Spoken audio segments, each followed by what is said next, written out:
Good evening. My name is Ross, and I'm the founder of D20 Studios and the creator of Good evening. Summoner's Fate. My name is Ross, and I'm the founder of D20 Studios and the creator of Good evening. Summoner's Fate. My name is Ross, and I'm the founder of. Just trying to fix my audio input here real quick before we get started. Something's coming through. Trying to fix my audio input here real quick before we get started. Oh, I know what it is. There we go. Okay, that's better. Had some feedback coming through there. Alright, let's try that again. Good evening, my name is Ross, and I'm the creator of Summoner's Fate here. It's a turn-based tactics and deck building game about commanding your favorite fantasy heroes in novel ways. So we're going to be playing and hurling squirrels at orcs, blasting lich kings into fireballs, crashing goblin parties, and all kinds of other fun and exciting things. So here we are right now. This is the initial game menu, and we're going to hit the play button to visit the tortoise here. And we've got two options, adventure and battle. Alright, so we're going to go ahead and start by playing an adventure. An adventure is a chance to explore an open world. It's a series of 3 chapters. Each chapter is a unique world, and you have to defeat powerful bosses to fulfill the cosmic prophecy. Alright, and we're gonna play, let's see here. You know, I'm gonna take it chill today. We're gonna play casual. A little bit more relaxed pace and not so crazy threat of dying here. And I'm gonna play as... Let's play as Cora, the Ice Queen. Cora has the power to freeze units you injure with ice damage, and she also deals ice damage with her far shot. So here we go on an adventure. Summoner's Fate. In this boundless and ever-changing multiverse, heroes called summoners are gifted with the power to wield primordial magic. It is foretold that through their adventures the world is shaped and given meaning. To fulfill their destiny, the summoner must defeat 3 formidable bosses that guard the gateway to the beyond. But they cannot do it alone. You are the guide. The guide is what summoners call the one who decides their destiny. This summoner's guide is you. Or I guess me. The summoner looks up to you to command their fate. Only with your wits and creativity can they succeed in the journey. Alright, well there's our summoner, Cora, and the dungeon entrance to the first boss lies ahead on the path. Great peril and chance encounters await in the dark mist that shrouds this place. Help your summoner explore and battle by building a deck of magic, recruiting new team members, and finding lore to reveal the secrets of your enemy. Defeat the boss and achieve greatness together. Alright, let's begin our adventure. Follow the path through the mist.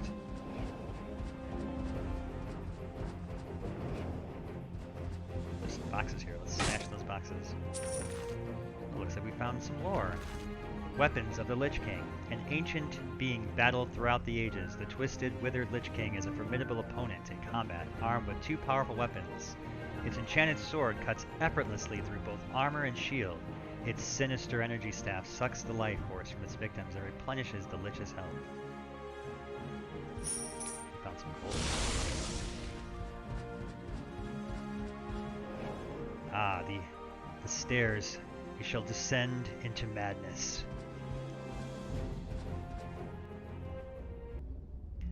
Alright. Quiet down here, different kind of vibe, a little creepy. Some spider webs, some barrels, some more gold. Ah, we found our first D20. We couldn't be D20 Studios without the 20-sided dice. It's our staple thing. Alright. This will play an important role later in the game, as we'll see. Alright, so we've encountered some monsters, and you notice how the camera has now transitioned into the tactical battle mode. Whereas before the game was sort of a real-time exploration, it is now a turn-based affair. And I have the option to move my character and play cards. Notice how Cora is looking up at me to command her fate. So I have to decide what kind of move I want to do with her. Now, as she is a far shot unit, this means that she has a range attack. So she can't move and attack in the same command like our melee characters. But as her attack is very powerful and she can see, has a limited range, as long as she can see the target, it's not such a bad thing that we can't move and attack. We're going to go ahead and freeze the closest guy, take him off the board as a threat, and let's go ahead and barrage the rest of them. And let's take out the closest necromancer there. So these are necromancers, and they have the ability to summon additional skeletons that they get into attack range. We're going to try to avoid that happening. I don't want to be swarmed by skeletons. Okay, so now we're in a bit of a pickle because the necromancer's in range to attack us next turn, but I don't want to get hit by the 4 damage of this captain, so we're going to armor up. That'll provide some protection against the necromancer, and we're going to try and continue taking out the captain. Okay, and end my turn.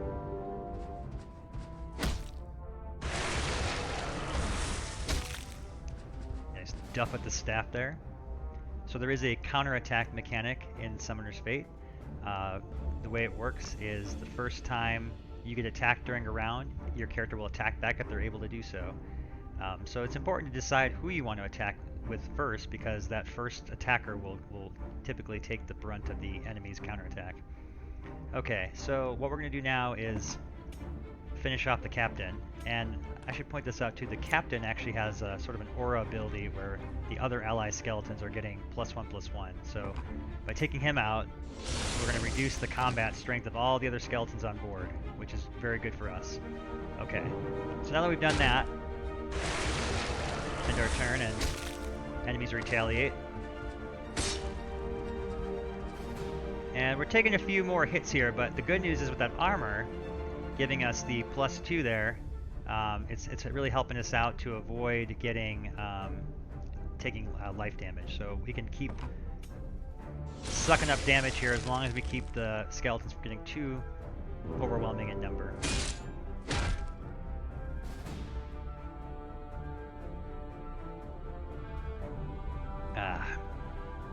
Very refreshing. The turns are a nice break to take a sip of some hot tea there.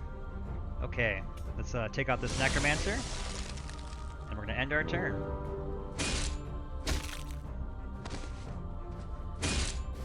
Yes, armor is a great early game spell for these types of minions. Keeps me alive. Alright, let's finish up the necromancer, and then we just got this last little skeleton to deal with here. Now notice what's happening here. I duffed him, but it didn't take any damage. There's actually, because he's using his shield, the shield is another kind of unique turn-based tactics mechanic in Summoner's Fate that will prevent all frontal damage that's done to a character. But after they block, it staggers the character. So you can see he's staggered now and his arms down, indicating that he's now vulnerable to attack from the front. The other way to get around the shields is to use a rear attack, so a backstab, or if you have a character that has pierce. So there's a lot of deep mechanics here for those that are fans of the turn-based genre. Alright, and continue. Alright, so now that we've defeated the enemies, we've got some looting to do. We got a new card, Seeker Missile. I think we had one in our deck already, but the second one is very good. And now we're going to go ahead and we get to choose a card. Alright, so we've got Water Elemental, which would be good to have, a creature on our team, our first summon. An Ice Bomb, which is also useful, knock back enemies and gives an additional, combined with Korra's power, would also freeze the enemy. And Force Field, which would make her immune to any kind of incoming range damage. So it's a tough call. I think I'm going to take the Water Elemental because that way we've got an additional unit that can help us fight and deal damage. Alright. And let's go ahead and check this out here and duff that box. Cool, we got another dice. And those are going to, again, be important later when we encounter fate scenarios. Alright, so let's investigate this tomb. Oh, okay, so here we go. Here's one of the fate encounters I was talking about. This sarcophagus is inscribed with cryptic symbols. An unsettling cacophony of scratching sounds can be heard coming from inside. Ooh, okay, let's open the tomb. A mummy emerges from the tomb. Roll a d20. Your highest result decides what happens. Add dice to increase chance of successful outcome. Alright, so we're going to go ahead and add, let's add 1 dice. We'll save 1 for something else. I'm not too worried about this encounter. There's a chance we get gold, but I'd say a fairly good chance he's going to wander off. And looks like he's going to wander off. Okay, so no harm done there. Mummy decided to just get the heck out of there. Didn't like being buried alive, I guess. Or buried mummified, I should say. Okay. Alright, so we're going to look ahead here, and looks like we found a campsite. Campsites allow you to rest, recover your health and your discarded cards, as well as manage your deck and your party. We don't have much of a party yet, but we're on a quest to get some additional characters in that party. So for now, I'm going to take the marshmallows, and that way, if I encounter another campsite later, I can use the marshmallows there instead of having to backtrack to the campsite here. But we will raid all the supplies while we're here. Okay. And let's see what's in store for us down this corridor. Alright, we're getting lucky here. More treasure. It's always a little bit of a thrill when you enter the mist because you never know what challenge or treasure could await you. In this case, nothing. Take a deep breath and let's move to the next one. What do we got? Oh, God. Okay, I thought that was a monster. Enkidu's House of Hopeless Heroes. A shadowy figure closely watches over 2 caged heroes in the room. It gesters to them to signal they are for sale. Then it opens a book of spells and beckons you to come closer to view their wares. Okay, let's go view his wares. Alright, so we got some shop exclusives. A Shadow Bolt, deal 4 damage to an enemy or heal an ally unit 5 life. Cover of Shadows. This is a really good card.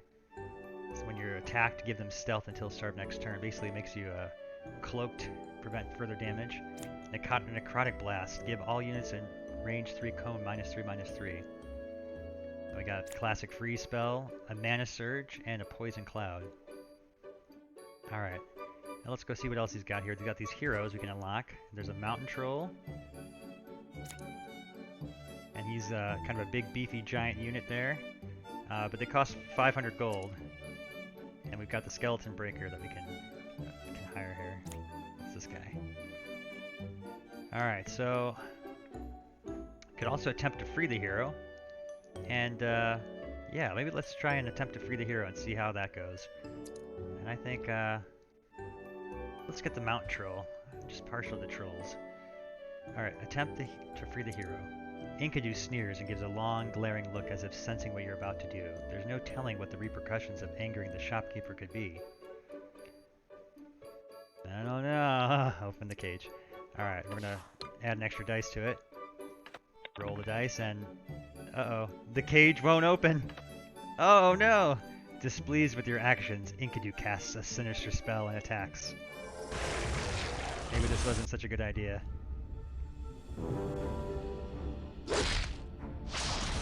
We're gonna get mauled by demonic shadow people.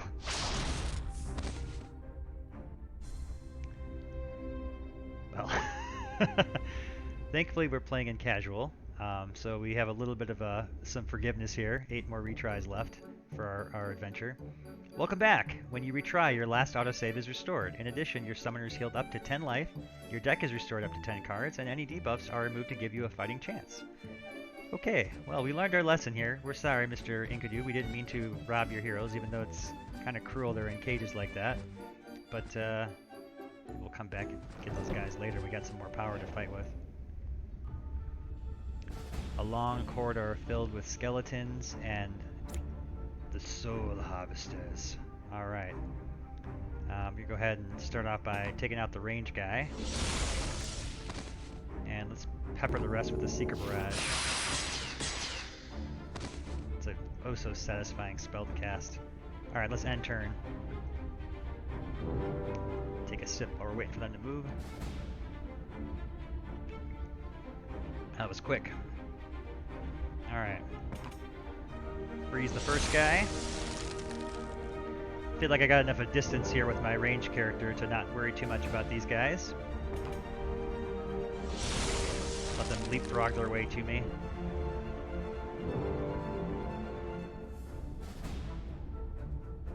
Alright, and let's blast him. Take him, finish him off. Excellent. Alright. Defeating a lich. Should you encounter a lich, dispose of its corporeal form and its legion of undead will fall with it. Avoid direct melee at all costs, or you'll face a constant uphill battle as it uses your own life force to replenish itself. Attack the rear and use combos to avoid its counterattack. If you have the magic to do so, freeze it and never let up the fight. You found a life fruit. Your maximum life increased by 3 and your wounds have been healed. Alright, and also we got a Goblin Archer. So early game Summoner's Fate Adventures is a little bit of a survival kind of situation where you don't have a lot of strength yet, your character doesn't have their full health potential, and you're still trying to acquire cards to really define the strategy that will, you know, match your playstyle, really. Alright, find another campsite, and I still don't feel quite ready to camp now that we got that life fruit. I feel like we're just going to take the marshmallows and continue on our trek here. I will take and smash all the boxes and look for goodies. Okay, got some dice there. And we got this here. And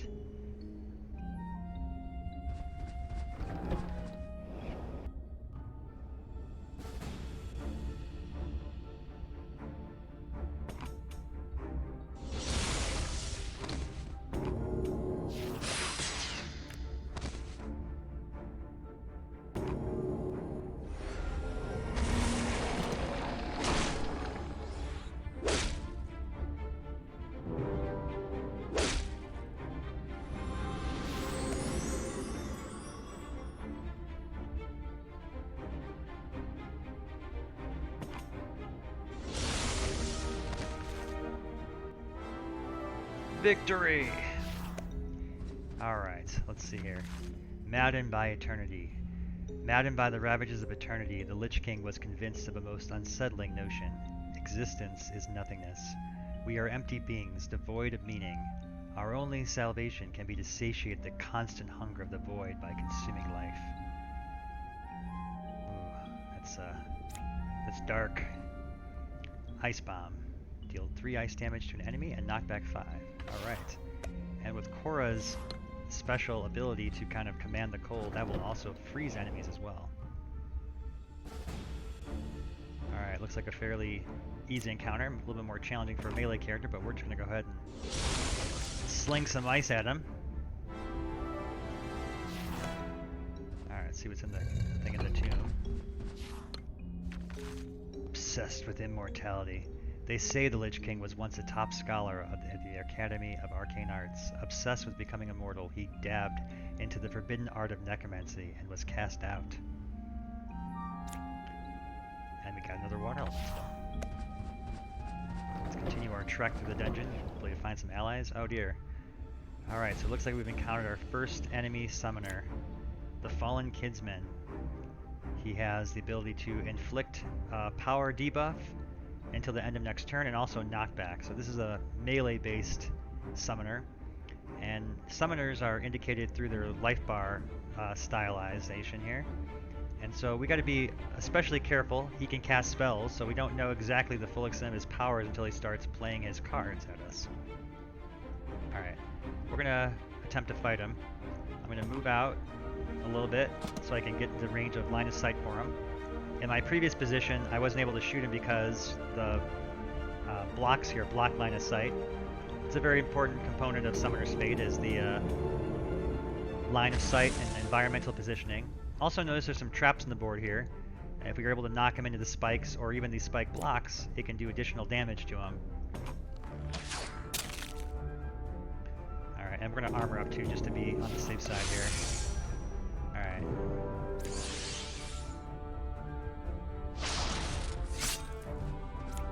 So he just basically made our Goblin Archer worthless, and now it's dead. Okay. Well, we have a interesting opportunity here where I think I could maybe ricochet this character if I can get him lined up correctly. My goal is I want to knock him into the spike here with my Ice Bomb, so we're going to try it. I don't know if we're going to have enough Oh, okay, even better. We knocked him into the spike wall. Cool. So we got an extra bonus 3 damage, and thanks to Korra's freeze power, also froze him, which is pretty good. So I'll take that turn.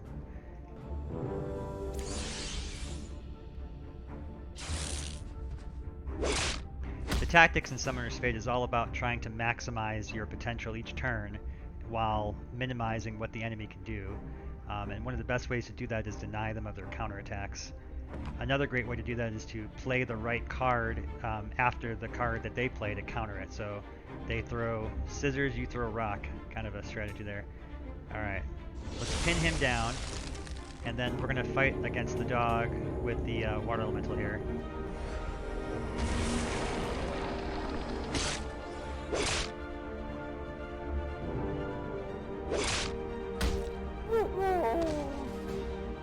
Okay, now before I end the battle, I'm actually going to sacrifice my water elemental here, and the reason is that he has a downfall power that heals allies on defeat. Alright, and now we've got this guy in our sights. He's done. Excellent. Okay, so now we've got our choice of freeze, mana surge, or attack dog. Huh. I'm gonna get the attack dog because he's pretty cool.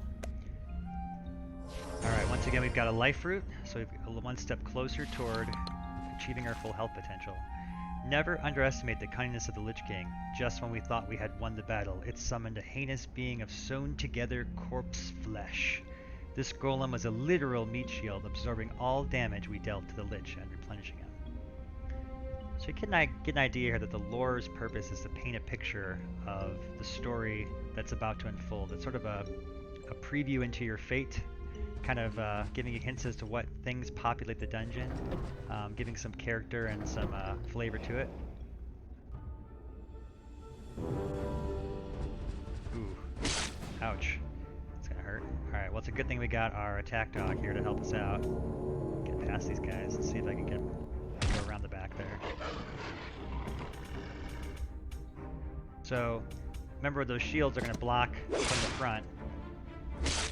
But if we're clever about it, we can move and attack from the rear. So it's worth calling out a couple things about the system here. It's a one-gesture command system. So a lot of turn-based games, including our first game, Hero Mages, used a two-action system where you could move and attack and do it in any order. But in Summoner's Fate, we wanted to opt for more simplicity to it, with the goal to kind of make the battles flow a little faster and encourage experimentation more. So instead of there being a two system, you do it in one action. And by having the character sort of like completed with their turn that way, you can move on to the next and not have to worry about the analysis paralysis that can sometimes happen when you are thinking about the possible ways to move attack with every single character. And we found through playtesting that helps to about reduce the battle time it takes to finish a tactical battle in half, and also makes the flow a lot more fast and fun. Our players that have been helping us with the pre-release so far have really enjoyed it. Alright. Gravity Blast. Push all enemies in front of you 5 spaces away. Another great card for triggering combos and leveraging the environment and traps. So Skeletal Necromancers, we had encountered these earlier, are the ones that have the ability to summon skeletons upon their attack. Alright. Back into the mist we go. Alright, let's take a look at where we've been and where we still need to go. Looks like we have... Let's go explore this room here, and then we'll come back around and loop up this way. So let's go see who's down here. Got some more skeletons here. You know, I actually have a more fun idea than that. Let's see if we can zap this guy. And now we'll knock him into the walls, and the spikes will take him out. There we go. Okay, we got an Orc Warrior. Bloodthirsty, brutal, bad-tempered. You don't want to see them when they're angry. Oh wait, we said we're gonna go back up. Yeah, we got one more room over here now. Let's go see what this is. Oh, okay, another enemy summoner. Alright. Oh, he's only got 6 health. We could take him. I was about to run away, but now I'm looking at him like, he's not so tough. Let's especially when we freeze them like that. And then orc chop them.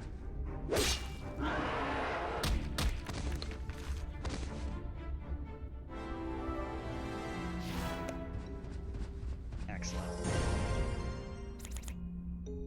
Okay, well, I feel like it's just appropriate for the Ice Queen to have a nice golem at her side.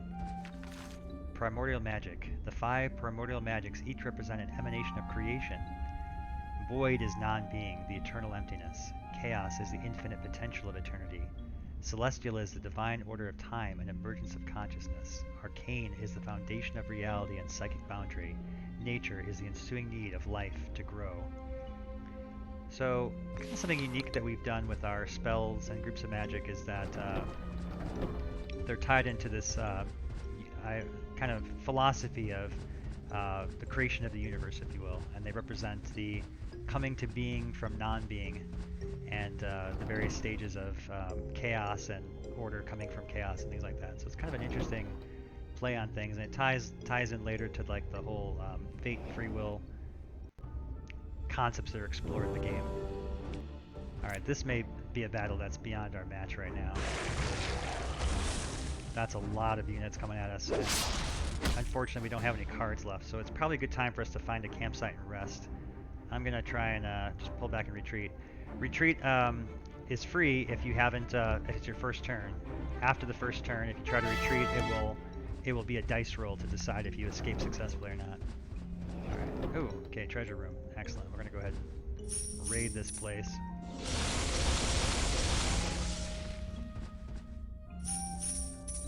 And this looks like a nice choice of card. We got a lot of choices here. Oh, so we get our own necromancers. We can get an iron golem. Or a shield.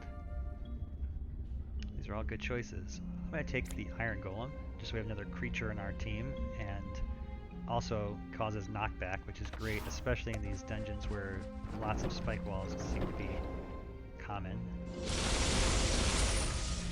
Alright, here's that campsite. Now, we're not too badly injured, but we are definitely need a card, so we're going to take advantage of it this time and rest.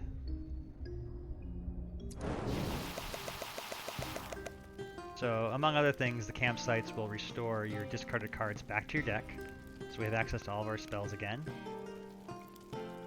And also we can use the Cosmic Tortoise to customize our deck. So once we get more than 20 cards, this becomes very important for kind of selectively picking what cards you want to be able to best synergize your deck for the strategy you're going for. And if we had some teammates, we would also be able to, have them join the party and whatnot. Alright.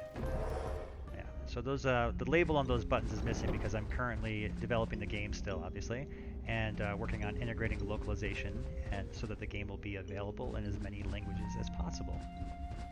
Alright. Okay, and we go continuing here, and we're gonna head north, and looks like we found, oh, there's a caged animal here in the library. A large manicorn rests uncomfortably in the confines of its cage. It appears to have been abandoned by its captors and won't survive long if kept locked up. On the other hand, freeing could be dangerous. Let's open the cage. So this is another opportunity for fate encounter, and a particular one I want to invest a lot of my resources into winning. So let's roll the dice. It should be good. 20. Wow. For that many dice, I'm surprised. One roll, but that's all that counts. Yay! The Manticorn joins your party as a guardian. What is a guardian? Guardians are permanent allies that protect your summoner throughout your adventure. Any unit card that costs 4 mana can serve as a guardian. So he costs 4 mana. Ah. You can have up to 2 guardians in your party at a time. Guardians that have left or been defeated in battle can be added to your party again at camp. While at camp, guardians not in your party can also be added to your deck as a summonable unit. So that's kind of cool. He can be, he follows us around, and if we want, we can also make him a spell that we can cast later in the deck. Speaking of spells, we got quite a few choices this time. I'm just tempted to get this little bat here, because why not? Alright. Carry on. Alright, we got a few choices. You know, I'm going to go back. I feel like I just want to completionist here. I want to get that last room at the bottom. Make Make sure I don't miss out on something cool.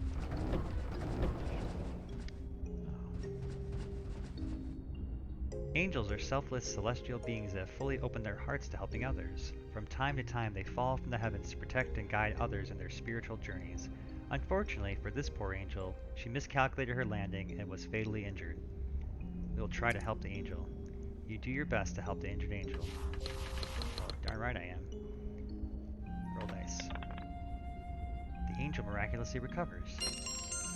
Thanks to your help, the angel recovers from her wounds and is able to resume her mission. Before she departs, she blesses you with a reminder that no matter how difficult things may seem, there is always someone special out there watching over you.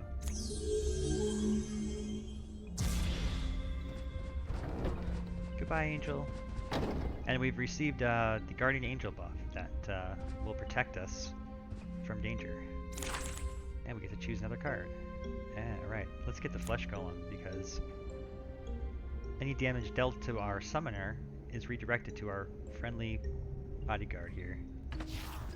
Alright, and I think that's all the rooms down this way. There's a shop down there we could go look at. Let's go back to that shop and see, isn't that where we had encountered Enkidu earlier? And those heroes were trapped in the cage? It is, that's right. Alright. I want to help to save this mountain troll.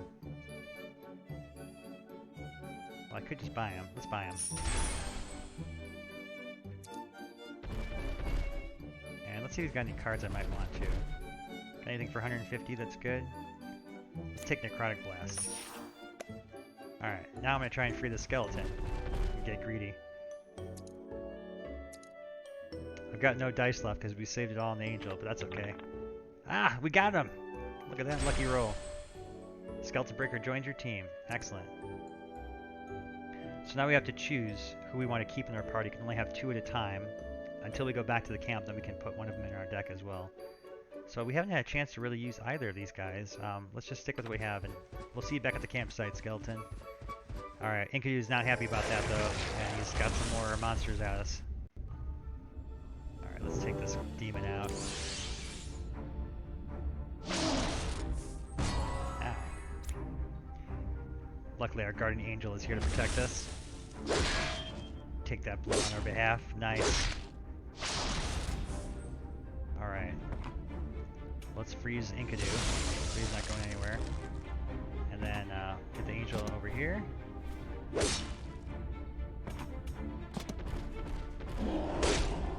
Everybody's gonna get a piece of the action.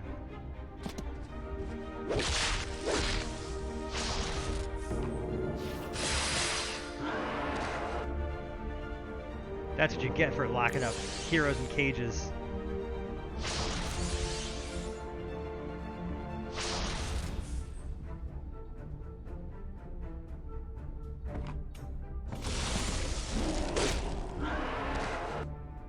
Yay! Everyone's happy. Let's take this place apart. Smash this place up. Alright. Well, looks like we've got the whole southern half of the dungeon covered pretty well here. And, well, I guess we'll go head back toward the staircase and take out this guy here that we didn't finish off yet.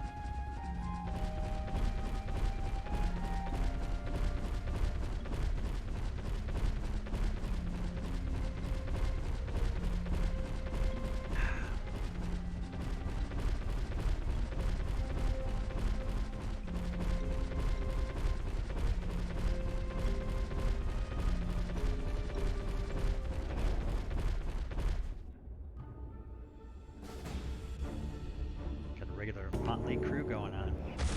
Alright, get our... Yeah, that would be useful. Okay.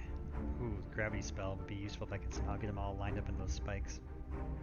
Well, this guy can fly too, but I can't fly more than 3 spaces at a time, so let's get him up against the wall here so he can sneak attack in later, and then control, get in there, do your thing. So it looks like Cora has to be standing here to be able to attack the skeleton.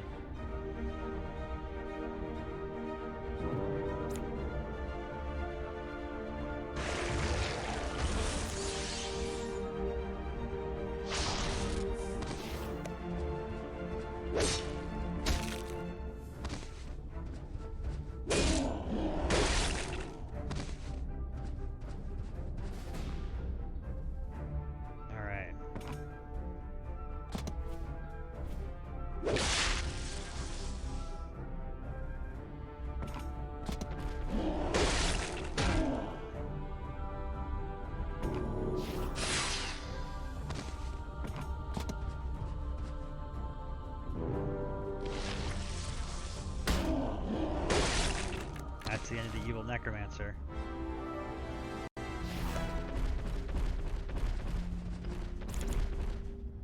Choose a card. Let's take the ice trap. A being beyond time. No one knows for certain how old the cosmic tortoise is, though it is universally accepted the creature is ancient. It's depicted in cave drawings, and memories of it have passed down for millennia in the hive mind of insectoids. Some scholars who've studied it call it the universal constant, a conduit through which all potential possibilities flow. Others say it represents an energy that binds and connects all things.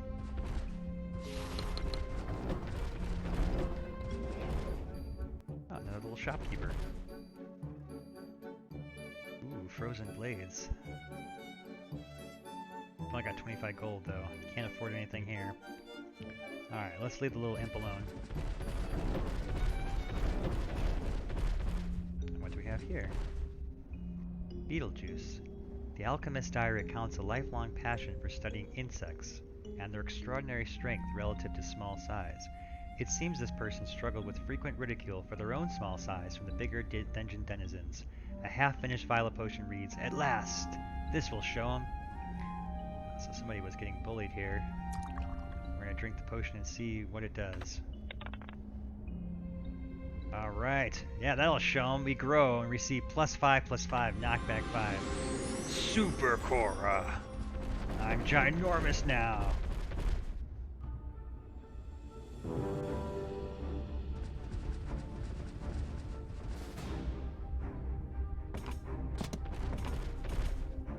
Get these skeletons.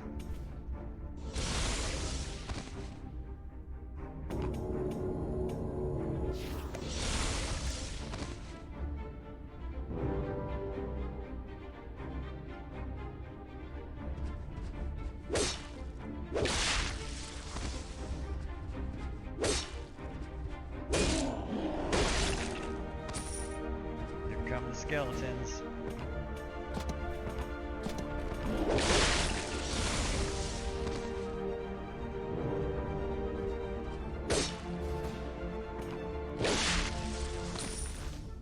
Must have been like the mess hall of the dungeon here. Chow time for the skeletons. We found a life root. How the guides shape our world. It is said the guides have been with us since the creation of our world, shaping its very fabric by sharing their thoughts and feedback with the creator. That's me. Some of our most notable inhabitants, like our mutant Hulk squirrels, are directly inspired by these early guides. It's true, actually. It's a noteworthy pointing out that a lot of the great ideas in this game were the direct result of collaborations, discussions we've had with our players since its inception. So. One of the great parts about Summoner's Fate, community-driven development. You too can share your feedback with the creator. Use the gear button to activate the main menu and select report bug or feedback, and your notes go directly to the product backlog. So the legend goes. Little programmer humor there for you. Alright, let's see. Let's take out this room in the south first, I say. Go dun, dun, and then we'll see. We're getting closer. We know there's a lich coming.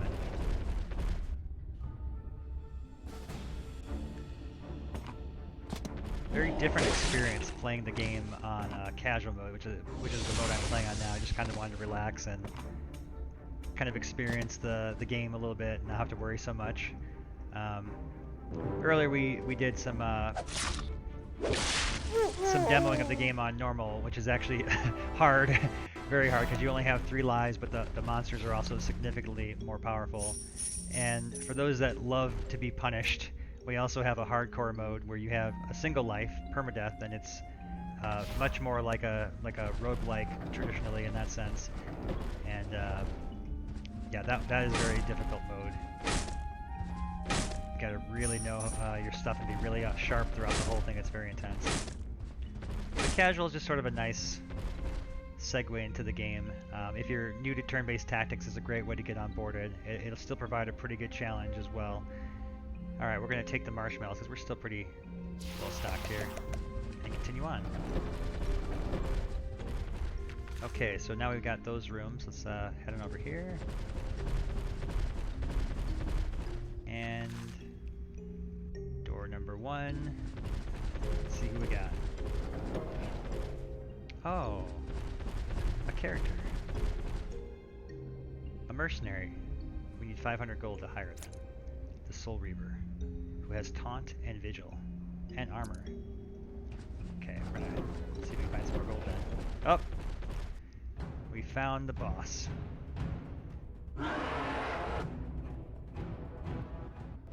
Okay, it's go time! You discovered the boss lair. The Lich King has awoken and will stop at nothing to consume all life. Defeat the boss to complete this chapter of your Summoner's Prophecy. Okay. Well then. Let's start by freezing him so he doesn't come anywhere near me. And let's send in the hounds!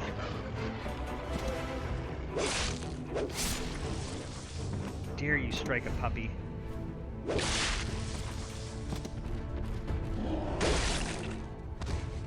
That's one down.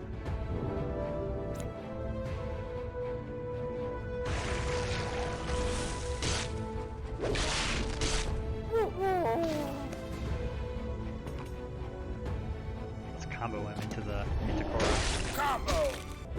Yeah, teamwork.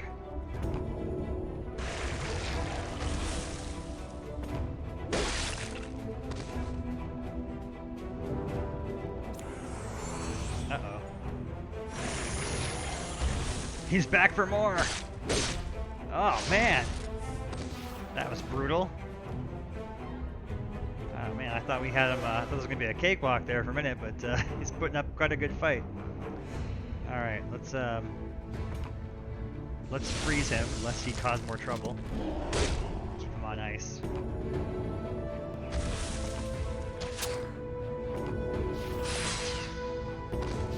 Play everything we got. Don't hold back.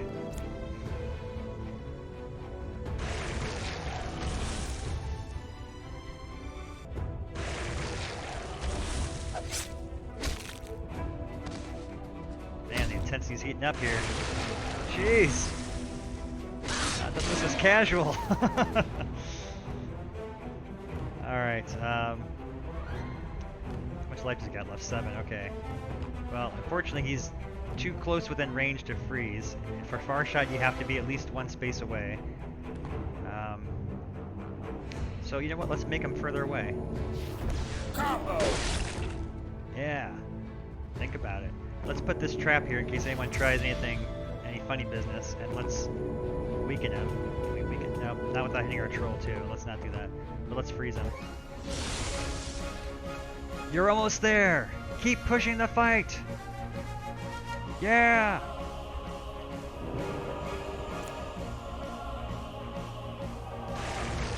Yeah, come on over here, Necromancer.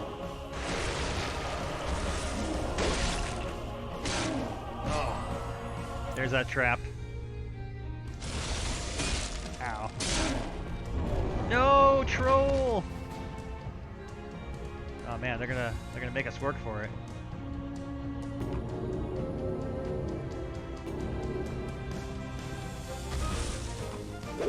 Combo! Cha!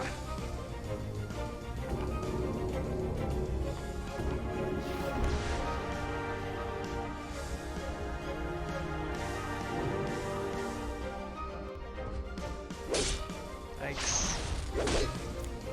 Oh no, the flesh golem! We're so close!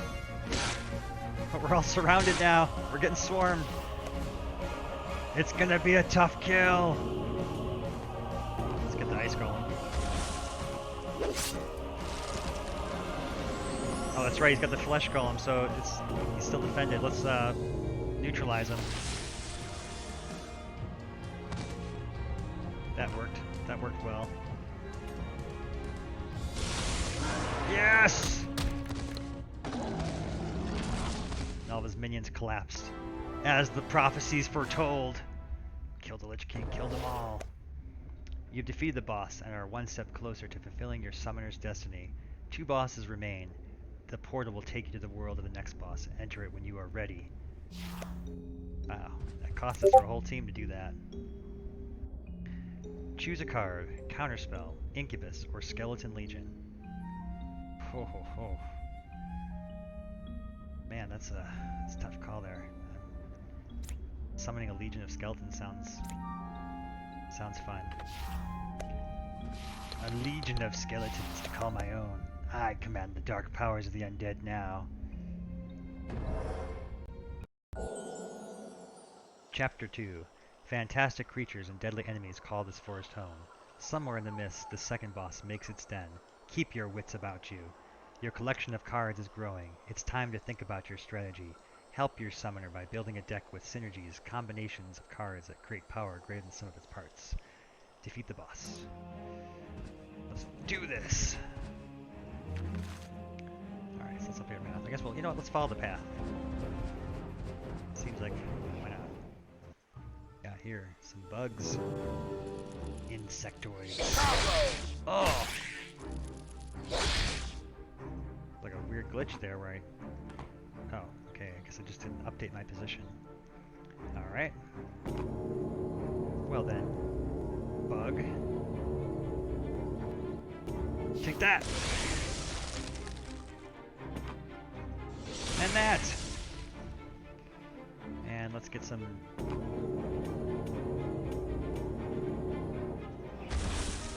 support here. So focus everything we got on the summoner. If we take the summoner out, we can win this battle. Uh-oh. That's not good. That's not good.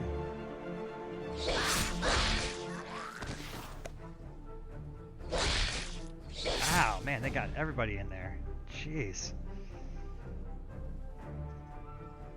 Things don't look good for Korra, do they?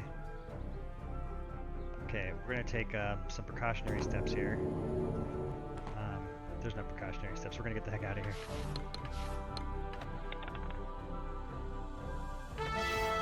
Alright, we desperately need to find a campsite to live. That was way more than we can handle. And look at that. Yes, make camp. Yes.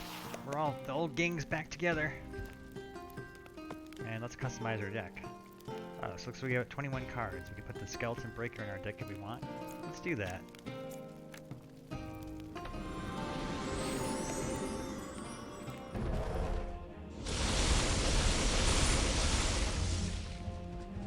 Okay. Let's go teach those bugs a lesson now that we got some friends to help us. We're back for more. Bring it on! You know what? I'm gonna go ahead and report that bug. I got pulled by the mantis, but it didn't. This is.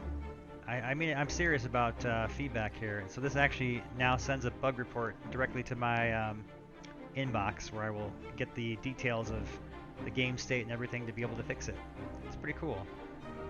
We're very committed to quality, and I want to make sure the game is nicely polished and bug-free when it comes to launch on Steam, so that you guys get to experience a quality title.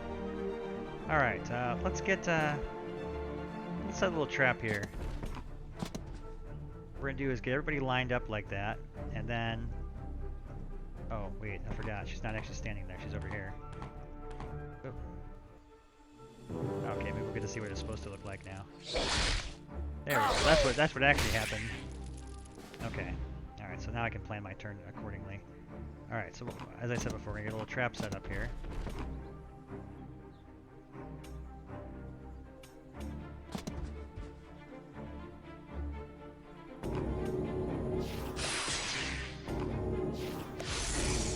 And we're gonna use the gravity well to pull everyone to the middle of these two guys, which will set a series of combos on them.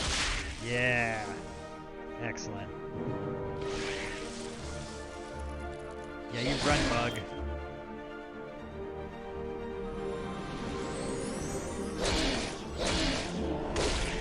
The insectoids' primary faction characteristic is that they have flying and mobility and swarms. So kind of the things you'd expect of bugs, right? All right.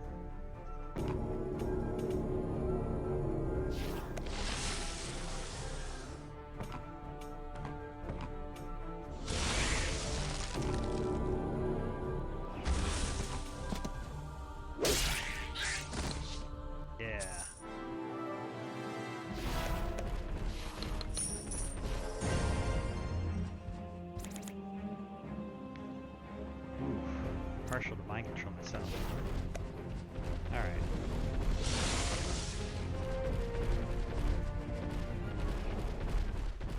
That's a whole lot of orcs.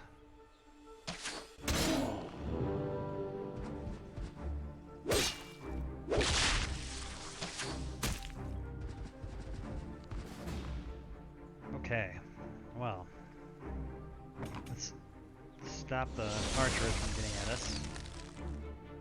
No need to use counterspell this round because there's no summoners, but we could summon an elemental, water elemental, which would actually be good to heal up some of our team members.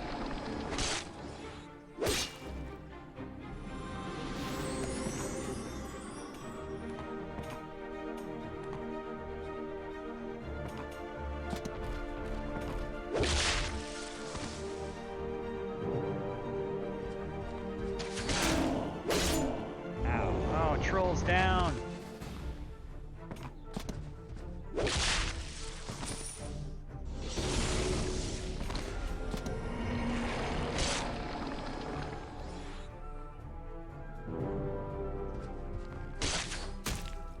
Oh man, they took down all my guardians. This is not good. I didn't see that archer hiding back there.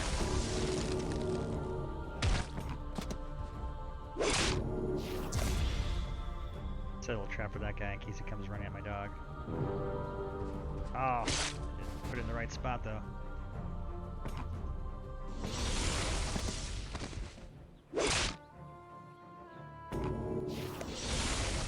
Take that, orcs.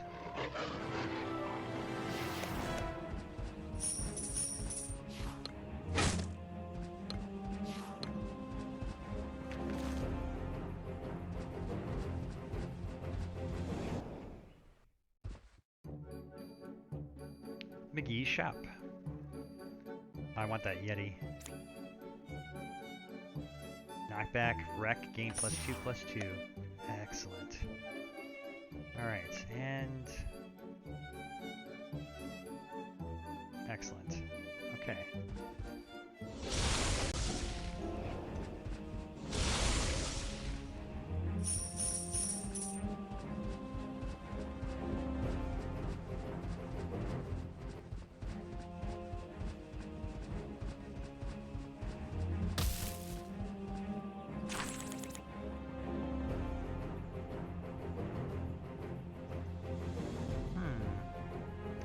Lots of interesting choices here.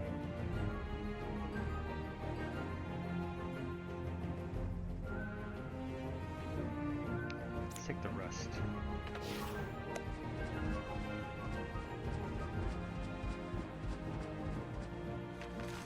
Alright, so we explored the top left half. Let's continue on.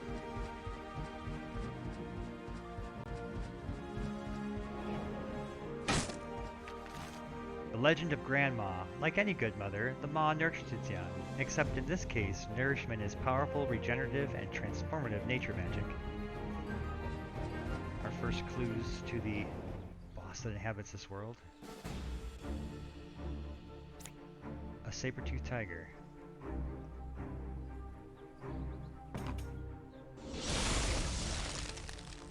Okay.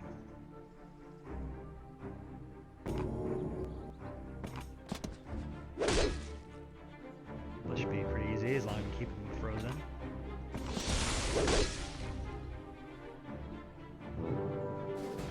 Yeah, lock down. Okay, not too bad there. Fairies are small, winged humanoids known for their playful nature. When successfully amused, they are generous with their powers and bestow amazing gifts upon the one they are infatuated with. But be careful, they are also known for being tricksters. Let's carry on.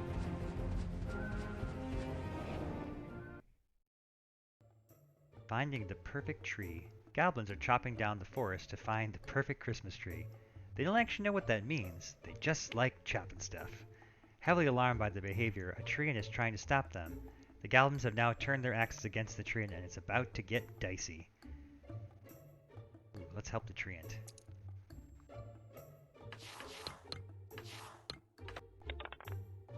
The goblins are scared off. Recognizing you're not one to be trifled with, the outmatched goblins scurry to the forest. Hopefully they'll think twice about who to raise their axe to in the future. Grateful for your help, the Treant pledges to join your adventure. I will accept you, Treant. Join us.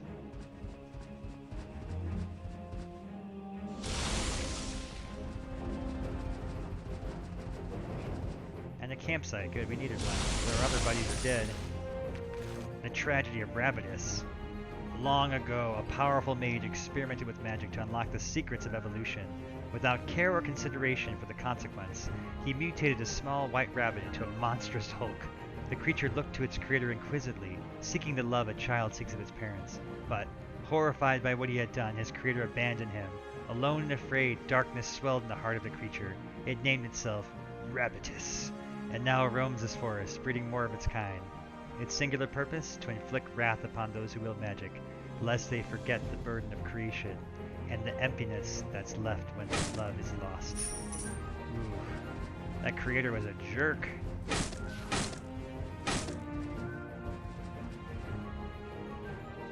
Alright, let's get our cards back, get our teammates back. Just go ahead and run over the tortoise there, that's good. Alright, let's see here.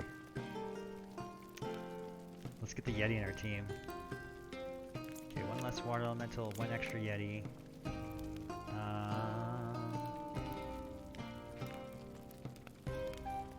Let's take this randomly and put Rust in there, because why not? And kind of want to put that mind control in there.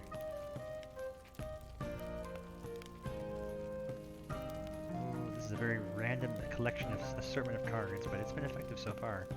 Alright, let's just stick with this for now, so we get some more cards and more ideas.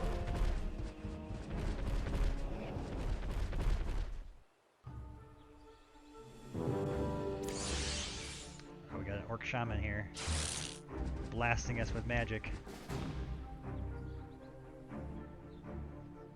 A fairly intricate map here. They got a lot of line of sight blockage here, which is not good for Korra, who needs to be able to see to shoot stuff. I kind of want to save up a mana and get this guy out. I think we can still do that if we get the water elemental. Let's get the water elemental.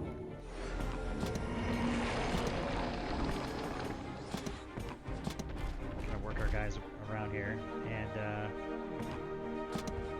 there we go.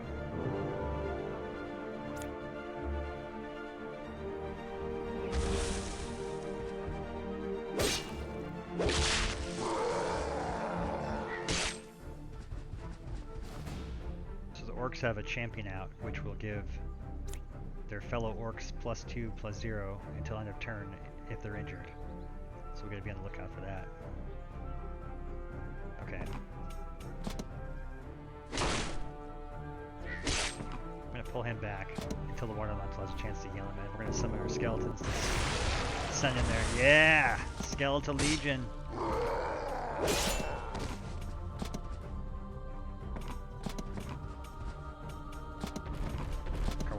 Terrain.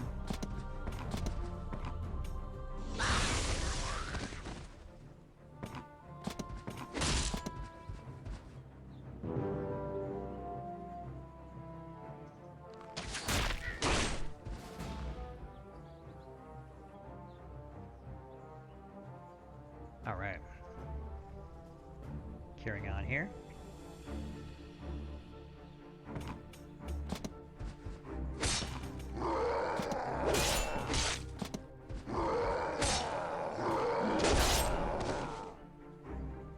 In a position where she can attack.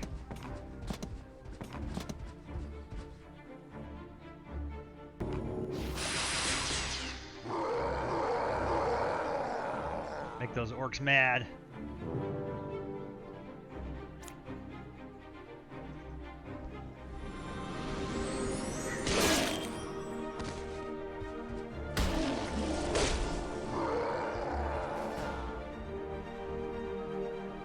Alright. Then you get to the summoner.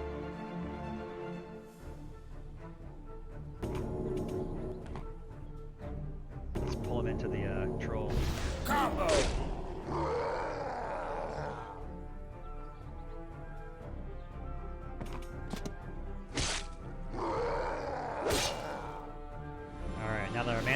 guild, we can send him in.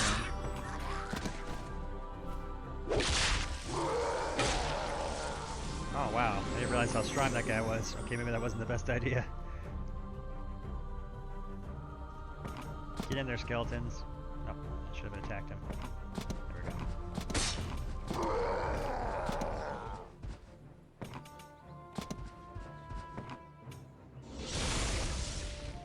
Okay.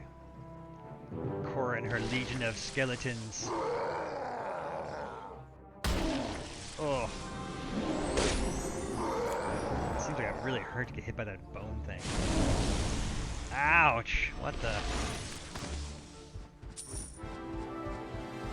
What a jerk.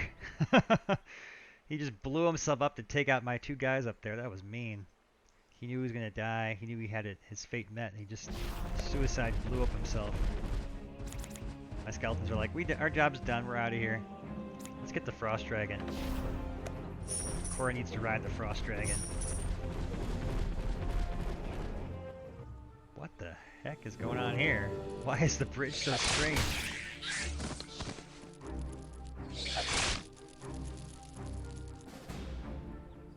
I'm gonna report this as a bug. It's just weird.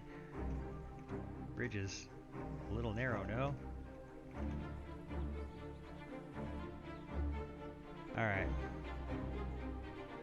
Just some spiders to deal with. That's very unusual.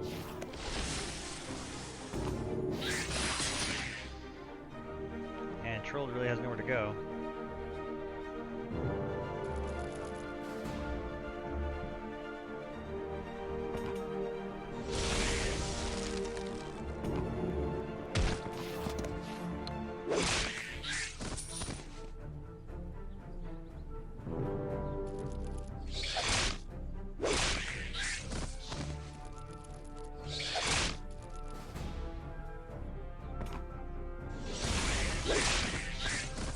Success! We'll cross the weirdly narrow bridge. Wolf spiders. When injured, a wolf spider mother will shake her children free. At all costs, do not allow this to happen. Yes, we learned that. Completely surround the beast or freeze its children so it can't drop. Freeze it so its children can't drop. Many small jabs means many children. Instead, strike with fewer hard-hitting attacks. That's a good tip.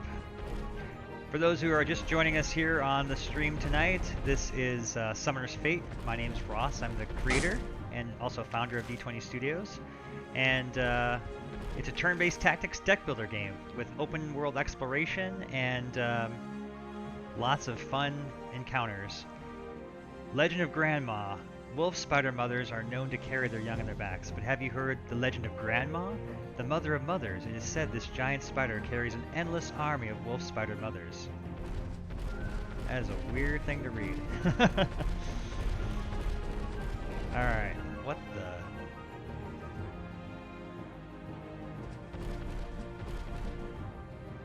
the... A mercenary for hire? Sure. Come join our team, creepy little girl. What is a guardian, for those who don't know? Guardians are your permanent allies that follow you around and defend your summoner. And when you're at camp, you can also add them as a card to your deck. But just appropriate, we have an opening for you. We have one of our characters died, so you can take that character's place. Just me and my troll, my creepy little girl. Uh-oh. We've encountered, where is he? Rabbitus, the evil, twisted mutant rabbit that we had read about in the Tragedy of Rabbitus lore earlier. And he's said to roam the forest breeding armies of other mutant creatures. And looks like we're about to get messed up by killer bunnies. Alright. Well, time to start taking some names. Combo! Yeah, combo those rabbits. Lock him down.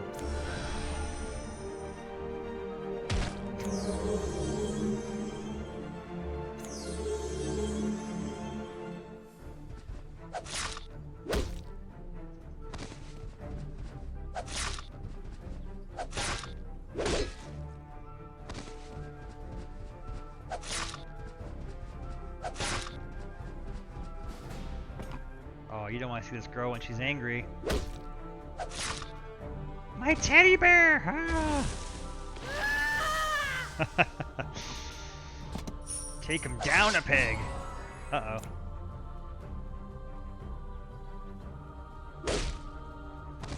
Man, Rabbitus is jacked.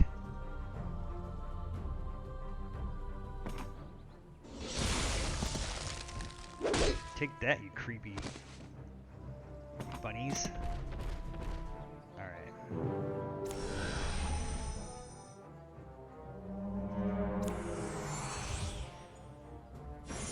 What the? Did he just make another Rabbitus? He sure did. He cloned himself.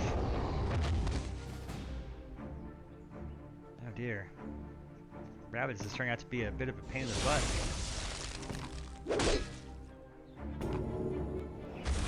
Pork beats rabbit.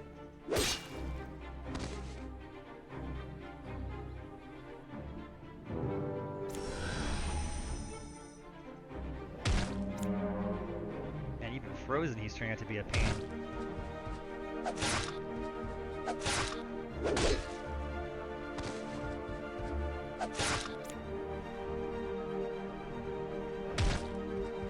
So many rabbits.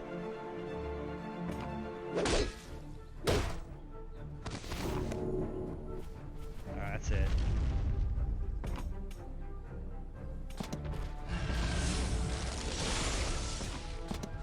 Take these rabbits down.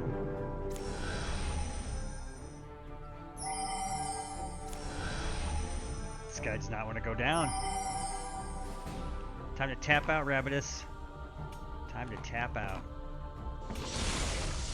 Maul him this time. Just die already. Yes. Alright. Shockwave sounds useful. Alright. Continue our search for the Grand Maw. Let's head north, check out that. Make sure we cleared all that area of the forest. Excellent, we needed a campsite. Rest and recover our crew. Excellent. Alright, so let's see here. I definitely want the Frost Dragon in my deck. Let's take this out, put the Frost Dragon in. And, let's see, what other... So many good cards. It's hard to choose and hard to narrow them down. Swap out the bat and put in the Cheery. Okay.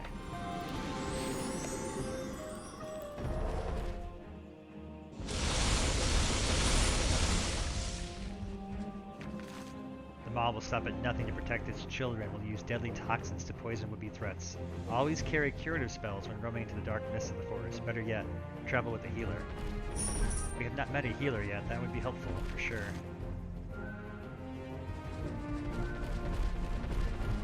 Alright.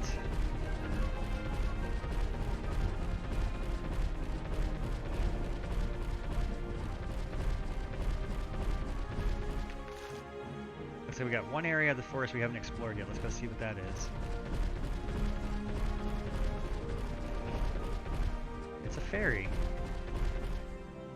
Excited by your presence, the fairy gives you an alluring look and offers to grant you a wish in exchange for a kiss. Give the fairy a kiss. Roll a d20. Your highest result decides what happens. Delighted by your kiss, she grants you a wish. Well, we just rested, so we don't need to heal the full life or recover cards. Let's choose a new card. Ooh. I will choose... Let's get the Goblin.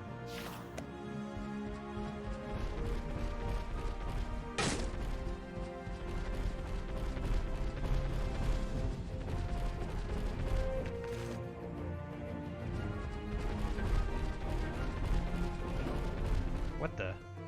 It's Goblin's birthday party. Goblins are gathered at a table in the forest clearing. There's a big cake sitting at the table. The goblins are wearing party hats and are too happily engaged with their singing to notice you. Off to the side, there's a pile of presents. Gotta use your imagination here. We're still developing. Of course, we're going to add little hats and cakes to the goblins at some point, but for now, it's just it's part of like the RPG experience.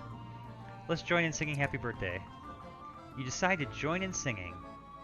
Roll a d20. I really want to join this party. Here we go. Roll the dice. The goblins welcome your addition to the chorus. The birthday song comes to conclusion and the Goblin of Honor blows out his candles. You have a really nice time partying with the goblins and eating cake together. All party members are healed to full life. The goblins begin passing presents to the birthday boy, who excitedly opens them. A new spear, a new shield, a sampling of sparkling crystals, and of course, lots of gold. Goblins love shiny things after all. It comes to your turn. The birthday goblin eagerly reaches his hands out in anticipation. Oh, we'll give you 100 gold. Goblin's eyes light up with excitement. Clearly he is pleased with your generous gift. The other goblins ooh and ah. Seeing the potential of what it means to adventure with you, the goblins declare it's time to take this party on the road. The party goblins join your party. So we have now loyal units. They remain in your party after battle, and when the units join you from events of the world, they remain in your party until they are defeated in battle. If the loyal unit is summoned by a card in your deck, it will return to the deck when resting in camp. Okay. So now we got a party! A goblin party! Oh, this goblin gang versus goblin gang here. May the best goblin gang win.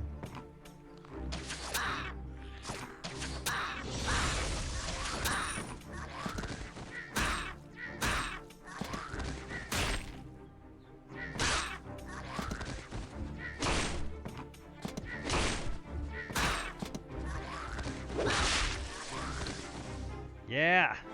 Our goblins made short work of their goblins.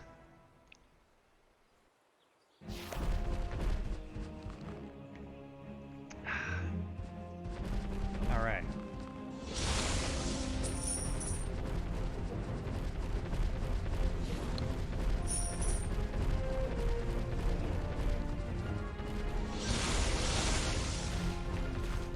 Heh!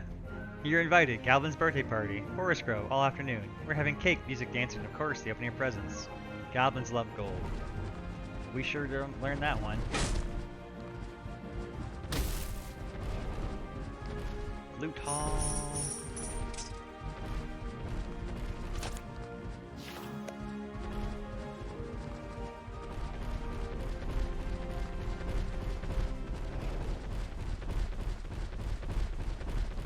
Everyone pile on in there.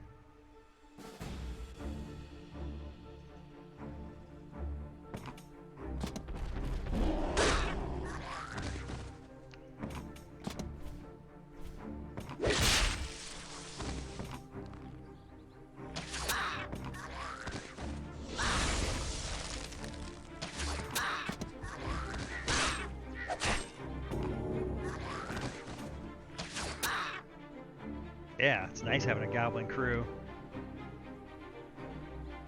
What you got?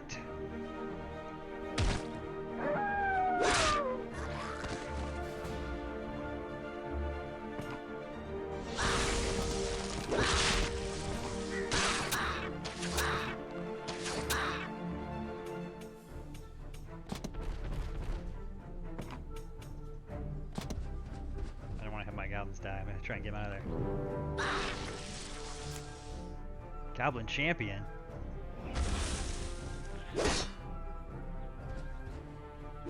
No, my goblins! Let's freeze them first. Yeah!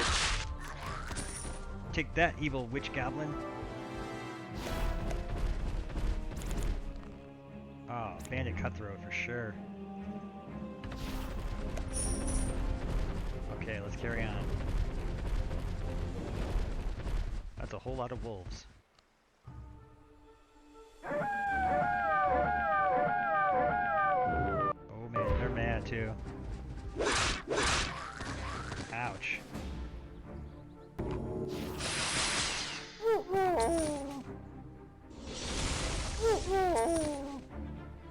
Come here, puppy.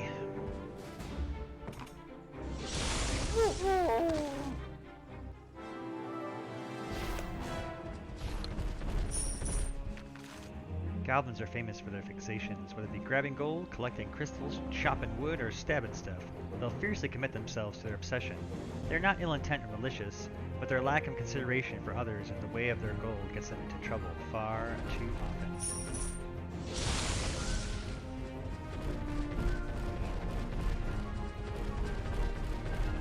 Hello there, a fellow adventurer.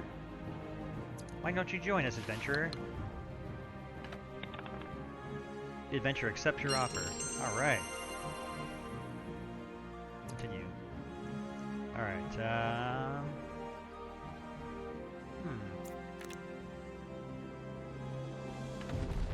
We'll see you back at Camp Troll. Alright.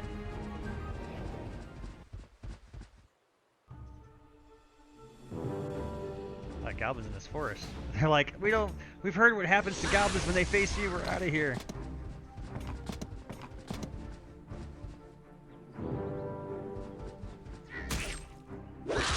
I love how that one was so brave. I'm just like, ah.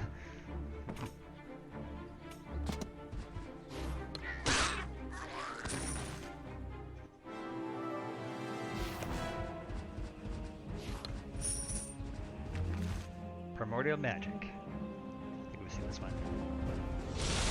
Okay.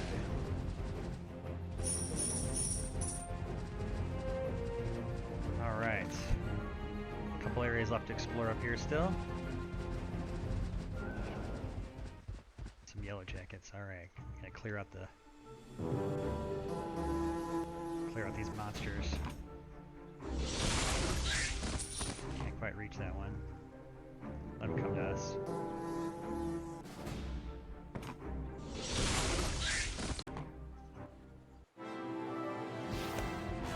Alright.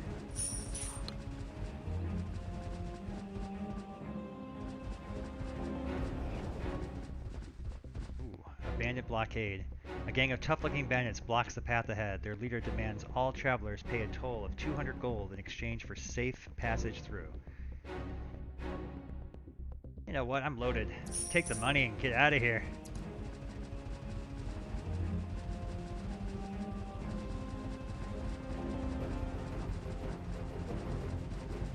Alright, so that was that section of the forest. And let's head on into the depths over here. Into the darkness. Oh boy, these guys look mean. Alright, so these aren't just your average goblins, they have champions with them. They're deceptively weak, but very strong. If the champions hit you, it basically makes all the goblins go to town on you. So we're going to try and keep these champions way away from us. Don't cause us any trouble. Oh, he had armor, so it didn't stop him. Alright, in that case, let's hit one of the archers. If I get my barbarian there, we can really do a number on him, so let's try and move him up.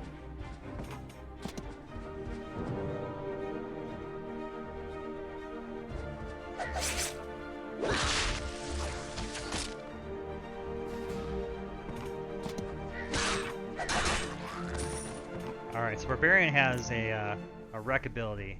If he can defeat an enemy, he gets to move and attack again. Let's let him do his thing. Barbarian!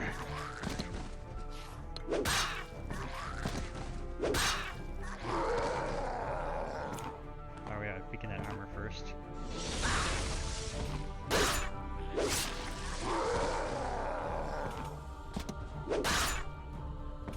That was a pretty good mop up there.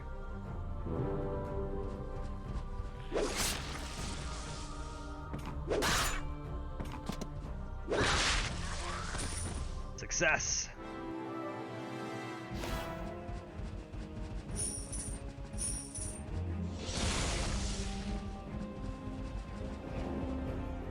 What do we have here?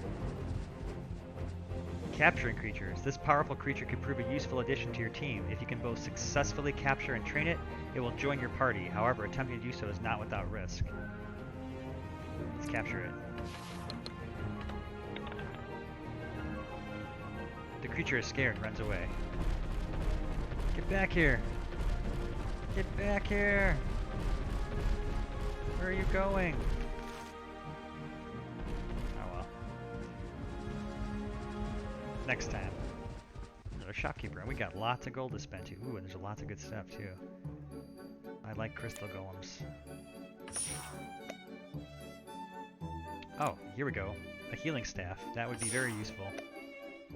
Okay, and also this spell heals void units. I don't know if we have any void units on our team. And that's good. Okay.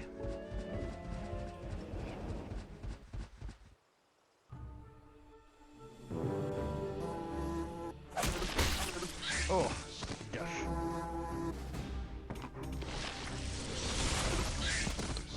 Poison works fast.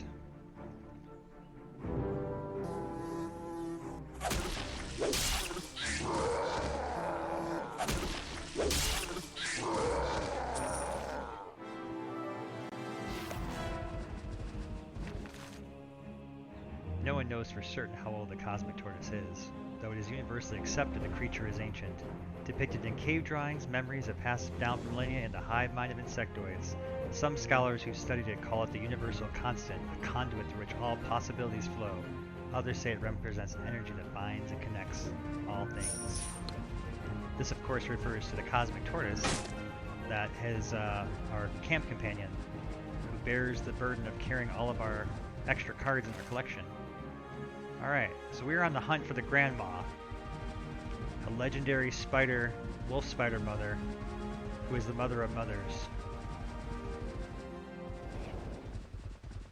That's not the Grandma. It's this thing.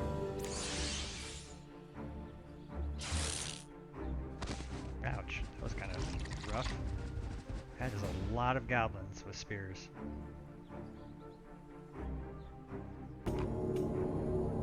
Get some AoE action on these guys.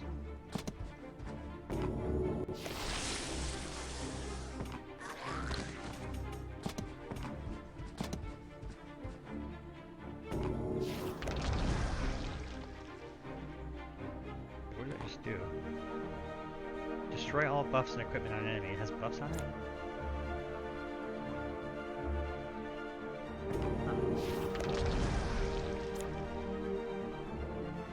That did. Alright, let's just end turn, we'll save that.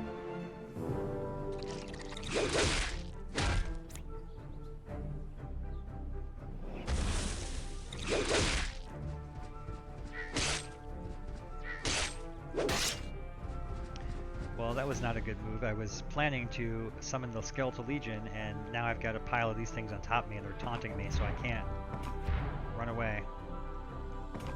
If I get my Barbarian back over here to help me. And unfortunately I can't freeze or do anything. Korra is very powerful at range, not so great at melee. Let's bring some help. Combo!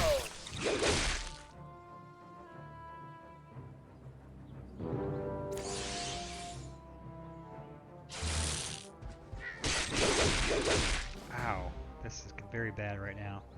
We have to get Korra out of the situation.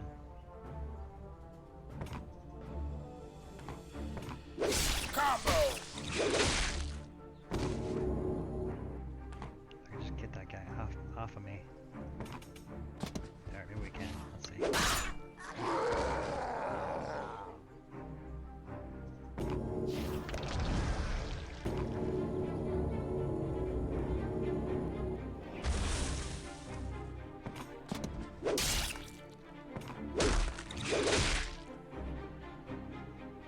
Nope, we gotta run.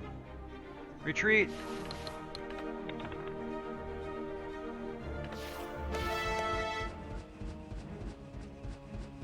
Alright, we're gonna find a campsite now.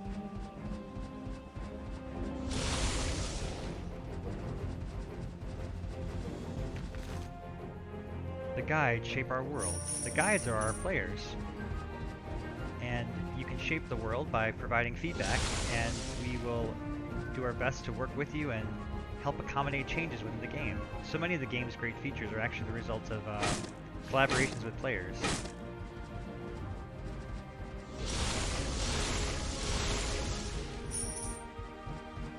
Alright, we got our campsite, and let's make camp.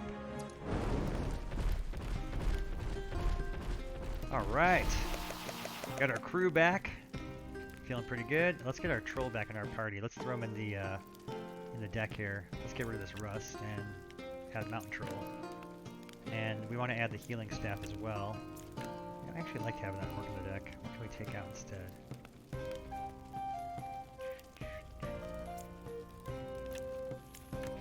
There we go.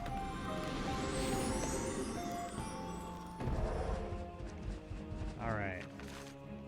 Well, we know that's not the grandma. There's one place left for her to be.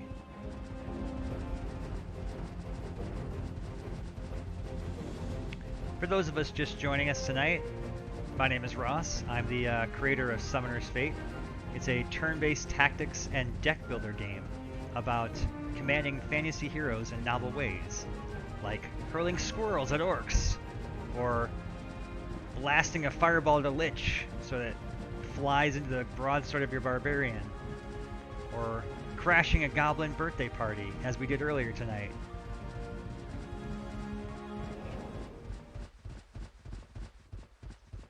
We found the grandma. Get it? Grandma. I like jokes. You have discovered the boss lair. Grandma and the army she carries is ready to overrun the forest. Defeat the boss to complete this chapter of the Summoner's Prophecy. Alright, let's get our crew in here. Let's put her on ice so she doesn't come after us here.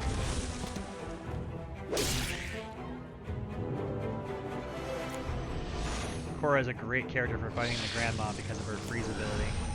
No, he poisoned the birthday goblin, you monster! How dare you! Ouch. I shouldn't have been so brash there. The grandma summons wolf spiders that then summon more wolf spiders. Oh, I didn't kill him, so I didn't get to attack again. Alright, let's freeze the grandma.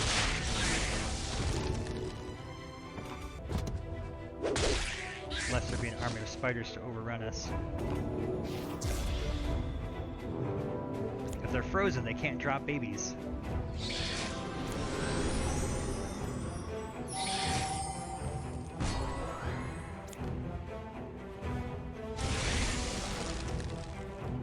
Alright.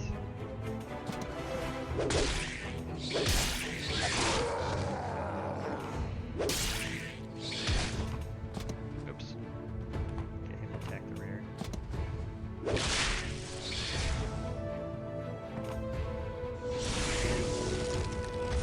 Alright, just throw everything we got at this monster. We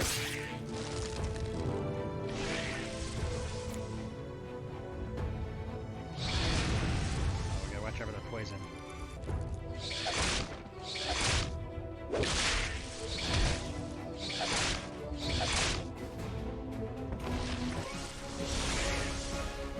We're almost there. Keep pushing the fight. We will. Combo.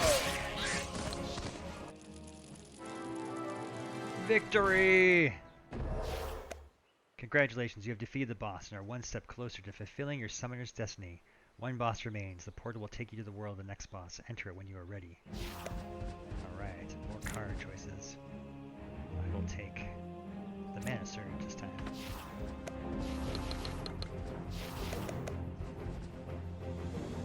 Portal to the next world? Yes.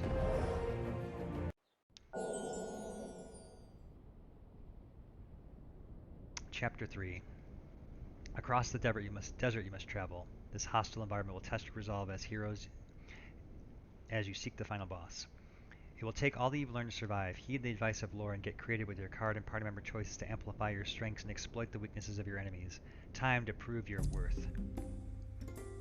Let's do this. Oh, a campsite. We'll take those marshmallows.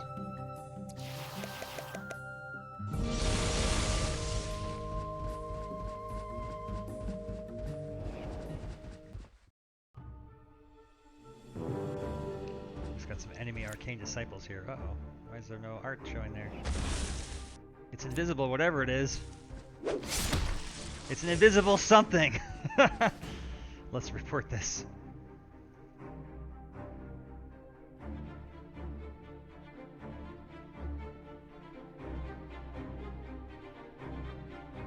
Alright. Oh, it just appeared. It's a crystal golem. Combo.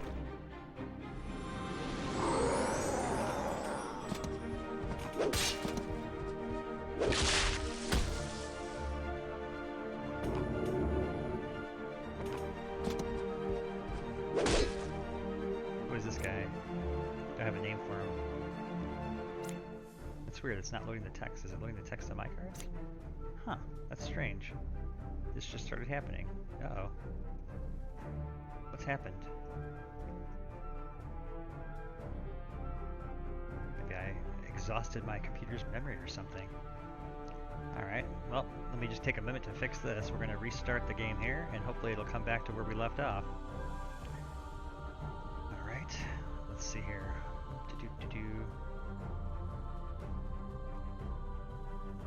Let's log out, log in, see if that comes back.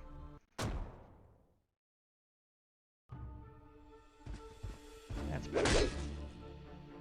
Not sure what happened there. Is it showing his name now? That's very strange.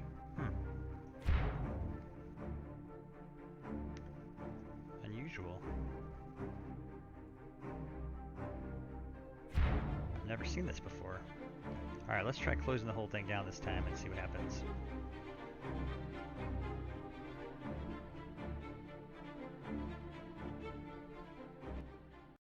Okay, here. Bear with me one sec.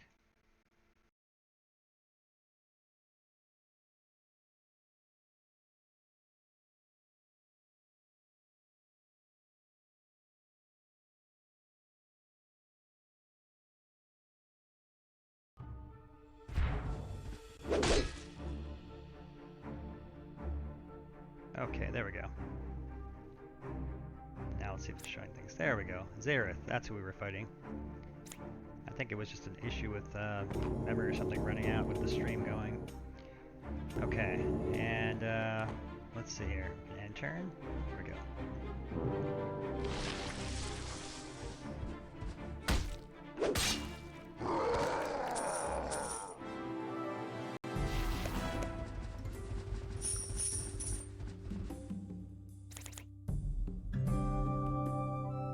Skeleton Reaver.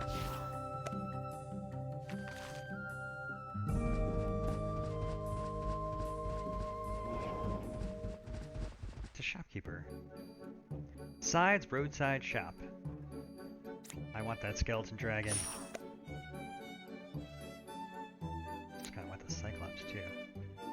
Ooh, Psychic Blast. We got all kinds of new cards here. Orc Huntress. Wow. Reaper of Souls. Madness. Control enemy minion until ordered until end of turn.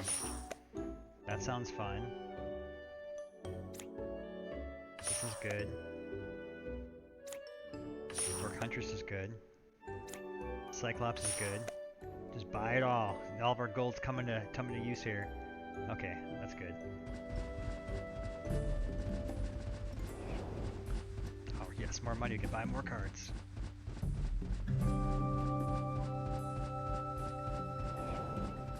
A sandstorm. Without warning, the dreaded howl of rushing wind echoes across the landscape.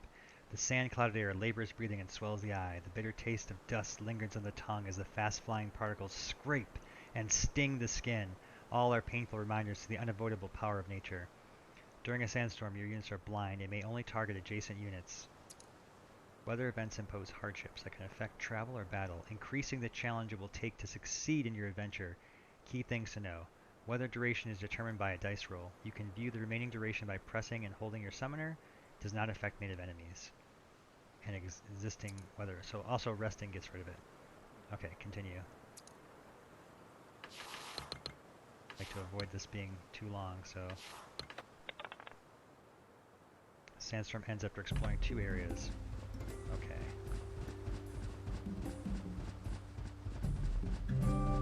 Look at that treasure now.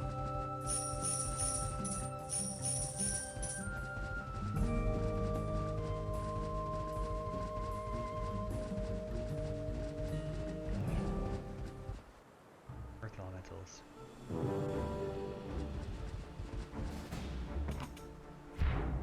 Blind units must be adjacent to target, so yeah, the sandstorm blinded us. Alright, let's bring them closer to us, but to do that, let's get a little formation here. Combo! Combo! Combo! Yeah! That was satisfying. Oof. So the Earth Elementals have that inflict vulnerable power, which the more of them that gang up on somebody, the more bonus damage they take. Alright, if I'm smart about this, I should be able to combo my way into killing all of these guys.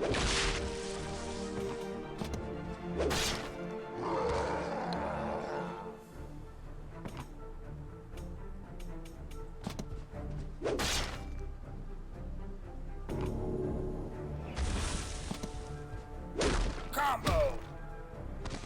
There we go. Sandstorm ends after exploring one more area. Okay. That's good.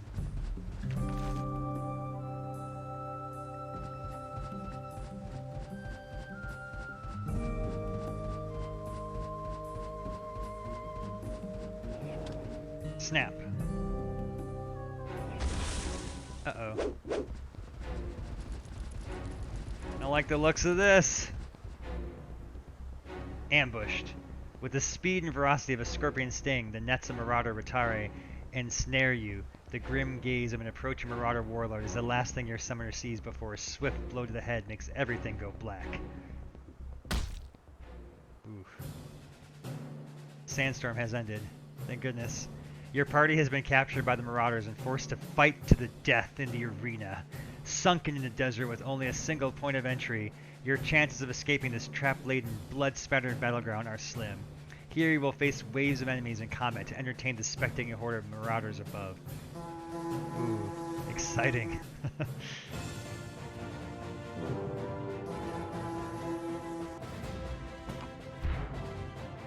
Oh, we're still blinded by the sandstorm. Uh-oh, that's not good.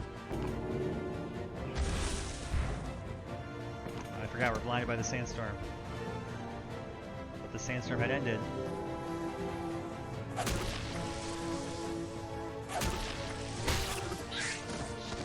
We still have sand in our eyes.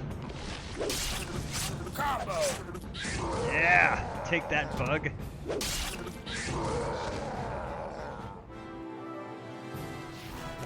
Okay, now sandstorm's ended, hopefully. Well done. Prepare for the next round. Bunch of acolytes. Can I see now?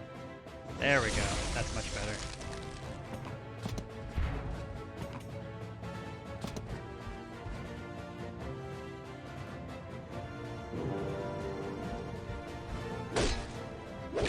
Witness me. Witness! Witness me.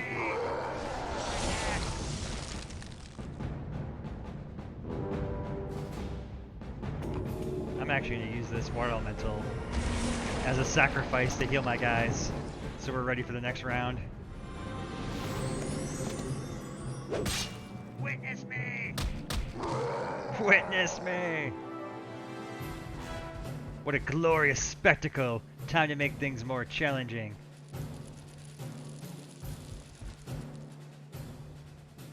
The Gladiator, a cohort of insectoid beasts, enters the arena. A lone, battle-scarred warrior stands with them, ready to face you in mortal combat. You suspect they were also captured and cast into the pit. It is the will of the Marauders that you shall fight to the death, but perhaps fate has another plan in store. Propose we fight together. The Gladiator accepts your offer. Yeah! Come get some!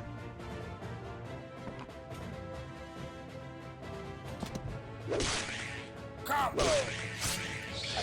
Ow.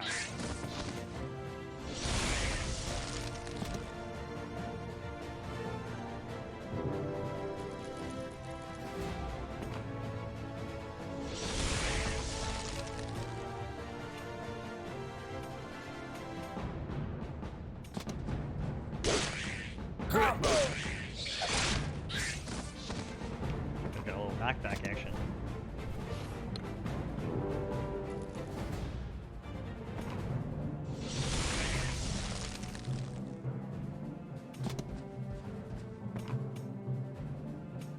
Keep him here.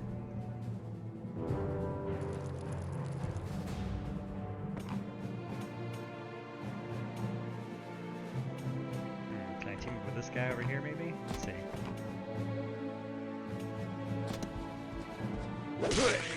Combo! Combo! Yeah! Are you not entertained? The horde of Spectre Marauders cheers at your victory. Amazing who managed to survive. Their apparent leader, a big bearded ruffian, adorned in a giant horned helmet, smirks to signal that you won't survive the next monstrosity they have in store. Ugh. It's a Cyclops.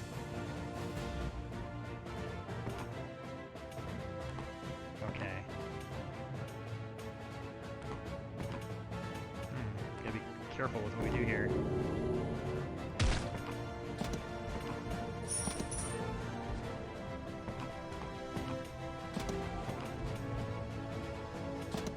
Okay.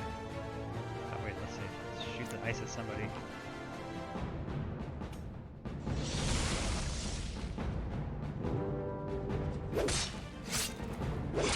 Ouch. Ouch! That guy's got some real heavy armor on. We need to wear it down. You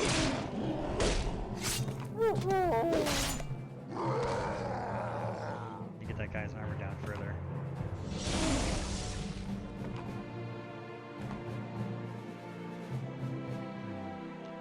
He'll take, if I can pull him into the trap, he'll take 2, then 4, then 2.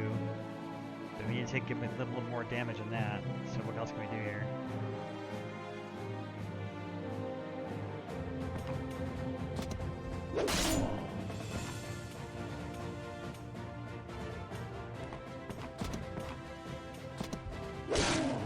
Combo! Combo! There we go. Teamwork.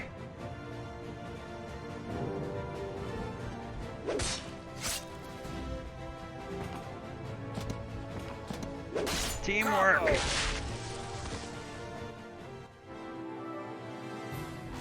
Baffled and infuriated that you're still alive, Big Beard, the Marauder Warlord, decides to finish you off personally.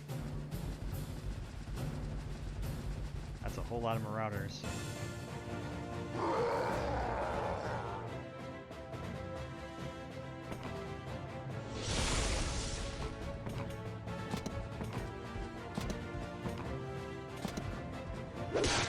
Pull you into the Combo. fire.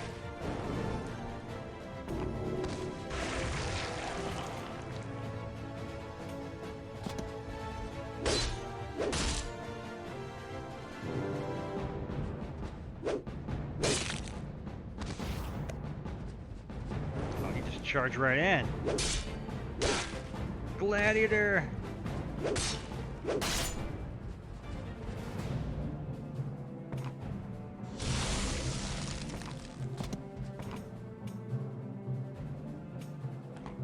Just attack him. Take that, Big Beard! Burn! Ah, barbarian's gonna go to town on all of you! Oh, that should have been a kill. He killed him. Why didn't it count? It was a rampage. Alright, gotta make it count. Yeah! Yeah! Barbarian is king of the arena! Ow. Barbarian's dead.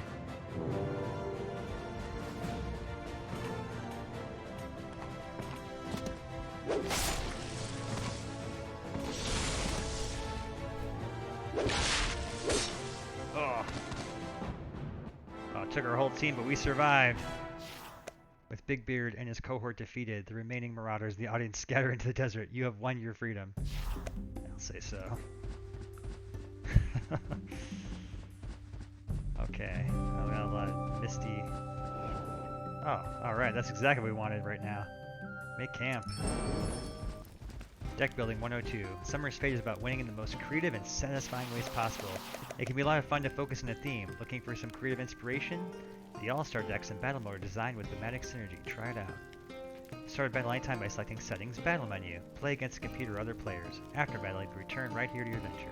Got it. Alright, let's customize our deck here. Oh man, we have so many good cards now. I want to take and put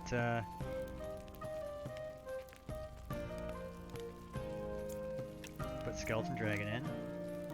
We got 2 dragons now. That's pretty cool. And let's see. I like this crystal golem too. Crystal golem.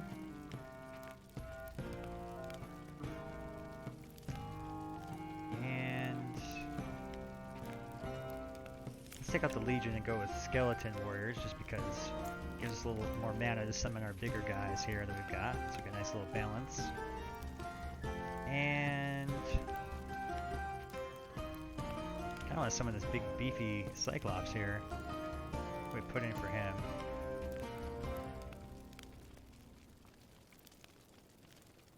I want to keep the War Elementals because we don't have too many healing things. Let's trade out the Achiri for the Cyclops. Okay, there we go.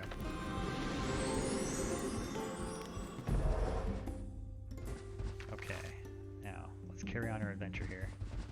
There's some epic arena battling there. Some air elementals. Okay, well, they're kind of over there now, so let's just get ready for them to come to us. Alright.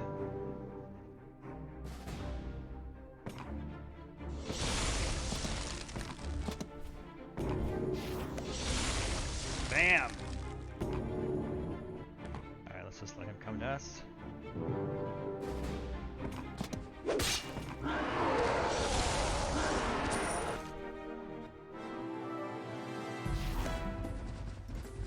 Defeated. The puzzling intrigue of dragons. Greater dragons are fond of puzzles and anagrams. While their true names are incomprehensible to humans, they take pride in giving themselves clever names in the English language that, when properly rearranged, reveal a distinctive trait about them.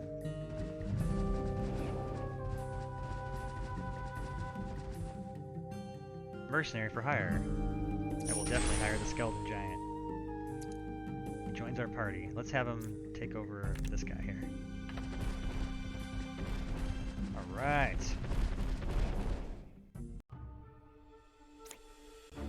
Chotuk the Wanderer.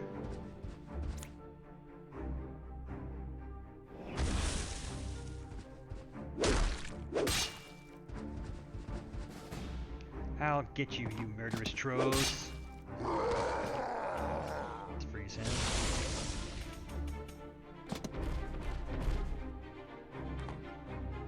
Really want my guy to be good over there. Okay. Aha! There we go. Combo! Yeah!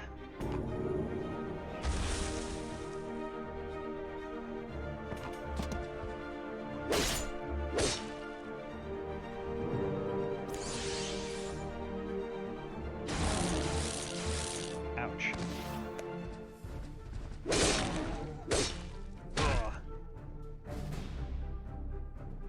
Alright, let's get this guy off our back here.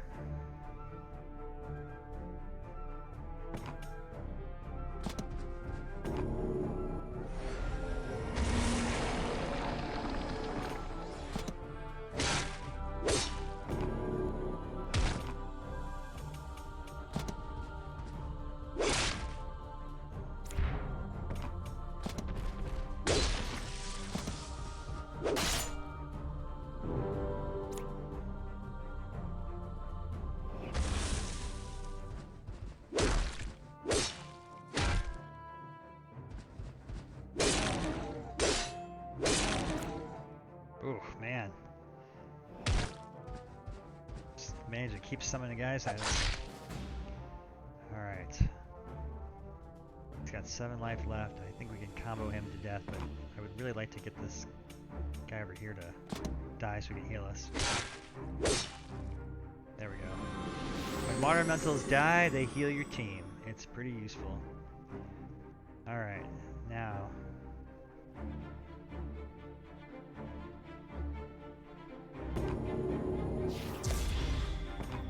the ice trap.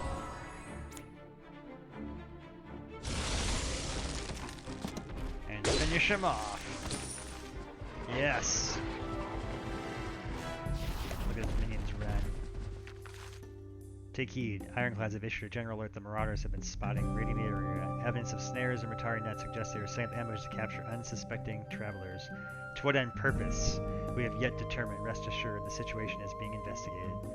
Avoid travel until the matter is brought to rest. Alright, let's get the weekend spell.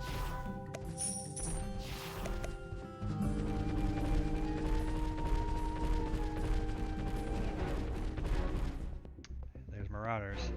Catch of the day. A ruthless gang of marauders surrounds their latest catch. Dark images of what horrible fate may befall this victim are interrupted as the marauders spot your party and shift their focus on their next target. You. Prepare for battle. Bring it on! Okay. Freeze the acolytes.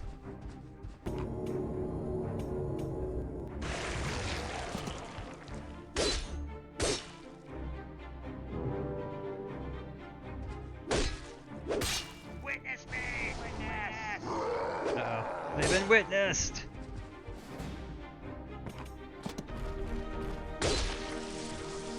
I love that big old skeleton.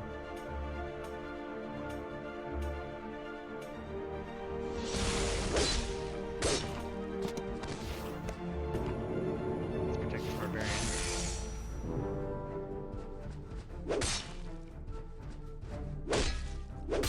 Witness me! Dang, it wasn't enough to keep him alive. Ah! Don't like losing my guardians. Knock this guy into the cactus. Yeah!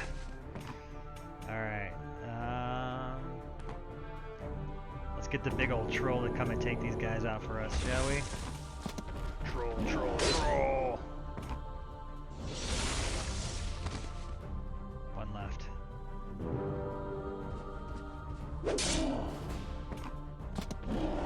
Combo! Yes! Get you out of this net.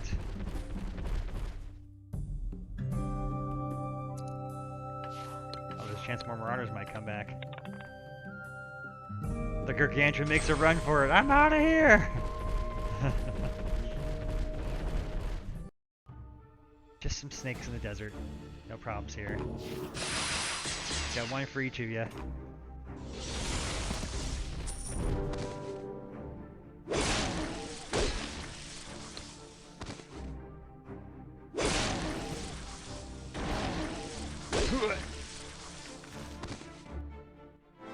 Korra and Skeleton Giant, the ultimate team. Army of two. Hunger consumes the light. Everine was a priestess loyal to the Emperor until demons of the void whispered to her of her harrowing despair. She fled to the desert and recruited a cult of high elf followers. Little did they know they were sought for a purpose more sinister than worship. The hunger of demons runs deep. Cassandra, a heralded scientist, has foreseen that these demons shall consume the elves, and then Everine herself, a tragic loss for the brilliant light she once shined for the Empire. Alright, let's see if we can track down Everine.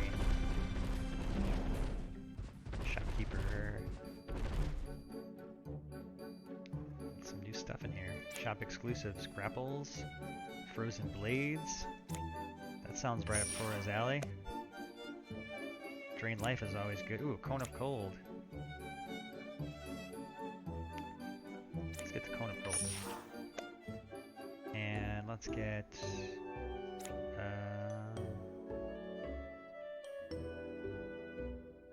let's get the skeleton now.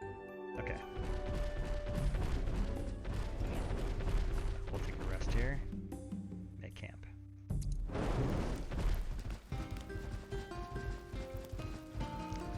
It's a good team we've got. Alright, let's take a look at our cards carefully and kind of decide here. I almost want to kind of clear out a few and start over. I actually really like that card. -3, -3.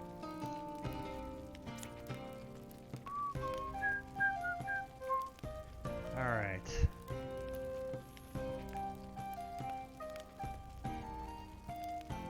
Let's see here.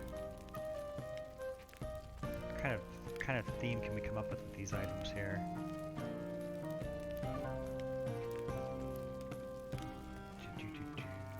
We have a lot of skeletons. Skeleton could be interesting. Skeleton Hound gains +1/+1 for each surrounding undead. That's not bad.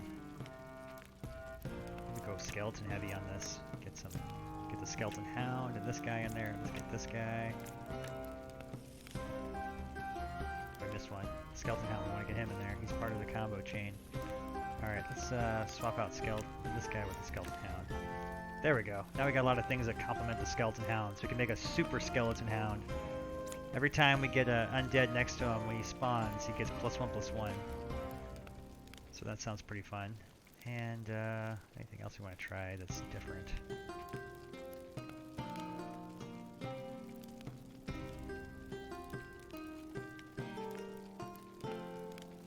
I feel pretty good with the rest of the team. Let's go with it. Yes.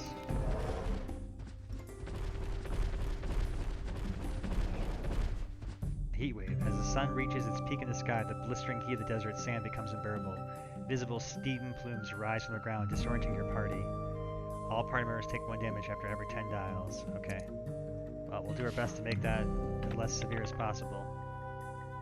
6 damage. It's going to deal 6 damage to us as we explore the desert here. Okay. Okay. Heat wave.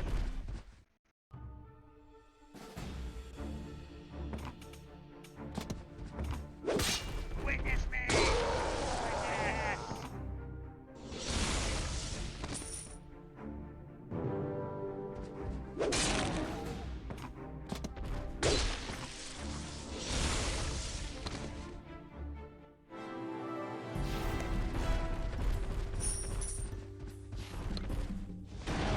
Ow. Heat wave. Treasure in the desert. Whoever left it there must have melted to death. Ow!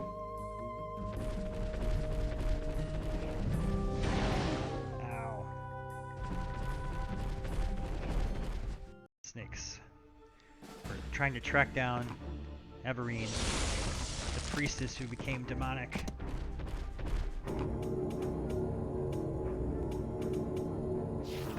Combo! Yes!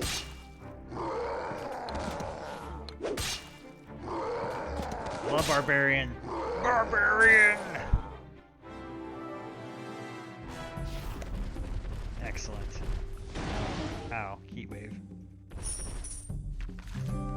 Tactics to survive judgment. Golden dragons are vigilant and can counterattack endless each round. Use curses, debuffs, and electric shock to nullify its counterattack. We have a debuff, we should put that in our deck. Knockback and combos cannot be countered and are effective. For the coup de grace, consider poison. Okay, maybe we should look at our deck again and reconsider what we did. Ow. So, debuffs and poison.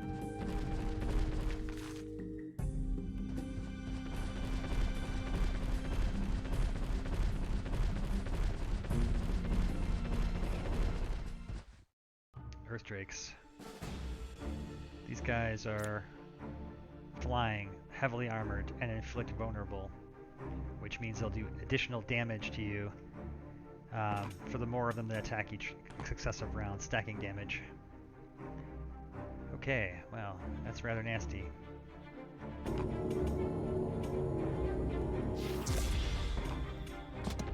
Set his trap to slow him down and bait him in here.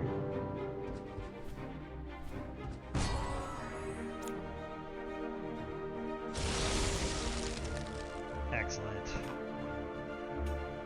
Okay, let's see here.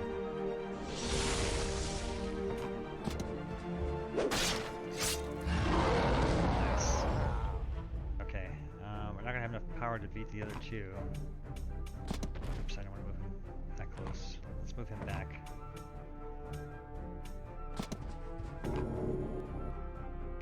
Actually, I want to get this guy in. Crystal Ice Golem would be useful. Okay.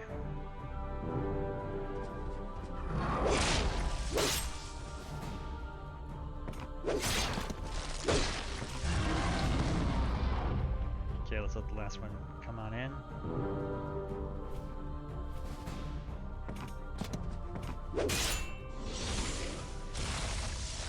Alright, we got this in the bag now.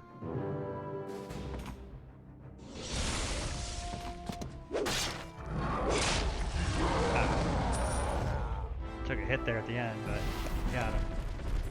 So sometimes the battles are not about the, Today's entertainment. Join Big Beard and the gang for an enthralling match of Bloodsport in the Sandpit Arena. We were there earlier. Rumor has it its crew have something special planned. Could it be a fresh-plucked griffin or hand-reared manticore? Here's hoping for something even better, a summoner. Oh yes, it's been some time since we've seen a spellslinger's blood spilled in the sands. Who recalls how the last one fell? Was it a wasp sting, beetle pincers, or the crushing blow of old One Eye? Whatever the surprise in store, it's sure to be worthy of witnessing.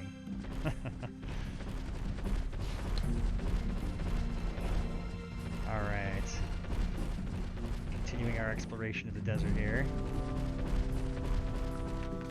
We've cleared a pretty sizable chunk of it. Let's see what, we're still hunting for Everine the... Oh, bandits again. You know what, I'm tired of paying you guys. I refuse. I refuse. Yeah, get out of here. You punks. Whoa. There's high elves here, but that does not look like Everine. Who's this guy? Chauvinist. Or Chauvinist. The fighter mage. What kind of fighter was he again? He's a chaos warrior. Chaos and arcane, interesting.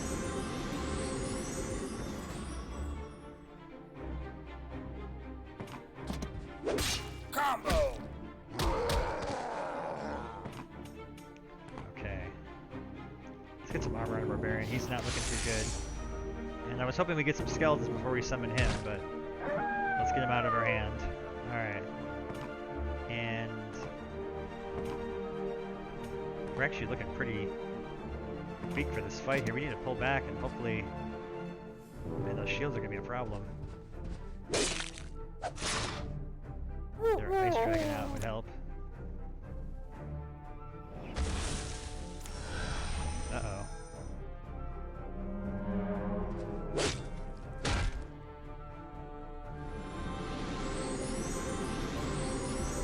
They got these guys here in the back just healing them and buffing them. That's not good. Okay. Let's lock him down. Actually, we get the... do that. We can get the mountain troll out. That would probably help us out.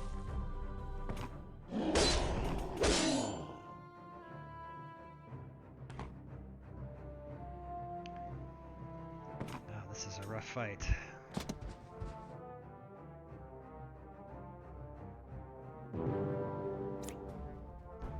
Double an ally's base power. Oh man, that just became super soldier. Yeah, into the spikes. Oh! Jeez, 10 damage on a... oh, it's a captain, okay. Just say there, that's a... What is going on?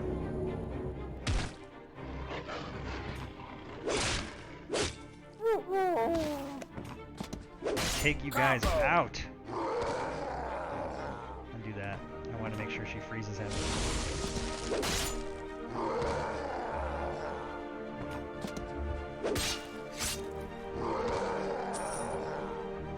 We need to get the barbarian over here to take out these healers before this guy becomes unstoppable.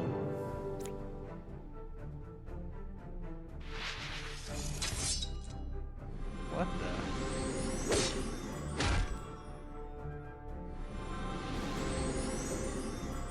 He's got a hammer.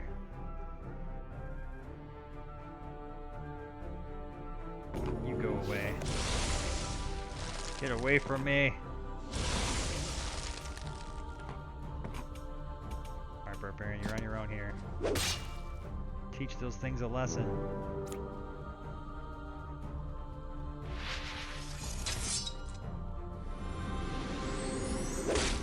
Ow! Oh, into the spikes. This is not good. Okay, but it's not over yet. We're gonna summon the Legion.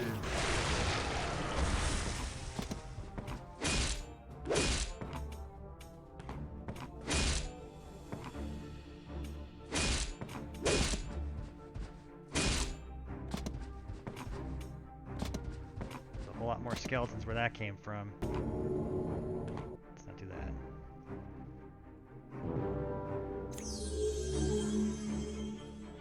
We gotta get these healers though. Those are very problematic. If they keep healing them, we're not gonna make any progress on these guys.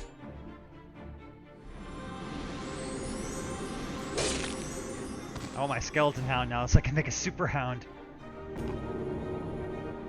Alright, let's get the iron golem. Uh-oh. Swift strike. Oh! Ouch, that hurt. Okay, let's make our way toward these healers, take them out. March, skeletons, march. We can freeze him again. Skeletons are slow and steady. Alright, we're driving him back. We're driving him back. It's exciting.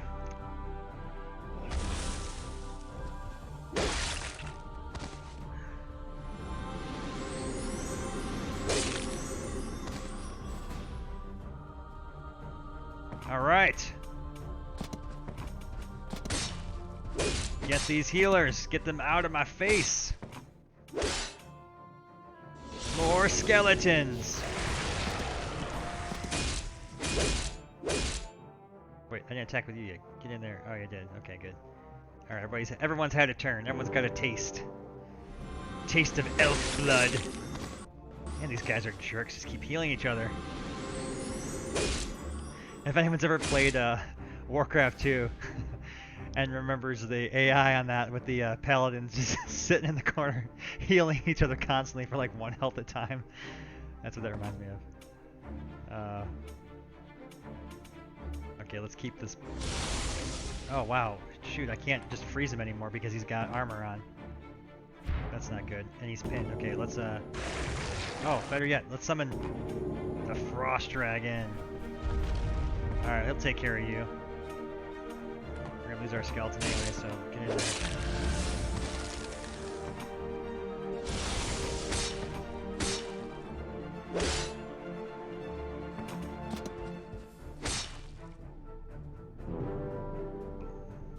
This one, real fight here.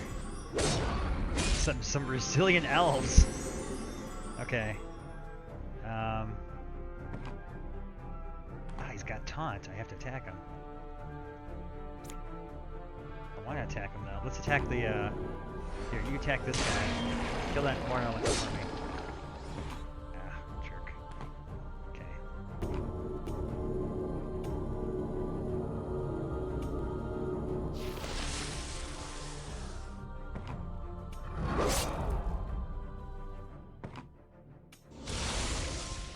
Not to do a whole lot. You know what we should do is freeze this guy so he can't keep healing his buddy.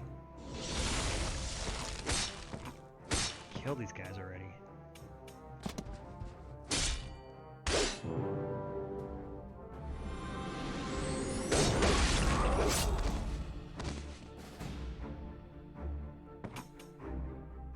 Alright, time to get this guy dead already. Oh, he got knocked into the cacti. We're losing our skeletons. One more turn I can summon that dragon. That would be useful.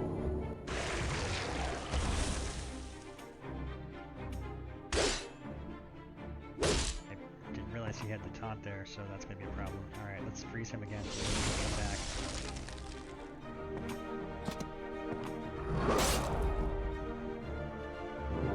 We're gaining traction here. Ah, stop healing him! Stop healing him! Alright, that's it. Bring out the big guns now. The skeleton dragon. Flying. Inflict -3 and vulnerable all 3. So once the skeleton dragon attacks, everything else that hits him is going to take an extra 3 damage. Oh, unless he blocks it first. Let's undo that. Let's do the freeze first so he can't block. Bonus 3 damage. 3 damage. Bonus 3 damage. Wait, I don't want to do that. Undo that. Let's move the dragon up instead. There we go. There we go. That's it, finally. Get out of here, you elves. It's a good fight. Excellent fight. skeleton dragon. I can have 2 of them. Army of skeleton dragons. Golden dragons are exceptionally rare. They are wise, benevolent guardians who dedicate their lives to protecting arcane secrets. Should this creature challenge you to combat, take comfort in the thought it deems you worthy of judgment for a higher purpose, for it will likely be your last. Okay. Well, we're definitely in need of a campsite after that fight, so let's see, there's one down this way, we'll go stop there.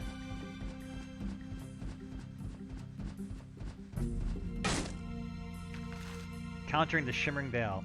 Units with Veil cannot be targeted directly with range attacks and spells, but they can be harmed by area of effect spells like Meteor Shower, and spells that target all units like Conflagration. Of course, the most surefire way to counter Veil is to bring plenty of melee reinforcements to battle. Okay, so it's giving us some... The lore system is designed to give you insights about the creatures that you're facing within the open world, and so when you see notes like that, it's giving you... it's going to help you strategize your deck to face the final boss, which we're going to do because we're going to set up a camp here. So when we make camp, it's a chance for everyone to relax, have some marshmallows, of course, and customize our party and our deck. And so we've got quite a team now. We've been in, this is our 3rd chapter of the adventure, and we can customize our characters. All right. I'm going to trade out the Barbarian for the Manticore, since we're going to be fighting the Gold Dragon, and Poison was recommended as a good tactic. Alright, and then... There you go, have some marshmallows there, buddy. Okay, and let's take a look at our cards in our deck. Alright, so we want to avoid things that are ranged attacks since it's got the Veil, and focus on things that are melee troops and up close and personal kind of things. So let's get another skeleton dragon in there because that thing was awesome. Oh, weaken. It said curses would be good too, so let's look at where we can integrate a curse. Let's drop out this guy, put in the curse. I do like having those water elementals in there for the healing purposes. We don't have any other healing in the deck, so let's get another water elemental and let's trade out... I think the armor could still be useful against him. Let's trade out Yeti for water elemental because we want to have the extra healing.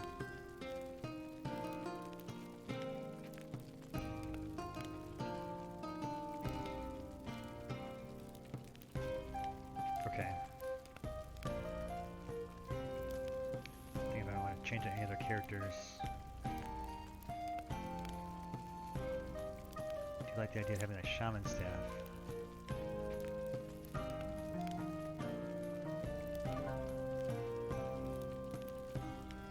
Let's try out the shaman staff for the, there we go. My thinking is that if the dragon has Veil, which is going to make it immune to range attacks, then Korra's ranged attack ability, her native ice attack, is not going to be too useful. So if I give her the healing staff, she can focus on supporting all of our giant monsters we've got lined up here. Basically made a deck of all just giants and really powerful creatures. Alright. Let's go explore. Oh. Fancy that. Speaking of the Golden Dragon, we've stumbled upon him.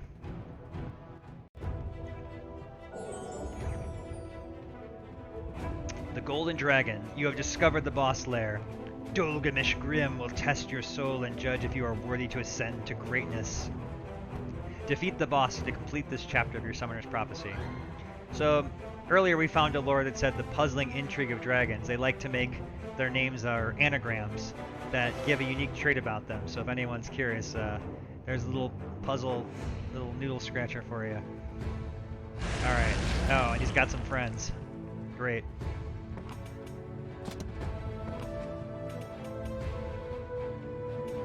I don't want to get in too close. Let's not do that last move. I want to be just outside their melee range, which is 3 spaces. So anywhere within these spots here is good. Here we'll move, and And they're off. Okay. And let's get a water elemental out.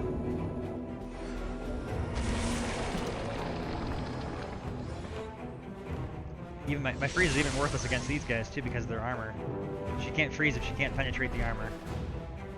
Alright, so let's go ahead and implement our strategy from the campsite. Give her the healing staff. Alright, so now she'll be useful to us as a healer. You know what, actually, let's undo that first, because she might be able to get one good freeze in here.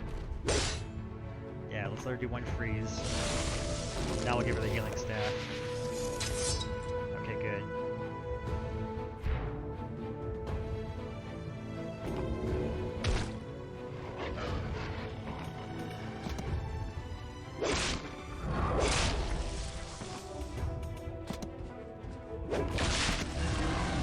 I have a good feeling about this fight.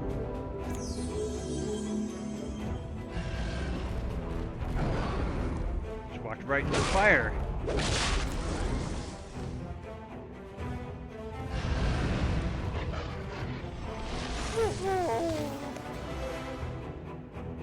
Oh yeah, let's attack with the water elemental to bring him up. Uh-oh. Swift strike. Jeez, 9 damage, okay. Can we curse him? We can curse him, but we can't see him. We have to be close to see him. All right, Korra, heal our Manticore up so he doesn't die. And let's see. You get in there and poison him. And this guy over here, I want you taken out. That Earth Drake for us. You know what? Let's be craftier about that. Let's throw the trap down. And we'll smack him into the trap. Boom!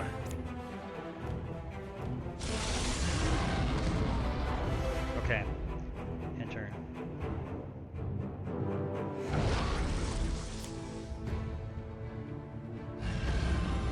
All of our hard work.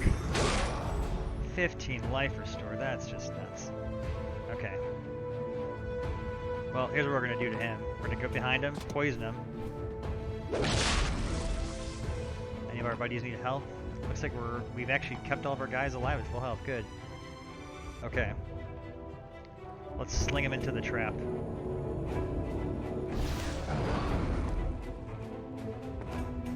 And then knock him away, and he's immobilized, so he can't come after us. There we go. That's good teamwork. Oh, he is hurt. Okay, let's heal him. Good. Operation Korra Healer is working.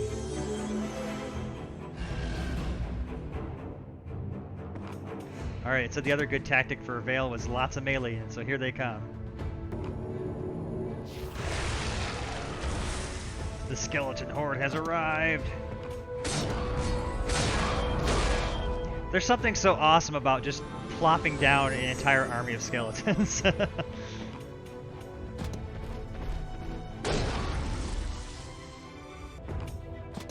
was really important for us that all the cards in Summer's Fate just feel awesome to play. Like, you just feel badass dropping those cards and summoning things, and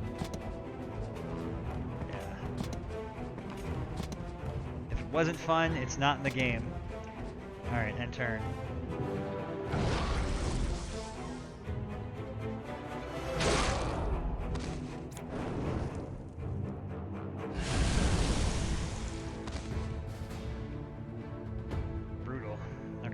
Well, guess what we're gonna do to you. Knock you back into this trap. Oh yeah. And then we're gonna backstab you with poison again. You're almost there. Keep pushing the fight. Alright. Rush them, skeletons. Rush them!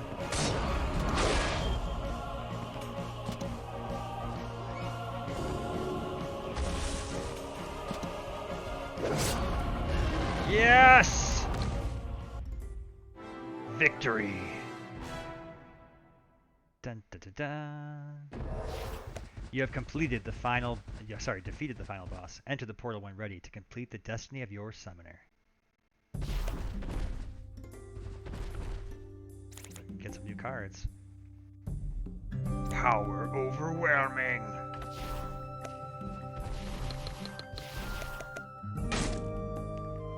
Alright. So even though the boss is defeated, we can still explore the rest of the world here. I kind of feel like I want to clear the board just because, why not? Any cards that we collect will be unlocked for the battle mode at the end of our adventure. So completing adventures, you get to unlock new summoners, and you also get to unlock all the cards that you found in battle to customize your own crafted decks that you can take to fight against the AI as well as other players. We've got real-time multiplayer and asynchronous multiplayer planned for the full launch. Okay, so we've got a new summoner here. What is this character? Cocolus of Sky. Summoner with flying and taunt. Okay. Here we go. Get in there and defend my honor!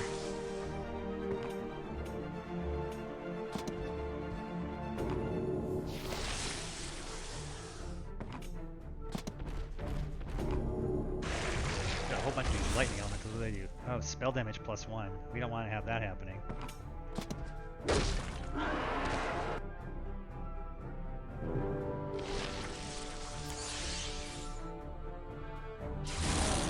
Ouch.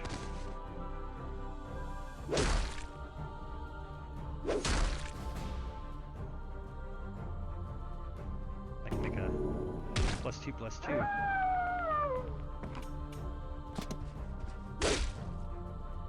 Oh, there's a barrel over here. This will be fun. Watch this. Powder keg. Alright. Alright, go around here.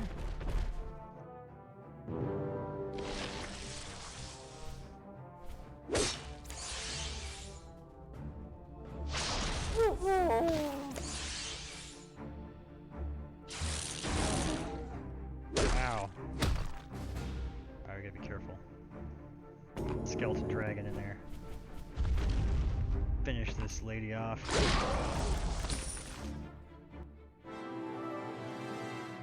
Sweet, sweet victory. Blinded by the light, golden dragons have evolved an amazing defense mechanism. Their shimmering scales are grown from a unique composition of metallic elements, perhaps obtained by absorbing gold through their skin. When properly aligned in the sun, they act like a mirror, blinding their opponents, making it impossible to target with ranged spells. Ooh, Icefall. How have we not gotten this spell yet? Like, seems like a signature spell for the Ice Queen.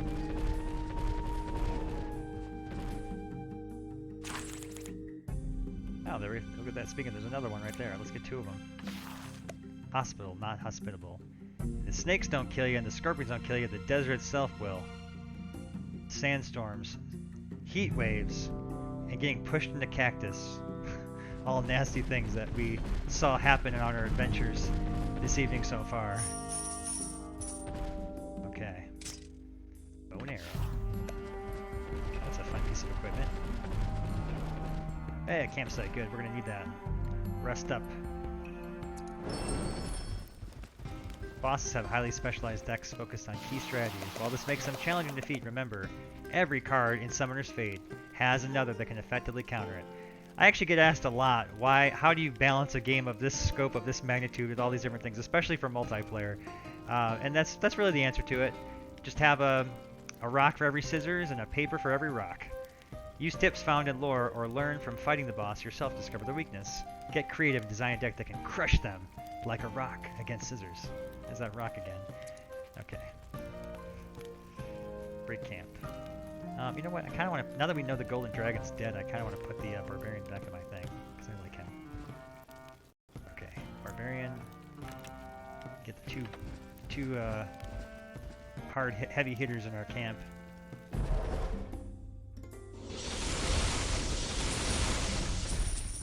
Get this gold. Rival adventures. We saw those earlier when we were on the path.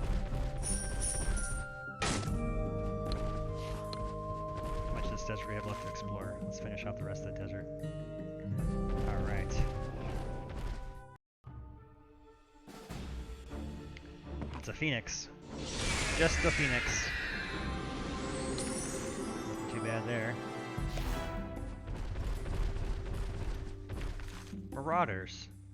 Yeah, we fought the Marauders. They were the ones that captured had captured one of our heroes that we found, as well as having a.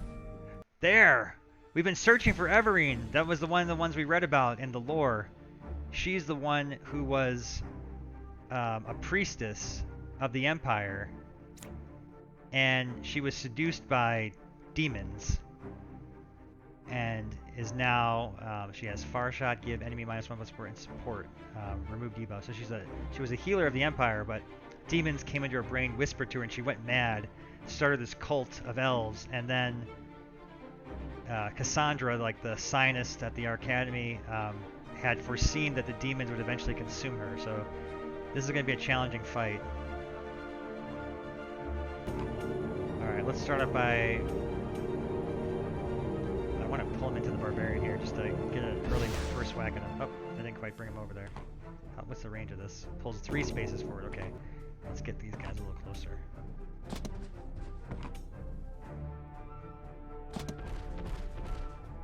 Alright, only 1 spell, so let's do this. Combo! That could have gone better. Alright, let's freeze him first just to make sure we get at least 1 hit on him. And then let's do the combo. Combo! I feel like I could still do better. Combo! There we go. That's much better. Okay. Now let's go and chop one of these guys down. Always take out the healers first. That's Tactics 101 right there. Always take out the healers first. No matter which game it is. And that's why we take out the healers first. Except this whole team is healers. They're all a bunch of priests. Okay. So let's see what we got here. I suppose it wouldn't hurt to freeze the healer. And then Barbarian can go to town. As we get our Skeleton Hound in there. Barbarian's doing okay on health.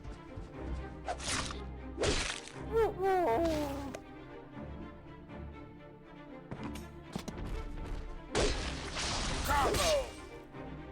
Start wearing down the health of her, and then let's get a one elemental out there.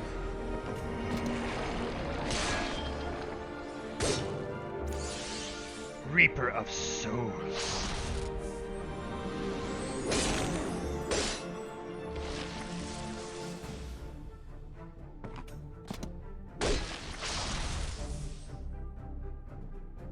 What was that?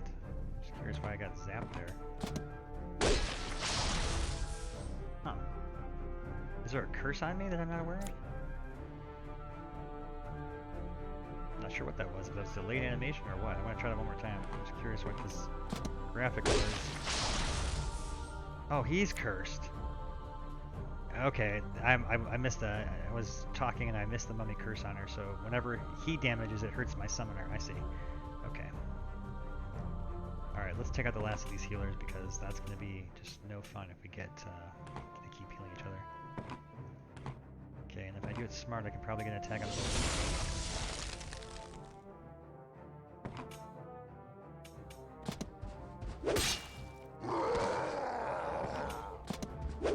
Combo! Yes! Okay, good. Alright, we're actually doing pretty good in this fight. Took out all the healers, that's the hardest part. Abysmal end. Well, it was foreseen the demons would consume them.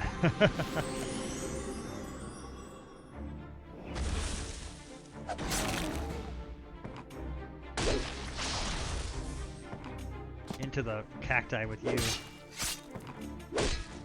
Let's take out this archer. Alright, we're doing pretty good. She's running.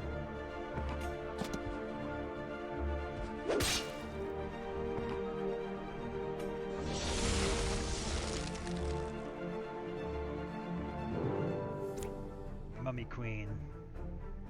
You're just buying time in there, Everine.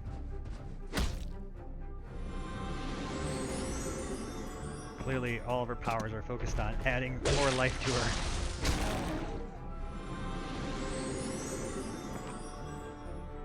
Let's take out this mummy. No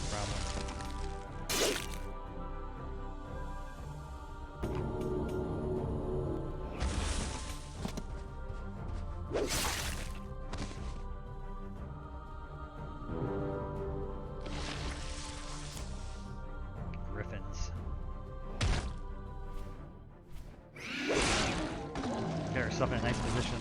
it's difficult to gang up on her. Okay, let's freeze her so she can't go anywhere. Alright, take out the griffin. Knock him to that thing. And then let's get the skeleton dragon out. Alright, not looking good for you now, Everine.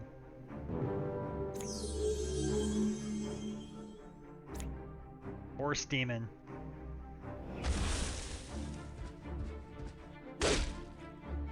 Ouch.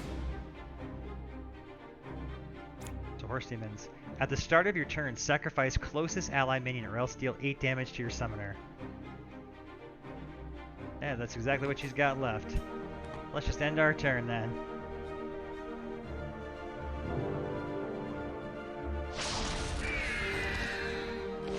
Oh, she still had the griffin. I missed that. No! We need to kill the last minion.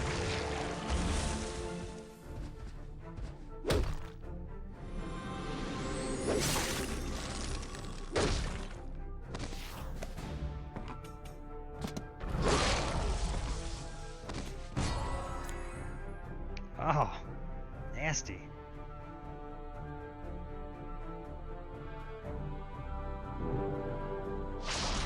Aha! Your own demons are gonna sacrifice you. End turn, let the demon do its work.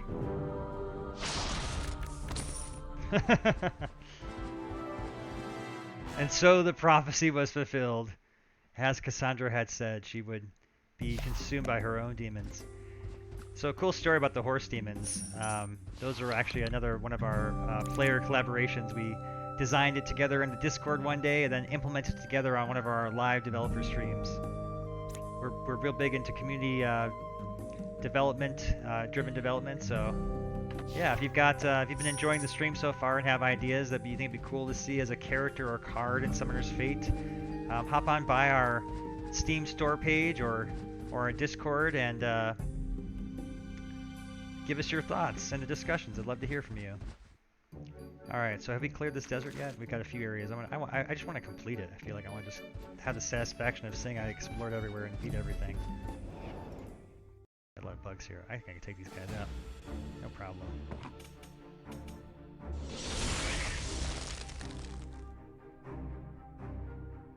Yeah, and we're going to utilize our fun little skip function there.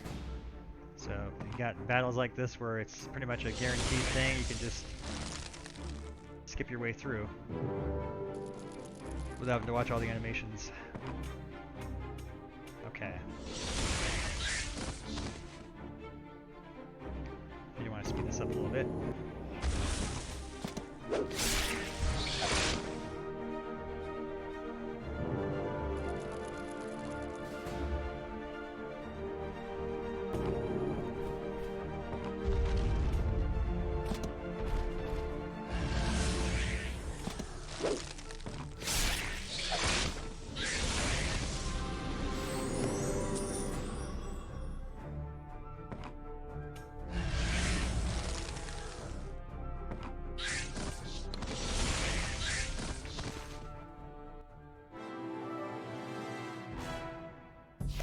Excellent.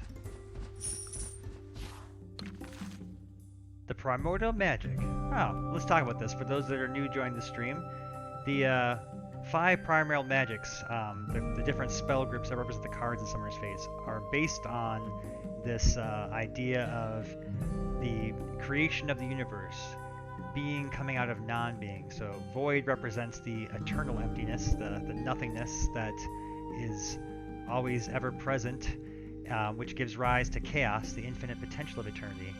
And order naturally forms from chaos, is the divine order of time, the emergence of consciousness, and from that, arcane forces, the psychic, physical boundaries of reality, and then nature is the ensuing need of life to grow that arises out of the systems of order being formed. It's kind of a cool philosophical thing that ties in with the magic that's always, you know, creating the universe, and that's how the magic is always flowing. It's a natural, innate state of existence. Alright. Oh, some fennec boxes. gotta be careful with these guys. They can be tricky. Okay. So the foxes in Summer's Fate are just crafty. And they can swap position with an ally and attack the closest one swapped. So if they get close to you, they can be pretty wild in a group like that.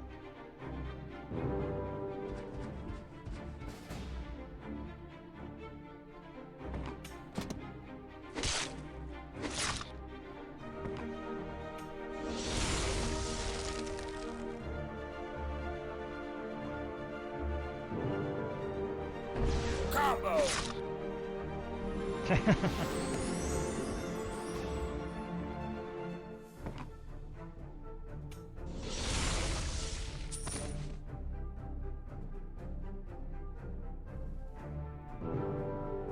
Crazy foxes. Combo.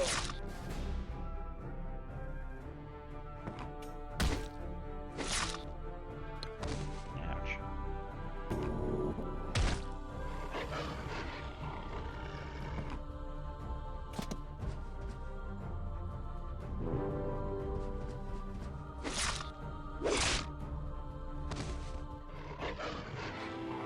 Victory! Okay. I've explored the last. Oh, there's got one last area to explore, then we've cleared the desert. Get 100% achievement. It's the fallen angel! She's back. Angels are selfless celestial beings that fully open their hearts to helping others. From time to time, they fall from the heavens to protect and guide others in their spiritual journeys. Unfortunately for this poor angel, she miscalculated her landing and was fatally injured. We're going to try to help her. We're going to spend all of our dice to make sure she comes back. The angel miraculously recovers. Thanks to your help, the angel recovers from her wounds and is able to resume her mission. Before she departs, she blesses you with the reminder that no matter how difficult things may seem, there's always someone special out there watching over you. Farewell, angel. And so it is time for us to enter the portal.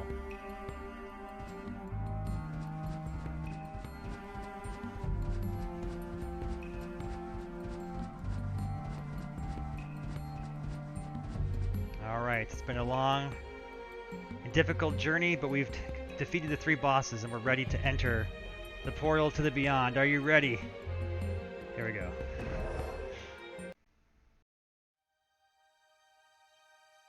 And we made it to the beyond. What is this mysterious place? But the cosmic tortoise is here waiting for us, so let's just look around and this really serene, peaceful music here. It's meant to mean something.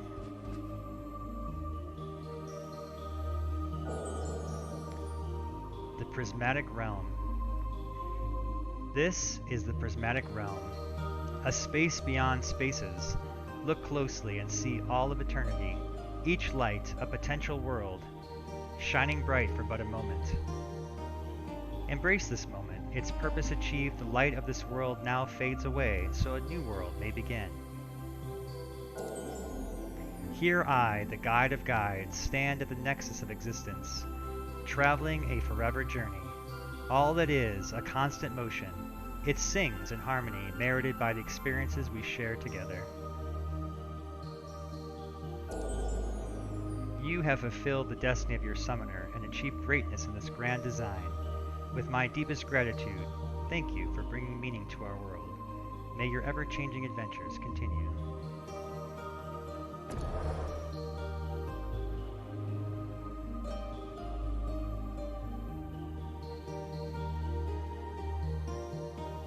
Are you ready to leave the Prismatic Realm and experience new adventures? Yes.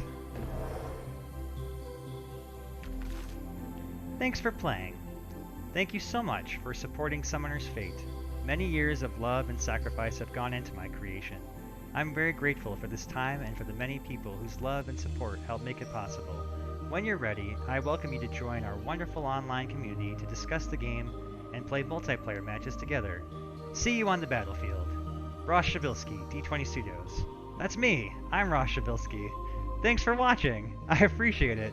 It means a lot to be part of the PAX Online event, to be featured on Steam.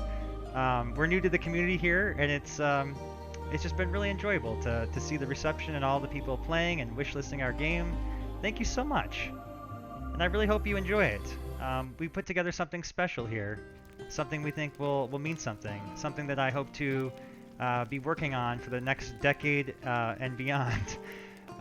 With the support from the community to make new and awesome cards and new ideas for new encounters and things like that. So do check out our page. Wishlist us. Leave a post in the comments for me. I'd love to just make a personal response and say thank you. All right. So now that we've done adventures, the cool thing about them is that they're ever-changing and replayable. The build I'm playing right now is currently the pre-release build that we have available to a select number of people, and you can actually get that right now on our website for a short time. It's got access to all the different platforms that we have on there. But our goal is just really small user-based testing because the focus is really just fixing bugs. And we can't quite go to Steam yet. We just had the page up a week ago, so there's a time limit on how soon you can get the build out. But we'll be coming soon, and yeah, I'm just super excited to be here. So let's check out some of the other things we got in store for us. Yeah, so this is where you choose the game modes, adventure and battle. And in the adventure which we saw, you defeat those bosses. A cool thing here I did was note the playtimes. And I did this because I wanted to really show how accessible and easy the game is to jump in. It's designed to be playable in quick sessions, so if you only have a few minutes of time, you can pop in really quick. And if not, if you want to sit down for a long time, you can do like we've been doing on the stream here, just play a full adventure all in one sit through, which is nice. It's got a really cool save system that is easy to load back into, and the adventures are meant to be very light and easy to get. Not a lot of heavy-handed story or complex things to remember. You can just sort of experience it, I guess. And yeah, it's a lot of fun. There's a lot of summoners. I'm just going to show this real quick so you can kind of see the different difficulties. We just finished playing the game on casual mode. So casual is a little bit more forgiving, designed for the new players to the genre, new players to this particular game's mechanics to kind of get used to things and just experience it. Normal is actually like I would say like a challenge mode. You have kind of more of a more stakes involved, much harder because the encounters are more difficult and you have limited lives, and you learn a lot through playing and dying like a traditional roguelike. And then the hardcore is for those that want the really punishing, like really satisfying, meaningful things. And I'll tell you, there's a vast difference having played all three of them. Maybe next time I'll do the hardcore. I've done the normal, the casual, and the hardcore is really tense because you can't make any mistakes. You have to be on your toes the whole time. It's good though because it's very rewarding to make it through that. It's really an accomplishment. Oh, I didn't show you the different summoners though, just to give you an idea of how much content's in the game already. So if I were to just choose normal, say, these are the summoners we've currently designed. And they're all unique. They all have a combination of cards. We still have some placeholder art here that represent the eventual magic spheres, but each summoner commands 2 different types of magic, those 5 primordial magics I mentioned earlier, and we have plans to have a set of 20 for the launch. And so to beat one adventure with each one of them would be about 60 hours of content in itself.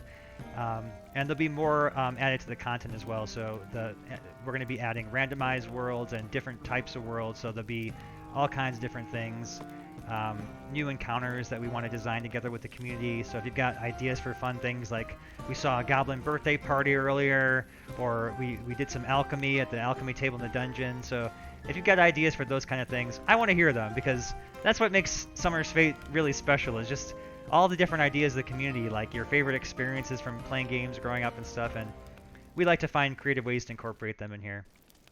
Alright, so then the other mode we have is our battle mode, and here we construct a deck of 3 heroes, 20 cards, and go head-to-head, multiplayer, or versus the AI.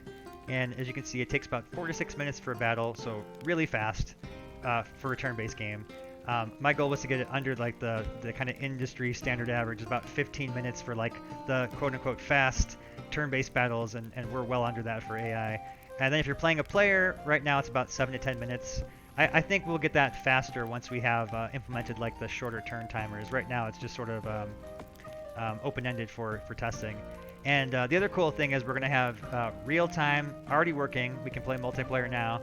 And then there is the asynchronous mode, which will be kind of like your back and forth email chess style, or Words with Friends is the example that everyone seems to know pretty well. Yeah.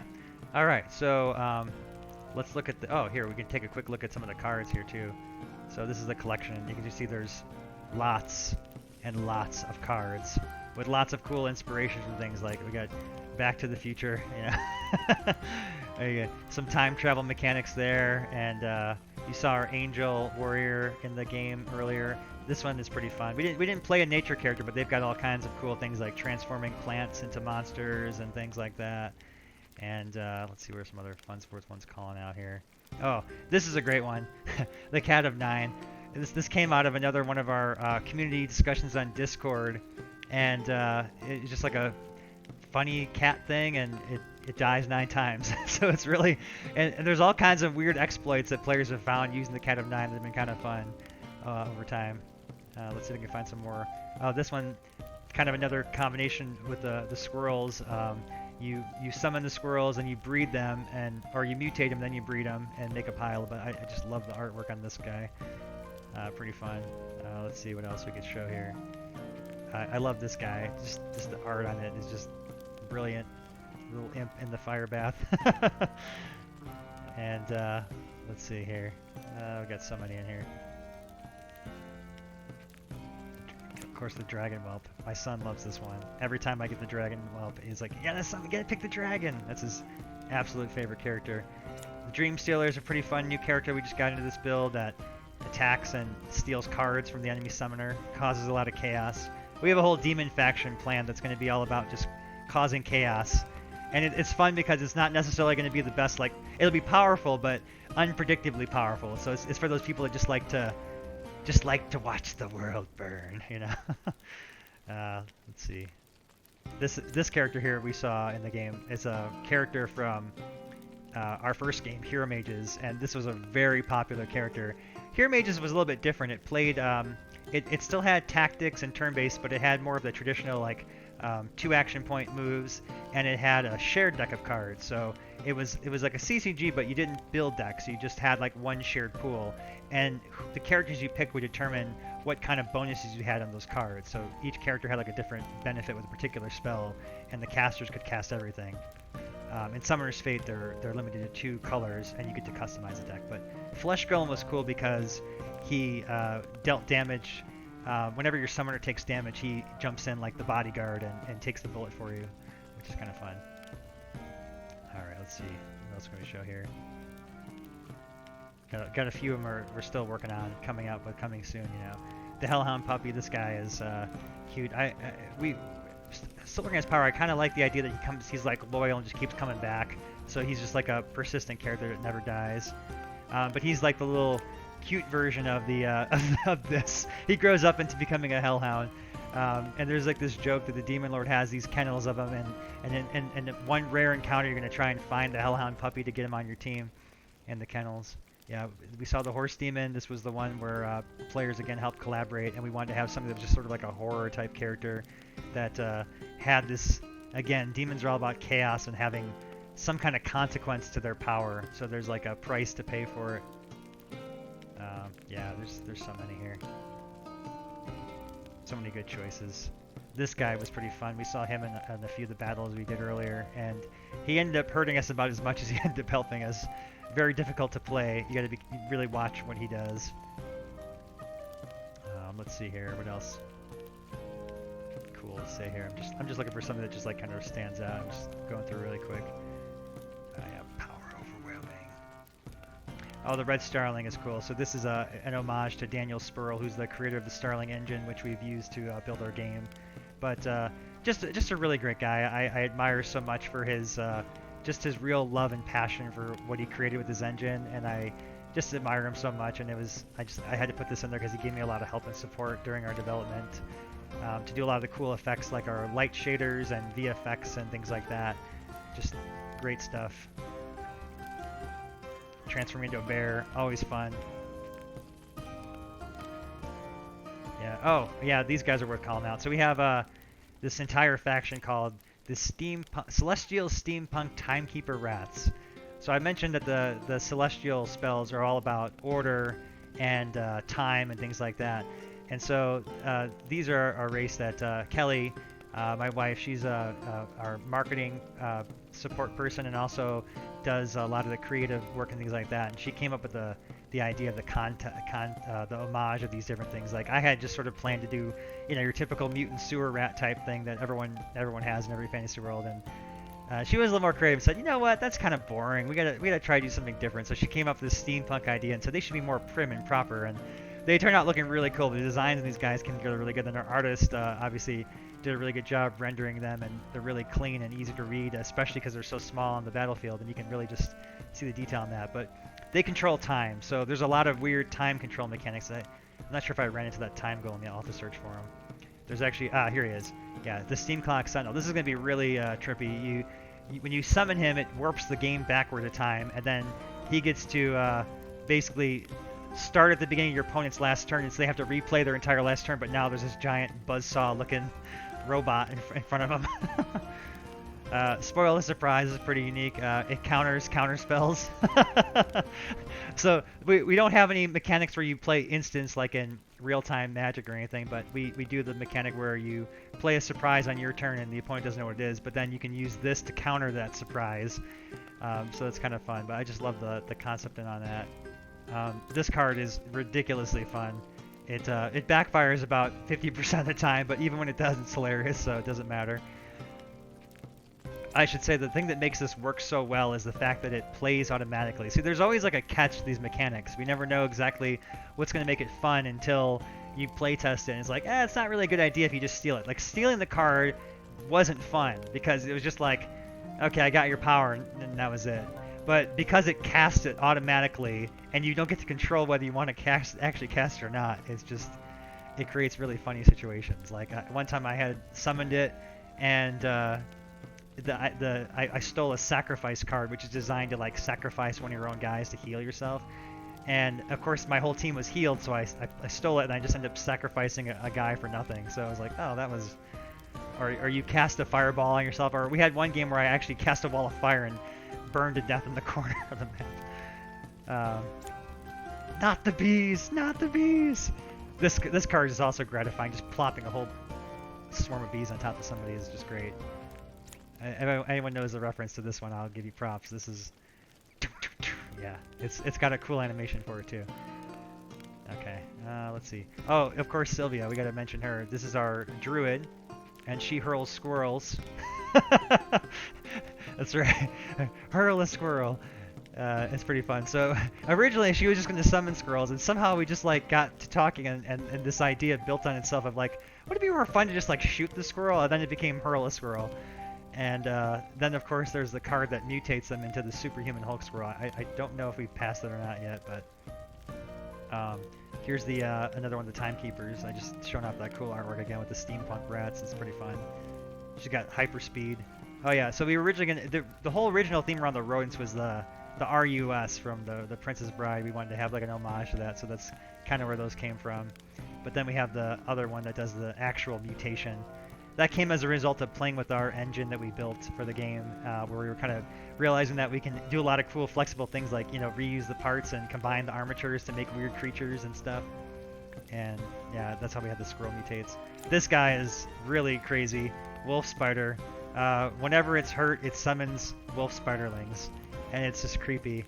Back when we were doing our initial build pre-release testing, there was some streamers that were playing the game, and there was this one girl that just did not like bugs. But every time this thing came on the board, she like freaked out. It was great.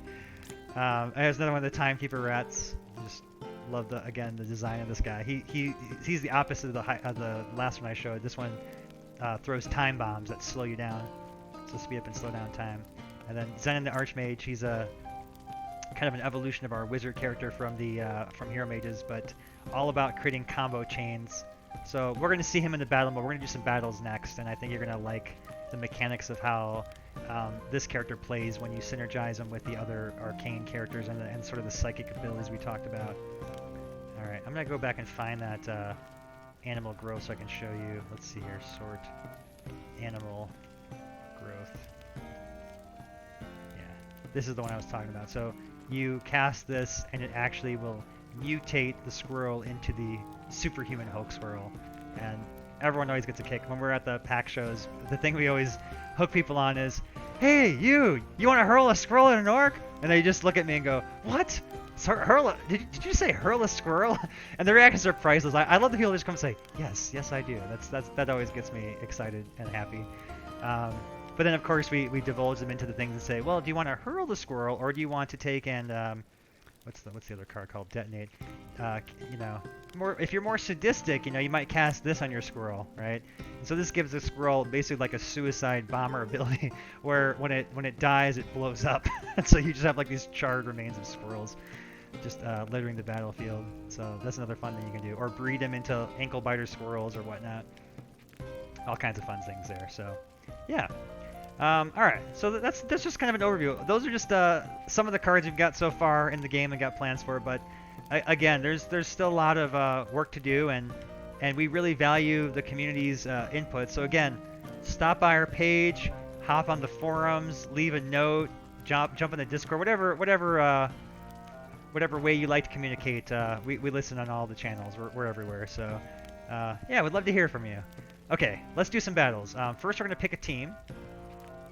Okay, and hey, look, we've got the Mind Gamer selected, so let's go ahead and go with those guys. And we're just gonna battle some AI, so we can do some nice quick battles, show a lot of the different variety off. And it's a little rainstorm going here. Just take a sip of water real quick.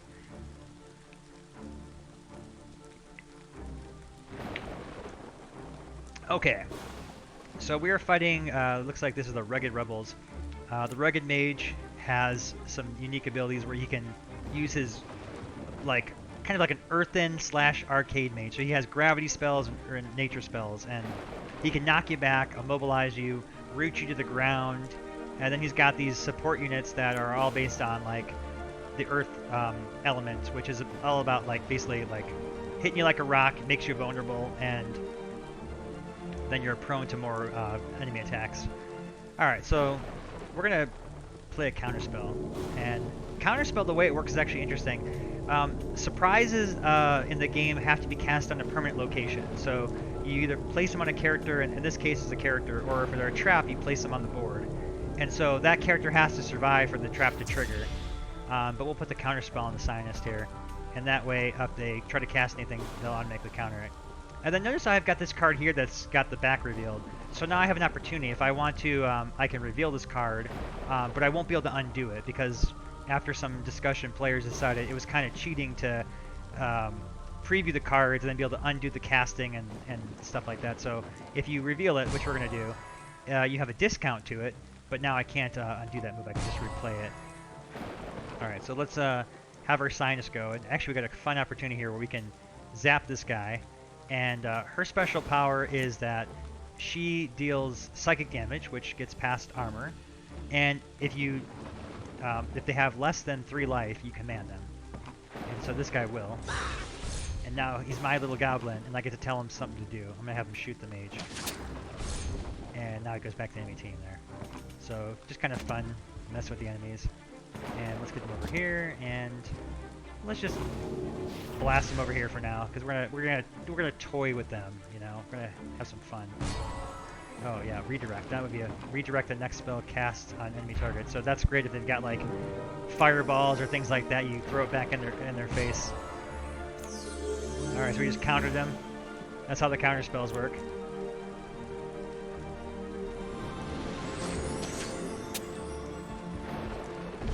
Ow.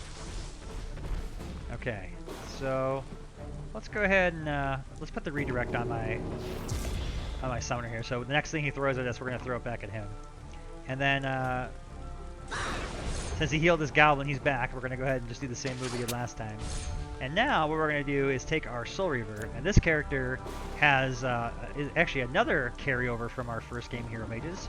And her big ability in Hero Mages was she taunted, which is basically kind of, you know, forcing you to attack another person. And so if you bring her into contact with an enemy, it's now a passive ability for this game, where it will basically pin them. So once you've been taunted, as long as you're surrounding her, you can't run away, you can't target other people, things like that. You can cast spells on other things, but you can't try and use your abilities on other things. Okay, and then we're out of mana, so we're gonna hit end turn. And I got Earth Drake. So he's kind of freaking out now because he's surrounded, so he needs to get this. Yeah, oof. And that was a good use of his characters there. So notice that 2 Earth guys combined is much greater than the sum of its parts, because each one of these guys has that vulnerable ability, which essentially stacks damage. So if he attacks, the next person to attack stacks 2 damage, and then he's got a power where the same thing happens, and so it just multiplies itself and does a lot of damage. Alright, so now we're vastly outnumbered. We need to start dwindling the numbers down. I'm going to take and use their own forces against them to accomplish that. So we're going to take control of his Earth Drake, attack his Earth Elemental, bring him down. And kind of the main tactic of the Mind Gamers is that you want to try and whittle down the enemy's larger Guardian units as much as possible, and do that with the Sinus so she can control everybody and eventually beat down the Summoner himself. Alright, the Archmage is not particularly, does not have any range abilities. His power is so good that he just doesn't have any kind of other support abilities like the other characters we've seen so far. But he's also, it also gives him the freedom to move. A lot of mages with the range abilities, you don't tend to want to move around because you want to use their range, but he's good for moving around. Alright, and what we're going to do with him is we're going to summon the Minotaur. And the reason we're going to do that is we can use his charge ability to knock this guy into the bush, which is going to cause a combo. And you see all that extra damage there. So this is all riffing off of the actions we had done prior. So remember, we attacked him with his own Earth guy, which caused the stacking damage. And then the Minotaur has the charge, causes a gravity effect where it pushes him into the spike, or this bush here. And then he gets to get a free attack from that. And so it just, you know, ouch, ouch, ouch, ouch. And each one of those damages causes successive damage. Okay. So now we've evened the playing field, and so it's pretty evened up now.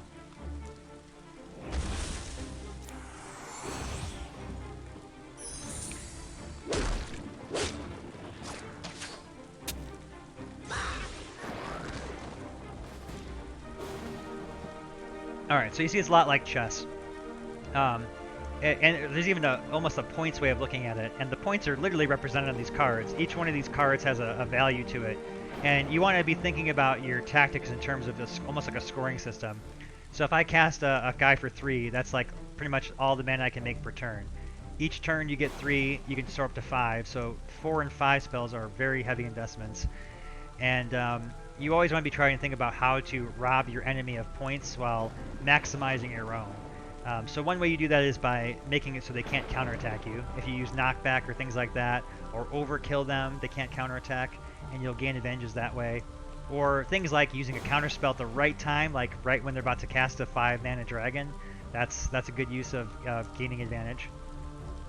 Okay, so what we're going to do here is, looks like I'm looking for targets for my Sinus here. I want weak-minded targets like this guy that I can now control and send after his own guys. So we're going to go ahead and just duff his own guy, get him out of the way. And I'd really love to Minotaur charge somebody, but since I can't quite line him up for ramming him, I need a straight path. Like, he needs to ram him like this. He can't like, maneuver like that and still get the ram. But we'll go ahead and attack. And let's go ahead and get the Yeti out there. Oh, I wish I had enough mana for the force field. This would actually make me completely invulnerable to any kind of melee or range attacks. And we're gonna get the Yeti going on the Barbarian here. And yeah.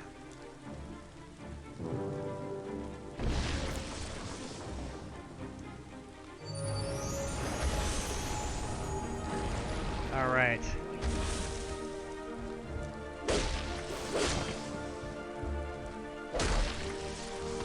So down goes the Yeti.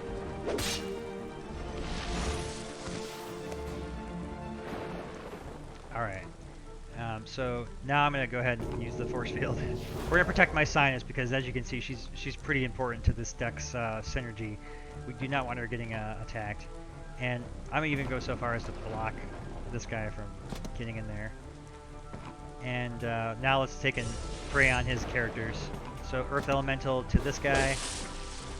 The Earth Elemental, or sorry, the Bramble guy is covered in thorns. So if he gets attacked or you ram stuff into him, the thorns spike you and deal extra damage. But he also throws this Bramble Ball, which kind of roots you to the ground. So he's just like a weird plant kind of elemental guy. And I've got one card left, and I've got enough mana too, so I get to take advantage of that combo, which is good. And we're going to root this guy. And remember, he took damage from the Earth guy, so there's that stacking damage again. And when the Crystal Golem dies, he generates a mana back. And that's another cool mechanic of this deck, is that I got to summon him for a discount, and when he died, he gave me back a mana, and now maybe I can cast another spell, and I can. And you see I can just kind of keep riffing off things here. And maybe I want to... Do I want to swap positions here? I don't know if that's to my advantage or not. No, we're going to stay here. But that's the idea. If you get the right combo of cards going, you could take and just sort of, you know, cast. And there's mana ones that'll give you extra mana, and you can just keep going like that. So really just a powerful deck that just messes with people. And it's just so fun to mess with people, especially playing it online. It's just the satisfaction of just warping around the map like that and controlling people. Oh, look, we can do this now. So this spell is pretty heavy to cost. This is one of those ones you don't want to have counter, but when you do, it's permanent. Unless they've got something that can remove the enchantment, you've got this guy now. So there's always a counter, but this is just a lot harder to counter. And I just knocked him into his own spike guy, and the spikes did extra damage, and now we can finish him off. So just a very gratifying victory there. Very satisfying. So that's the Mind Gamers.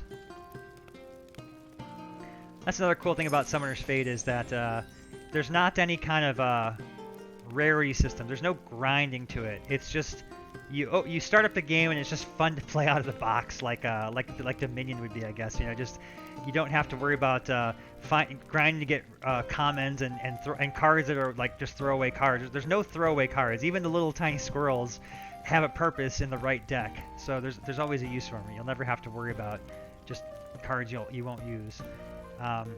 And we call these teams here. These are the all-star teams. So when you get the game, you'll have access to the multiplayer teams and be able to join matches right away. And these are designed to be competitive. So they'll fight with the best of the player-designed decks. At least is my hope, and has proven to be so so far.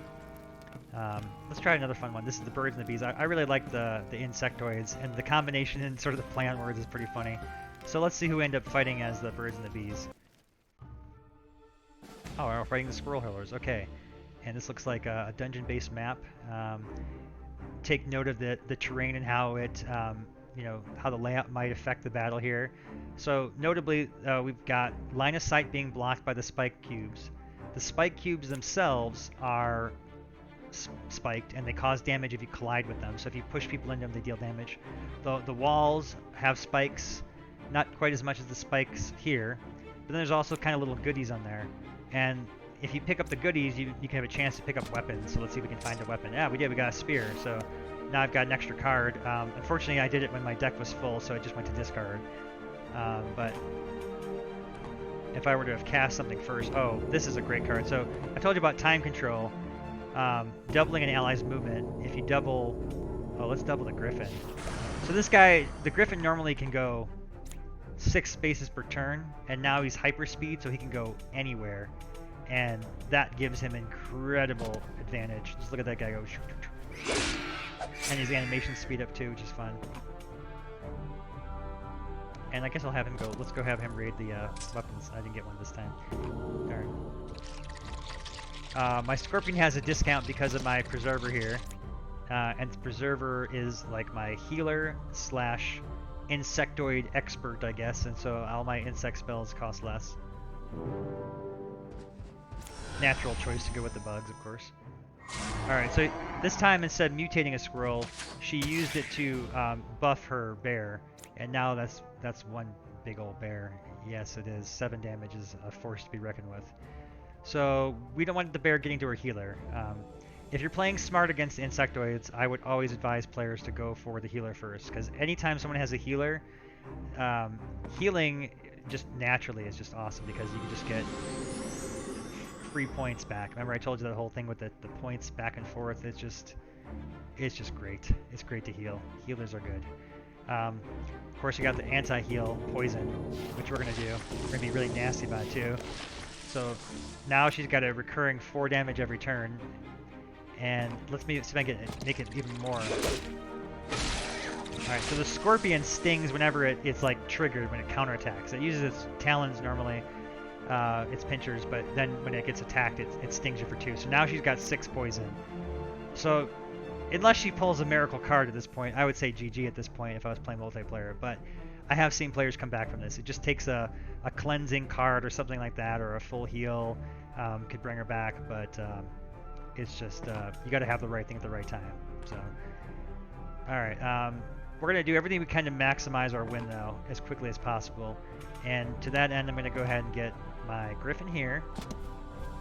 And I'm going to use my combination of harpoon and combo attacks to deal lots of extra damage to her. So now she's in a real pickle. 6 damage from the poison, and she's going to run and smartly try to blockade herself from my counterattacks and take out the Griffin. That would have been the killer move right there.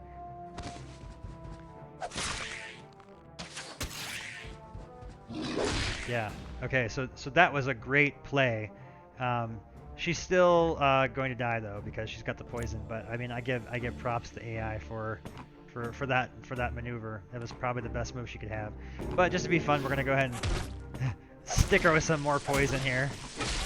I just want to see how much poison damage I can get. She's up to 9 damage right now. I'm just gonna go ahead and end my turn. Just to see her die from poison. Ah! Gratifying. And that's the insectoids. High mobility, lots of crazy swarms of bugs, and poison. That's just a lot of fun there. Yeah.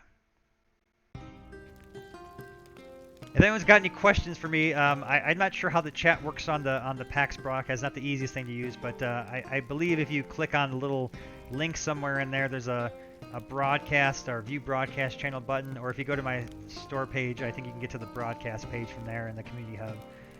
And then you can chat with us if you like, and I'm kind of glancing over here and there to see if anyone's chatting. It's not the easiest way to do it with the setup they've got on the event page, but I'm grateful just to have people watching and listening, so no worries there. All right, let's try another team out here. There's just so much variety, as you can see, so much content already in the game. And let's see here. I love playing this team. I do like the heavy thinker teams, and I just like this team because I just get to chill out and blow stuff up. It's just, there's something gratifying about just raining people with fire. Just blowing them up. All right, so let's see what we get this time. Oh, we're gonna fight fire with fire, it seems. And I've got a good reason for this too, right? Because Summoner's Fate, it's a multiverse, multi-dimensions, and so it's like the clash of dimensions here, where the two alternate versions of Lee the Pyromancer have come together on this plane of existence as the worlds are shifting. Okay. So this map has got a lot of terrain. Terrain is not good for ranged characters. Ranged characters don't like terrain because they want to have clean line of sight to their enemies so that the melee guys can't sneak around it and get up close, right? Now she does have some bodyguards here, and these are intentionally combined with her to complement her range so that she doesn't get rushed by melee, because once she does, she's kind of defenseless. But her powers include blasting people with fireballs, so she's got a ranged fireball attack, and then she also boosts spell damage, so this does 5 instead of 4. So this is a tough call. I almost want to just burn down the forest so I can see her and attack her, but of course in doing so I'm going to leave myself open, but we're going to do it. So the terrain is interactive. As you just saw, I ripped the leaves off those trees. The burned trees will still block movement, so I'm still protected from incoming melee, but now I can see. So that's kind of a fun little way of interacting with the environment there. And I'm going to blast her. She's going to blast me back with her counterattack, but that's okay. It's sort of like I have the leg up because I went first, and so you want to just try to keep the momentum and not... Oh, yeah, that's going to hurt, though. Oof. And she chose to go right for the throat. That's probably what I would have done, too, as opposed to try and cluster the two of them. Now that was a surprising move. I'm not sure why she opted to attack this guy when she could have done more damage on my summoner. Maybe, oh, you know what? She didn't want to take the suffer the counterattack. Okay, we've got a Rotarius here. I love this character. And the Rotarius will boost the Marauder Warlord, but there's an interesting piece of the Marauder Warlord. So he is a faction leader, and factions in the game are kind of collections of different types of thematic characters. Marauders are one of them. Marauders are sort of like the they roam the desert, they enslave people, they raid, loot and plunder, and that kind of stuff. They're like the desert pirates essentially. And when Marauders are placed, he has a rally power where it will trigger an effect, which gives him +2/+2, so he gets stronger. Now the thing about that is, notice how he already has a boost. It's because there's another Marauder Warlord. So this particular ability is player discriminatory. Any Marauders on the board are going to boost him. So when I play this Marauder Rotarius here, it's going to boost not only my Marauder, but his too. So we're going to basically, it's a battle to see who's the biggest bearded badass, so to speak. All right, let's go ahead and net this Fire Elemental. And my goal is to try and take down his Marauder Warlord before mine gets taken down, because then I can have the biggest best one. So it's actually kind of fun when Lee fights Lee, because now you've got this sort of like contest to rush who gets to be the first to blow each other up or marauder each other to death, one of the two.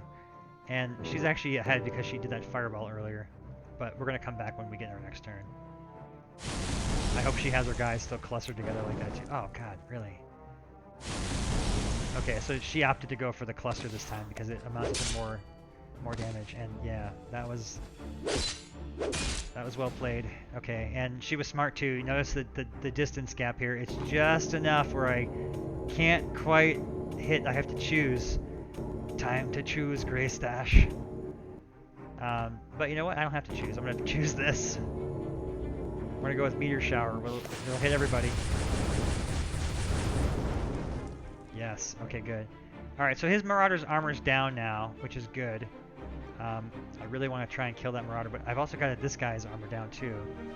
I think between these guys, I'm going to go for this guy.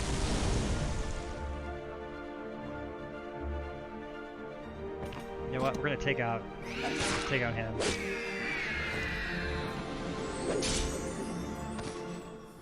Okay, so now we are pretty much neck and neck now.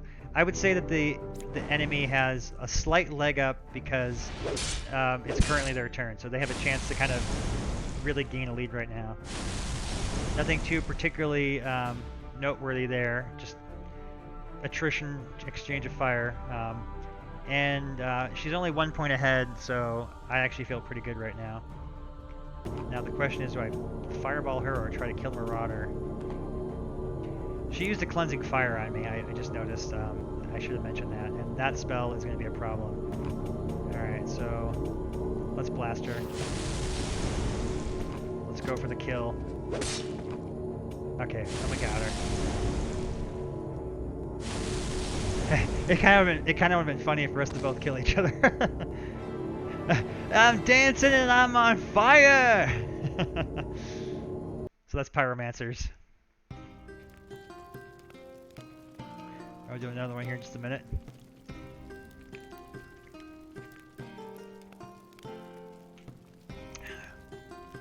I love the battles. They're just quick and fun. Always amusing and really fun in multiplayer. Really fun in multiplayer.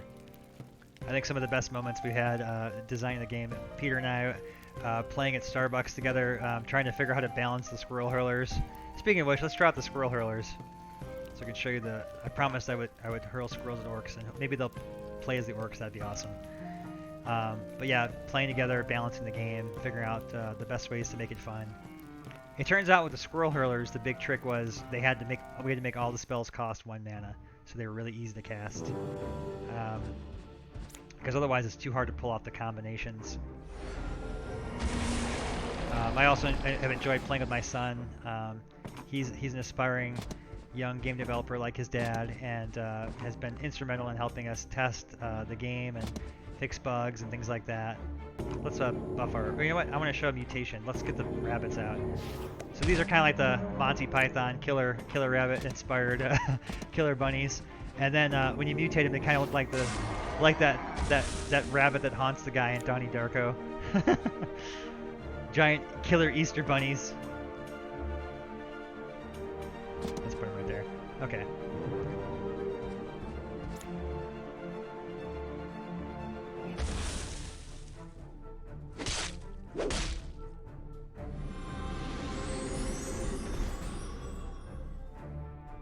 Okay, so I've got a wonderful plan here if I can pull it off. Yes, I can. We're gonna detonate our super killer rabbit, and we're gonna make sure to put him right here so that the barbarian doesn't knock him away.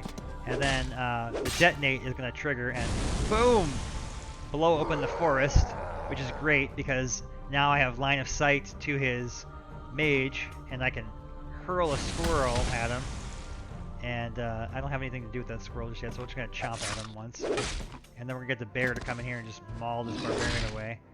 And I've also opened up the line of sight for my rogue. So there you go. So just really cool how the environment is interactive like that. And you can really have deep tactics with just changing one thing. He had an assumption he was safe, clearly taking cover behind the trees, and we just blew the forest away with a suicide Easter bunny. I mean, what other game can you say that? Suicide Easter. Wishlist this game now, for goodness sake. Wishlist it now. Join our community. You want to play this thing. It's awesome. It's so awesome. I'm having fun. I hope you're having fun watching. Alright, let's pick off some guys here. I'm trying to think of the best way to do this. Maul this guy. Let's, pick off this bramble guy. Alright, now we're gonna hurl a squirrel. I can't get over saying it. Hurl a squirrel. Send in the squirrels. Look at these ones have cute little armor on. Isn't that nice? I think that was Peter's idea. Somehow came up with the idea that the squirrels would wear armor. I have no idea why. But I'm like, alright, whatever. They've got armor now. And so they have one armor. It's actually funny. For a few of the conventions of PAX and a few of the Dream Hacks, I think we did, he had actually somehow made these little plushy squirrels. So there's a handful of our fans out there that actually have these little plushy squirrels that have armor on them, and it's pretty cool. Alright, now we've got line of sight for our fireball. Oh, you know what? Actually, more appropriately, let's turn this thing into a squirrel. There we go. Yeah, this guy's just getting destroyed.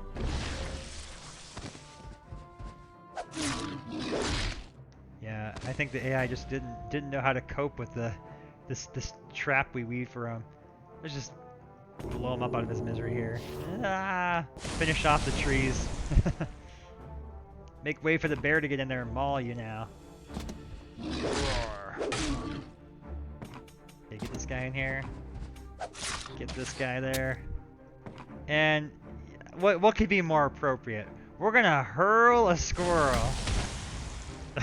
Not that guy. Defeated.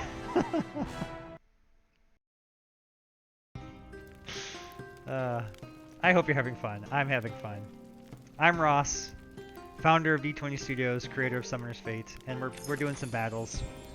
We're having fun. Turn-based tactics and all the good stuff here, so if you have any requests, just shout them out. Okay, versus AI. Oh, I meant to change teams, but that's okay. We'll hurl squirrels at these guys. There's a squirrel for everyone. Maybe we'll have something new happen here. Okay, yes. In fact, I think we can. We got a nice combination of cards.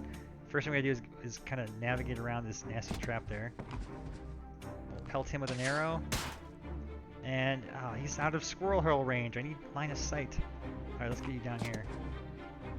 Okay, we're gonna hold off for now.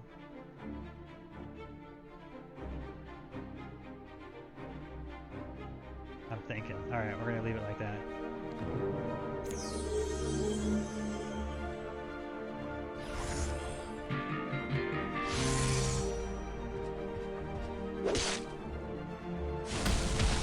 Hurl a squirrel. Alright. Now, who can guess my next move? We're gonna hurl a squirrel at this fighter mage.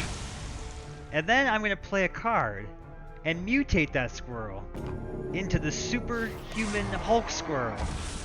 And now we're going to play another card and breed an army of superhuman Hulk squirrels.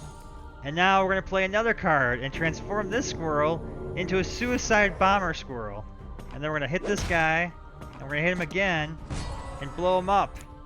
Oh, I didn't expect that. Guardian Angel, what? Okay, that's okay though. Boom! Squirrels! Super squirrels!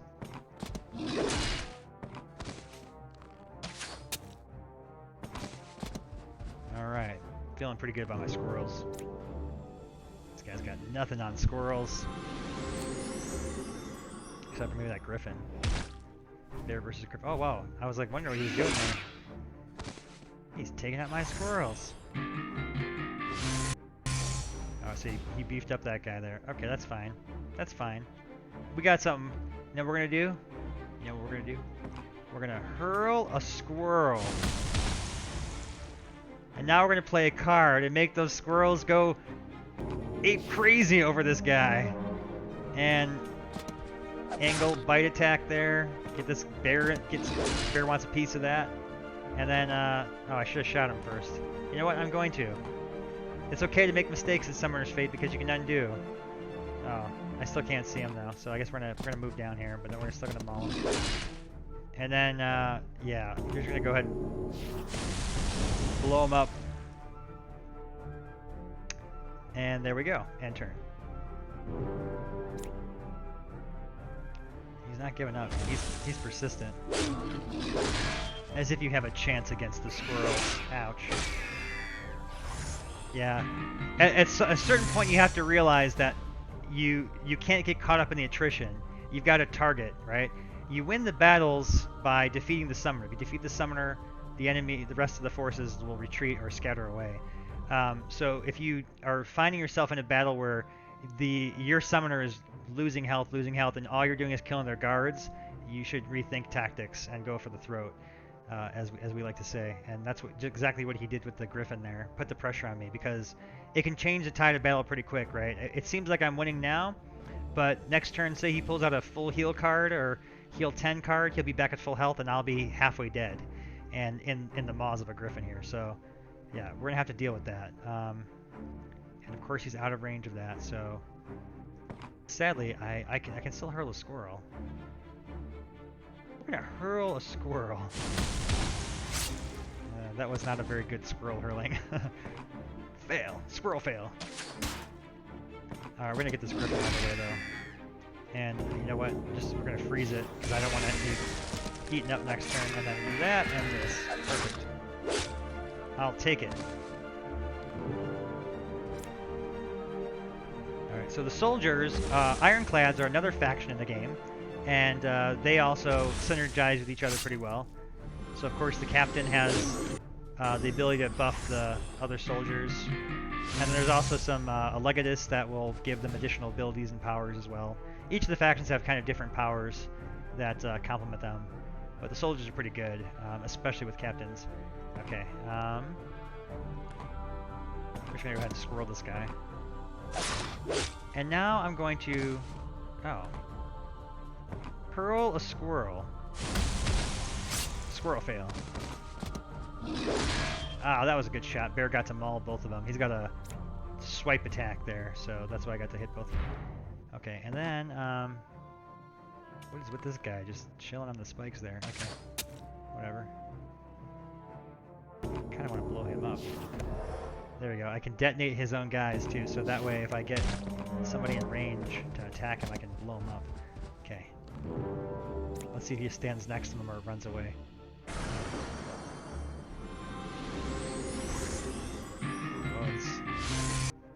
He's up to 12 damage right now. See, that's why you gotta be worried about this guy. If he plays some kind of crazy thing like that and gets next to you, it could be game. Oh, jeez.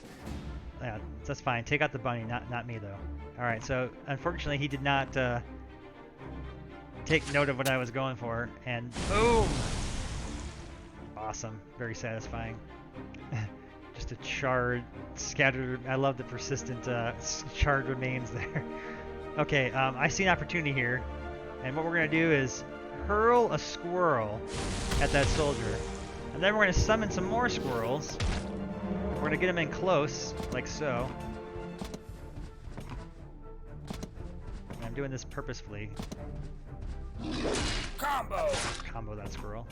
And then we're going to breed all of the squirrels and have a whole bunch of them. And we're going to get him in there. And that's it. But now I've got a nice blockade of squirrels, so I'm not going to get hit by this crazy 12 damage fighter mage next turn. At least I hope. Unless he's got something that can get through that. Nope.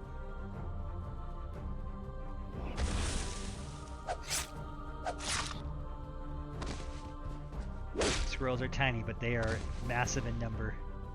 Alright, let's see. I'm going to hurl a squirrel. And let's... yeah, this guy. Ankle biter squirrel. You know, I don't have to do that. Let's not sacrifice that squirrel. Let's put the squirrel right here, and then we're gonna maul, combo him. When you combo attack, the enemy does not get to counterattack.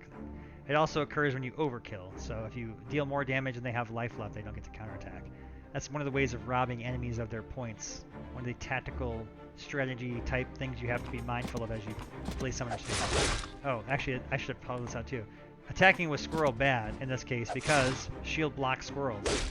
But killer bunnies have pierce because they've got those razor sharp teeth there, and I can just cut right through that shield. Like so. And we're gonna go ahead and wear him down. I didn't realize I had a wolf here. You're gonna love next turn. It's gonna be great. Next turn's gonna be great. Oh god, my poor bear. Jeez. Oh, this guy is so gonna pay. Alright. Alright, first thing is first. We're gonna hurl a squirrel. And then I'm going to play my wolf. And the wolf is an animal that has the classic howl as his battle cry. And all anime animals get +1/+0 until their next turn.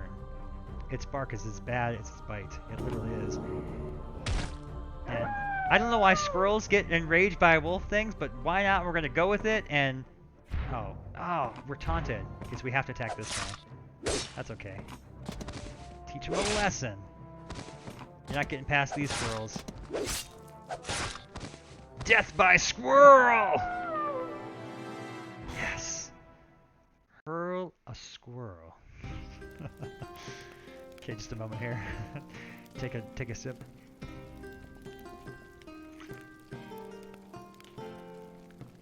I hope you guys are having fun. If you are, tell your friends. Tell them to get on this. Get on this. Wishlist the game. Tell all your friends to wishlist Summoner's Fate. Never pet a burning dog. Don't eat yellow snow. Never spit into the wind. Tell all your friends to buy Summoner's Fate. Okay. Alright, let's see. Who can we play now? That'd be a fun character to play. You know what? Let's go with Skeletons. Lich King. And maybe after that we'll try building a custom deck. I had this deck I used to make with the Lich King that was kind of fun. It was like this crazy super Lich King deck. Alright. Pyro versus Lich. This is a classic match here. This is just, these are some of our like initial teams we created when we were kind of proofing the game, and so these two just particularly play really well together. Really great balance here. Really great interchange. Just really fun teams to fight. Hordes of skeletons versus the massive firepower of the Pyromancer. So let me tell you a little about the undead here. They're a very much a melee-centric deck, and you want to get them, this guy here, as close as possible to her as quickly as possible. If you don't, you will be blown apart as we're getting blown apart now. Because his strength lies in being in close combat. The Lich King has a pierce attack, so he cuts through any kind of armor, and then he life steals. So he heals as he deals damage. So if you're not having him on the front lines, you are definitely wasting his value. All right, so for instance, this guy here, he's got 3 armor. So the Lich King would deal 3. He would completely kill the armor, so 3 damage there, plus another 3, and then another 3 healed. So that would be a total of 9 points difference there for doing that. And that's exactly what we're going to do with him. knock him, and then we're going to go after this guy, and that was an amazing move. And now we can go ahead and just, this guy here's got Pierce 2, and take him out. Okay. In his place, we're going to cast our Skeleton Captain, and that will make all of our skeletons extra resilient as well as extra deadly. So there we go. Yeah. Conflagration is a great counter to skeletons, particularly against the 1/1 legions, right? So I've got this card here. This is another really staple card of the Lich King. Summon skeleton warriors on all surrounding spaces. It is super gratifying to play, especially if you've got an open tile. All 8 spaces are open. You'll get 8 skeleton warriors for that 4 mana, and the skeletons are just great. They're not particularly strong, but their shields make them so tactically versatile. All right, but we can't cast that yet. I'm gonna save up for that. She already used up her conflagration, at least one of them. So again, going for that guy, takes out his armor. The Soul Harvesters have similar powers to Lich King. Essentially, they're like a floating Lich King. They've got the Reaper that does the pierce, and then the lifesteal like Lich King does. All right, so again, we want to get him up there as quickly as possible, and never be in a situation like this where we have half-life. This is bad to be have your summoner this far behind the enemy. You want to be neck and neck the whole match at all times. So, okay. So again, a good thing we didn't summon our Legion just yet, because they would have all burned to death. That's what Lee does, right? She's going to blast you apart until you get close to her, and we're still 1 step away. So what we're going to do is stay right here, and I'm going to cast the Legion. And now we're going to go to town. And I hope it's not too late to take her out there. We're going to just completely box her in. Yeah, and there's an AoE for you. Okay, so yeah, we're in trouble. We need to be in hand-to-hand combat with her immediately. It may already be too late. I don't know. We're gonna summon our Flesh Golem now. Flesh Golem, we've showed him earlier. If you're new here, he is essentially the bodyguard. Any damage that's taken to my summoner, the Flesh Golem will absorb it. An amazing creature.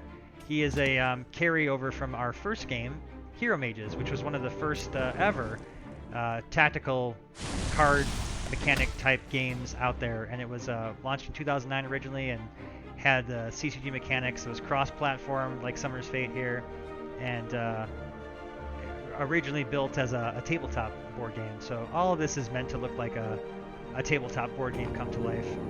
Okay, yeah, we're dying here. We need to suck some souls out of her. So that's essentially how the Lich King gets ahead. And then, geez, I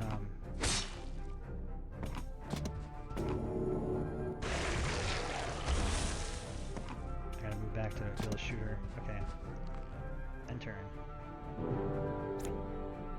Oof. This is gonna be a close match. I may lose this one. Okay, so she didn't retaliate. If she had, because her power's not great enough to overkill, I would have just sucked more life out of her. So it was actually smart of her to run away like that. But we're gonna go to town. This was a very, very close match. But I think I've got it in the bag now.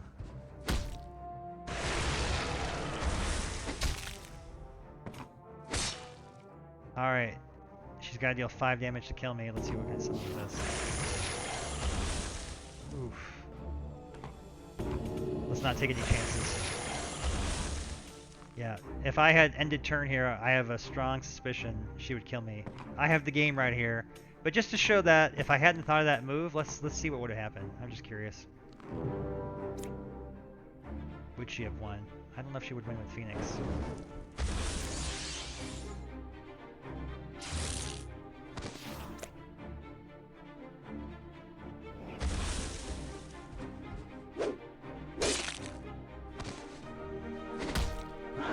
Yeah, she would have won. So I kind of showed her earlier, I had the game right there, I could have won, but I wanted to see what would happen if I had left her with that 1 life. And yeah, as I said earlier, this is a really classic example of the very hard work that's gone into balancing the factions and the teams like that. I mean, that was a neck and neck match the whole time, and it could have gone either way. And if I hadn't caught that move with the archer at that last second, yeah, this is what my fate would have been. So pretty cool there. All right, I'm gonna just take another sip here. My name's Ross. I am the creator of Summoner's Fate, the founder of D20 Studios, and this is a turn-based tactics and deck builder / roguelike strategy game where you explore an open world to defeat powerful bosses, unlock new cards and characters, and battle your friends in real-time and cross-platform multiplayer. It's awesome. And we've been having a lot of fun tonight playing our adventures, and now we're doing battles. Battles are quick, fast-paced turn-based battles, and they last about 5 to 7 minutes or so battling against the AI, which is very quick for a turn-based game. So if you're used to kind of real-time things and this is maybe something kind of new, yeah, I hope you're enjoying it. Alright, let's take a look at who we can do next. Let's play the Unshakables. I like this team a lot too. They were another one of the kind of signature teams that we started with. There was, I think, 5 we had started with. The Unshakables, the Squirrel Hurlers, Mind Gamers, and the Pyros. And the Skeletals. Maybe it was those 5, I think. And then the other teams we added as kind of time went on. Alright, let's go back and battle again. Look how fast it loads up. It's just wonderful. No wait time. Don't have time to wait. I want to spend my time gaming.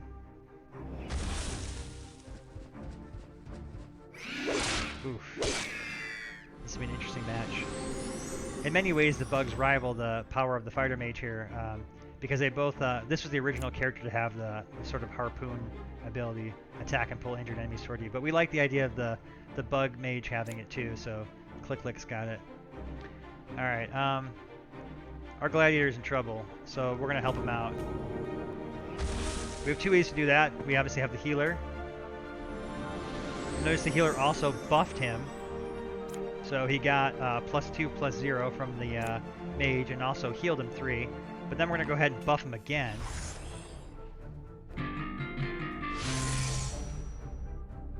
So now he's got 6. Now if I could just get one more point of distance on this griffin, I would really show him who's boss, but I don't know if I can do it. I don't think that's gonna work. Yeah, but I got 6 damage on him, and then let's hit him in the butt. Oof.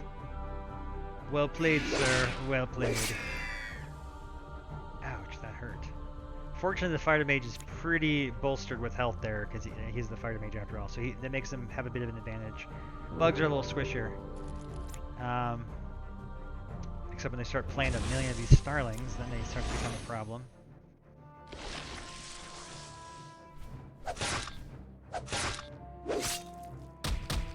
That's 1 down. Oh, never mind. I always say this every match. The signature staple of every tactics game, doesn't matter which game it is, always kill the healers first, or they will ruin you. But fortunately, we have healers of our own, and our healers even go a step further. They bolster. So Kira, the bard here, also another character from our first game, Hero Mages. She plays her lute and inspires characters, which raises their health and their attack temporarily. But since the health also fills the hearts, it also acts as a healing as well. So what we're going to do is we're going to finish off the griffin like so by pulling him in and harpooning him, and then we're going to take out, use Kira to bolster this guy. And since I'm almost dead, we're going to take and use our heal major wounds. And there we go.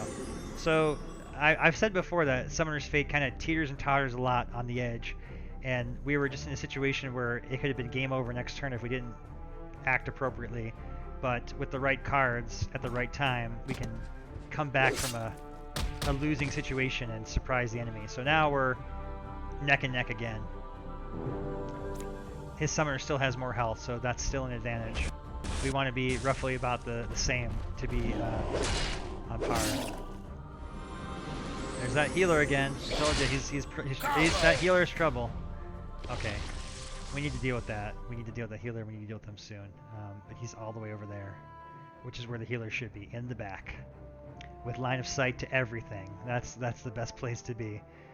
Okay, so I got some choices. Oh man, if I could just hit that guy, I could smite him. But he's so we have an insta-kill card. This is designed to deal with like kind of the counter to the larger creatures. Like someone's got a big old dragon that costs 5 mana. You take and poke it with a goblin, and then you smite it to get like the point advantage back in your favor. It's all about, you know, managing your resources and cost balancing. So when you figure out ways to kind of rob the enemy of their points by doing clever things like that, that's how you get ahead in Summoner's Fate. Okay, so I'm trying to think here. We're about to die. I need to heal. Let's do that first. Heal and bolster my mage. If I hadn't done that, Gargantuan here would have basically bit my head off last turn. He would have done 4 damage, and then I would have had 3 or less life, and he would have just chopped it off my head. So we don't want that. Okay, so now we've got a choice. I could play Celestial Champion to double my power, or I could try to smite somebody. Doubling my power sounds pretty darn good. I could pretty much chop up anything. Let's try that. Alright, so it did double my actual, like, cumulative power. It doubled my base power, I should say. But I'm at 12 now, which is enough to take down Gargantuan here. And, I think that's what I'm going to do. Wait, hold on. Is that what I'm going to do? Let's see. Can I get... Let's get him over here. Let's try this first. Combo.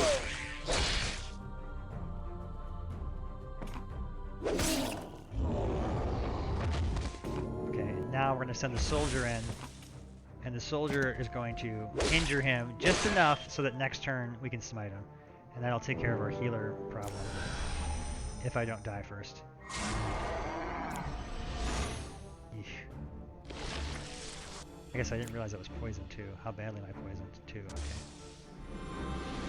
The green little glowy particles here represent poison. Ouch, ouch, ouch. Ouch. Oh my goodness. Do you see this? I have 1 life left.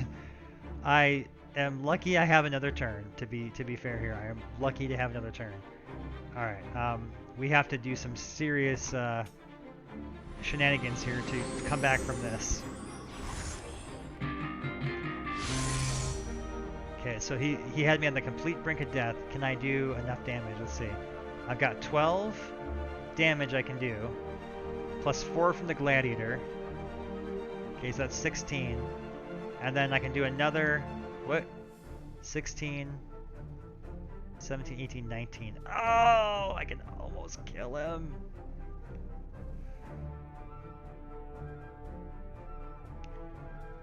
$12, 13, 14, 15, 16, 17, 18, 19. If only the archer cost 1, I could finish him off, but I don't have enough. Okay, so we were neck and neck to begin with in the turn. I had 1 health left. I can deal 19 damage to him this turn.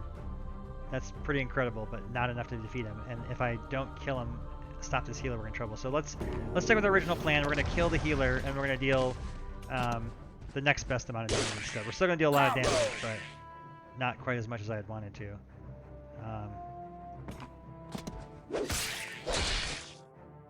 Yeah, that's game over. I can't beat him. Well played, Bugs. Well played. That was a good match. Click Click stands alone. I had fun though. That's all that matters, right? That you have fun. That's another nicety about Summoner's Fate. Because the battles are so quick, it's you don't mind when you lose. It's not like playing a game of Risk for 4 hours where people are about ready to flip the game board over at the end of that. You know what I'm saying? I've actually done that. It's very embarrassing. I'm so embarrassed about that. But man, did that game enrage me to have like everyone turn at you and make the alliances against you because you were in the head at the beginning and your whole empire just crumbles apart. It's very unsettling. But Summoner's Fate, much lighthearted. Short battles means less investment, but more aptitude to explore, more aptitude to learn from each other, to get a chuckle out of the things your opponent comes up with to win. It's very different. than a lot of games out there. There's not the animosity you would see in things like an FPS, and the community reflects that too. Those that are playing the game in pre-release are just have the utmost sportsmanship for each other. You know, there's camaraderie, there's support, there's lots of back and forth creativity. It's just a lot of fun. Okay. This time we're gonna have, let's go ahead and make that custom deck. I mentioned earlier I was gonna try and play around with making a custom deck here, so we're gonna show you how that process works. And I'm going to theme this deck here around the Lich King. Alright, so he is a combination of the Void, which is the emptiness, universal vacuum of space, and the Arcane, which is when physical laws and physical reality, as well as the boundaries of psychic and soul kind of form within the creation of the universe. Those are his powers. And everyone can use free will, which is unbound. Dust in the wind. Okay, and we're going to pick some Guardians for him. Alright. So, my theme for this deck is going to be to basically make an Uber Lich. A Lich King that is just all about getting up in your face, chopping you down. We want him all decked out with melee powers, and we want a force that can complement him. And you know what? I'm not sure what his Guardians are going to be. Let's skip ahead. We're going to skip a step and pick cards first. And I already know some of the cards I want. I want to have... oh, that was weird. Yep, that was weird. Alright, let's go back and try that again. Not sure what was going on there. We are in development. I'm fixing bugs still, and that's all part of the process of getting to launch. But yeah, that's okay. Alright, so something about this. Alright, I'm just going to say I'm scrolling through cards.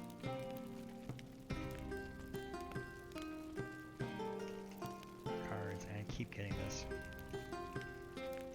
Getting this bug. Okay. So that's another cool feature. I guess, you know, no one ever wants to show bugs while they're demoing a game, right? But the cool thing about it is that in Summoner's Fate, we've got this built-in bug reporting tool. So the cool thing is it'll kind of send data back, and I can analyze that later and use it to help fix bugs. So that's given the community a lot of power to help us in the process of getting the game ready for launch. All right, once again, let's try this, and hopefully it'll work this time. Cards. Alright, this time we won't use the slidey, maybe we'll just use the switchies. But first I'm going to search for Arcane Armor, or is it... let's just look up Armor. Alright. Alright, you know what, I'm just going to reboot the game real quick, so bear with me just 1 second here. I'll be right back.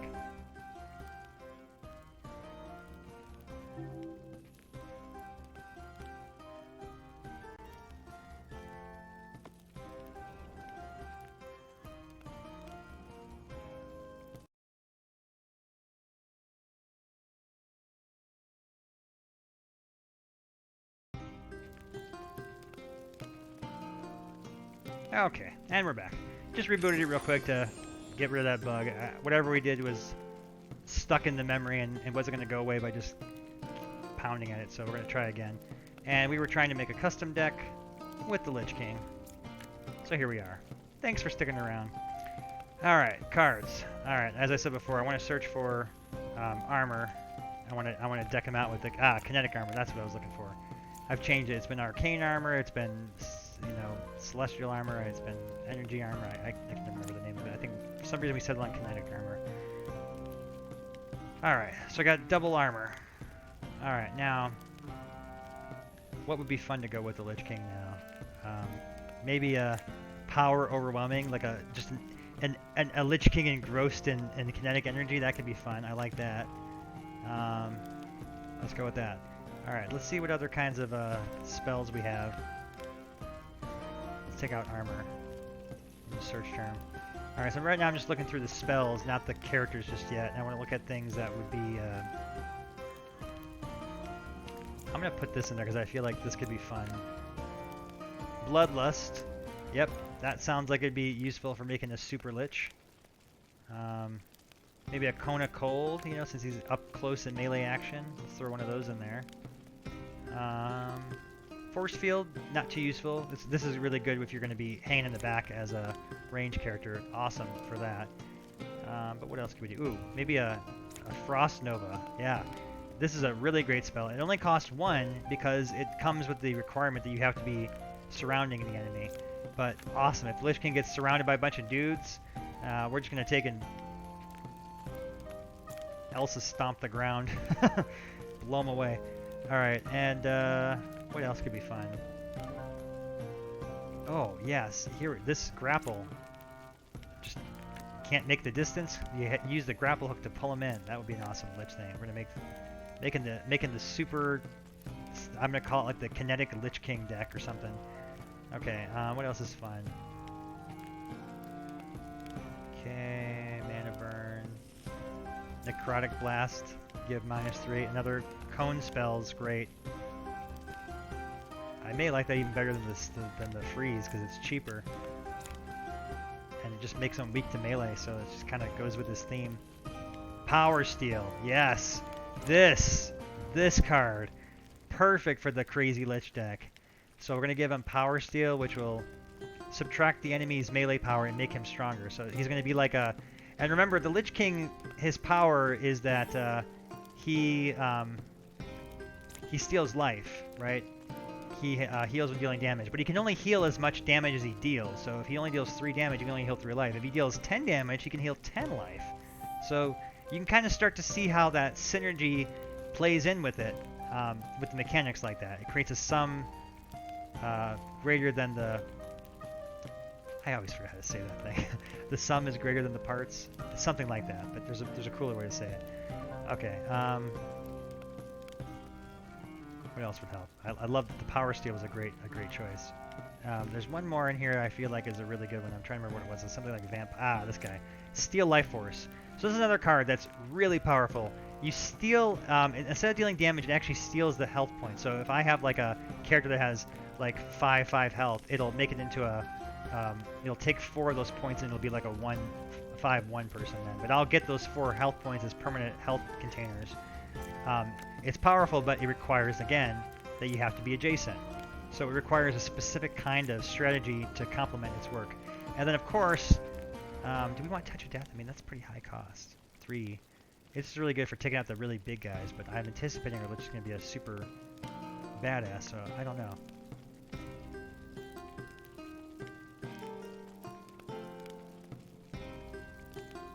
Trying to think what other fun things I would want to throw in here with the Lich. You know what? Maybe just throw on some skeletons just to give them some creatures. We kind of went all in on these things, and then I put in these guys here. I'm not really sure why I put 2 of those. Let's take out one of those. I just thought they'd be fun.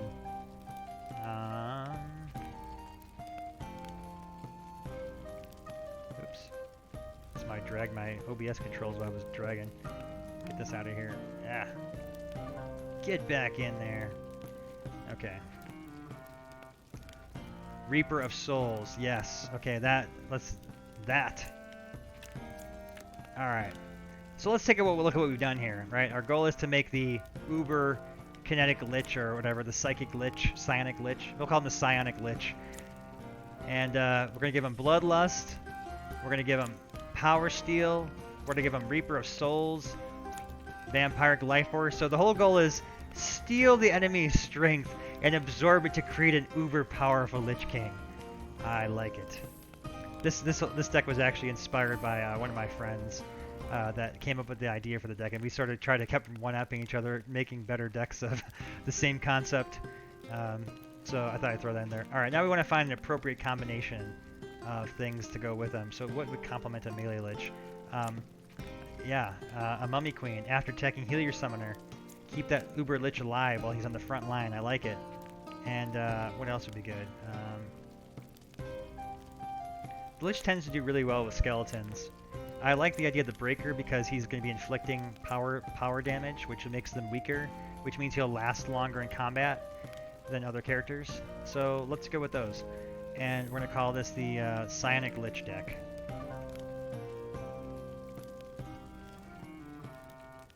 Okay. So there we go. And we are ready to fight. It automatically becomes selected. This is another great piece of player feedback. When you make a deck, make it the selected deck. I liked it. And now we can battle versus AI with our Super Lich deck. So here we go. Yeah, I'm excited about this. So Again, this is a highly, highly specialized deck. It's going to take a, a special degree of countering to fight it. But overall, I think it's just probably a good, strong deck in general because it focuses on the summoner, which is good. All right, so we're going to buff him up with our kinetic armor and give him some. No, not bloodlust just yet because this requires that they keep attacking. So we want to wait till we're kind of a little closer. But what I will do is. I guess we'll blast that guy. Okay.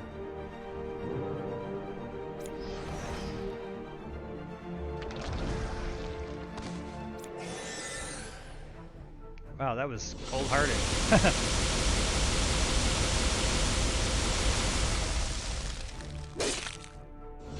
Eek. Ice could be a weakness to our Psionic Lich deck. I don't like ice. We didn't bring any counters to fight against ice. If Korra freezes our Lich King, we could be in major trouble. So, as powerful as the deck seemed in principle, as I said before, Summoner's Fate is all about counterpoints and weaknesses. This probably would have beaten every other deck but the ice deck, and of course we got the ice deck. Alright, but we just sucked up a bunch of souls, so I feel good. And let's go ahead and also blast these guys. And now let's teach them a lesson. She just flat out whiffed because I sucked all of her power out. I love it. Take your soul, take your will to fight.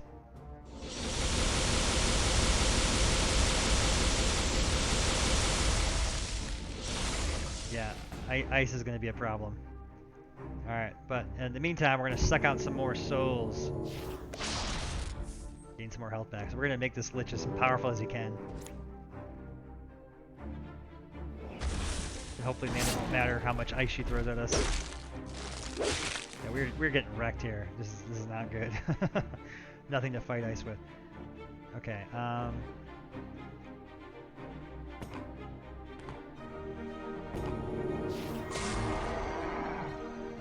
really don't want that thing trouncing around on me, so let's go take this guy out. Oh, I have to fight him first. I was gonna go get the ice guy. Oh well. Alright, he's dead now, and then let's go.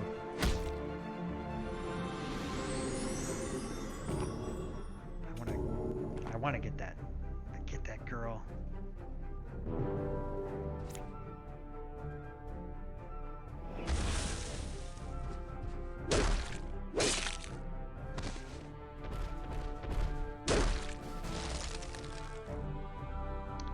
Okay.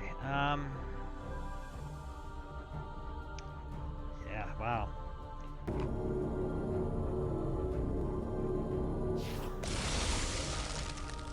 Pull him away. We can do that.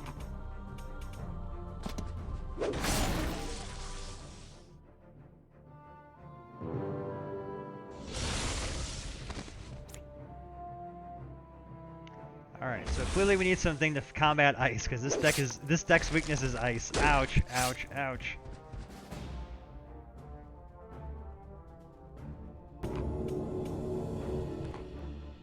Power overwhelming!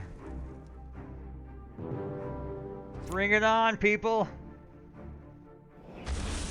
Come get some from the Lich.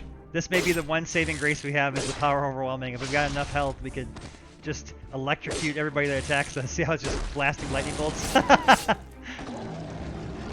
It blasts lightning bolts at people when you get hit by it. That's what the power overwhelming does. It just turns you into like a lightning rod. Of course, I'm a frozen lightning rod, which is kind of stinks.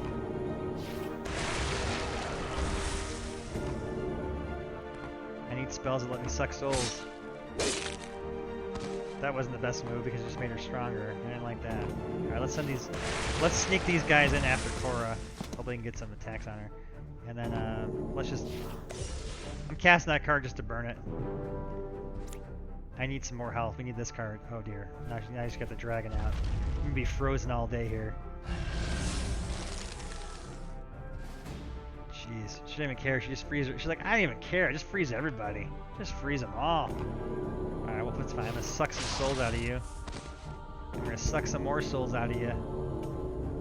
Maybe this dragon who's about to come kill me. That would be a good idea. Alright, we managed to get our skeleton. Alright.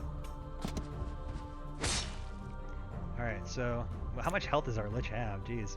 Look at these stats! Jeez. It's 37 health. We pumped him up here, but he's getting beat, and he's power 8. He's a beast, but he's frozen. Any other deck, he would have been just like wrecking the field, but he's stuck on ice. He's the frozen Lich King, not the Psionic Lich King. Can you believe this? What is it? Stop freezing me! I don't want to be frozen. Ah, take that, Yeti.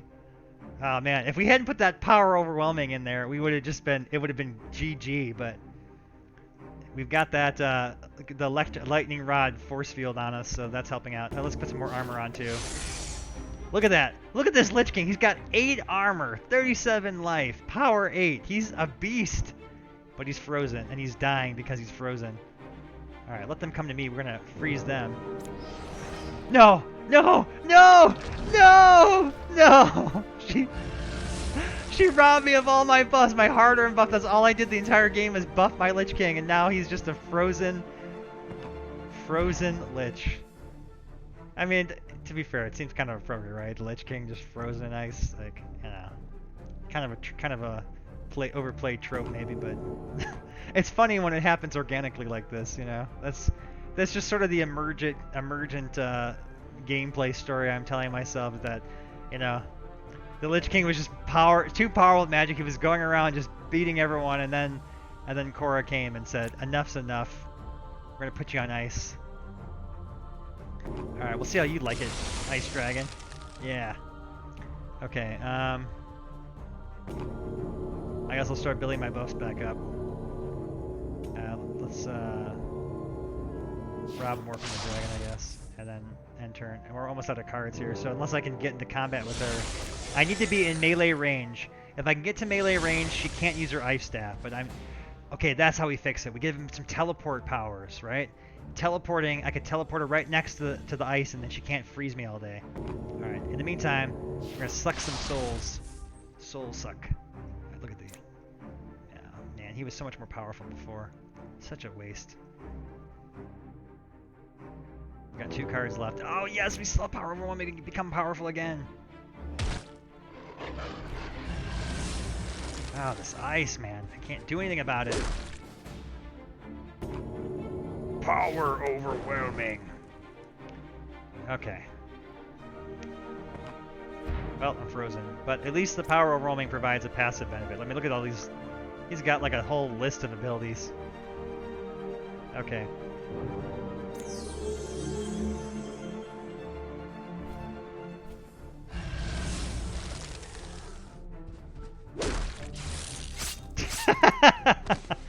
Yeah, take that, Yeti. You got electrocuted. Playing with fire.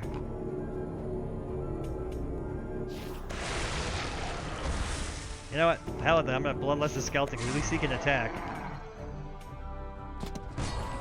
Come on, jeez. I'm getting wrecked. End turn.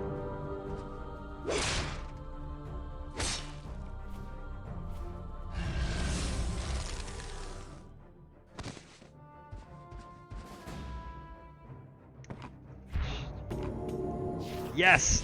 I finally closed the gap! She can't freeze me anymore! If this dragon wasn't here, we could take her out! That's all it takes.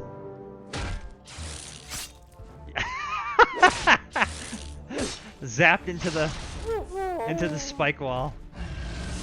Oh, I'm just destined to be a cold, frozen, electrified, and that's it. I'm out of cards. Now it's GG for me. Oh, so cold, so cold. Game over. Sad. That was fun though. It was a fun experiment. I thought, you know, you're probably thinking that too. Admit it. You know, if you were watching me build that deck, you're thinking, okay, Ross, like balance in this game, really? That deck's OP. That's gonna just completely crush everything. And it just randomly picks the ice deck, and I get frozen the whole match. All right, you know what? Now that we know a little bit more about what potential threats we could face, now we can maybe kind of, you know, what's the term for it? Sideboard in some better cards here to help us out with that. Make them a little bit more flexible. So what didn't help us out that round so much? Well, number one, these skeletons didn't do a whole lot. They were too little too late. What I'm going to do instead is throw in, we need a teleport spell. That's what we need.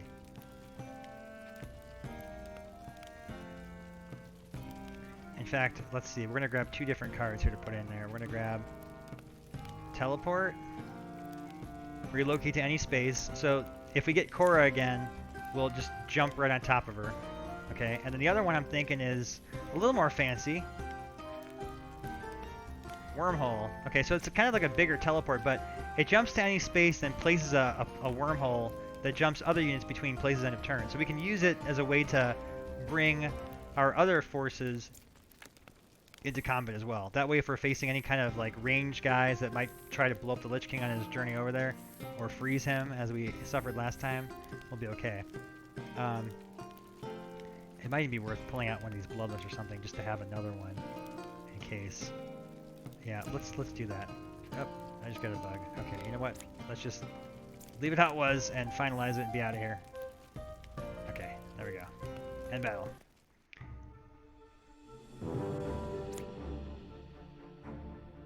Our last build was focused almost entirely on getting the adventures to work, so it's not surprising I had some glitches in the battle thing there. But we're getting all those ironed out. It's part of the dev process. Alright. So we're fighting the bugs this time, and again, our goal is, this deck's theme is Psionic Super Lich. And so we're going to start buffing up our Lich, stealing power from the enemies, like this Griffin over here. I don't want him causing me any trouble. And yeah, let's move him in here. So notice how they got the dragon egg here. This is actually kind of fun. Some of the maps actually have little incentives for you to try to approach out early. And since the bugs are so fast, they ran in there in the first turn and got the dragon egg hatched. And whoever hatches the egg first will win the affections of the cute little dragon whelp. Look at him there. So innocent, so devious, sets people on fire, right? He's a dragon. So let's go take him out. You cute little demon. Ah, get out of here. Oh, I froze my mummy. Oh well.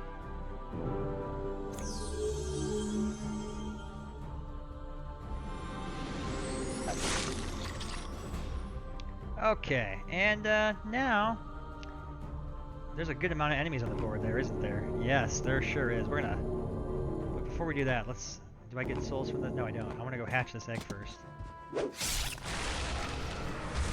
Now I can suck his soul too. Suck some souls. Oh, look at that, plus 8 health. That was a great Reaper of Souls there. Look at this. Power, yeah, 28, we're building his stats up, I love it. Okay, so now let's go and seems like that mummy just wants to... Oh, wait. Remember I told you before about the healers? Let's take him out. Always kill the healer. He's just sitting in the back, minding his own business, healing everybody. Not cool. And we're going to suck some souls. What? You jerk! Well, he showed me, didn't he? Alright, I'll get you some souls this way. Give me back those souls.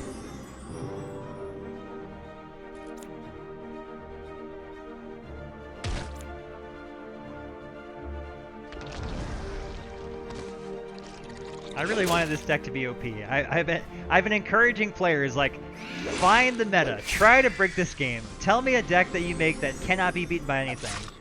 And there was one player that came really close. That he had a deck that I had a hard time beating against, and I'm trying to think if I ever did find a strategy for beating it. It involved using a really weird combination of gravity and assassins to try and take out the enemy summoner. But I may have put in enough things now that can counter it. But it was a really, I mean, he must have spent hours coming with that deck. But aside from that, I have yet to see any deck that's been worthy of being called the meta. You know, the game breaker that's going to make it so that all the other cards no one plays with anymore. Every card in Summer's Fate is great. There's no commons, no throwaway cards. All right, I'm talking too much. Let's play. All right, Reaper of Souls, Soul Taker. Yes. Yes, 31 health. I like it. I like it a lot. All right, now let's get rid of this Griffin. He's causing me problems. Can we set him on fire? Yes.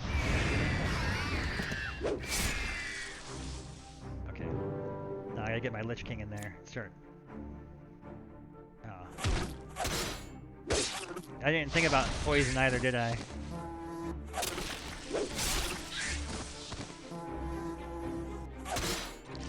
Fortunately, we had kinetic armor on, so the kinetic armor protects us from the poison. In order to be poisoned, you have to hit the flesh, right? So if he's got a kinetic barrier or armor up, then I don't take any of that damage. So we're gonna make sure we don't get hit by poison at all. We're gonna put some more armor on. Of course, I guess if they use the direct poison spell, that would still get me, but the bugs didn't, so I'm happy. We'll suck some souls out of him, and then let's take that. And let's put my dragon up here. That's pretty good. I like the birds screaming to death. Ah, squawk! I can't make that sound. That is a sound only a griffin can make.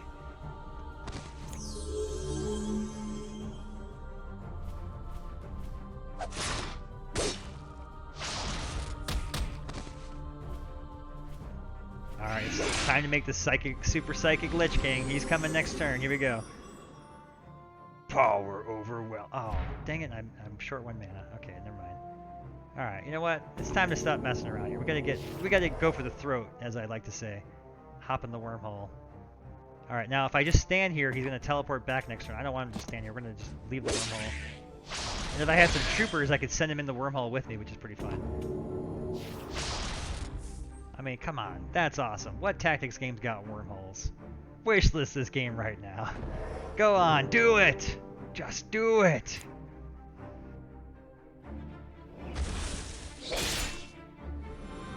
I love all the stuff this bug is throwing at me. I'm not even the hintest afraid. Look at this thing.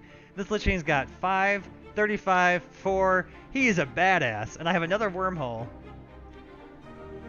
Yes, we're gonna wormhole. You think you can get away, bug? Oh wait, I guess that wasn't too smart. Let's try it the other way. Haha, you thought you had me surrounded, but I just wormholed. I fixed my weakness. And now I will crush you. And take that to the rest of your bug people. Yeah. Close the wormhole. I mean, yeah, that was pretty fun, wasn't it? Wormhole.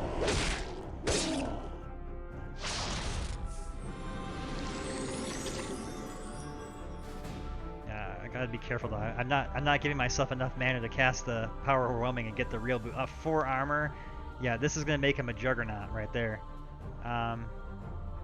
Let's see, okay, I should get 3 next turn, so if I do this... Alright, suck some souls, and let's take him out. Yes! Your army of bugs means nothing. Nothing to Super Psionic Lich. Super Psionic Lich King!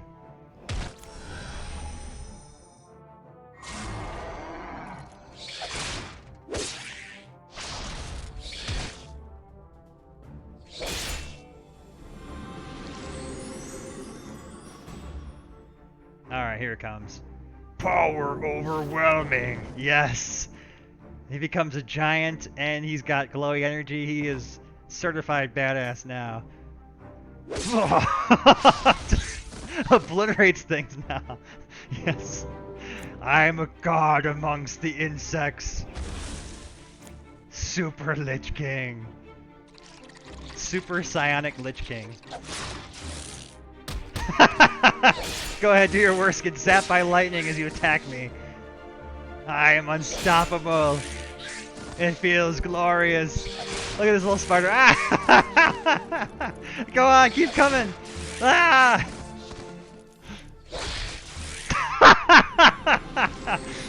Yes. Oh, that's awesome. Okay, now let's bring him in, grapple him. Do it again. Get in here. Oh, I didn't have any. I was kind of hoping more lightning bolts would shoot out. Go ahead. Bring some more bugs. See if I care. You can't stop me. 9 damage. I don't even have to attack you. Just stand here. Let the power of God, power of the Ark of the Covenant flow through me. All right. Let's bloodlust now. Let's look at these stats here. Not even scratched. I have so much armor. 8 armor. Nothing's gonna get through this. Die. You know what? I'm not done with them. I need to take out this healer. I just out of principle now. It's just because I can.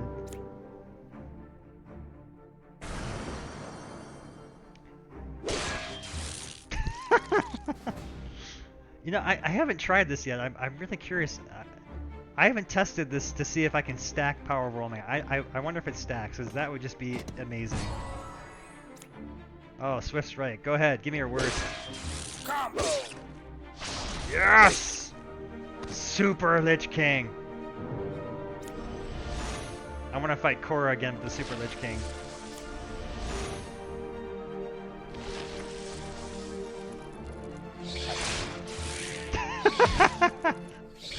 Do your worst. Oh, I got scratched. They scratched him. He can bleed. All right, let's see if it works. Oh, heck yeah, it did. Knockback 8 now. Armor 12, plus 2 plus 0, plus 0 plus 19, plus 8 plus 8, knockback 8, plus... He's got more stats than fit on the page here. 47 total health. Let's replenish his health. I need a teleport to get over here. Let's just go get this guy. Give me your souls. That feels better. He didn't have enough souls to heal me. Oh, good luck, bees. You're not gonna get through this armor. What are you thinking? Perish. Super Lich King. A god amongst mortals. I'm coming for you next, Bug. What else you got? Do you have anything left? Ah, he's running. He's scared. Oh, I didn't realize he poisoned me. He got through to me there. How much poison? I have 4 poison on me. I'm slowly dying. I need to hunt him down before he gets away. Now we're gonna go. We're gonna go. He's running scared. He's trying to run out the. He's trying to let me die from the poison. I'm out of cards. Oh my god, he's gonna beat me! He's gonna beat me by running away! It's not fair! I'm the Super Lich King! You can't let me lose! What? This... Ah, how? Why? I can't get close enough to him! Okay, now I got him. Where are you gonna go now? You got nothing. Alright, there we go. Man, that was... I would have been so depressing. Look at that. He almost outmaneuvered me. Yes! Super Lich King! Super Psionic Lich King. Patent pending. Alright. That was a lot of fun. That was something special there. I hope you guys are having fun at the PAX Online showcase. If you're joining on Steam and checking out our games here, it means a lot. We indies love support from our players. My name's Ross. I'm the founder of D20 Studios and creator of this game here, Summoner's Fate. It's a turn-based tactics and deck building game about winning in the most creative and satisfying ways possible. We just demonstrated that by building a Super Psionic Lich King deck, where the Lich King was just completely jacked up on godlike powers and obliterating little insects. Literally crushing them like insects. And they were insects. Yeah. That was pretty fun. I kind of want to rematch against Korra. But yeah, we're going to hold on to this deck. That was fun. The 2 Guardians could probably be improved. They didn't seem to... I didn't even pay attention to them. I didn't even care. Just come solo. Give me extra psychic cards. Let's make a new deck. This time we're going to focus on the Arcane. And I'm going to make a deck that my son and I used to kind of riff off of each other called the Super Troll deck. Everything's super. I don't know why that's always our theme, but... I forget what the concept does for it. I know it had the troll in it. That's for sure. And was it the Scientist? Maybe? I don't remember who the other characters were, but I know that this deck is themed around one very particular card, and that card is called Transfer. Let's see. Transfer Consciousness. Okay. So this is a card you will only see in Summoner's Fate. And what it does is it allows you to take your brain and transfer it into the brain of something else, and essentially have your main hero character, your caster, that was normally centered around one character, be another character. And it is just so weird, and it's caused so many bugs and edge cases, but once I had the idea for it, I'm just like, this has to be in the game, because just somebody's going to come up with something weird for it. And I haven't seen anything necessarily like breaking with like game-breakingly powerful with it yet, but definitely some really weird and fun things with it so far. So we're gonna attempt to gotta turn my filters off here to build the glory of the Super Troll deck. And essentially the idea is that we're gonna have a troll with just ridiculous armor and powers become like a dominant force, kind of like we did with our Lich King there, but it's a troll and we start off as a wizard. So it just kind of tells this fun story. It's just like a weird goal. Okay, so I definitely know I want the armor cards again, because it's all about making the troll just ridiculously overpowered with the armor. So let's grab Psychic Power, yep. Kinetic Armor, yep. And then the other pieces we want to have, since we have Celestial now, is the armor. We're going to give him equipment and a helmet, and then I want to give him weapons. So, equip. Okay, yeah, we're gonna give him the Orc Warhammer, and what else did I give him? I can't remember the past. Oh, can I give him a shield? Let's give him a shield. Oh no, wait, I can't combine shield with that, can I? I kind of want to give him a shield, but this is two-handed, right? Two-handed, yeah. So I can't use a shield, but we can use. Let's use spear with it. That'll be cool. Same cost. Okay. Excellent. Or you know what? Let's even be more fun with this. Let's give him a pitchfork, because it costs one less and it's just funnier. Pitchfork. Okay, so we got that. All right, now what else does he need in the deck? We need to have. I need to look at the spells for Arcane.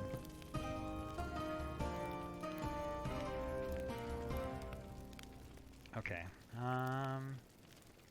Force Field. Frost Nova. Grapple. Definitely Grapple. Needs that card. Okay. And then, let's see what else we got. Mana Surge. Probably useful for helping us out.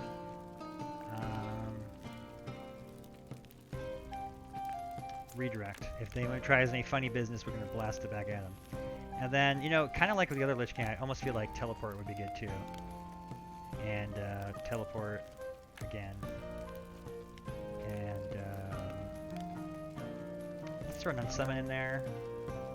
And let's throw in and Offsides. Cool. And we're going to call this the Super Troll deck. Okay. Here we go. So the whole theme of this deck is that we're going to try and make this troll just ridiculously OP. And then we're going to transfer the consciousness of my Archmage, who's physically weak but super crafty, into the body of the troll. And then defeat the enemy summoner. That's the goal. See? It's all about being creative and winning the most creative ways. Alright, so let's soup up the troll. Alright, so now he's an Armor 5 troll. Already pretty ghastly with that. And in the meantime, we're just going to start whittling down his forces here. And yeah, we're going to just kind of hold off there, I guess.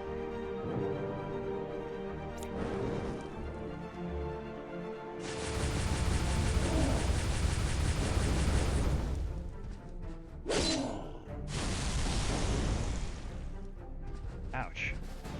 Okay, this is why the Arcanes are so great at fighting the Pyromancer. So the Force Field essentially makes her completely immune to any range damage. She has to be melee attacked. So now we're safe from fireballs for her. And we can just go to town pelting out these jerks. I watched the combo events here. So we knocked him over here, now we're going to knock him to the wall. Yes. And, I should have been a little more thoughtful and put his armor up first. Didn't. Yes. More troll power. So now what's his total armor at?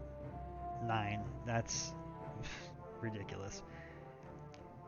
Okay, and do I just go and duff this guy for the fun of it? I mean, I'm going to discard this body at some point, but we'll keep it there. We'll keep it here for now.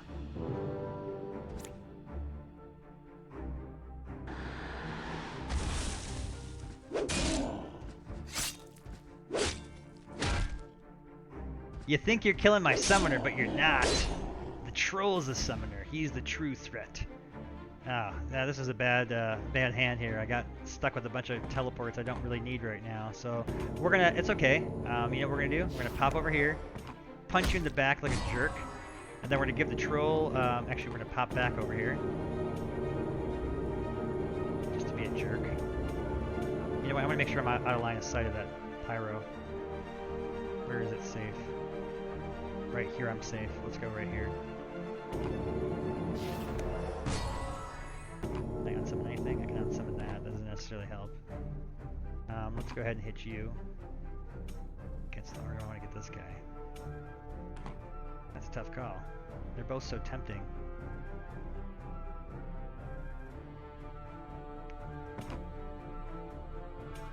I get more bang for buck.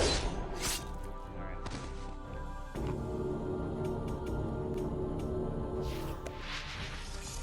Yes! Now I got a hammer and a shield. Troll will be unstoppable.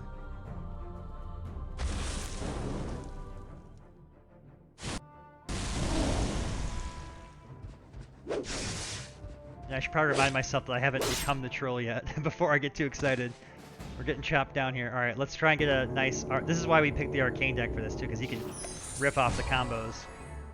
Okay, I really need to get... Oh no, I need more mana. It's not working. Okay, let's get the heck out of here. I'm not going to attack her because that'll weaken me too much. But we're going to go here and do this. Okay. There it is! Oh! No! No! I can almost get out of this body! I just need one more turn! Alright, don't kill me, Pyro. Don't kill me. Don't kill me. Don't kill me. I just need one turn to become the troll. Don't do it. Don't do it. Don't kill me. No, no, no, no, no! No! I was one turn away from the glorious moment of becoming the troll. Alright, we're gonna try that again. Because I want to be the super troll. Battle. Versus AI. Here we go. Super troll. Alright, this time we're fighting the, what do they call the Unshakables. Okay. Alright. This was a lot better. We got the transfer conscious right away, so we're gonna just go ahead and become... Oh, my kitty just broke through the door. How did you do that? Hi, kitty. Alright. Give him a pitchfork. Give myself some extra mana. Give myself some more armor. Give myself a new shiny shield. Give myself... Oh, I can go back to being my old self.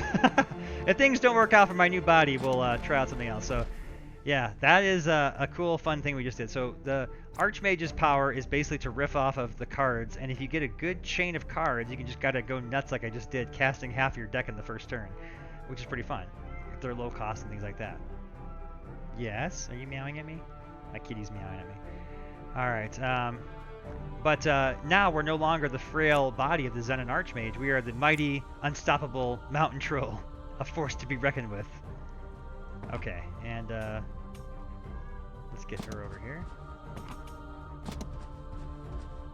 And turn, yes.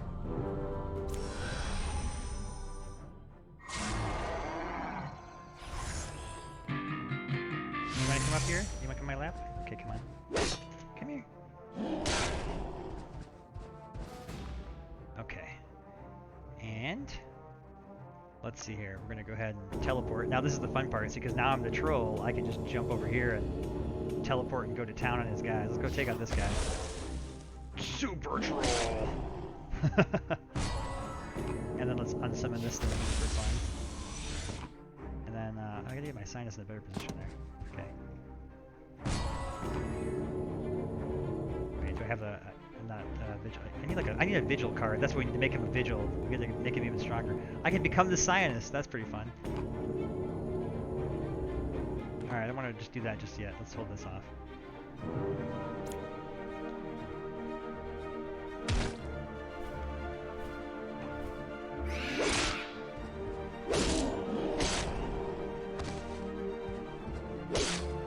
Combo. All right, and here we go.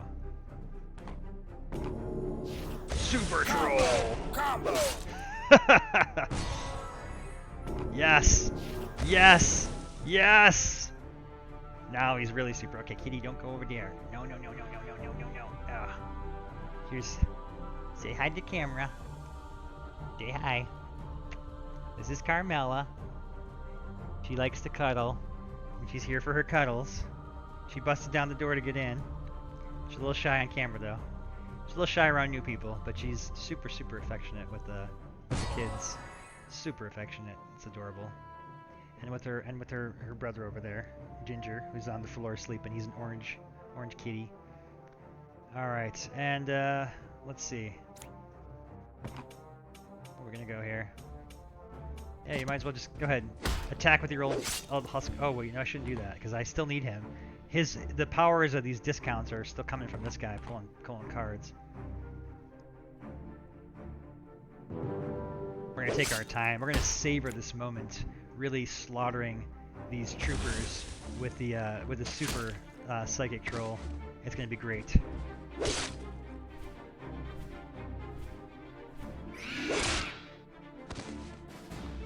Oh, okay, so you chopped down everybody. That's okay. We are super troll.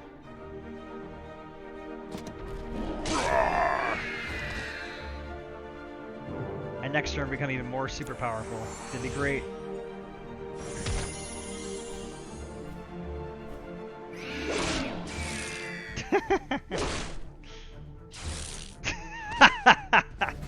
Yes! Power overwhelming! Alright, wow. We really boosted this troll up. Okay.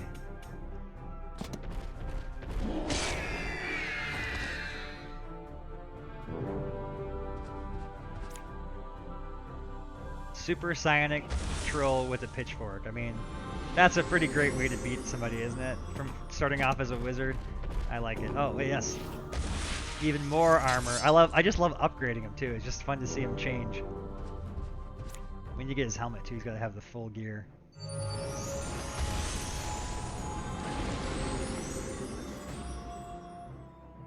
Okay. And let's go start. We gotta take out the healers. As I've always said, the healers are problematic. We gotta make sure they don't get too crazy on us.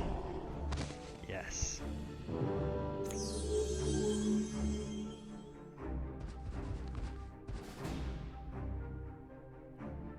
Get over here. Oh. Combo. That was clever. Ah, there's his helmet. He's almost fully decked out.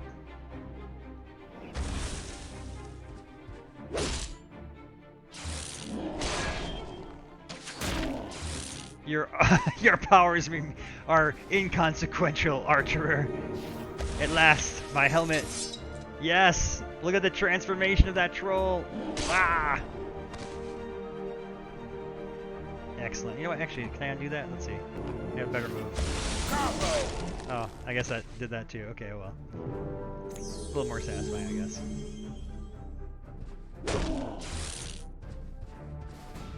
Power overwhelming. That's a fun card. Okay, now we're going to make it so anything that gets thrown at him is going to be just automatically sent back.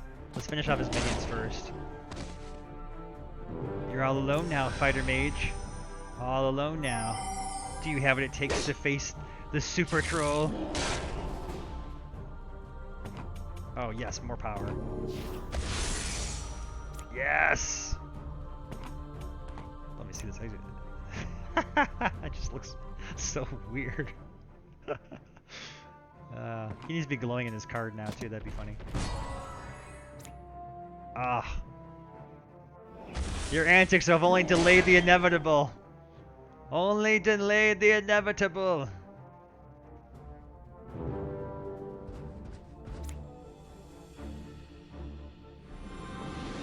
More power. I demand more powers. Now I've got a force field too. I'm totally protected in my bubble.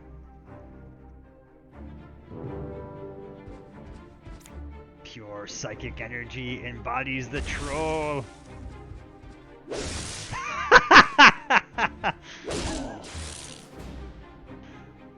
Oh, that was great. You can run, but you can't glide.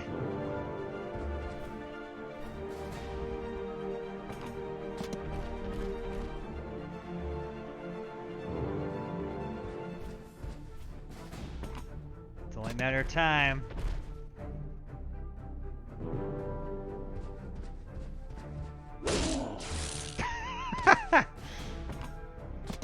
Dun dun dun dun dun dun dun dun dun dun dun dun. I'm gaining on you.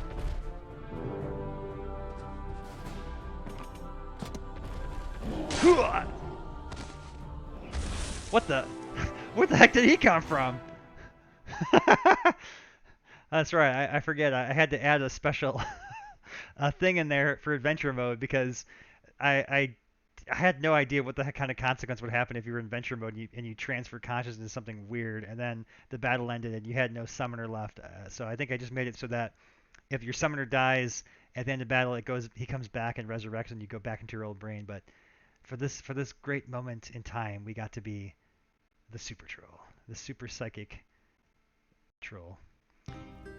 That was fun. Just one of the many examples of how creative you can be in Summoner's Fate, a turn-based tactics deck building game where you win in the most creative, satisfying ways possible and command your favorite fantasy characters in novel ways, like transferring their brain into a troll and then becoming the super troll. Yes. Some of these things are just too weird. I couldn't put them on the website. Just like, I don't even know how to describe this. No one's gonna know what I'm talking about. You just have to witness it. All right. I don't have any ideas just yet for another one, so let's pop into some all-star battles here and just do a fun one. I'm gonna play as the Rugged Rebels. I haven't been them yet, and they're pretty fun. Let's do this. And we're fighting my nemesis Korra, who made a sheer embarrassment of the super psychic Lich King earlier because I hadn't accounted for the freeze as a vulnerability. Of course, you thought the super troll was cool, but he was also incredibly vulnerable. Anything that had Pierce in the deck would have just ripped through his like 19 armor he had and got right through to deal damage. So he's very risky, but I just love playing it because it's fun. It's a challenge. Because our motto is, it's not enough to just win. You have to win in the most weird and creative ways possible. That's most satisfying and creative ways possible. It's that's where the fun's at. Have everybody played Dungeons and Dragons and just, you know, rolled perfect 20s on all their characters and had 18 starting stats across the board? It wouldn't be very fun, would it?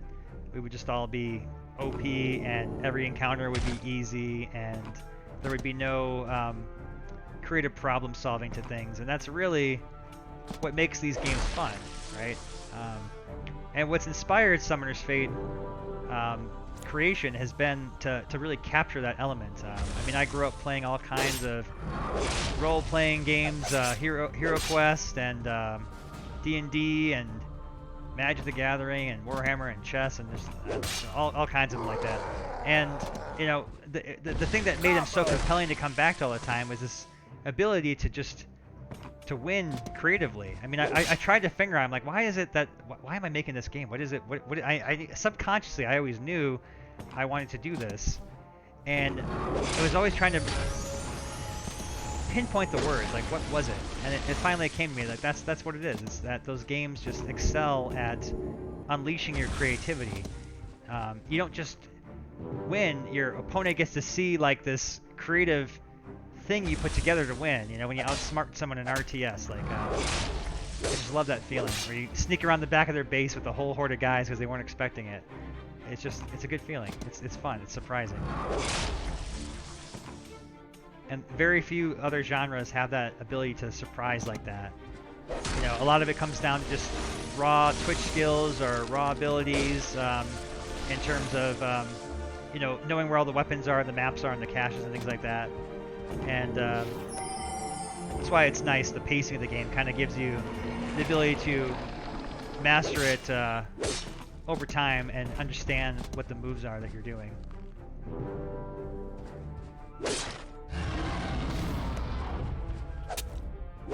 Ka-cha!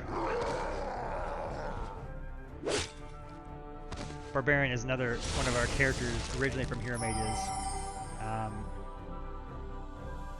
that we carried over, and his power has stayed pretty much the same, that he causes the rampage movement. Okay, he's being taunted, that's why I can't attack. I have to attack him, see? Look at that. Pinned, attack the taunter. We're gonna heal. And you know what we're gonna do? Boom. I can do whatever I want now. Is that gonna cinch it? There we go. Oh, nope. There's two taunters there. Dang it. I can sprint shot him here, though. Eat root ball! Korra. That's what you get for killing my Sonic Lich earlier. That's what you get. Alright, let me just do a quick check here, make sure I'm not missing anyone's questions or chats. Okay, no worries. I understand that the Steam broadcasting is not the easiest thing to pop chats into, and many folks are just kind of popping in and out, perusing. That's totally cool. My name is Ross, by the way. I'm the founder of D20 Studios, creator of Summoner's Fate. It's a turn-based tactics game combined with a deck builder and roguelike about winning in creative, satisfying ways, commanding heroes in novel ways like hurling squirrels at orcs and evolving a Lich King into a super psionic Lich King as we did earlier today. Alright, let's go back to decks again and try another team here. Alright, you know what? We have not seen the Hoarders at all tonight, so I'm going to play as the Hoarders. We're going to be the Orcs. That's right. And we're facing my nemesis again, Korra. Excellent.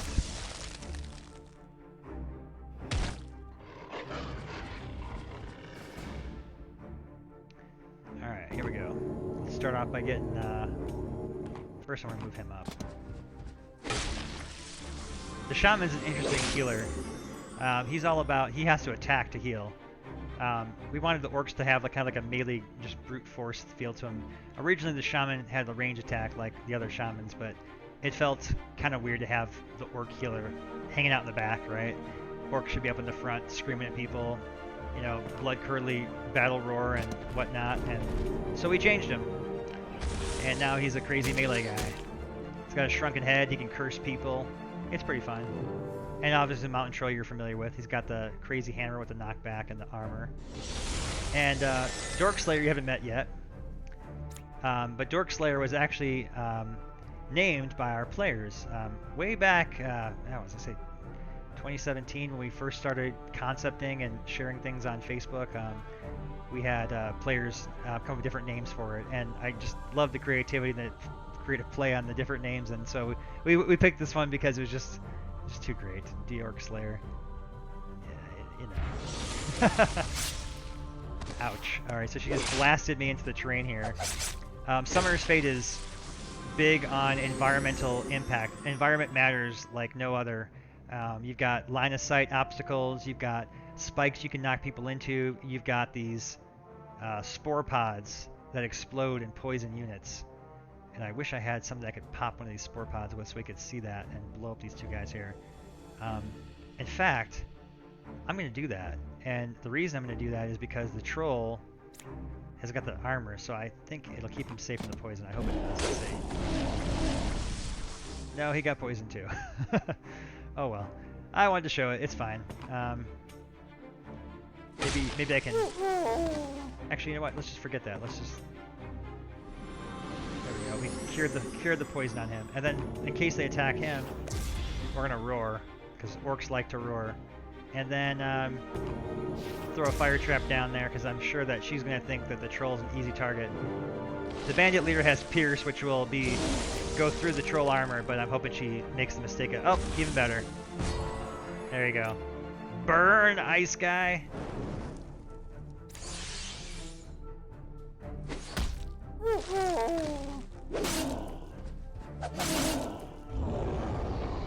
We haven't even had a chance to see what the orc guy can do yet. And immune fire. Okay. Let's get in there. Time to start taking names here. Stop setting me in ice, Cora.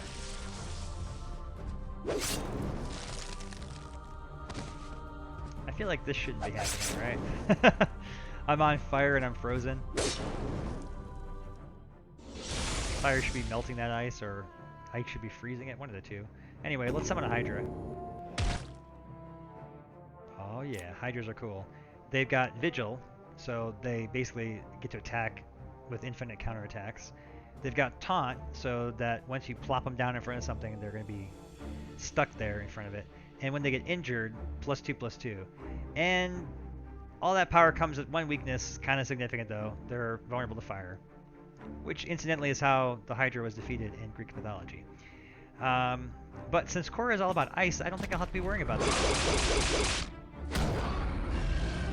Let the Hydra grow. Cleanse me of my wounds. Excellent.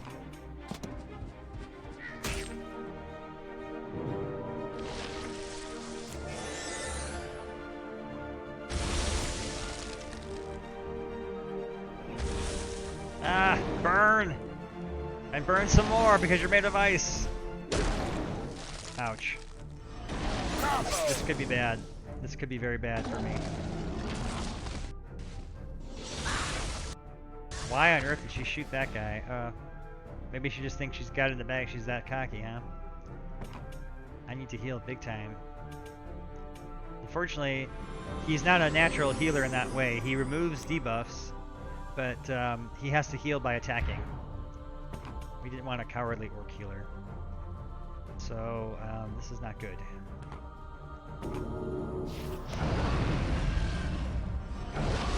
Ouch. I know I was worried about that, but I wanted to set him free so I could attack her. No, I don't know why I did it like that. That was kind of silly. Let's try this again. There's gotta be a way to beat this thing. Okay, she's got 13 health. I need to get in there and boost up her health, number one. Set her on fire. Well, we'll see that. I may survive. We don't know.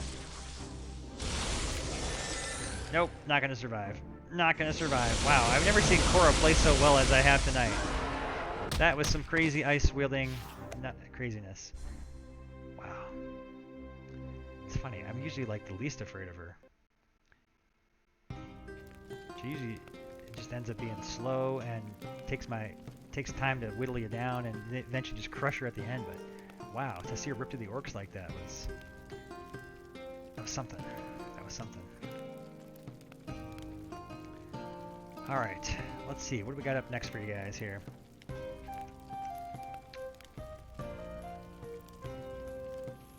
We've been doing a lot of battles. So if you're just joining us, we just did a lot of our tactical battle demonstrations there. Showed off how we can make custom decks, get really creative with those custom decks. And we haven't done an adventure in a while, and I promised at some point I was going to do the hardcore mode. So earlier we played normal difficulty, made it through. We played casual and made it through. Casual was a lot of fun because it was just kind of more chilled and got to explore a lot more of the map than I did in the other difficulty. But we have not tried hardcore yet. Hardcore is for those that want the true, punishing, roguelike experience of permadeath. And much, much harder encounters, and we're going to go at it.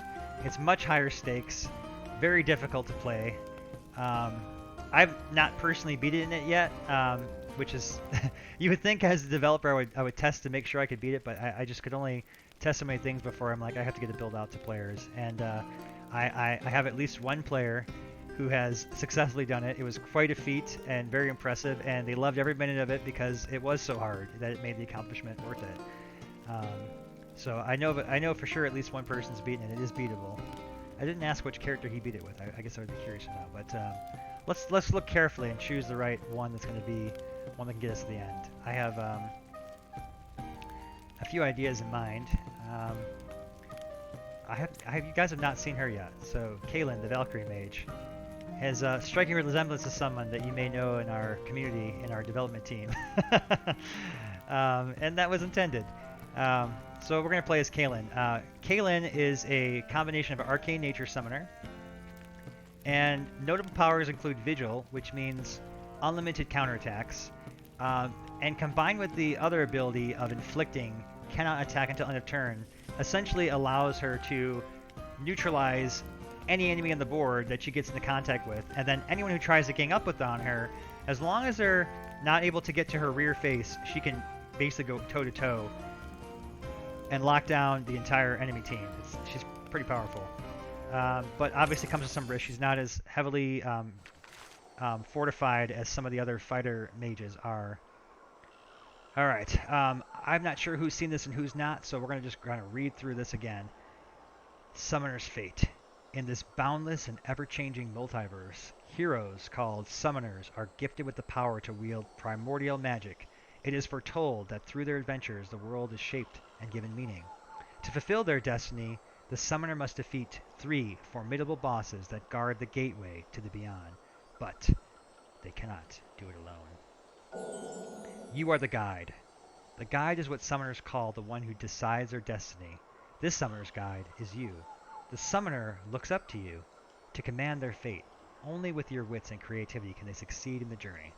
I like to call it this looking up at you thing because it's kind of it's really our signature thing. I can't think of any other game I've seen that does this look up thing, except for Hero Mages, our first game, which we launched back in 2009, and originally launched as a solution for the natural problem of top-down games. You only see the top of characters' heads, right? So it's very hard to develop a kind of a connection with them, so to speak, into an identity and to recognize them.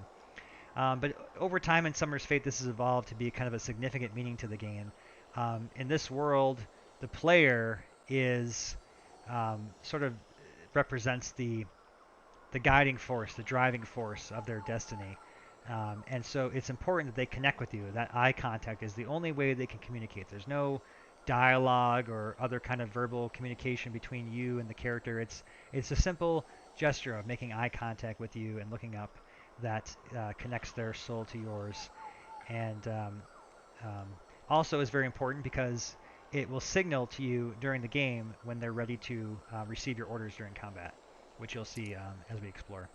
So Chapter 1. The dungeon entrance to the first boss lies ahead on the path. Great peril and chance encounters await in the dark mist that shrouds this place. Help your summoner explore and battle by building a deck of magic, recruiting new team members, and finding lore to reveal the secrets of your enemy. Defeat the boss and achieve greatness together. Alright, and remember, we're playing hardcore mode now, so we have to be on our toes, extra careful. Scrape for every scrape we can find. Scrape for every scrap we can find. Alright, beware the meat shield. Never underestimate the kindness of the Lich King. Just when we thought we had won the battle, it summoned a heinous being of sewn-together corpse flesh. This golem was a literal meat shield, absorbing all damage we dealt to the Lich and replenishing him. This, of course, refers to the heinous and very fan favorite, the flesh golem, that acts as a bodyguard for your summoner in battle. They say the Lich King was once a top scholar at the Academy of Arcane Arts. Obsessed with becoming immortal, he dabbled into the forbidden art of necromancy and was cast out. Alright, so we're painting a picture of our nemesis here that will be facing in the depths of the dungeon. Maddened by the ravages of eternity, the Lich King was convinced of the most unsettling notions. Existence is nothingness. We are empty beings devoid of meaning. Only our salvation can be to satiate the constant hunger of the void by consuming life. deep, dark, disturbing, we enter the dungeon. I like how the ambience changes here. It gets darker. It's a little creepier. Really like how the lights flicker off the walls there.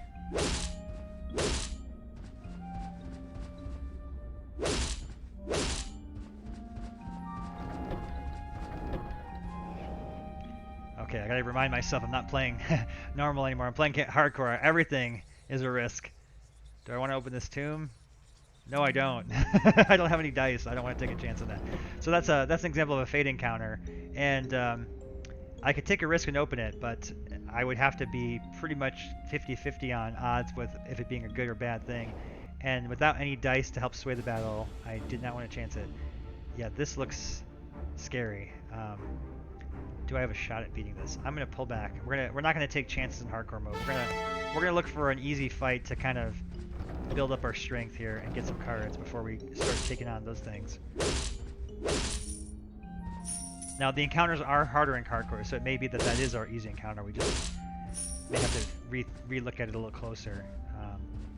I'll take these marshmallows. I have a feeling we'll be back to use this cannon, but we're gonna take them with us. Okay, no, we definitely do not want to fight a summoner before we have a heart container. We need some extra life. We need a couple more cards. Okay, treasure's good. I can take treasure. But what I really need to find are cards. Yes, that is going to be helpful. That will be very helpful. That actually alone would probably help us face that encounter we saw earlier with all the skeletons. Okay, what's up here? Ooh, a fallen angel. Okay. I want to help you, but I need dice. I will return.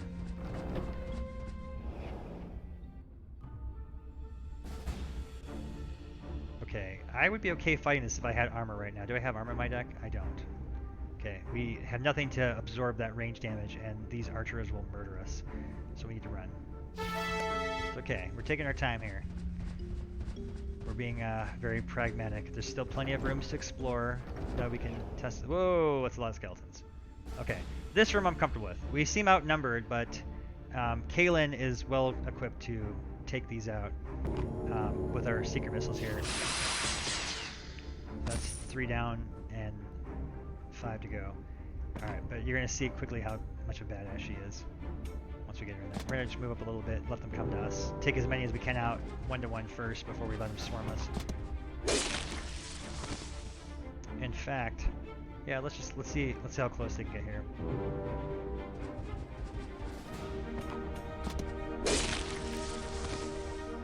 Alright, let's finish them off. I think our health is probably a greater commodity right now than our cards are, since we have 2 more left.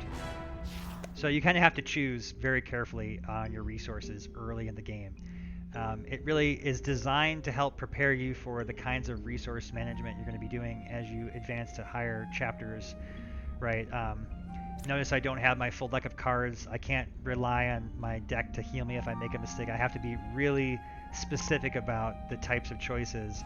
And in that scenario, we had to choose, do we want to spend a card, in which case we burned our secret missiles, or do we want to take the hits from the skeletons and lose some life? But as you can see, with only 5 health right now, taking 3 hits would have put us in a very, very precarious situation where we would be vulnerable to any kind of sudden hit spell, like an arrow or whatnot. An ancient being battled throughout the ages, the twisted, withered Lich King is a formidable opponent in combat, armed with 2 powerful weapons. Its enchanted sword cuts effortlessly through both armor and shield. Its signature energy staff sucks the life force from its victims and replenishes the Lich's health. It's good to know your enemy, right? And that's what the lore is intended to do. Give you clues as to what you're going to be expecting going forward so you can do your best to prepare. Okay. Once again, I would be fine fighting these guys if I either had 1 more mana. If I had a mana surge or if I had an armor, I would be fine. But I'm not going to do this yet. We need either a ranged character or we need something else to fight that. Okay, still no. Retreat. We're learning. As you can see, we've explored a lot of nodes so far, and we still have a few we can go to. But we need more strength. We're gonna need to fight elites to get dice if we want to pass fate encounters. Like this one. Capturing a creature. This powerful creature could prove a useful addition to your team. Yes, we want you on our team. If you can both successfully capture and train it, it will join your party. However, attempting to do so is not without risk. So capturing creatures, yeah, I want the saber-tooth tiger. Heck yeah, pierce, inflict, immobilize. He's a beast. Will be a hand of fate. So we roll the dice, essentially d20s, hence the name D20 Studio, of course. And we have only one dice we found so far in the dungeon, so we're lacking resources here for this. We could try it, we could succeed, but it's very risky. And again, we are playing hardcore mode. There's only one life. There are no retries, no redos. Oh jeez, we're getting really. Okay, we're starting to get to the bottom of this dungeon here, and pretty soon we're gonna have to fight something. All right, I will fight this. Perfect. This should be enough to get us a heart token, I think. Oh wait, what am I trying to get treasure for? Get over here. Battle these things. 1, 2, 3. You can always check the range of enemies by just clicking on them to see how far they can get to you, and such. But as a general rule, everything moves 3 spaces, so it's pretty easy to calculate. Although these guys have the angular attack, so that's why you can see these would be dead spaces here. I could get hit here, and it can move here, attack there. There are a few exceptions, like griffins that can fly really far, and they will be able to move further than the standard 3. Okay, we can take him out, and I'm okay with taking one hit. Save our cards in this case. Again, it's a choice of strategy and resources. Do I take the hit, or do I spend a card to take him out without getting injured? And in this case, it paid off, because I have a heart container, I got my healing on, and I also gained additional health boost. So again, in the survival mode, you are essentially handicapped at the beginning to kind of get you prepared for the fight ahead. You've got to earn those heart containers to get to your true potential of what you would be as in the multiplayer. Which kind of thing that makes it cool too, that Summoner's Fate plays so well as both a single player and a multiplayer game. Most games in this genre will focus on one or the other. They're going to be a single player roguelike where the decks are all random, there's no constructing, it's about trying to build a super engine out of the deck, and you kind of just have to face the consequences you're at. This is not that.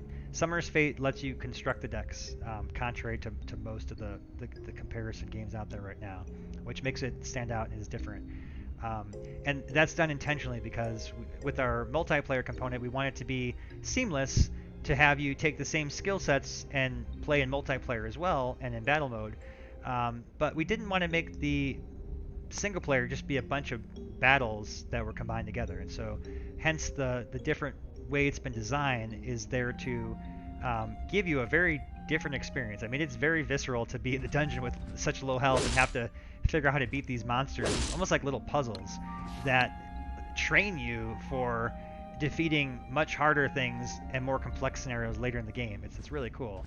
So it's a deck building game that truly kind of step by step welcomes you into the really complex and fun world of building decks and making really cool creative strategies. Okay, this is one I can do. I have 300 gold, and we're gonna hire the barbarian. Take a look at him here, barbarian.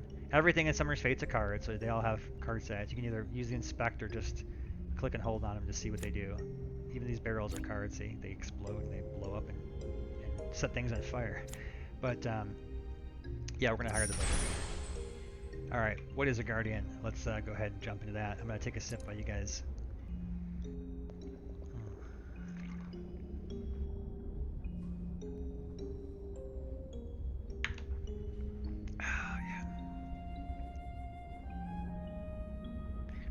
Okay, so Guardians are your allies that join your party, and as you see here now, he's following me. And they're a permanent addition to the party. I can change them out at camp. Oh, sweet! I love the bow and arrow, especially when there's a barbarian to give it to. His power is synergized really well with the bow and arrow. If he can't reach you in melee, you can just take out a whole pile of guys, shooting them at one at a time. Alright, so now that I've got an ally, I actually feel a lot better about taking on some of these challenges we fought before. And as you know, there's a couple of these areas here where we left characters behind that I want to eventually go back and get. Okay. This angel being among them, right? So let's help her out.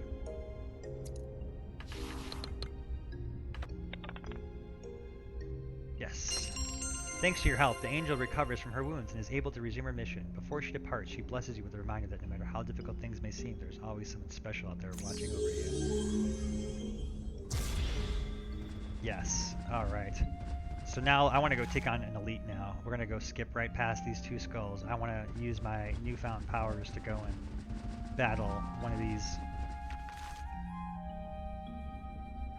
bigger monsters down here. Oh, we're going to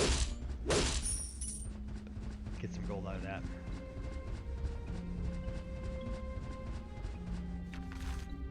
Okay. Alright, just checking the health. The difficulty ranges these will vary from room to room, so this one looks like one I can do. Okay. So no range attacks here, except from the Void Necromancer herself. And we have range spells, and in Q we've got the Bone Arrow. I wish I had that drawn that first, that would have been nice. Okay. We're going to move the Barbarian. Yeah, we'll raid the armor stack. Okay, nothing there. It's fine.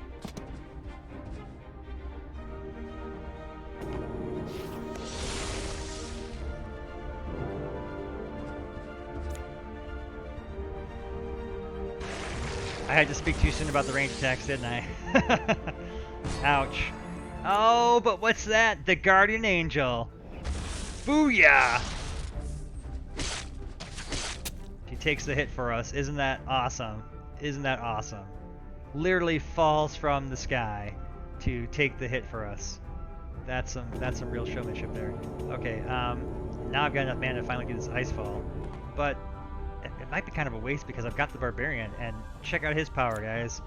Knock back 1, wreck, may move and attack again. So remember I told you that everyone gets the kind of the 1 attack per turn, but he can keep going as long as he's killing stuff.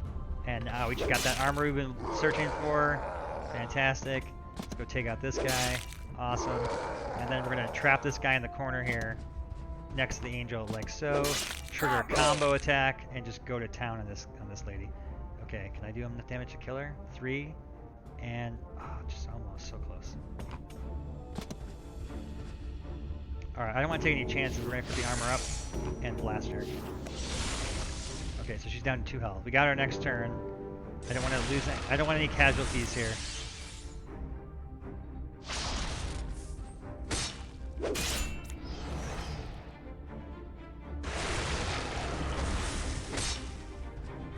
Ouch. Alright, so skeletons are a problem if you attack from the front, like so.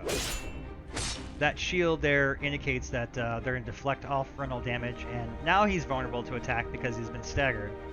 But I'm going to actually opt to go for this guy over here who's already staggered, thereby triggering my kill combo, like so. And does Kaylin have... She does not have Pierce, so she still has to block through that.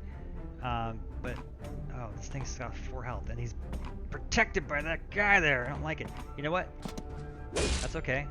Shield blocks shield. Now I block his shield, okay. And boom. And there we go. Yes! Victory. Thank you, Angel. Once again, you've helped us out. Appreciate it. Okay. Dwarven armor. Okay, booyah. Defeating a Lich. Should you encounter a Lich, dispose of its corporeal form and its legion of undead will fall with it.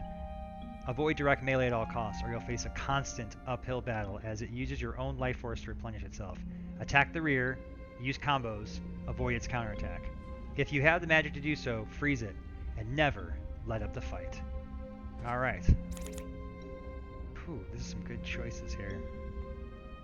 We got our first nature card on one hand. Flying is very good at getting around things. Force Field would be pretty cool too, but since we are a melee-based character, it's only a one-shot use and it's very high cost, unlike our armor, which is a little bit more cost-effective for a melee unit. This is really good if you've got like a scientist or archer or any kind of range character, because they can essentially bunker down and absorb all of the incoming range damage until somebody gets in there with a sword and chops them. We're gonna get the ant. Got some armor. That's great for this deck. We kind of got like a melee team focus going on here.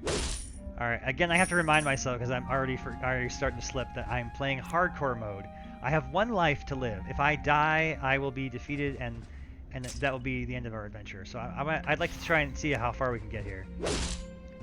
It's kind of a rush, really, to play hardcore, especially as you've gotten really good at the game's mechanics and you've really started to master it. It just takes up the excitement a notch, really. Oh, good. Okay, so we got a campsite here. This is our second campsite we've discovered, so we have enough to use 2 rest right now. What the campsite does is will allow you to rest and recover your cards. And I'm a little... well, let's see, what do we have in our deck, though, really? We've got armor, armor, armor. Not a whole lot of weapons to fight things with.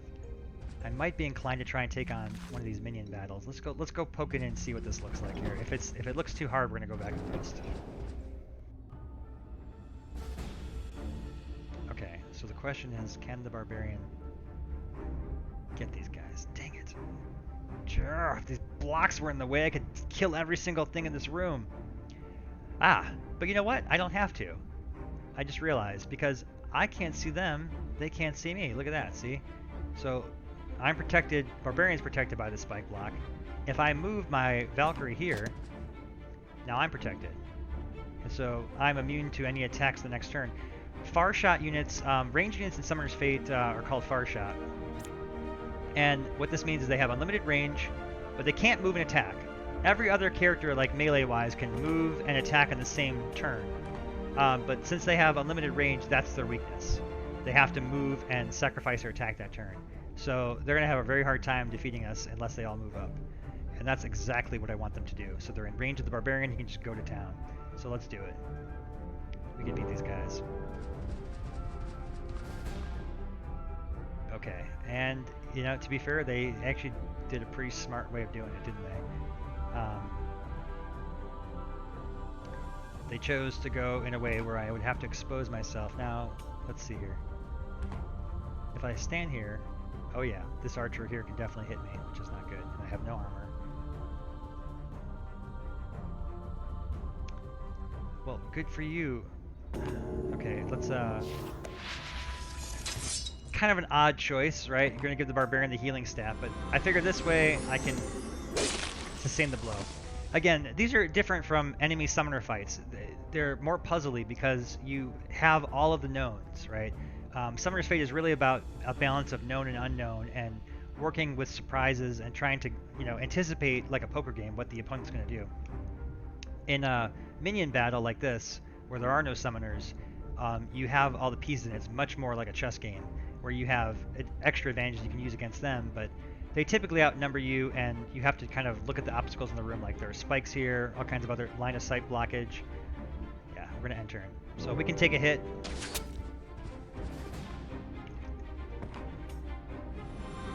And as you can see, we actually came out ahead. We're at full health now, whereas we were injured before. Now, if I move here, the barbarian will be out of range to heal her, so we're gonna have to... Oh, I guess I can't do both, can I?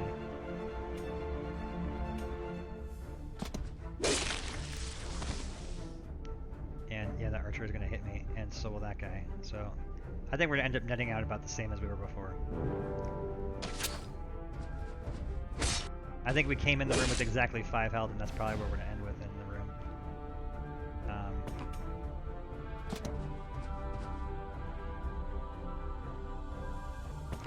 Okay, kill him.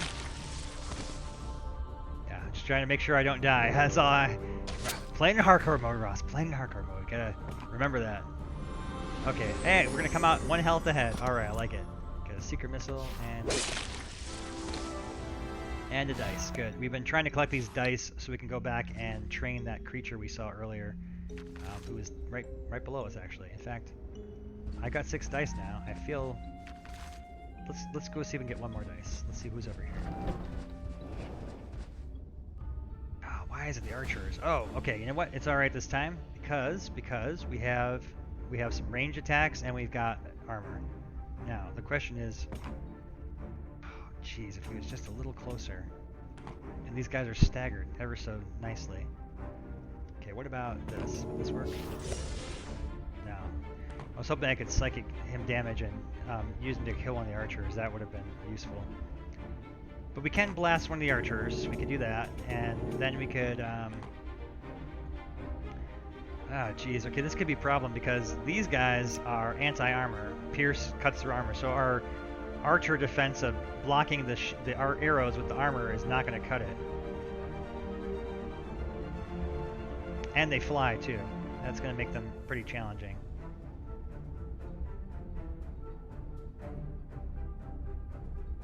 All right, we're gonna attempt it. It's super risky, but I want to give it a shot. All right, I've got more health, so I'm gonna give it to you and give me the. All right, there we go. And all right, 1, 2, 3. Nope, we're getting out of here. I ain't risking this. I really want to beat. I want to beat a hardcore run. We're not gonna do that. We're gonna go and. Jeez. There's these guys. I forget which group was up here. I think that was the group of all the skeletons with the necromancers and the captain. That probably would be a better fight for us, to be honest with you. But we've got 6 dice. Let's go see if we can capture. If we can capture this saber-toothed tiger, we'll be in good shape. All right, here we go. So we need to get a 15 or better to capture it. I'm gonna wager 4 dice, which is pretty low. Hope we make it. Oh my god, we got lucky. Okay. Sometimes you guys gotta grit your teeth and go for it. All right, but it's not over yet. Training is a two-part. Capturing and training is 2 steps. Now the creature is captured, it must be trained before it can join your party. Okay. Training has its own odds to it. Essentially, you have a neutral one here, but again, you need a 15 or better. And it hurts you if you don't do it. Now, one thing we have an advantage of is that there's a campsite right up there. So we can take 1 attack. It can bite us 1 time. Any more than that, and we're dead. So I'm going to gamble all the dice, and if we get it, we're going to go, and if we don't, we're going to go to the campsite. Here we go. 20. Awesome. Okay, now I'm feeling really, really good about our team, and how much life do I have? Still only 6. That's not great. I'd like to kill another minion somewhere. We're gonna go back over here. Actually, first I'm gonna go raid this campsite. I don't want to rest just yet because we're at a nice sweet spot where you want to conserve your campsites as much as possible in hardcore mode. You're going to need them in the later levels of the game. So we take the marshmallows, and that way it's kind of like carrying the campsite with us in a way, but you still have to use a campsite. And this time we're going to go over to here. Okay. Oh, did I lose my window here? Hold on a second, guys. Okay, there we go. I just want to make sure I didn't lose my chat window in case anyone wants to say hello and message me or whatnot. Okay.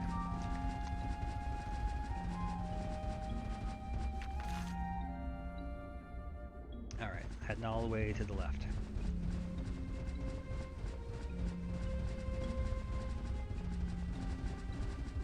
There's that tomb.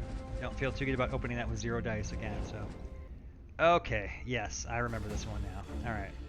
So, our saber-tooth tiger does have pierce, which is phenomenally great against skeletons because it bites through the shield. So their shield basically gets nullified. It also bites through armor, so anything that's armored would do well against.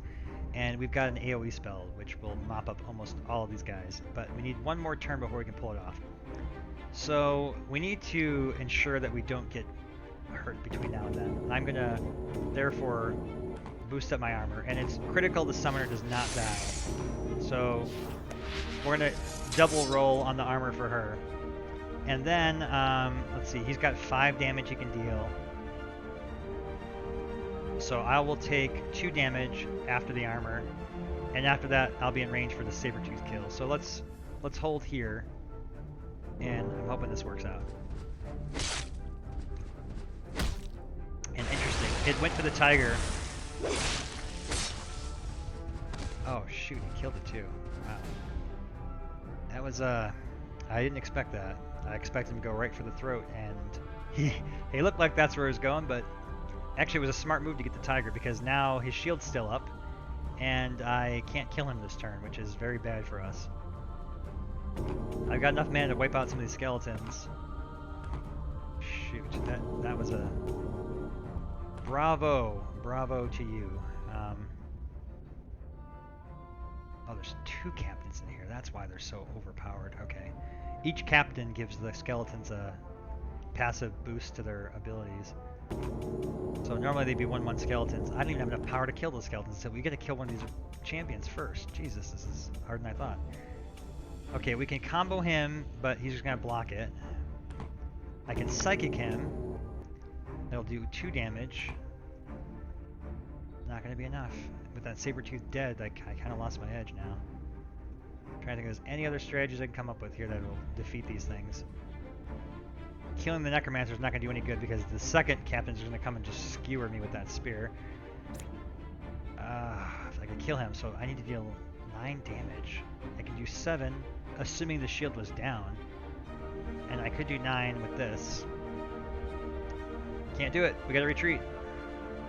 Oh no! Oh, we've got no dice. This is not our first turn.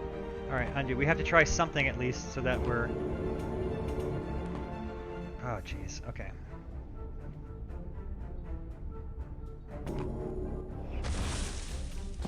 Alright, let's see what this turns out to be.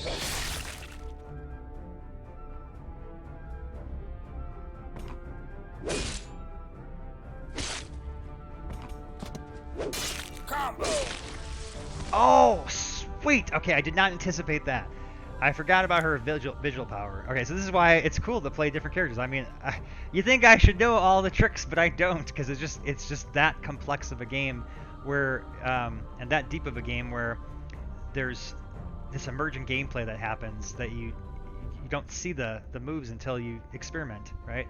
So I couldn't retreat because I had already taken a turn. I had no dice, and rolling would have been basically death if I had lost. So I tried out attacking, and then realized that because the barbarian did a knockback, it triggered a combo, even though she had already attacked.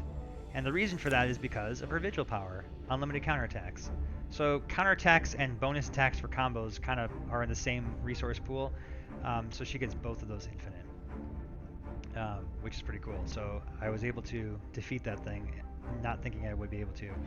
And now the skeletons, warriors, are in the kill box for Icefall, and we can also start working on this lady here. Oh, but you can't move because the saber-tooth tiger.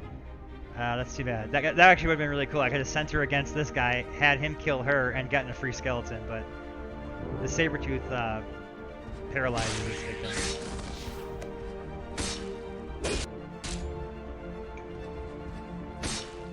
Oh, dang.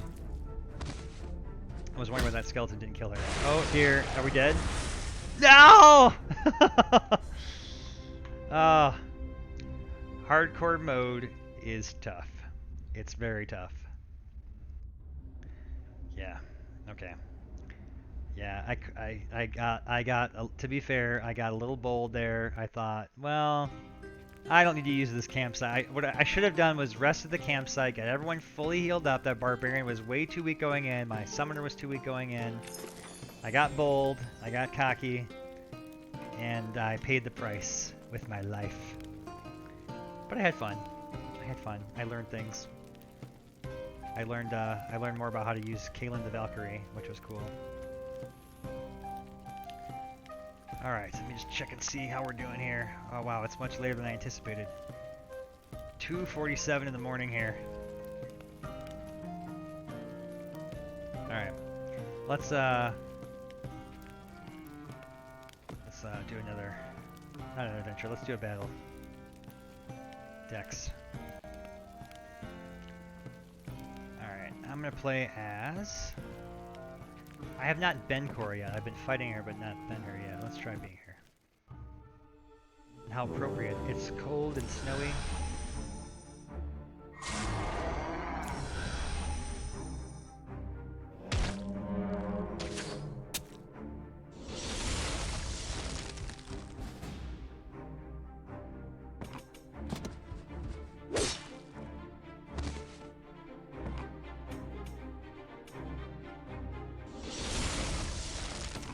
I got the assassin. I forgot how fun the assassin is to play with.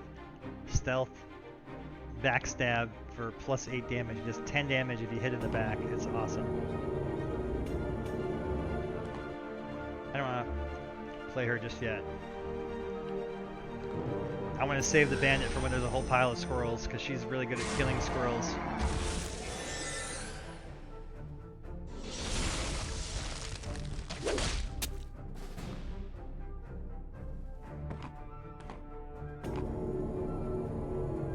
I'm gonna get my dragon out.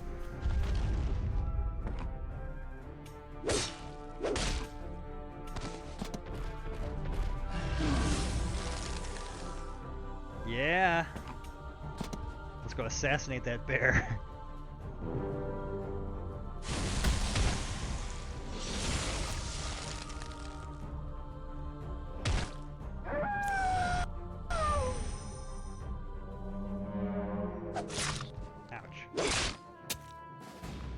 Alright, now you're going to see why I waited to summon the bandit.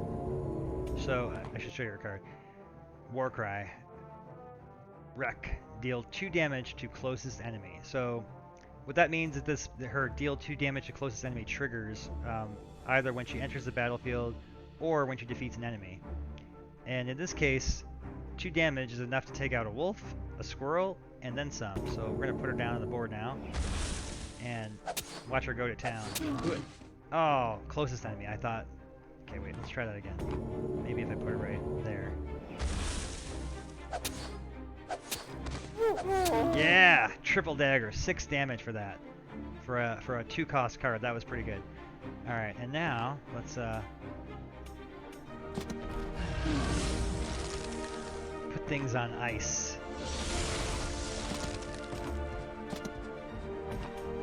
That Cora's a beast of a team. She's like on fire tonight, winning every battle.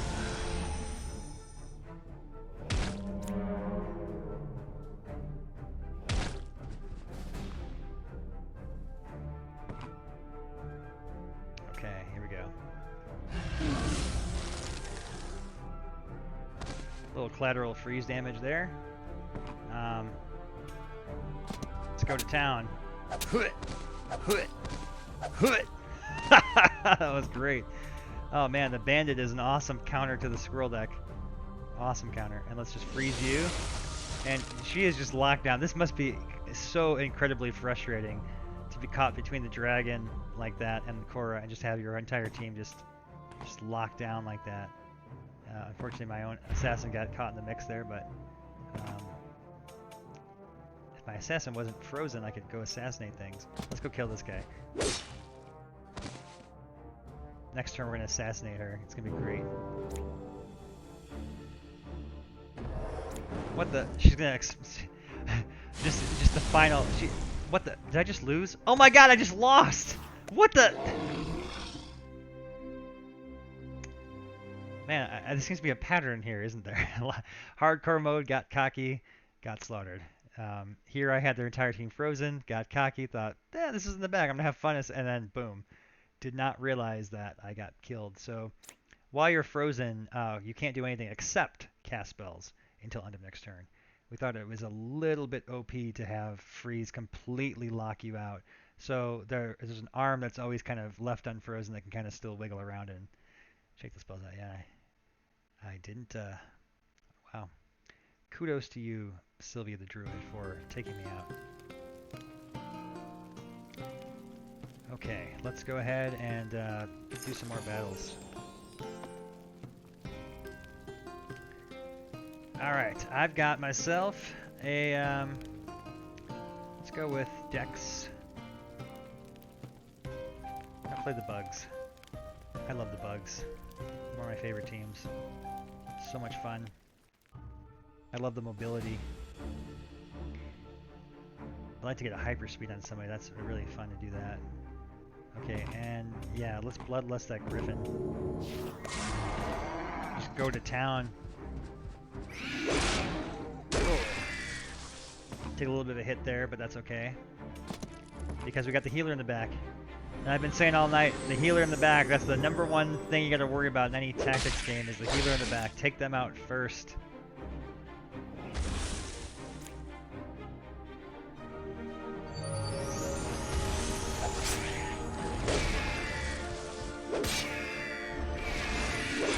Ow, ow, ow, ow. Griffin, no, ouch.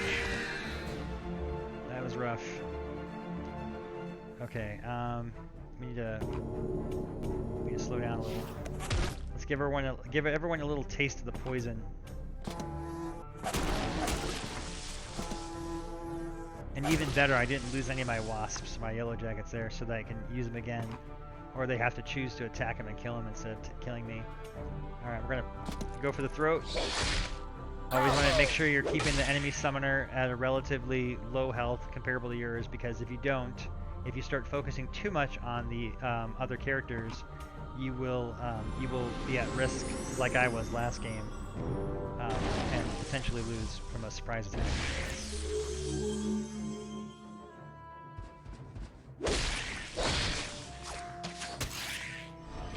Ouch. Yep. Rugged mages are all about using the earth element to deal stacking damage. And that's what keeps happening here. That's why I'm dropping health so low, because he's combining the hits from all the characters combined that attack to keep stacking.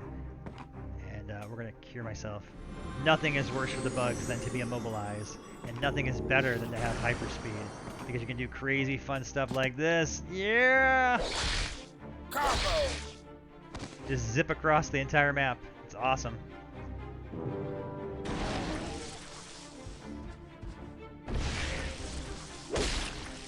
Yeah. This guy is actually the nemesis of the bugs. That immobilize power is just a killer for him. Oh man, see how quickly he was able to just lock me down. And if I hadn't had the healer still, this would be a death sentence right now for the bug mage. So we're gonna heal. And unfortunately, I still have my super hyper speed, which gives me that awesome mobility. And I got some good choices here. I think what we're gonna do is spread out a bit, because now he's got the earth elemental pounding my hero. We're gonna get the ants in a picnic, and let's go for the throat. And then I want to rescue my healer. Combo! That's the great mobility of the insectoids there you're seeing in action, where they have the power to just zip over the map with the flying. Okay, attack this guy, take him down. Okay, and you know what? Actually, before I do that, let's drop in the starling. And now everyone's pumped up. I can kill this guy, and might as well bite him with that guy too. Okay, this looks like a GG.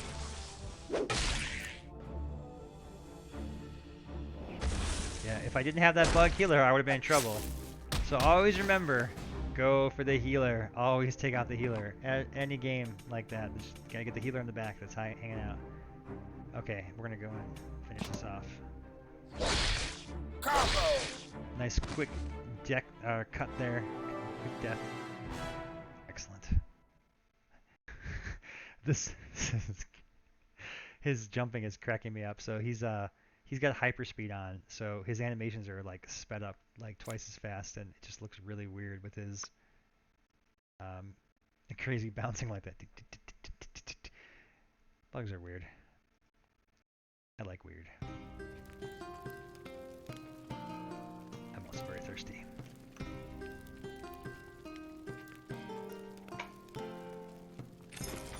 I'm gonna go back to the fire here while I do my little spiel. My name is Ross. I'm the founder of D20 Studios and the creator of Summoner's Fate. It's a turn-based tactics and deck builder game about commanding your favorite fantasy heroes in novel ways and winning in the most creative and satisfying ways possible. It's really awesome. We've been working on this for the past 5 years. Small, passionate team, and we're excited. We just got it onto Steam last week, and so we're excited to bring it to the community here. We're excited to be a part of the PAX Online Indie Showcase, and we're so excited and so grateful to have so many of you guys checking us out tonight, watching the stream, checking out the game. If you like what you see and this looks like something you'd like to try out, do please follow our page, sign up for the wish list, and you know, if you're so inclined, drop in the discussion on Community Hub, leave us a comment, question, you know, let us know what you think. We're real big on community feedback and would love to have your thoughts and insights. Alright, let's go to Dex and let's do another quick battle, because it's just nice to have these little breaks between the adventures. They're so epic, so it's nice to have these quick battles. And have I played as these guys yet? I feel like I think I played all the All-Star teams. Let's be the squirrels. I just feel like hurling squirrels. Okay, versus AI. And then I think when I do the pyromancers, and then maybe we'll do the maybe I'll show you guys the custom Uber Lich deck we made earlier. Okay, here we go. Do we have any trees? We do have trees. Okay, good. This card makes trees come to life, so we want to just keep that in mind. No, don't move the bear forward that much. Let's see, what's his range? Yeah, we want to move the bear right there. No further. And, yeah. Not the best map for the squirrel hurlers because there's a lot of obstacles. They're range focused deck, as you can see, between the archer and the guy here. So there's lots of hidey holes where the melee guys can basically invalidate my entire turn by going behind something. So we're going to move him. Actually, undo that. I have a better plan. Oh, shoot, I can't see that spot. Oh, man, he picked a good spot to go. I was going to try to bring that tree to life and then smack him into the line of sight, but I can't do it. Alright, we're going to go back to our original plan, move over there. It's a little bit of a chess match here. I got to figure out where to move that I can't. Am I safe to go down there? I am. And now I'm going to hurl a squirrel. And then I'm going to command my squirrel to bite him in the butt. Oh, no, it's not the butt anymore because he turned around. Okay, but I'm going to lightning bolt these jerks. Like so. And then summon some more squirrels.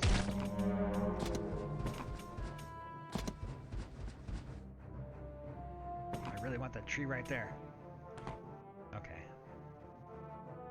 Let's put the tree right there. Whatever, let's do it.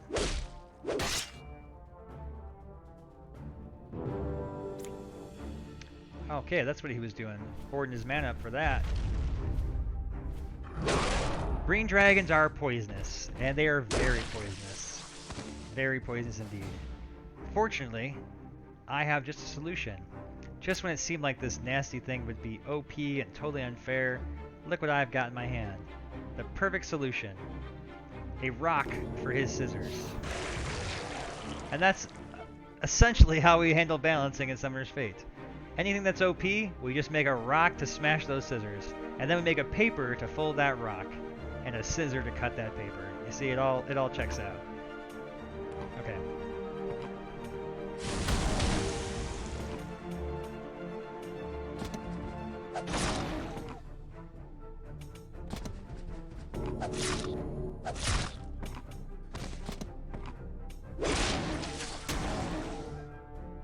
Yeah, that wasn't the best move there. I should, bear would be better, I think.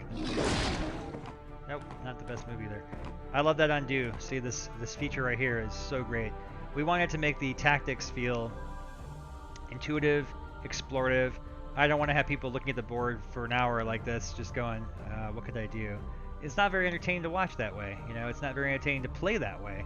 It's much more fun to be tactile and just sort of, you know, try things out, see how they play out, and then kind of learn in the background. You know, that's how we all learn. We learn by doing, not by trying to think it through. All you do is give yourself a headache that way.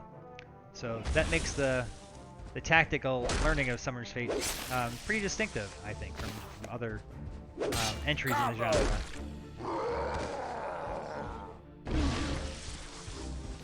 Okay, now this is great. I've got a perfect shot. This is the perfect time to use a fireball. And boom. Now I've got this guy here I want to take care of. This guy, a squirrel, will be able to throw a squirrel. Oh, if I had one more mana left, I could kill that barbarian by super mutating him into super squirrel. Okay, we're gonna just go here. Alright, not too good to have a barbarian up in your face like this.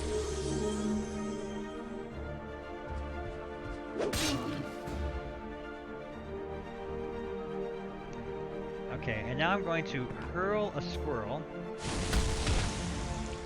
And then I'm going to summon some more squirrels. Can you see the spot from here? I can. And then I'm going to mutate this squirrel into the superhuman Hulk squirrel. And look at that, he even has his armor still. Isn't that cool?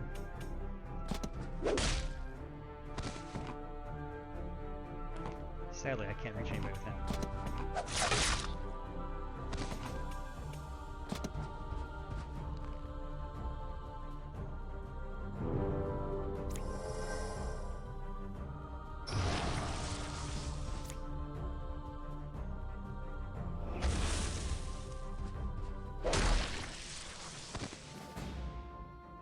Okay, and now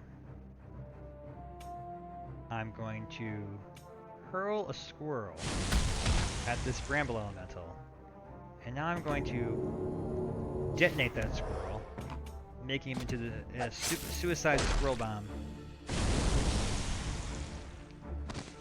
Alright, let's move up our squirrels. Alright, you know what? This cactus is in my way. Get out of there. Okay, heal my bear. I don't like this guy. He likes to use earth elemental stuff to like lock us down. Plants and vines and gravity and all kinds of weird things.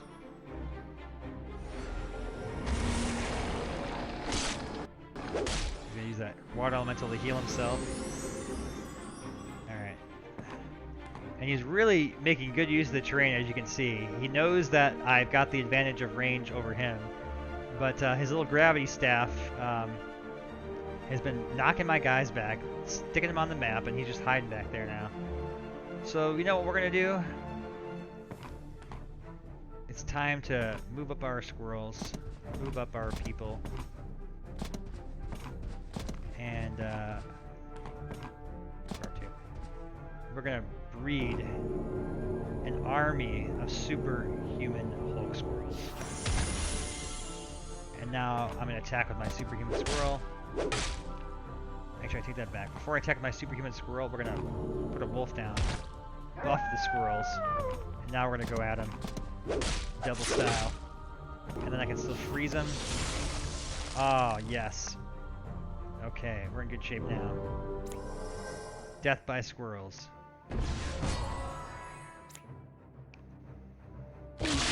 Did he seriously just catch the bear in the bear trap? That's the first time I've ever seen that happen, and that's kind of funny, actually. The bear got caught in the bear trap. Wow. You murderer. Now watch this, how fun this is going to be. This is how doomed this guy is. Killer bunnies. And now we're going to breed a really big army. Look at all these squirrels. Look at all these mutant Hulk squirrels. Armored mutant Hulk squirrels. That is a perfect blend of all of the synergies of that deck there. Just completely surrounding this guy, and we're just gonna go ahead and backstab away. Fantastic victory. I mean, what are you guys waiting for? Wish list this game now. Summoner's Fate, the turn-based tactics deck building game. It's so fun, so fun. I think I'm bone dry in my water here. All right. Dun, dun, dun, dun, dun, dun, dun, dun, dun, dun. All right. Do another battle. I think this time I promised. Oh, we're gonna do pyromancers next. Yeah, that's what I want to do. Yes, nice, chilled. I love being the pyromancer. Oh yes, fire versus ice. Glorious. Wow, what a cold-hearted thing to do, which doesn't surprise me. She is the cold-hearted. She sacrificed her guardian for mana. You know what? You know what's gonna happen? I'm gonna burn you for that. Oh, I don't have any mana left. I was gonna burn that assassin too.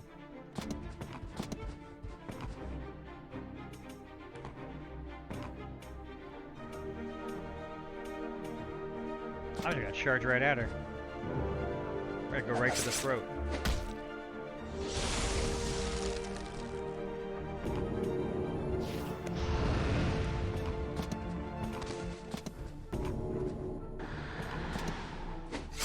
This is what you get for sacrificing your people.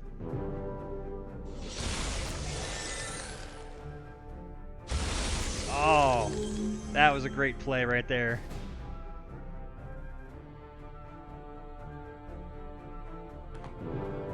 Look at that, she Elsa stomped us. She's gonna do it, she's gonna do the Elsa stomp. Ah! Alright, that's okay. We got a solution to that. Melt that fire. Why did he melt? What happened to him? He didn't take any damage because of his armor, so he didn't melt. That's... Ah. And I thought it was going to be easy. You're all full of surprises, aren't you, Korra? You always are. You're going down. You can't stop us all.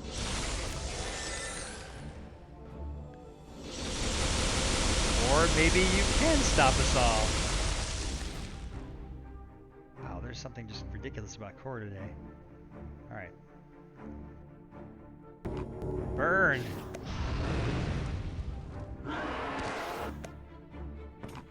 Die! Yes! It feels good to burn the forest down. Yes, that felt good. Oh man, this has been amazing. Just an amazing night.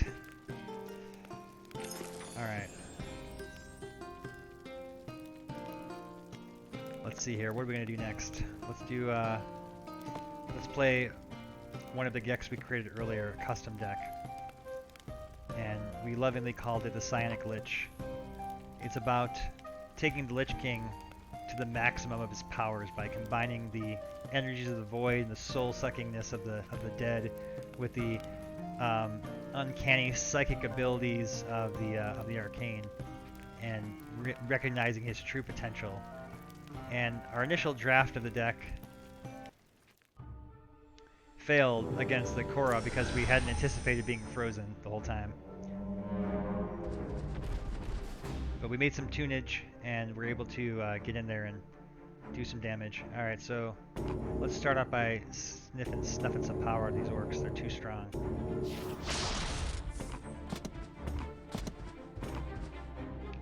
And you know what? I'm trying to go right in there.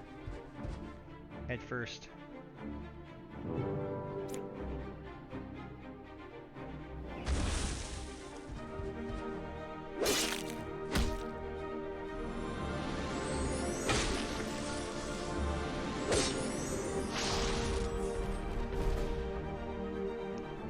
Alright, it's time to suck some souls. Bloodlusted up. Yes! Ow. Suck some souls. Give me your souls. Give me your souls.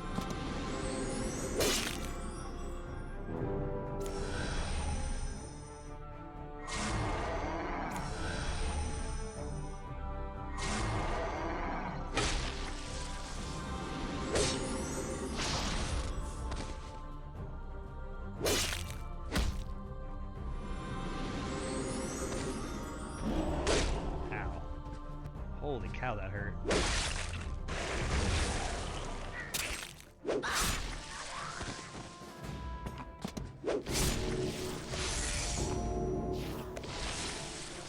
I'm afraid of you, troll.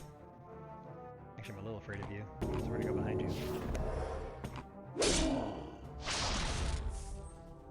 Much better. Oh, I didn't mean to do it that way. I should have stepped out of that portal. Oh no, he debuffed me! Ow! Yep. That's why there's no OP decks in Summoner's Fate. Every scissor has its rock. Alright, but we're not out of this fight just yet. We got some souls to suck. If I could just take that troll down, but that troll's gonna murder the crap out of me. Okay, I can't do that. I have to wormhole out of here. Such a sad fate for the Lich King in all of his glory to just have to pour out of here like that. But it's the only choice we have. 1, 2, 3. We're in the kill zone no matter where we go. Okay, actually we're in the safe spot right there. That's where we're gonna go. Let them come. Let them come to me. Come on. That's right, make more goblins. Just more souls to suck. Oh no! No, no, no, no, no, no, no! I thought I was safe, I didn't check that guy. Crap. Alright, so as you can see, earlier we played the Super Lich, Psionic Lich deck, and initial time failed against Korra. I thought it would work perfectly, but the ice was a weakness I hadn't anticipated. And then we played it again and just completely crushed the insects in a amazingly awesome victory where we got into a giant, glowing ball of energy state and had some kind of ridiculous stats, like 50 something health on him and something, and 20 damage or whatever it was. It was amazing. And then he was shooting like lightning bolts out of him and things. It was really cool. But then as you saw here with the orcs, we couldn't quite get off the ground. The orcs just went to town, pummeled us before we could get our true potential realized. I'll give him one more shot because it's just like I don't want to end the Lich battle that way. Try it again. Oh, it's Lich versus Lich. I wonder who will prevail, the standard Lich all-star team or the soul-sucking Psionic Lich. I'm gonna go ahead and say that's off to a good start.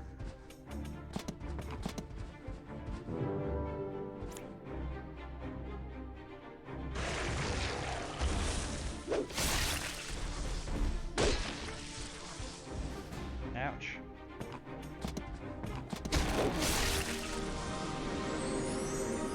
Now, give me your souls.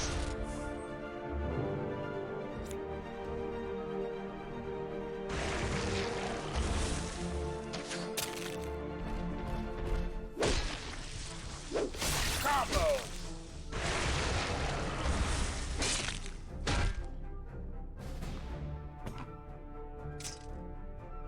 Oh, sweet, I will take that shield. Yes!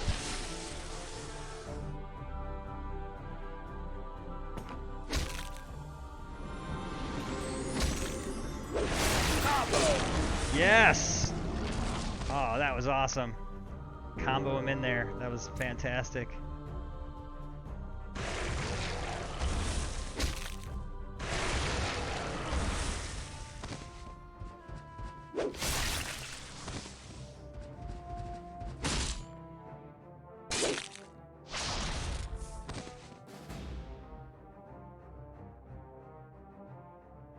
Alright. Here we go.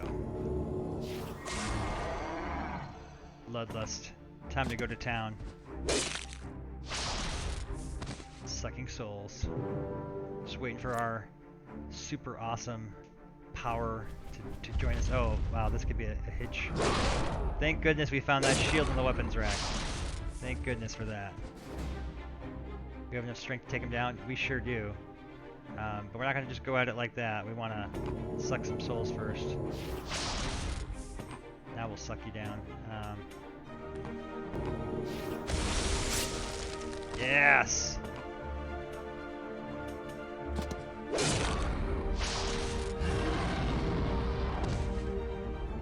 I'm coming for you.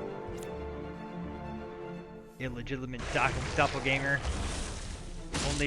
There can be only one. Only one Lich King. One true Lich King.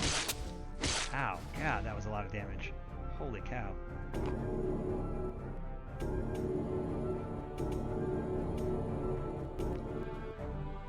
down to 4. I need more power to take something out. Who can I kill this turn?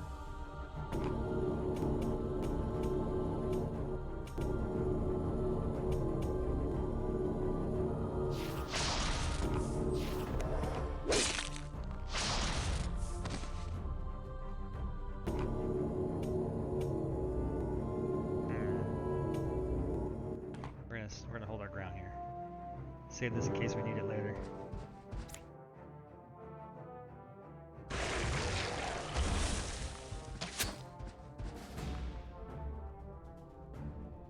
Okay.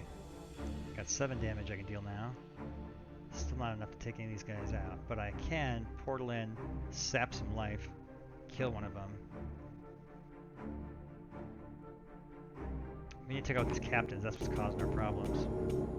The captain.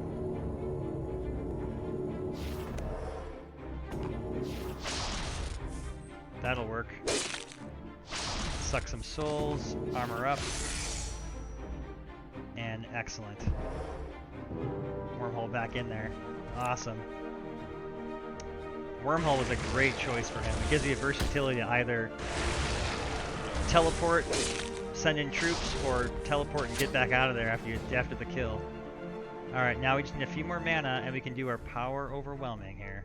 And then we become the Arch Psychic Lich. Alright, I need to save myself 3 mana here. I want to take out this guy really bad, but I'm going to take a hit to do it. Let's take the hit. Oh, I forgot I had the shield. That wasn't bad at all. Okay, good. Until he resurrects him. And comes back. Now I'm going to take the hit. Combo! Ouch. Well played. Well played, Lich. But you are not ready for power overwhelming. +4/+4. Armor 4. Knockback 4. And deal 4 damage. Knockback 4 when attacked. Yes. The power. I can feel it. Feel the power. Oh, look at that.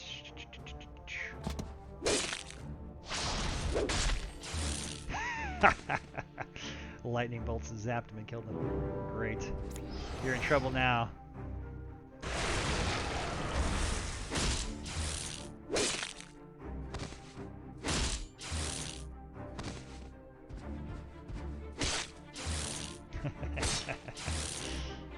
Oh, it's hilarious. You know, I just gotta kill this guy out of spite.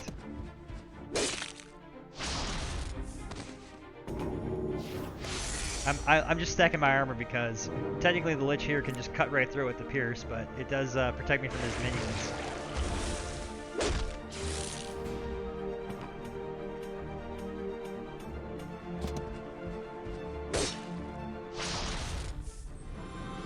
There's that flesh golem taking the hits for him. So no damage that round, but that's okay. Does it make sense to pull him in right now? I only have any attacks left, so let's leave it there. Oh, I should have cast Power Overwhelming again.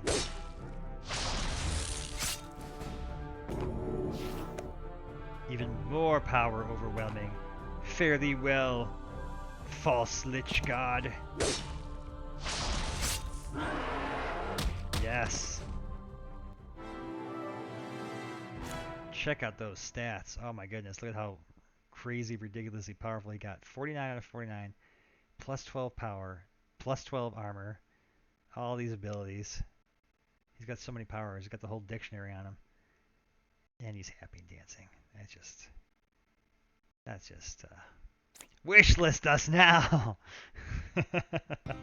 You know you want to play the Super Psionic Lich King. It's awesome. Man, we're having so much fun. Alright, let's see what's next.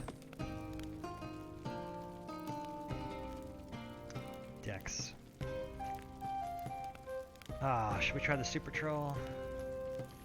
No, I want to do a classic all-star battle here.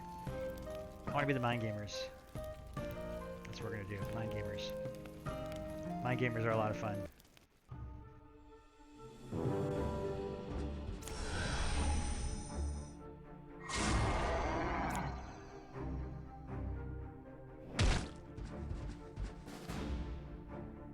Here we go. Alright. I wish we had started with some force fields to protect us from the squirrels and the arrows that are going to bombard us here, but this is okay. We'll go poison their summoner with their own snake. Not a bad start. We're going to advance our Soul Reaver, and we're going to get Archmage. Can you go? There's no safe place for you. Okay, let's just go ahead and get you close then.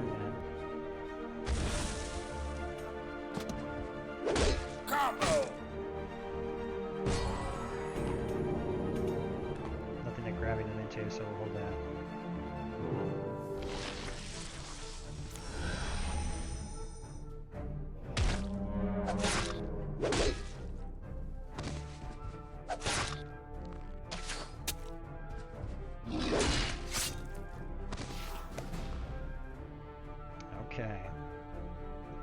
Okay.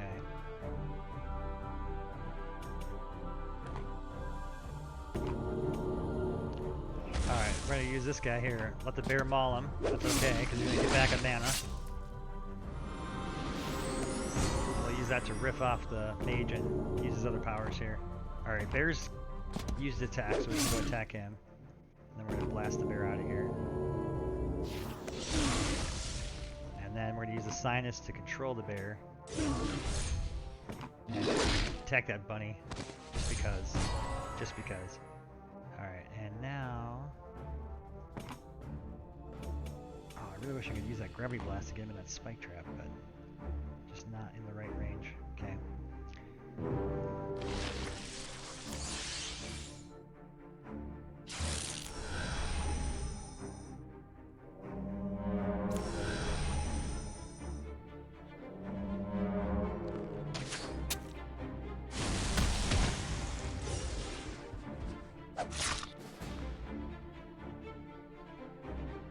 Okay. Let's mind control the bear. My bear. Go for the throat. Go for the throat. Oh, I wish I had enough mana for that. Okay, let's go take out the... No, we're going for the throat. We're going to go right for the throat. Just everybody pile in and take out that summoner. Don't give them an inch! Your squirrels are meaningless. Let your own bear's paw... Wait, actually, no, let's let the archer kill you. This is madness! Yeah! I love the mind gamers, they're so fun.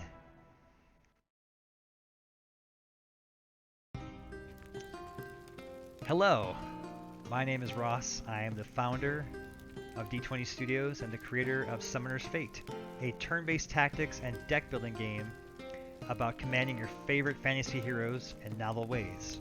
We've had a lot of fun so far, battling our way through dungeons, forests, and deserts, defeating bosses, transforming a Lich King into an ultra psionic super Lich, transferring our brain into the consciousness of a troll, hurling squirrels at orcs, transforming them, visiting a goblin birthday party. It just goes on and on. There's a lot of cool stuff. You want to check out our Steam page, give us a wish list, leave us a comment, tell us what you think. Love to hear your feedback. And we just did some battles, and I think it's time to give a shot to the adventures here. Going on like a streaming marathon here, and we're gonna go hardcore. All right, and hardcore is true roguelike, one life, permadeath, hardcore encounters, increased enemy health. I'm sorry, I'm starting to lose it a little. So it may not be my best performance at this point, but we're gonna give it a shot.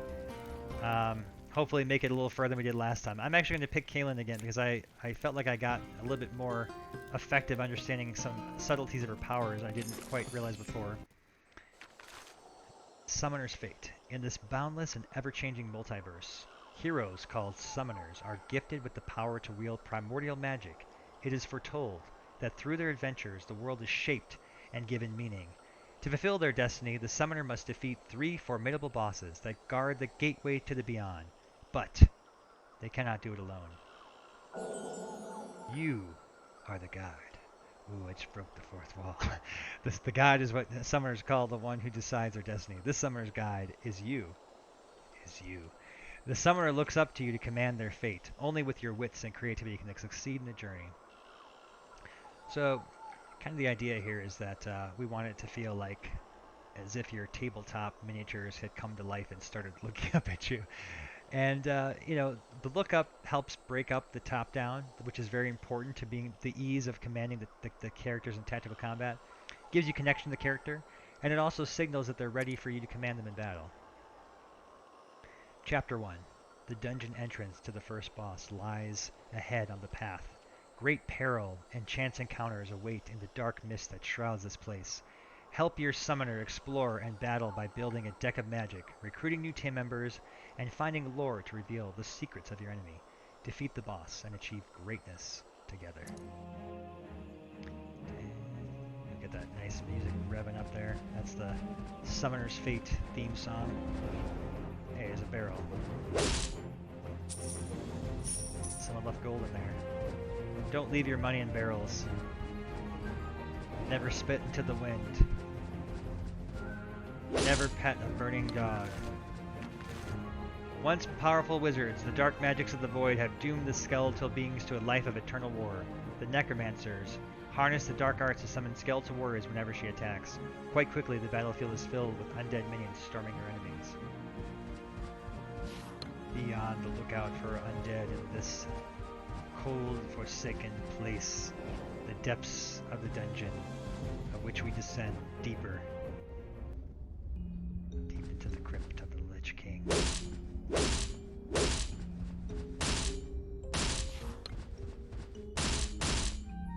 Smashy, smashy. Alright, once again, I gotta remind myself I'm playing hardcore mode. I get all excited with the story and the lore, and I forget about the fact that, oh yes, there are things that threaten me here. I need to be a little more careful.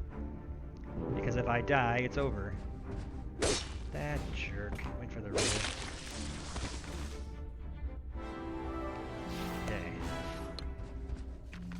Fairies are small, winged humanoids, known for their playful nature. When successfully amused, they are generous with their powers, and bestow amazing gifts upon the one they are infatuated with. But be careful, fairies are also known for being tricksters. Psychic Blast. Deal 2 damage. If it brings them down to 3 or less life, control them. Oh, this looks fun. I feel like I want to hold an item above my head and go din-din-din-din.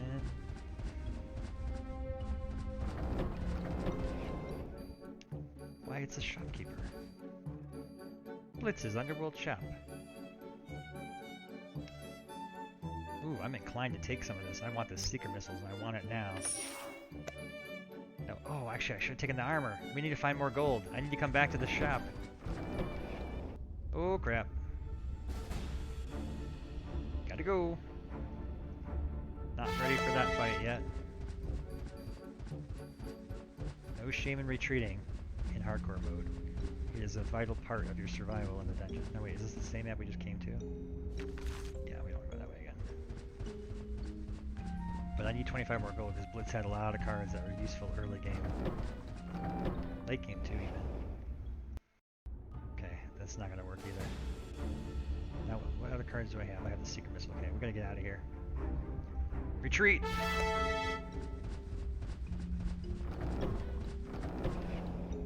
Okay. The Elixir of Eternal Life. Oh, we want this. Sitting on the table are a selection of carefully arranged potions. A book is open to a passage that reads, "You may choose to drink from one and only one potion, but choose wisely, as the true elixir will bring you life, the false elixir will take it from you." I really want to drink that elixir. We'll come back. We need some more dice. That would be a huge, huge advantage. Nice fall. Maddened by the ravages of eternity, the Lich King was convinced of a most unsettling notion. Existence is nothingness. We are empty beings, devoid of meaning. Our only salvation can be to satiate the constant hunger of the void by consuming life.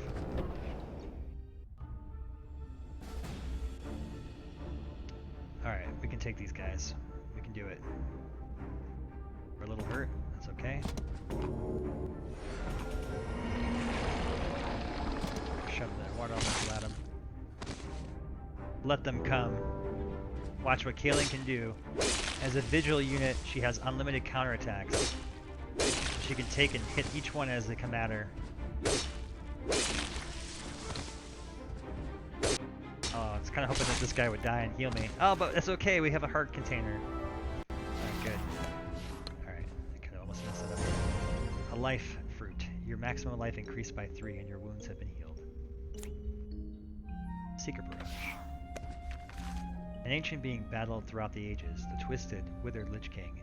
is a formidable opponent in combat armed with 2 powerful weapons. Its enchanted sword cuts effortlessly through both armor and shield. Its sinister energy staff sucks the life force from its victims and replenishes the Lich's health.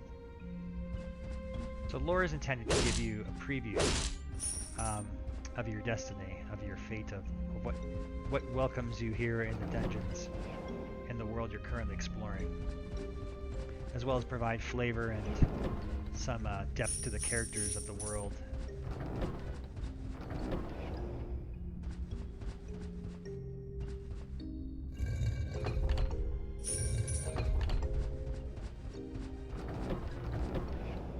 Oh, I should have gone back and bought some more cards. We have enough to buy some more stuff now. I do not want to fight him yet. We're not ready. Gotta get Kalen a little more powered up before we... Ooh, okay, respite. This is good. More gold is good. Now, the number one important thing we gotta find right away, before we spend too much gold, is potential ally. Okay. This would maybe... I don't want to fight him yet either. I need to be in close enough range to lock him down. Her power becomes really essential. Oh, this character I can take. Okay, we can fight this one. Now, normally this might be a too strong of a character. Notice that she outlifes us here. But because of Kalen's lockdown ability, she makes it so the enemies can't attack. And essentially now it's game over.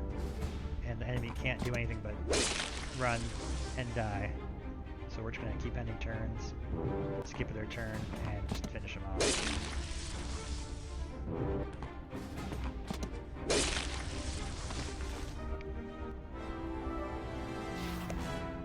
Okay. Alright, we gotta choose carefully here. I don't think we have too many minions. We have the Water Elemental, but he's expired. I do like having the Psychic Blast because it helps us with the ranged characters that might come at us. But flying is pretty good, so let's take that. Never underestimate the cunningness of the Lich King. Just when we thought we had won the battle, it summoned a heinous being of sewn-together corpse flesh. This golem was a literal meat shield, absorbing all damage we dealt to the Lich and replenishing him.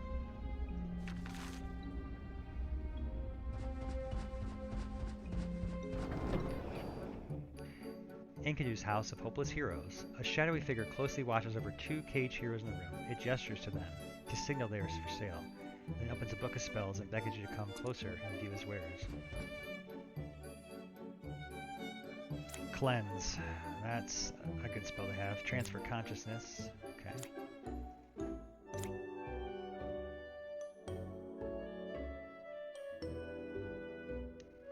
Death Blossoms. Wow. Okay.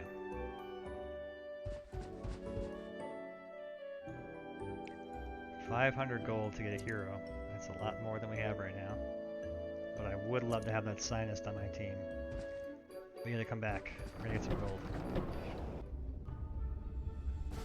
Not from you though. Not in this place. Okay. So where have we not gone yet? We've got one room left that potentially is going to be a fight we could win.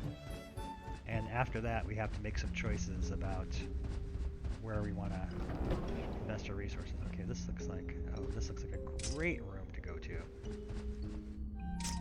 Okay, got some equipment, and we got a caged.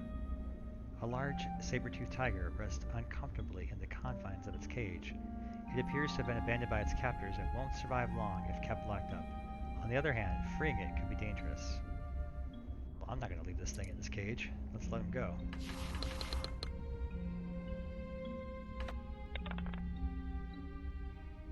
Oh, seriously, 6 dice! It bellows a growl of gratitude and runs away. That was a resource blow. 6 dice, all of our dice. It's going to be hard to come back from. But such is luck. We did find some cool weapons in here, so there was a bit of a trade-off, I suppose. Actually, almost all these weapons have use on them. And a force field, too. Oh, okay, so we got a lot of loot out of the room. That wasn't all bad.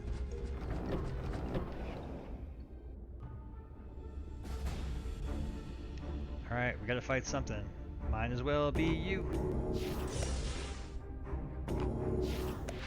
And I'm coming at you with a pitchfork. Because I can. Okay, summoner, block, charge, deal 3 damage. Alright, we don't want him charging us then. We're going to move toward him at a slow, generous pace.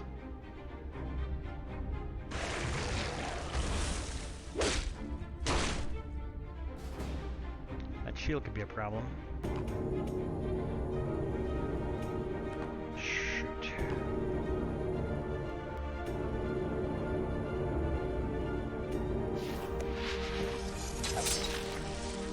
Wait. We don't have to do that. Doesn't he? Oh, he's not inflicted. Dang it. Those shields are going to be a problem.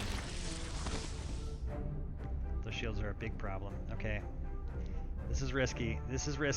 Yeah. Do I retreat? What do we have left to fight with? If I can cut through his shield, we could beat him, but it's too risky. We're playing hardcore. Oh, we've got no dice. Alright, we got nothing to lose. Either we retreat or we fight him, so let's see what happens. Alright, we're gonna get out of here. We did find a campsite. I think we're gonna go ahead and use the campsite. That's our best bet. If we can find some more gold, we could hire the Scientist from Enkidu. And with a Scientist on our team, we could come back. Alright, let's see. And what was down here? Oh, there's a tomb over there we haven't looked into. Okay, we're gonna leave that be though. I don't want to take any risk opening tombs. Camps allow you to rest, customize your party, and customize your deck. Becomes much more useful later in the game as you acquire more things. Right now we're sort of on the hunt to build up our resources. Okay, so I'm trying to remember what was up here again. There was minions, and I think it was that horde of all those skeletons and stuff like that. I wonder if that would be a better opportunity for us given our current... Let's go peek and see what this guy was again. Oh god, I don't like this. Okay, we're not going to fight him. He's way too strong. I think we're probably had the best chance of fighting that skeletal minotaur that we saw earlier. But let's go check out what's up here. I can't remember what this guy was again. We gotta pick one of them.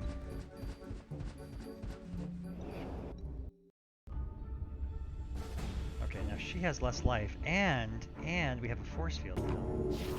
That changes up the game a bit, actually. This prevents all damage until melee attacked. So she's got to get a melee character on us.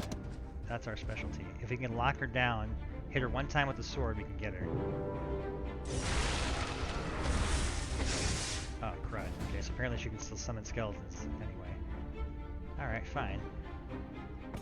I'm gonna keep marching up at you.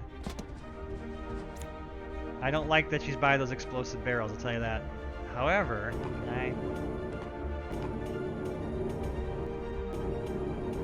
we can.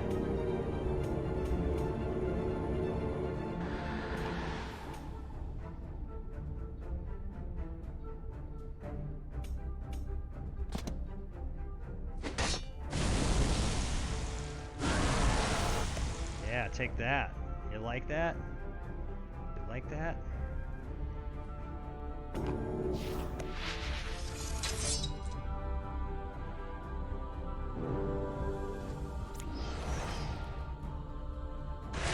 Man, my heart's pounding here.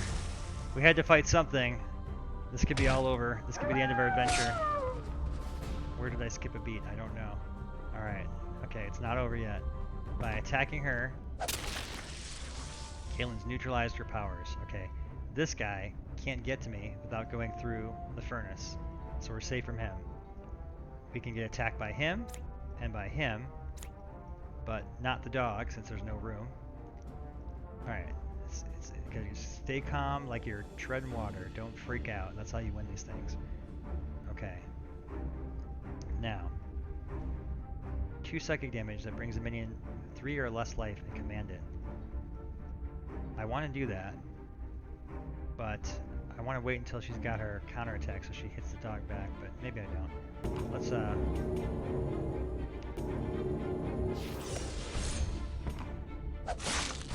use her own enemies against her, her own minions against her, and then Seeker Missile. And that's GG. She's poisoned.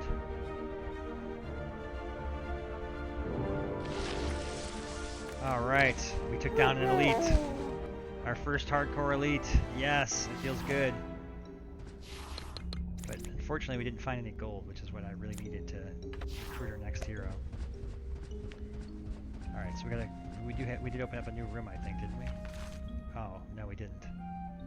Crap. What we gained were dice. Here's what we've got to fight with. Secret barrages, a whole bunch of them. Okay, so I want to take a look at... We have two choices, really. What we could do is try to free the heroes down here and risk the wrath of Inkadu, who is pretty jacked up, by the way. And what strength are we at? 8? That's tough. I don't think I can do it. Alright, our other battle we could do is the one up here, that minion battle. I think we're going to go for that. And that's where we're going to make our last stand. So it's all about placing the bets, right? And I'm going to put my money here. It seems a bit overwhelming because there's so many of them. Each deals 2 damage. Oh man, see, that's a waste. Let's power up. Try to keep them focused to one at a time. The problem is that there's 2 skeleton captains. That's why this is so hard. And I really need a way to focus on one of them.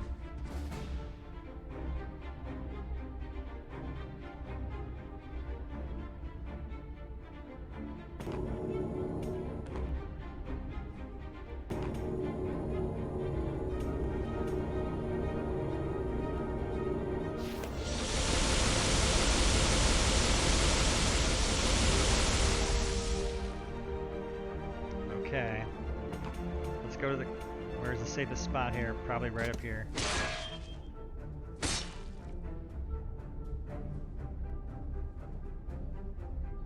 I didn't like that. I'm gonna go from here. Oof, there's no good place to go. We're gonna stay... We're gonna hold fast.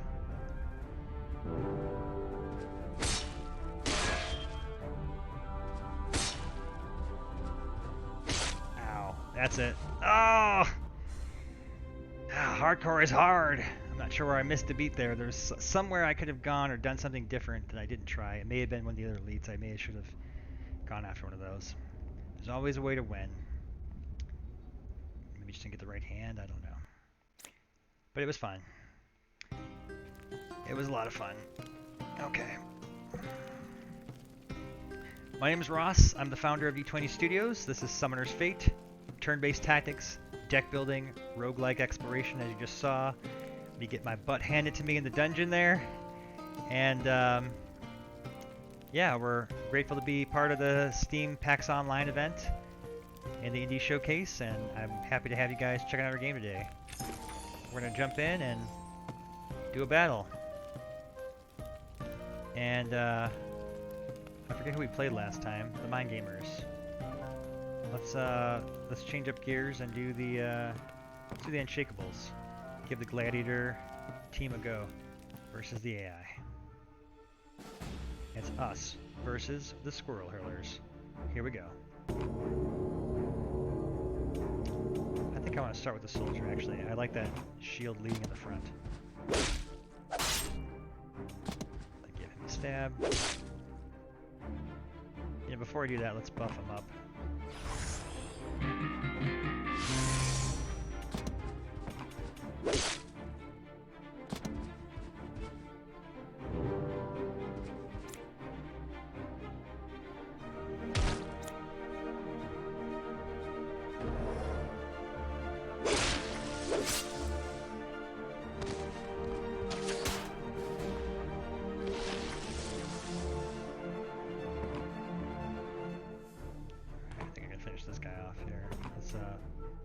Focus fire on you.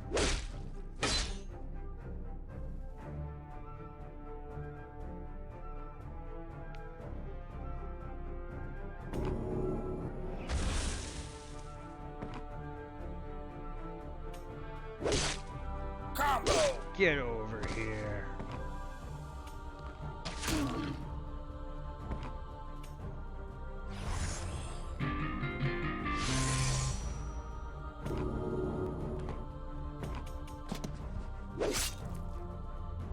Take that.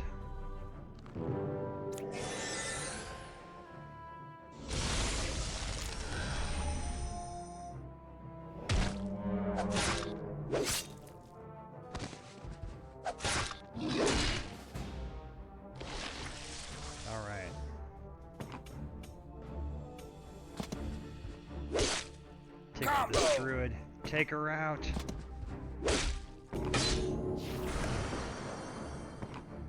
Give it everything we've got. Hyperspeed boosted. GG. Yeah. I love the hyperspeed dance. Okay. We're having some fun. I'm Ross. This is Summer's Fate. Turn-based tactics. Deck building. Roguelike exploration. Need I say more? Battle. And decks. Alright, we're gonna just do some all-star team battles here, because I love the pyros. They're just great. So we're fighting fire with fire. This is actually pretty fun to do fire versus fire because of the two marauders. Yeah, pretty typical. The first thing you're gonna do is clear the map of all the line of sight blockers. Yep. So now we can see each other, and of course she got the first turn, so she's got the leg up on me. Now it's very important to also watch out for the marauders there, because with our rally ability, any marauders we place will affect all of the marauders on board, and so it comes down to who has the best marauder, who strikes first, and we want to be the one to strike first. And I don't know how she pulled it out, but somehow she got me and I didn't get her. I don't have line of sight. I'm going to move here and use the fire. Oh, wrong spot. I got a little jumpy. Right here. Fire elemental to attack. Okay. Okay, good. Ouch. That's gonna hurt. Ouch. That's gonna really hurt.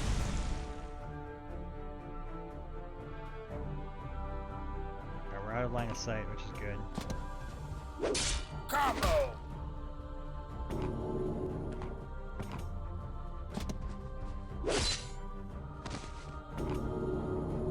So you like the burned to death lady?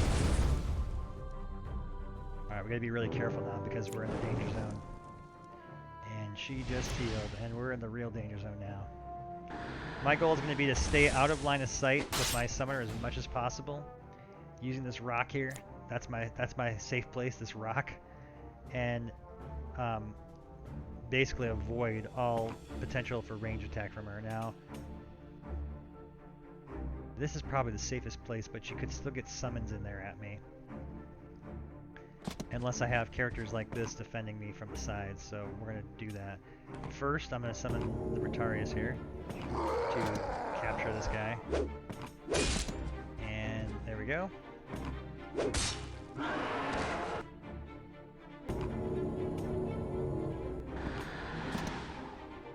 Alright, we're all huddled around that rock. That's the safe place, undercover. Until she does that. That's gonna hurt, that's gonna hurt, it's gonna hurt, it's gonna hurt. Ow, ow, ow, ow, ow. I really hope she has no more AoE spells. Oh, no, no. Okay, we are at 1 health. This is very bad. We need to capture her or do something.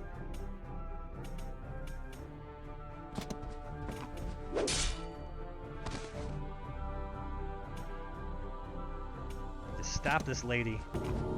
Stop this lady.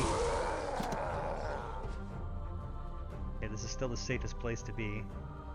We're gonna stay here and hope that she does not have any more AoE spells. Thank goodness. Okay, let's go to town, people. Let's go to town. Combo! Combo! Everyone burn!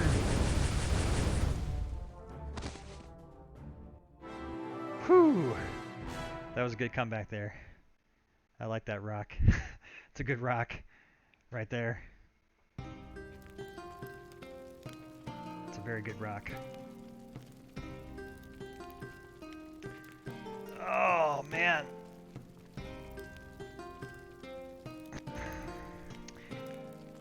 I'm Ross, founder of D20 Studios, creator of Summoner's Fate, turn-based tactics, deck building, roguelike exploration, open world, all the buzzwords. And I'm grateful to be part of the PAX Online Showcase.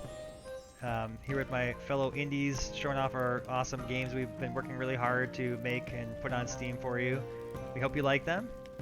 If you do, it would mean a lot to come to our Steam page, wishlist us, follow, drop us a message, all that stuff. And we're gonna do some more battles here. I'm gonna be the Lich King versus the AI. Fighting the Arcanes. Alright. I love it. Classic battle. This is one of the, amongst the first kind of teams we created working, once we got our first multiplayer build up. These were one of the first teams we handcrafted. Now I was going to psychic you again. Okay.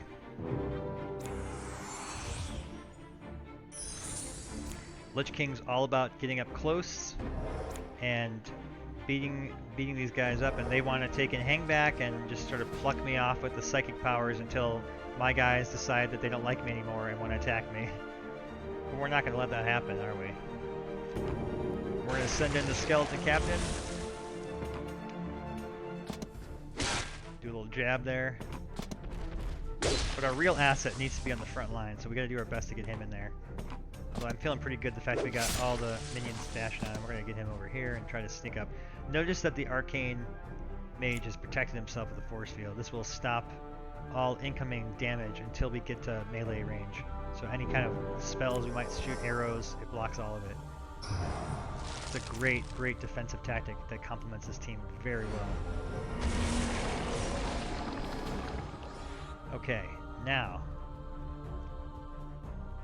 penetrate that shield. And let's get our boys in there.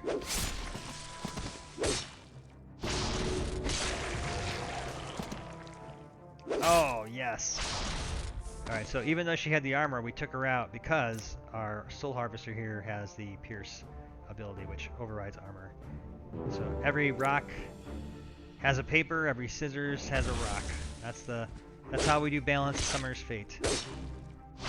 Over 400 cards, 200 playable characters, and it all just works because of that very solid, balanced design principle.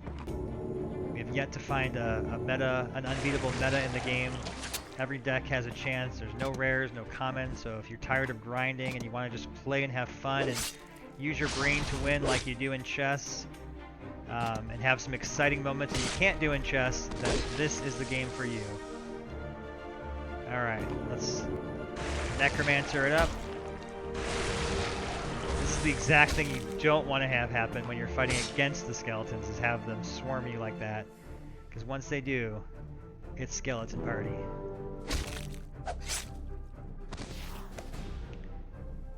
Cut off one head, grow two in its place.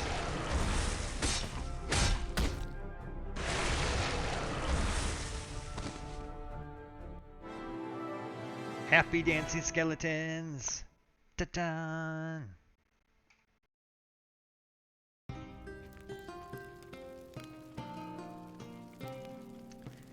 That was glorious.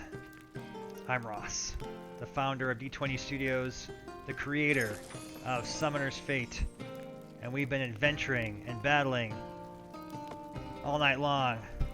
I'm exhausted, but I gotta keep going because you guys gotta hear about this game. You gotta tell your friends how much fun it's been playing it together. Watching this stream. Alright, let's the birds and the bees. This is a great one. Versus the AI. Oh, it's bug versus bug. Nature versus nature. Beast versus beast. Bug versus bird versus bird. Bird person versus bird. Okay. Fortunately, I've got my healer in the back. The word is keep your healer in the back. Make sure you kill the enemy's healer in the back, and that's what we're gonna do. This bug didn't take the advice, and now he's gonna suffer for it. With that poison sinking in, we're gonna win our way to victory. And then I'm gonna take out. I don't want them poisoning me, so actually he can go all the way downtown. Let's go. Let's kick the Griffin out. Combo. All right, this is looking pretty good for us so far. I like seeing their healer slowly die of poison. That's good.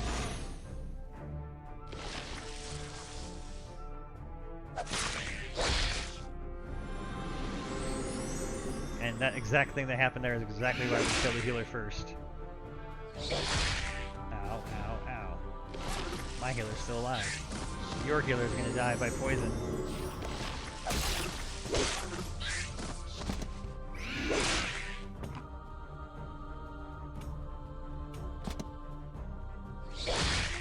Combo.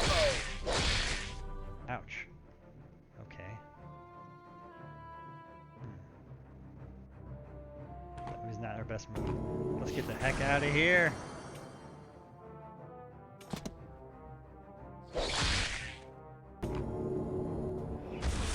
I want to make sure that healer dies. Goodbye. Your healer is no more. This one likes the scorpions.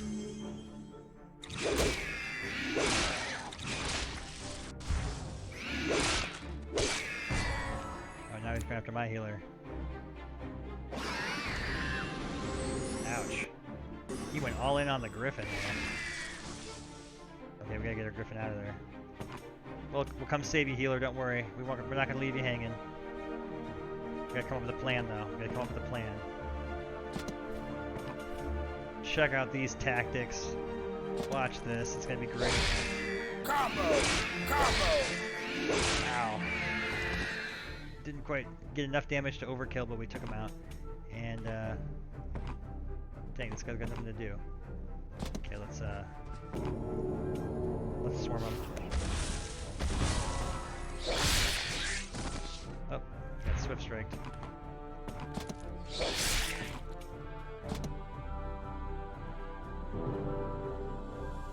Bug versus bug. Beast versus beast. Bird versus bird. We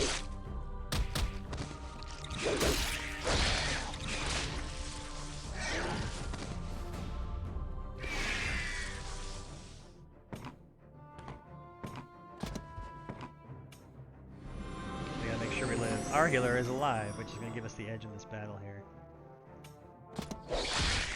Combo. Combo.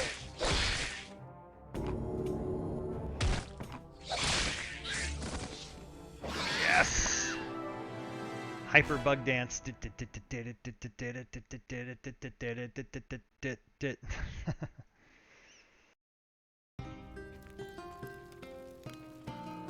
I'm Ross, founder of U20 Studios. This is Summoner's Fate, turn-based tactics and deck building, where you win in the most creative, most satisfying ways possible. And we are going to choose the Squirrel Hurlers. Why are they called that, you may wonder? Well, you're about to find out. We're going to hurl some squirrels with the Squirrel Hurlers.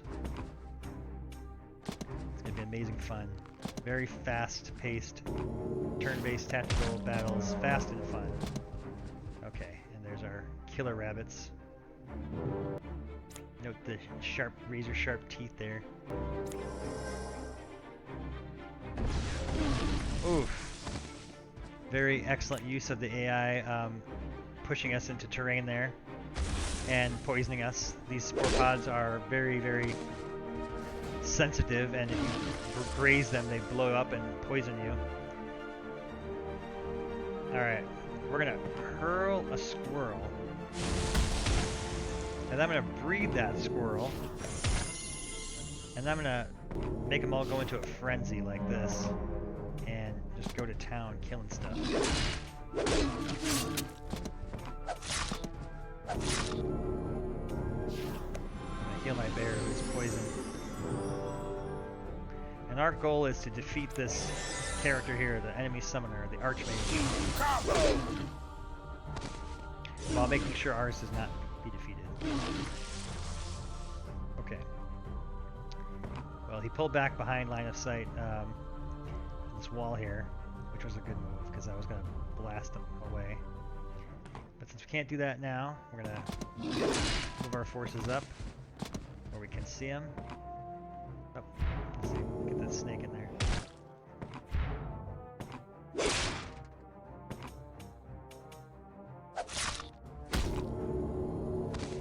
Get those squirrels in there. He may be tiny, he may be a squirrel. But he makes all the difference.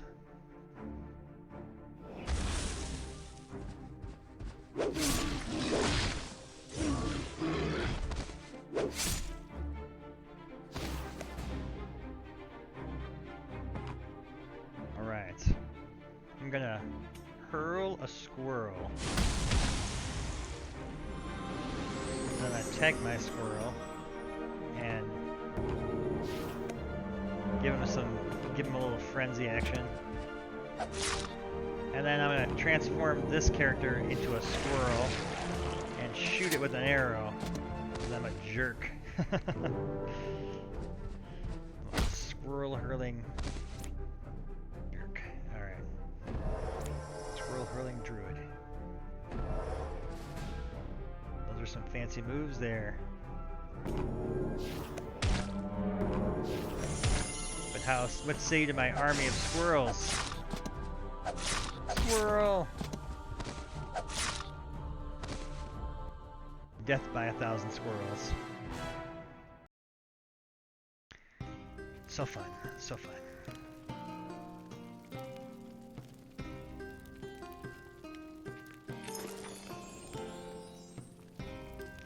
That was an amazing battle. Good fun, good fun. Alright. Let's do one more, and then maybe I'll try out the adventures again. I'm gonna go with... Let's play the Rugged Rebels. Alright. So they're all about the element of the earth. The elements of the earth, plants, rocks, throwing rocks at stuff. And, okay, we got line of sights blocked here by this big old stretch of terrain. So we're both gonna have to do our best to navigate around that. I'm gonna get, let's sneak in the barbarian, give him the cover of shadows, and move up our forces here. Okay.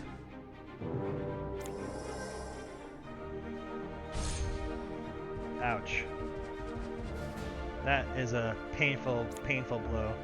So now it has... he mind controlled it while it was stealth, and now if I try to attack it again, it's going to be stealth. That was a real power play, lucky power play on their behalf, I'd say. But nonetheless, we're going to do our best to recover from that.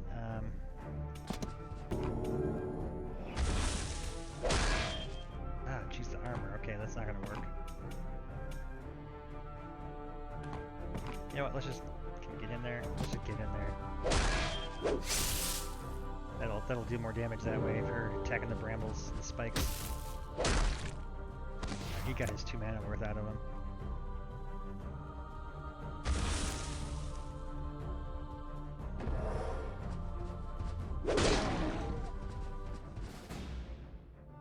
My turn. I got something special for this guy. Alright, what we're going to do is get the Earth Elemental in there first. Alright, by wounding him with the Earth Elemental, he's now vulnerable to additional damage. So we're going to go ahead in there and get some additional damage. And then we're going to summon another Elemental and continue to stack that damage. So now he's going to get one, do another 1 damage, and now he's vulnerable again. Thus is the power of the rocks. And the barbarian that betrayed me is just chilling down there for some reason. Not gonna stop me up there. This is madness! Traitor? Oh, it's cool, bud. You're green again. Ow.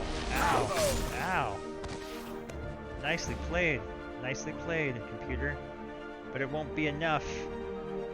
I'm gonna defeat you with this troll. murderous troll. Oh, wait. Ah, I'm stuck. Alright, fine. Attack you. You murderous troll. You're in my way. Get out of here.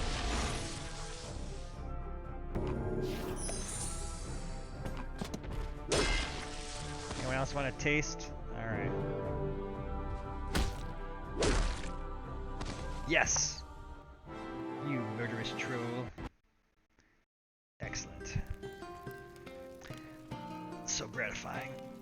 Take down those snooty mind gamers and their wily ways.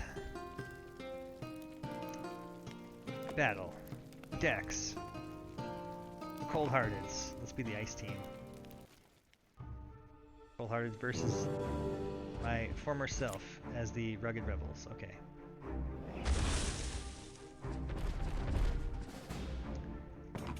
Alright, let's get in there, boys. Boys and girls.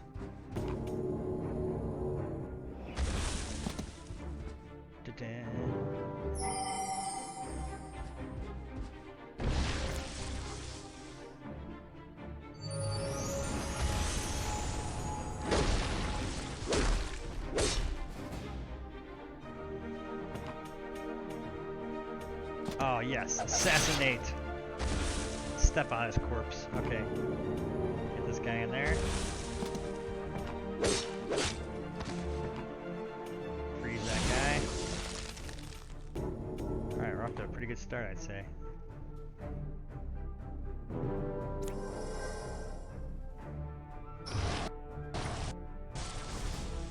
Alright. I'm gonna do something cruel, because I'm a... Oh, I can't do it. Can't see him. Oh, I can't move him. We're gonna sacrifice this guy and deal damage. Take that. Now I'm gonna backstab you. Oh! Pwned. Hit my own guys because I don't care because I'm a cold-hearted.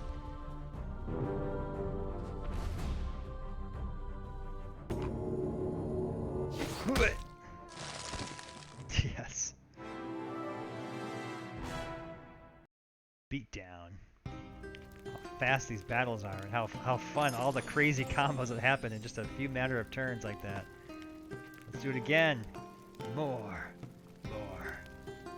Alright, we've done everyone here. Let's do the I'm gonna be the orcs. We haven't been the orcs yet. Here we go, folks. Lay a trap for the bugs.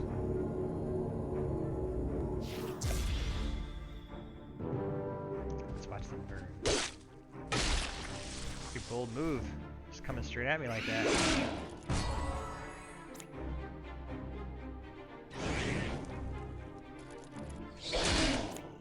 No two bugs are not on fire. Ouch. Wow, the bugs came in strong, didn't they? Okay.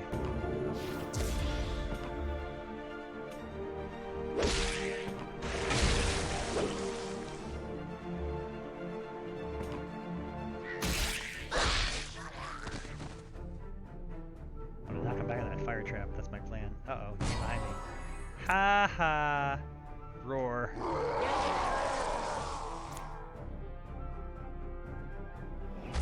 That was a good power move there. Roar. Man, a well-timed roar can mess up their entire turn if you do it just right like that.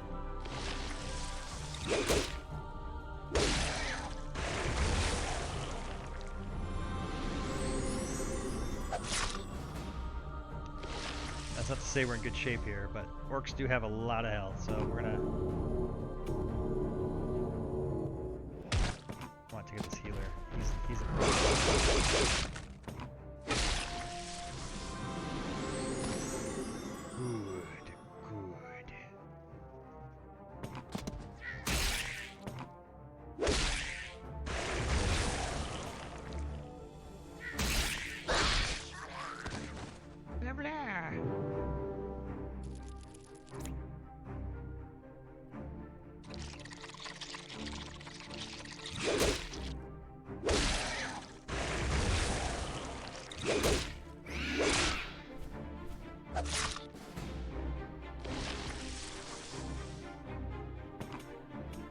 here we go, folks.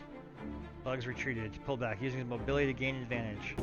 We're going to use our fire shield to gain ours. Burn! Combo.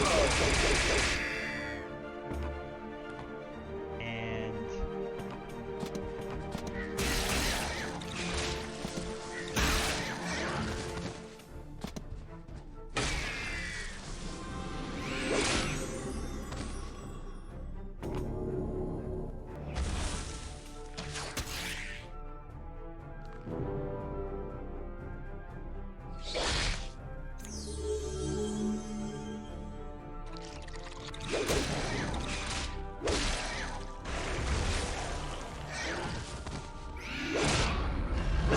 that you're watching Summoner's Fate, turn-based tactics deck builder.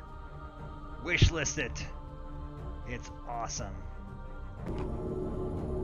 Battle horn it up. Ooh, yeah, surprise. Reflect damage. I got a surprise for you. It's called a giant hammer to the face.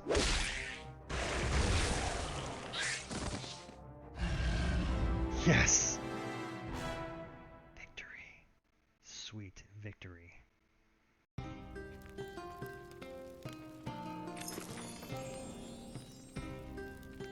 Battle again. Alright, who have we done yet? I think we played them all. Let's be the Unshakables. Versus.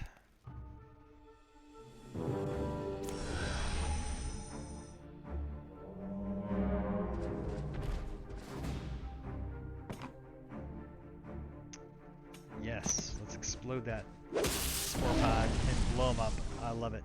Alright. And let's boost you up. Actually, undo that. Let's summon this archer. Let's give her a little musical inspiration.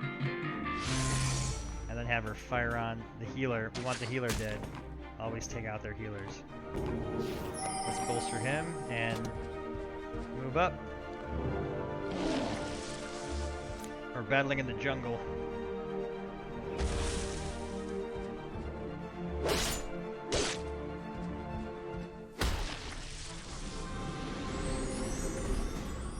That's a big old troll.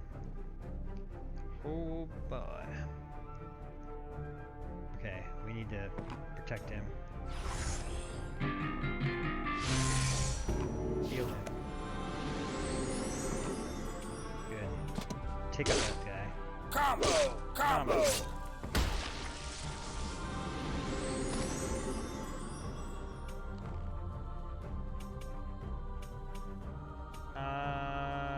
Yeah.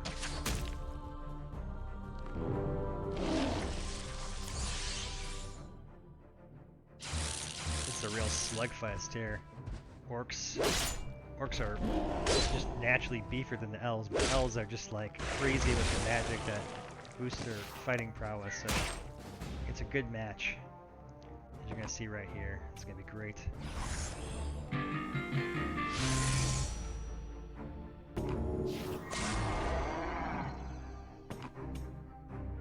Take out this troll.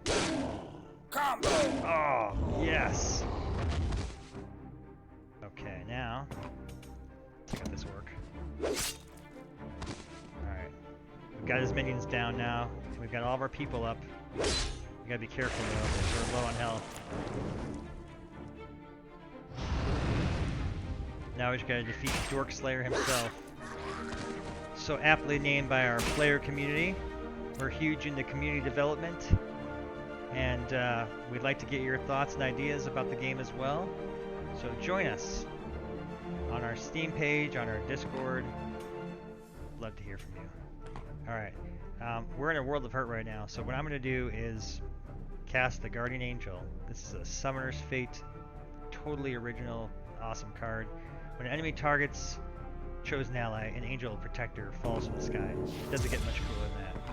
Okay, here we go. Now, let's kill this goblin. Combo. Okay,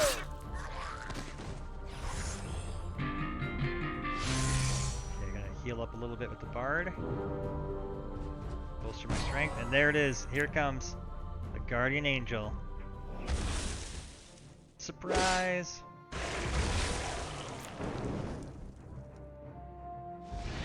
Oh, he debuffed my gladiator. Okay, that's fine. Alright, we're gonna get a healer out. We gotta start recovering our team pretty fast here. We're in some pain. We're gonna heal. And we're not gonna take chances. We're gonna put out the taunter here. Let's see where we're gonna best make use of him. Right here. Okay, now we got a whole bunch of team members to help us take this guy out. Strength in numbers. Okay, let me think how I want to do this. Let's bolster you.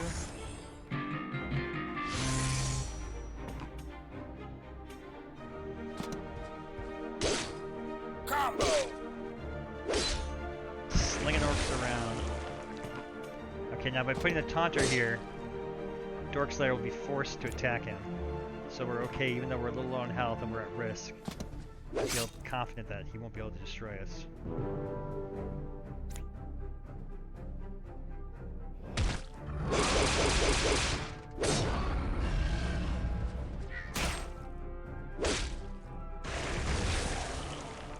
Alright, now our taunter is gone, so we are in trouble. And he's created a problem for us because he's actually taunted the Hydra has taunt, so now we're pinned down. That's bad. We need enough strength to defeat him. I can't use my powers to buff because I'm being taunted. I can't run away because I'm being taunted. This is not good. I can heal.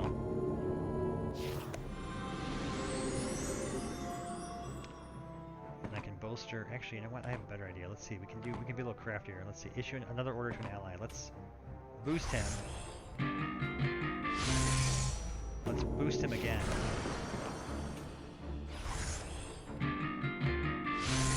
We're gonna ignore the Hydra and just pull this guy in and kill. Yes! Another amazing victory in Summoner's Fate. This has been just incredible. Alright. Who's up for another battle? Let's do it again. Let's do it live! Dex.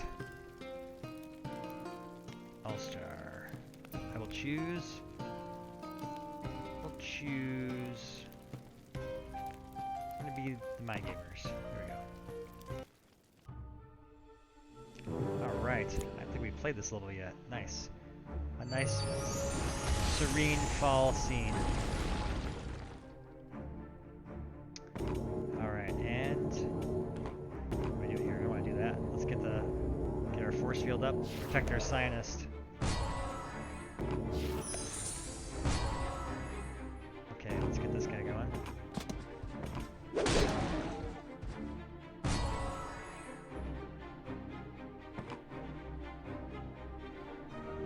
Who's the weakest in the pack?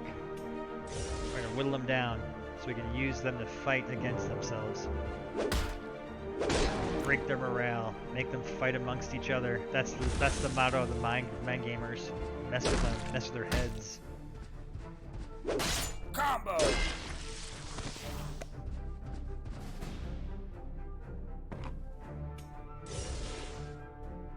Didn't have enough damage there. Need just enough. I'm gonna get this troll off my back. Help me get this troll off my back.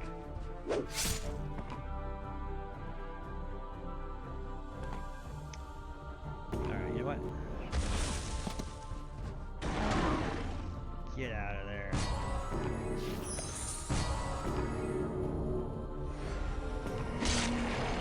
I love the ability of the Archmage. When you cast Arcane, draw a card. If it costs more than one, it costs one less until end of turn. You make a good deck with that. You can just chain him all day like I'm doing right now. It's just fantastic.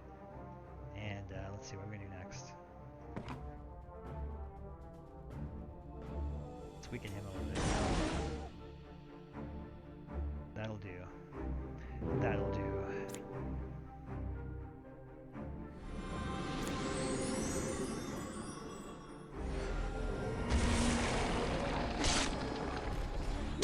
Combo!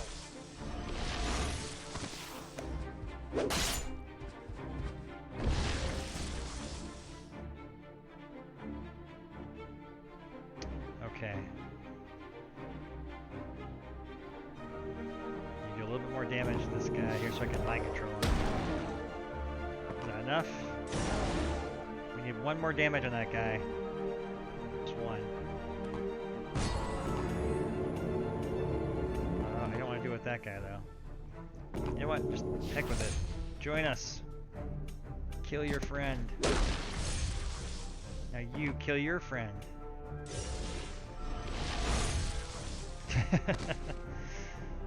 Excellent.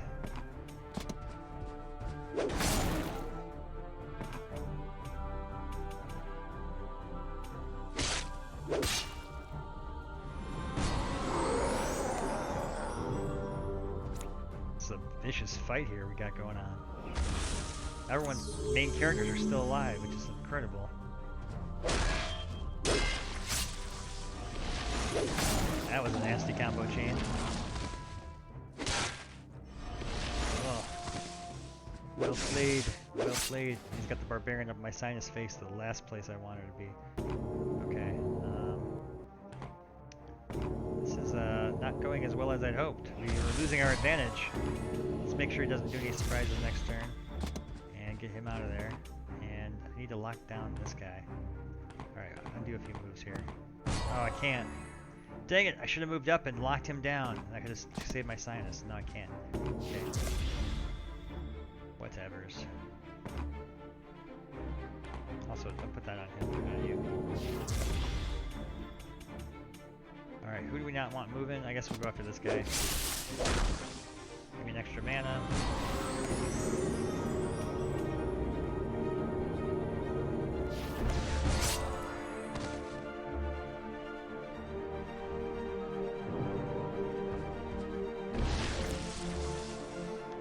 Nope. Denied.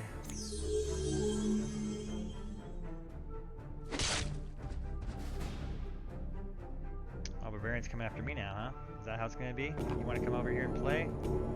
Alright.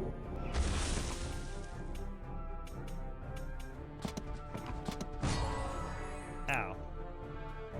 I tricked it. Was expecting that. Okay, okay. Whittle down a little bit more.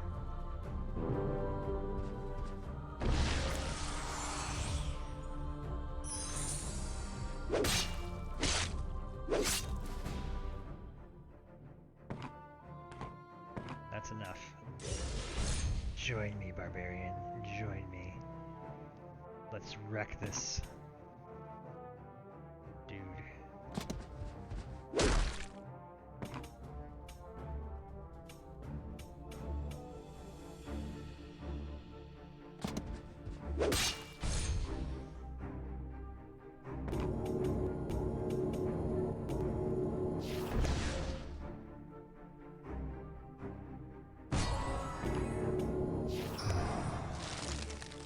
Alright, we get to use our sinus another turn. That was pretty clever.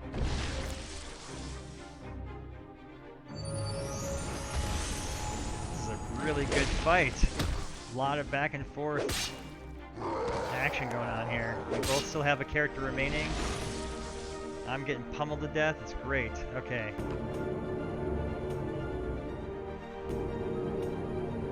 I'm wondering if I can eliminate his mage somehow. We're in trouble big time. Oh dear, we are in big trouble. Okay, we can't move. We can't move, and my sinus is not going to provide much help, unfortunately. I can kill this thing, but that's just going to heal his guys. Is this the end? Is it?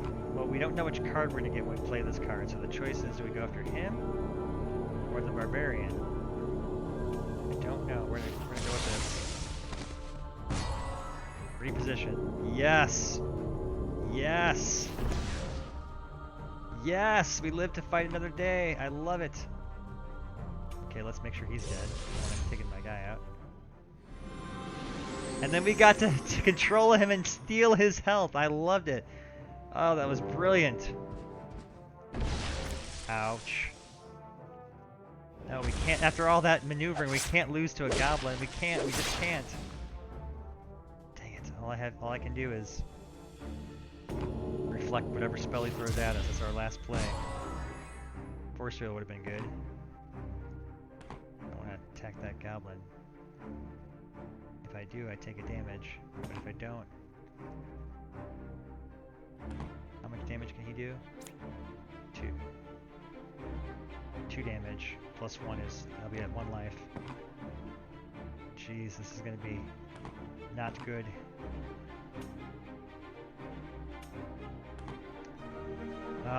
Sadly this may be the end. I don't have any more crazy plays left. I'm out of cards. This is all I've got.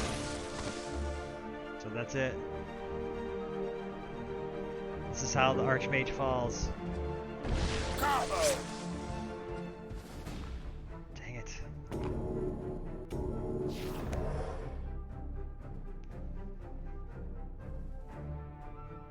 No! He's gonna get us. Combo. Well, that was a poor choice. Aha! Take that! And we're still in trouble, but at least we die a lot cooler now.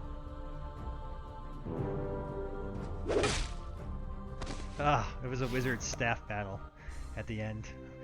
Old man versus old man, wizard staff versus wizard staff. Glorious! Glorious! Oh. A glorious battle. Indeed.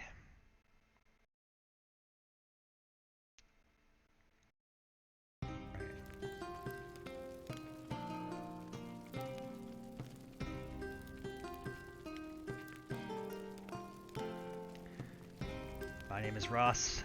I'm the creator of Summoner's Fate, founder of D20 Studios, and it's been an honor streaming with you guys tonight, broadcasting and showing my game off as part of the PAX Online Indie Showcase on Steam. We just got our game on Steam this week. It would mean so much to come check out our page, give us a wish list if you like the mechanics you've seen showcased tonight, and you know, give us a shout out on the community hub forums. Let us know what you think of the game. All right, let's do another battle. Dex. Here we go. Pyros. Always go with pyro. Fire. Play with fire.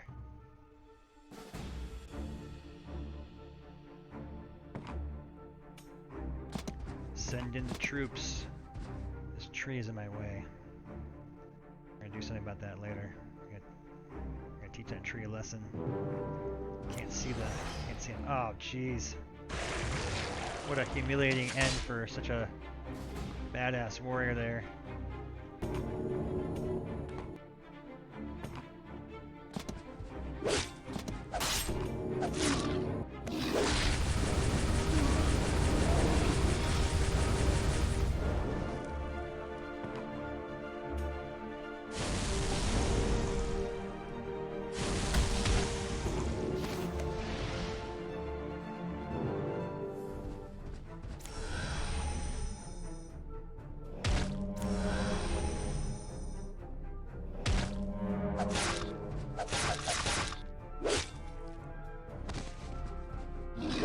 Combo.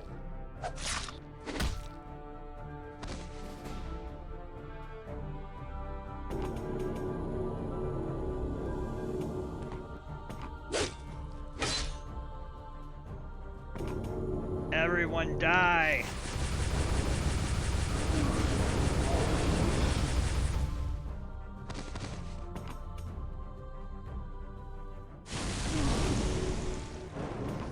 Everyone dies!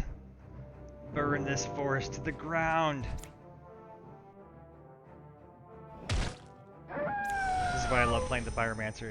It's just so gratifying to just annihilate the entire map with fire.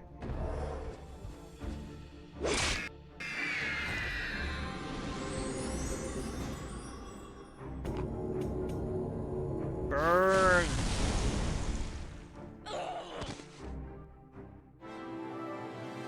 Superb.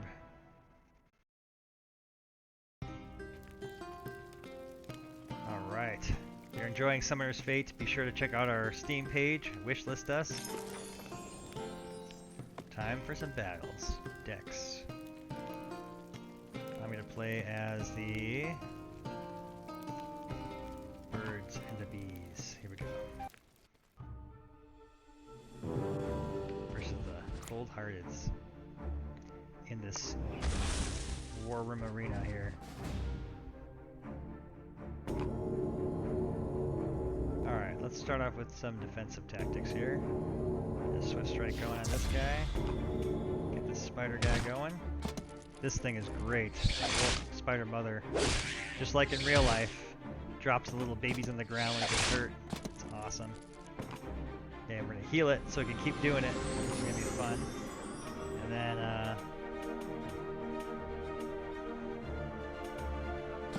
get this guy.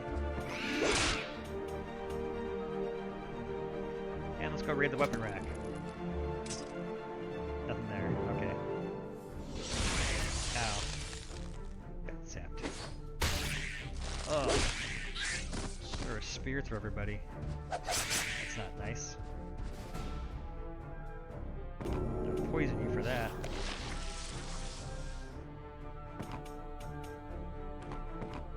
Can I get you? I'm taunted. Okay, good. Can this little spider read a book? Yes, he sure can.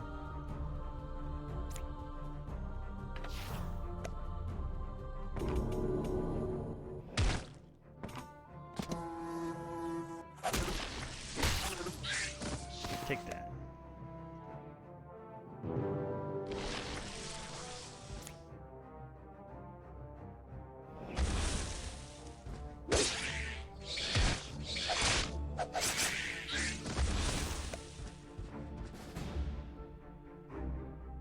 All right.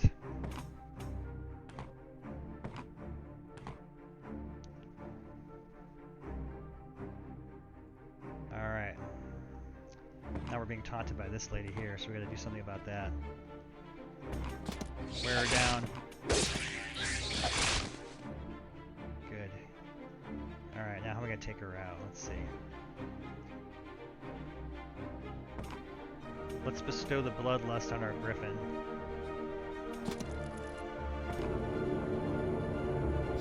And let's bestow the celestial champion on the griffin and make that a super griffin.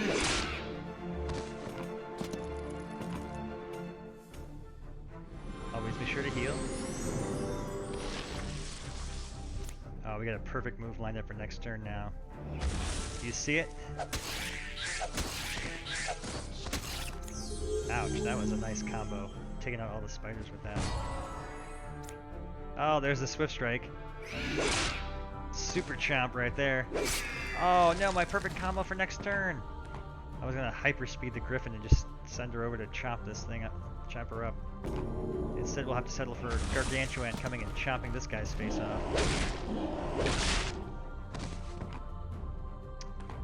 Okay, and I need to get this griffin healed, so let's get him up there.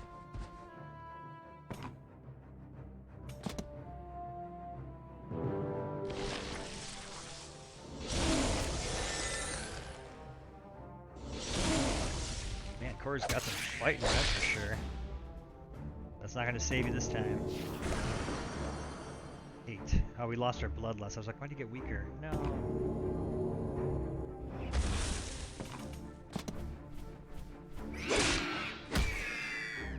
It's pretty much game over right there. Okay, go ahead and attack here. Combo!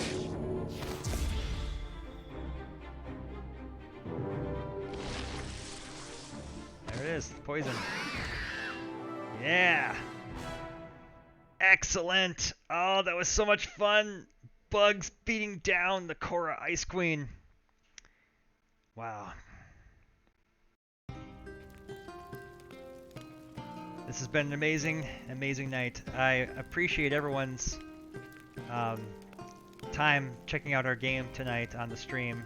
My name is Ross. I'm the creator of Summoner's Fate, the founder of D20 Studios, and this is a turn-based tactics deck building game where you get to command fantasy heroes in novel ways. As we saw tonight, some hurling squirrels at orcs. We transformed, made a custom Lich King deck where he was all powerful, shooting lightning bolts and kinetic energy out and dominating the field as a giant. It was pretty fun. and we transferred our brain into a troll and ran amok on the battlefield. And we made some attempts to defeat the adventure mode and hardcore mode, and made it you know, a good chunk of the way through the dungeon, but couldn't quite make it. We did complete an adventure in normal mode and casual mode. That was a lot of fun. Played a lot of battles. Hope you guys had fun checking out all the different mechanics and all the love and passion and hard work that's gone into making this a quality title. We're excited to bring it to Steam. We're proud to be part of the Indie Showcase. And I look forward to sharing more of the game with you over the rest of PAX. I'm going to take a little break now, and I'll get our stream up and running again soon. And look forward to seeing you guys again. Alright, again, that's Summoner's Fate. Check out our page, wishlist us, it mean a lot. Thanks so much.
center camera here again. I think I got this right. Let's see. All right. Good, long time to be playing here. Did take a little break. Got my water refilled. Thanks for being so supportive, everyone. It means a lot. Hope you're enjoying Summoner's Fate tonight. And my name's Ross. I am the founder of D20 Studios, creator of Summoner's Fate. We're a small indie team trying to bring together turn-based tactics, deck building, and all the excitement of your favorite role-playing, roguelike adventures all into one game that's quick, easy to access, fun to play, and you get to be creative and win in really fun and unsuspecting ways. Alright, we're going to dive in and play an adventure. And I got my butt absolutely handed to me in hardcore. Casual was pretty good. We made it through all the way, and it was nice and easy to talk through as we did it. We're going to kind of go middle ground now and give normal a shot. So here we go. I'm going to choose a different summoner, and this time I think I'm gonna play as the Lich King. I haven't done that before, and I think it'd be cool. Summoner's Fate. In this boundless, ever-changing multiverse, heroes called summoners are gifted with the power to wield primordial magic. It is foretold that through their adventures, the world is shaped and given meaning. To fulfill their destiny, the summoner must defeat 3 formidable bosses that guard the gateway to the beyond. But they cannot do it alone. You are the guide. The guide is what summoners call the one who decides their destiny. This summoner's guide is you. The summoner looks up to you to command their fate. Only with your wits and creativity can they succeed in the journey. It's worth noting that we've designed Summoner's Fate to be like a tabletop board game brought to life, and through the connection of looking up, you're being directly pulled into the game world. It also signals that you're ready to command this unit in combat. Chapter 1. The dungeon entrance to the first boss lies ahead on the path. Great peril and chance encounters await in the dark mist that shrouds this place. Help your summoner. Explore and battle by building a deck of magic, recruiting new team members, and finding lore to reveal the secrets of your enemy. Defeat the boss and achieve greatness together.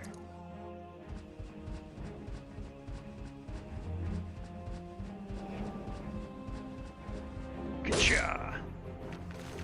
Beware the meat shield. Never underestimate the cunningness of the Lich King. Wait a moment. Aren't I playing as the Lich King? Just when we thought we had won the battle, it summoned a heinous being of sewn-together corpse flesh. This golem was a literal meat shield, absorbing all damage we dealt to the Lich and replenishing it. Well, as we said earlier, Summoner's Fate is a multiverse.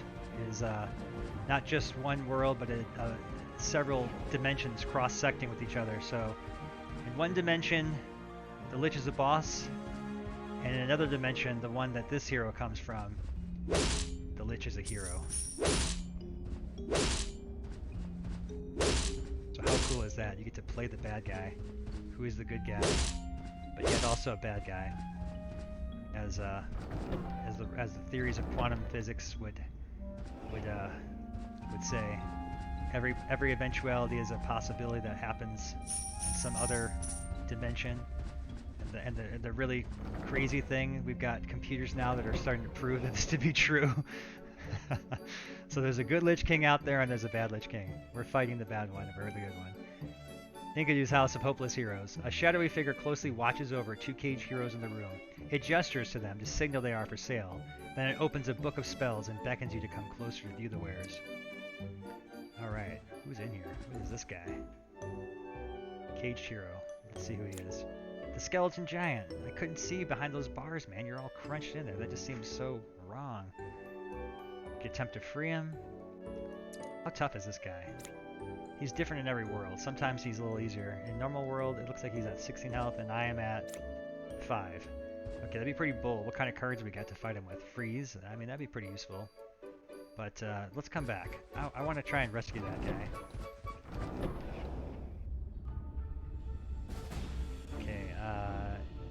No. Getting out of here. Retreat is mechanically designed to help curb some of the frustrations of the typical roguelike experience where you sort of stumble into an RNG situation, you have no agency to deal with it, the kitties are back there causing trouble. And so we added that as a way to, you know, to remedy that, as well as add some strategy to, let's not move them that close, let's move them here. Yeah. You come to me and die!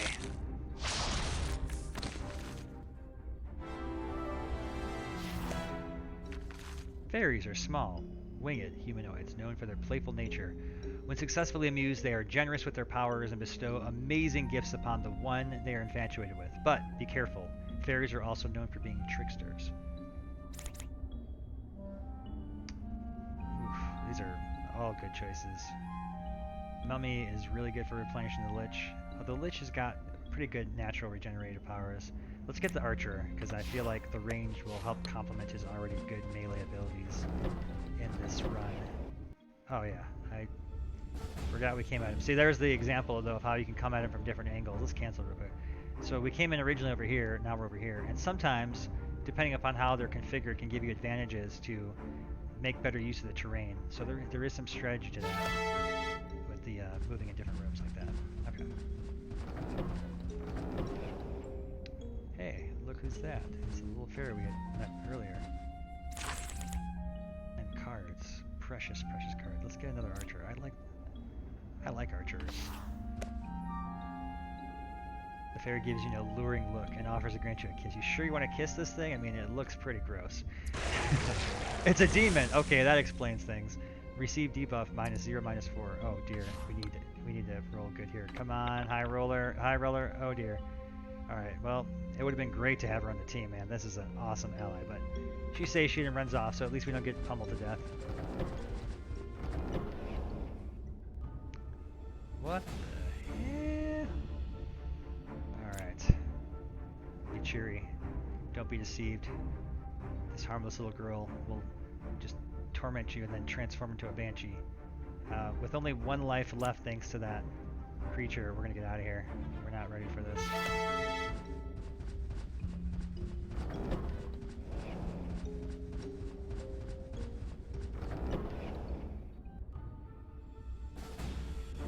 Now this may seem like a tough fight, but I feel like with our abilities we can take this one out.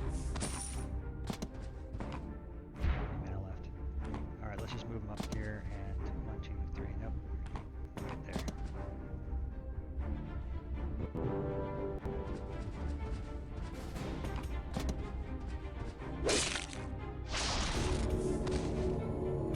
Make sure I have line of sight there. I do. Good.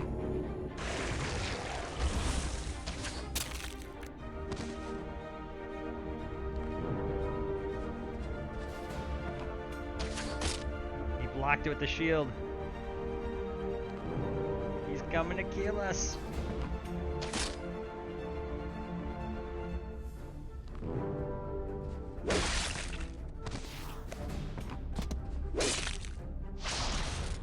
Die, Nemesis skeletons! I guess I actually want to be sitting right like here. Okay, sorry, I was in the wrong spot. Just glanced over. Okay. Carrying on here. Maddened by the ravages of eternity, the Lich King was convinced of a most unsettling notion. Existence is nothingness. We are empty beings devoid of meaning. Our only salvation can be to satiate the constant hunger of the void by consuming life. The plague, non-undead units who get -1, -1.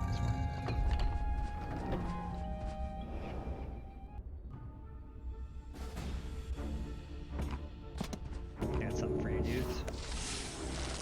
A little cold.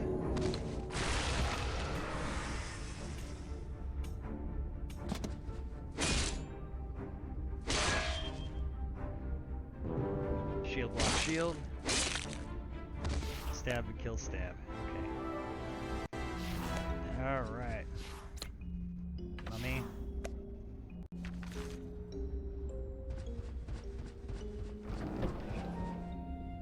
Jackpot.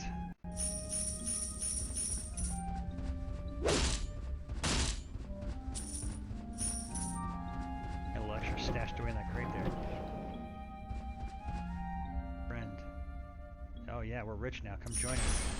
Let's go free our friend the skeleton giant, shall we? Oh, we got this guy in our way. Let's go around him. We're not ready for him.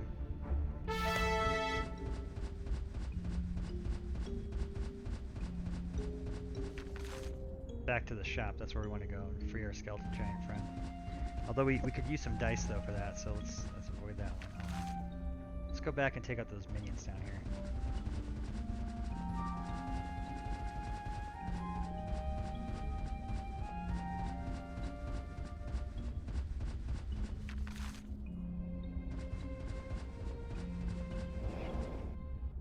That's right, it was the Cheery in this room. Okay, I feel good now with our team we got with us.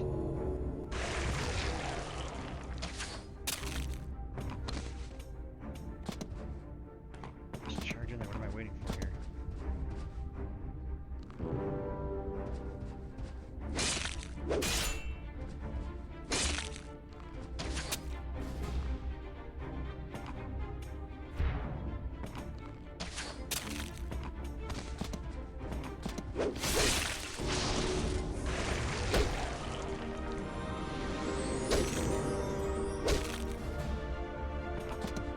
Die!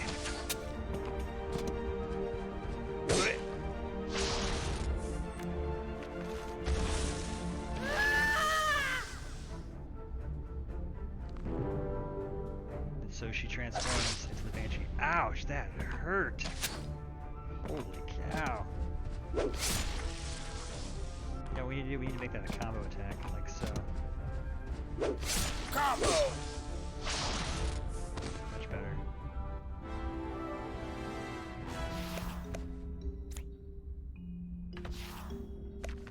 A plague won't be too useful in a dungeon full of undead. An ancient being battled throughout the ages, the twisted, withered Lich King is a formidable opponent in combat, armed with two powerful weapons. An enchanted sword cuts effortlessly through both armor and shield. Its sinister energy staff sucks the life and force from its victims and replenishes the Lich's health. Heck yeah, it does. Oh yeah, this guy again. Why do I keep being surprised every time I see him? Probably because I'm not paying attention. Alright. Alright. We need to find some more dice so we can go back and free our friend, the skeleton giant. And looks like we found another passage.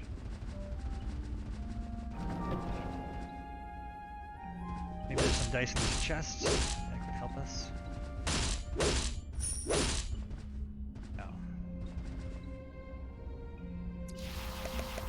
Give me those marshmallows. A skeleton dragon. I know what we can do. We can cast Plague on them. Non-undead units get -1 and -1.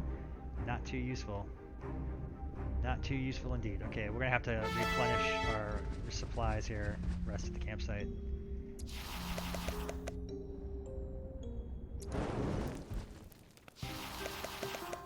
Alright, we got all of our cards back now. Let's go ahead and just take those plagues out of our deck because they're going to be just a waste of space fighting undead units. And let's go. Tortoise came in handy. That's the Cosmic Tortoise. He carries your cards.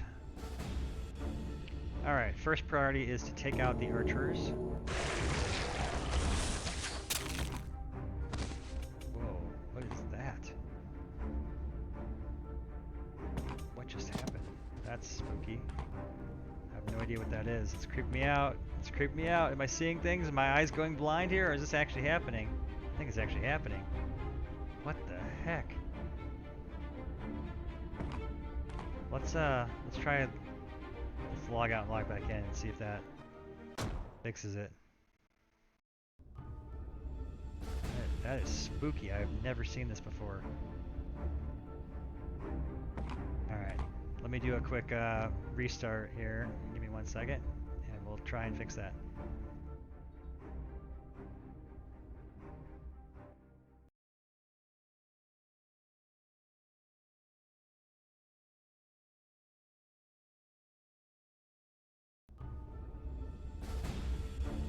Alright, all set to go.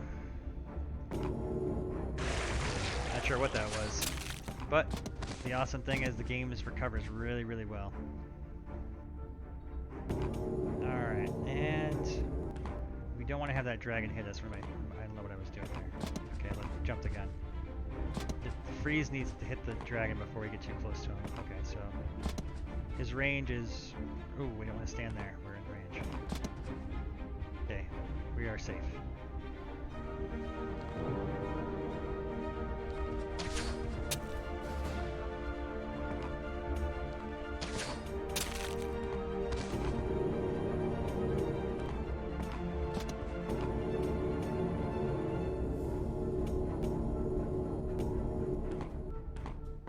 Trying to see if I get an extra hit on this guy.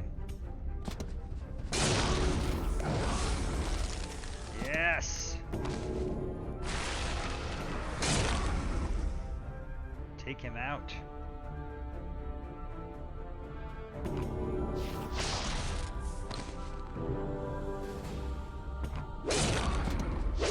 Combo!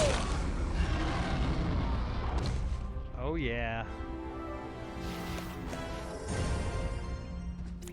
Don't let the dragon attack you. He will rip you to shreds. Alright, we got an extra dice. That's what we're trying to collect so we can free our friend, the skeleton dragon. Or not the skeleton dragon, the skeleton giant. Alright, there's that elite. We keep forgetting is over here, but we'll just open the door so we know we went there.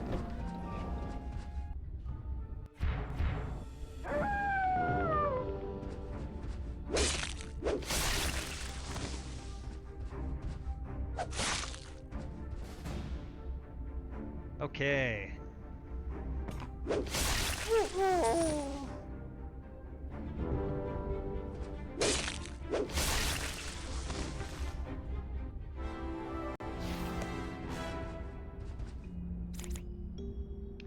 Definitely the captain. Just as soon as I saw it, that's what I wanted.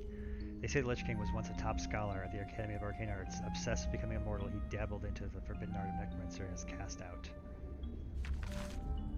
Alright, I want to work my way back toward that shop because I want to save that. I want to get that giant on the team. I need dice. Give me your dice.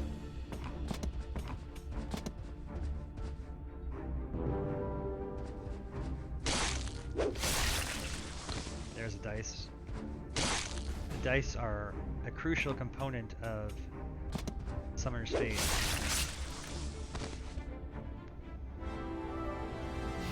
I mean, they gotta be, right? We're D20 Studios, so you gotta have D20 dice. Ah, the Flesh Golem, a fantastic card. This is a carry. He's carried over from our first game, Hero Mages. Very popular amongst players for his ability to act as a bodyguard for your summoner. Alright, moving along here. Oh, we have an elite. And I feel ready to take him out. Let's do it. We're going to start off with... Get our guys charging in.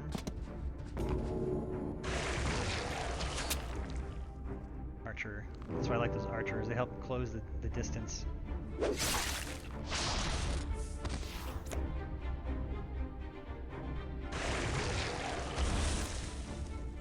Oof, man.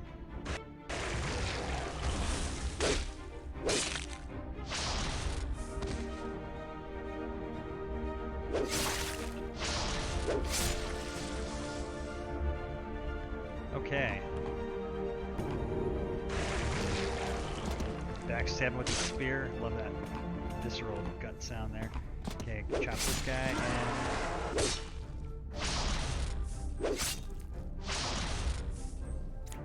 The Soul Taker.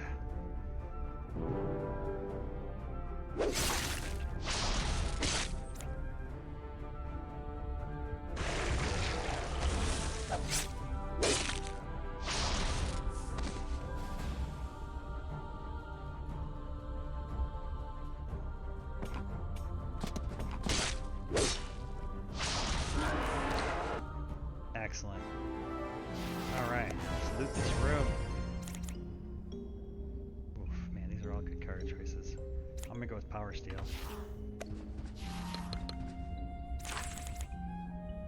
And... Dark Elf Assassin. Interesting. Stealth, inflict poison. Yeah, let's go with that. That sounds fun.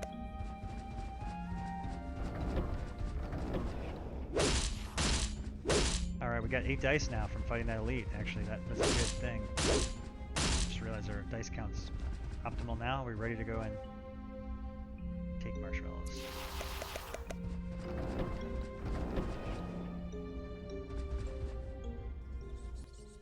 The sarcophagus is inscribed with cryptic symbols, and an unsettling cacophony of scratching sounds can be heard coming from inside. A mummy emerges from the tomb. Wait. Let the mummy attack us. I ain't wasting my dice on this. What's he gonna do? Mummy us?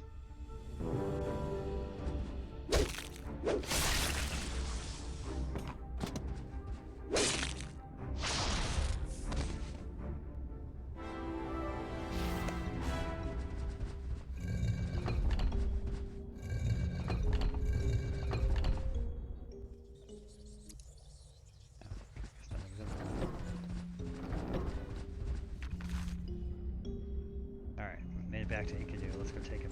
Free our friend. Check out what his spells are real quick though. Cone of Cold. I do like me a good Cone of Cold. Okay. I think those daggers would have been cool too. I should have thought that over. Alright. Attempt to free him. Enkidu sneers and gives a long, glaring look as if sensing what you're about to do. There's no telling what the repercussions of angering the shopkeeper could be. Open the cage. Roll the dice. Lots of dice. Grateful to be free, the hero joins your team. Come on, buddy. What is a guardian? Permanent allies that protect your summoner. You can have up to 2, while a camp guardians not in your party can also be added to your deck. As a summonable unit, Enkidu casts a sinister spell and attacks.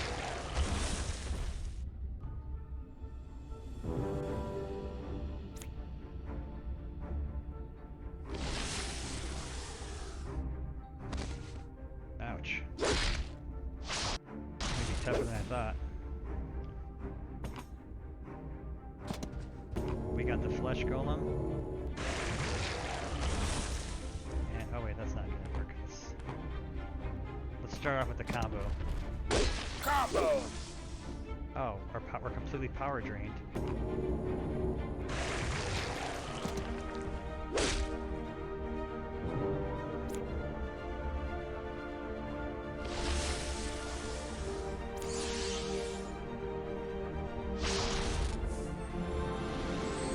That's why we're glad with the flesh golem there. See how we're taking all this punishment and he's just sucking it right back up. Blood pact. Wow, man. Yeah, we would have been pretty hurt from that.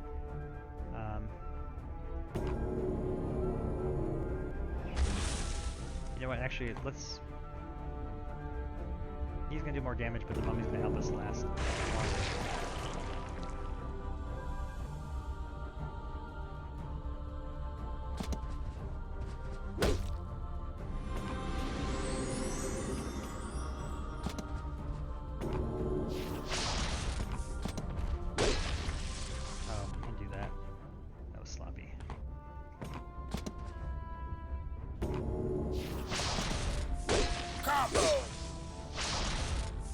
Good.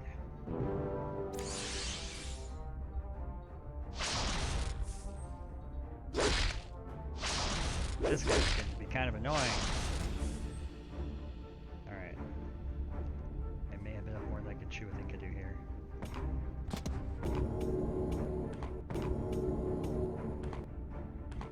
Can I corner cold them both? Sure can.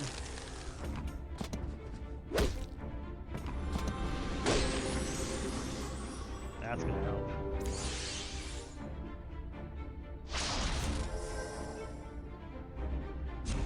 Oh no! That was brutal. Combo!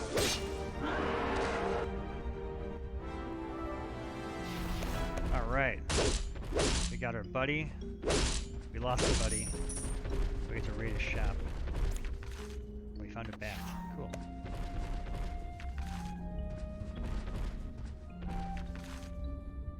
Alright, now let's go find my evil doppelganger. We'll rest off at the next campsite, recover our spells, and save our fallen brethren. Looks like there's a campsite right just over here. Little detour.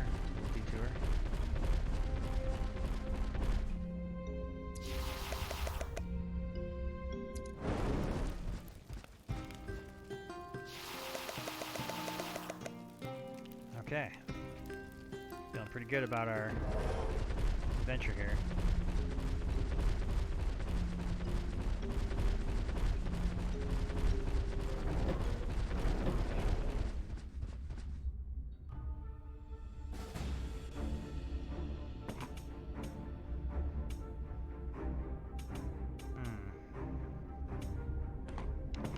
This chair's in my way.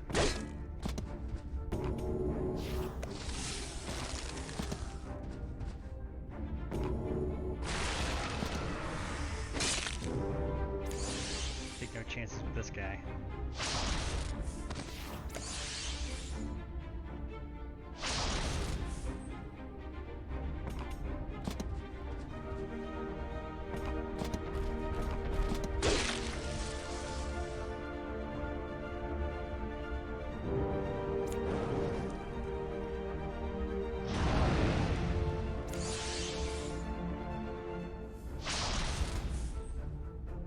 Ouch. Summon this mummy because we need some help.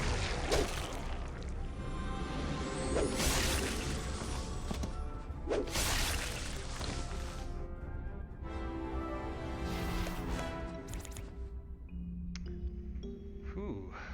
Banshee. Flying. Yeah. Scary. Maximum life increased by 3 and your wounds have been healed. Okay, let's see our last piece of lore. Should you encounter a lich, dispose of its corporeal form, and its legion of undead will fall with it. Alright. The Philosopher's Stone. Alchemical equipment and a large deposit of blood ore rest on the table. The book is turned to a page that reads, Lead to gold in 3 easy steps.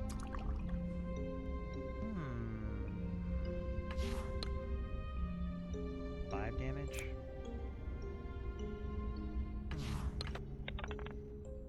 Eureka, it worked. Gain 200 gold. Sweet.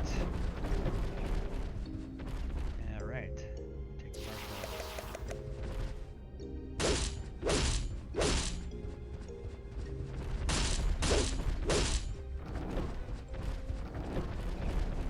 That's a whole lot of skeletons, dudes.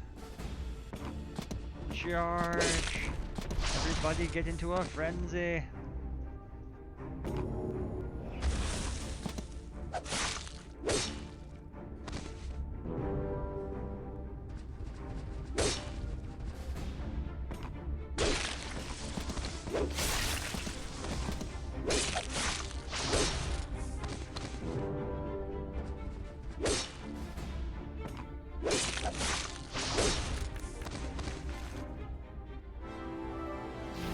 Sure, mop those guys up quick. Okay. Shadow, weaken, silence. I'm gonna go with weaken. Skeleton dragons. We face them. We slay them. They are no more. Okay.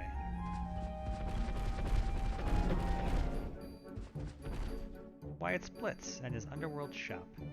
Yes, I can afford the frozen blades now. I wanted that card. Excellent. And Mana Surge or Soul Harvester. Let's get a Soul Harvester. Alright, let's roll. Where's that evil Lich King? I guess he could technically be over here. Maybe if he wants to hang out in the hallway. It's possible, right? Nope. Just some goons.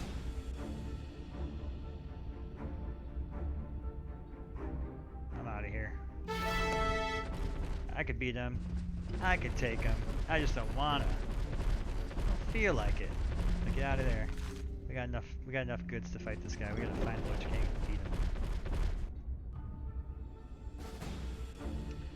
Alright, how much resources are we gonna spend on this guy here? Let's move him up.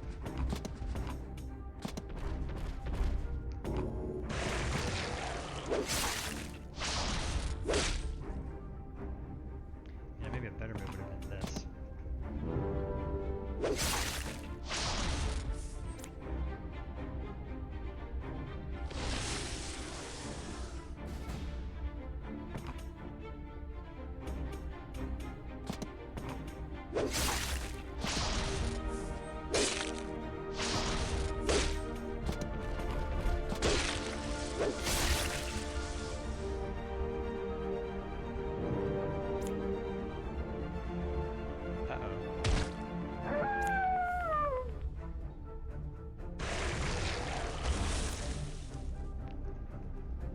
Man, he was holding some hand there. Jeez.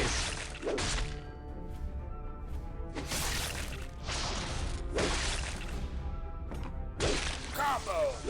Combo! Combo! Everyone gets a piece. It's like it was like, no thank you, no thank you, no thank. Why do we look up? That's an excellent question. Summoners are attuned to an intelligence beyond our world called the Guide. The Guide decides their destiny, so they look to the skies to signal they are ready to receive commands. The rest of us are simply mimicking, hoping to be inspired by a muse of our own. It's a good thing the inhabitants of our world have double jointed necks, lest we find this practice extremely uncomfortable. Warhammer. Ooh. Yeah, barricade sounds kind of fun. Only 1 mana. Create a wall. I like it.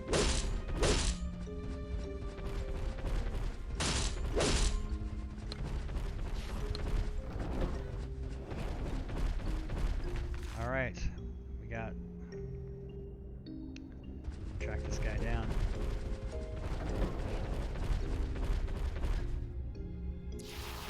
We're gonna save this for later.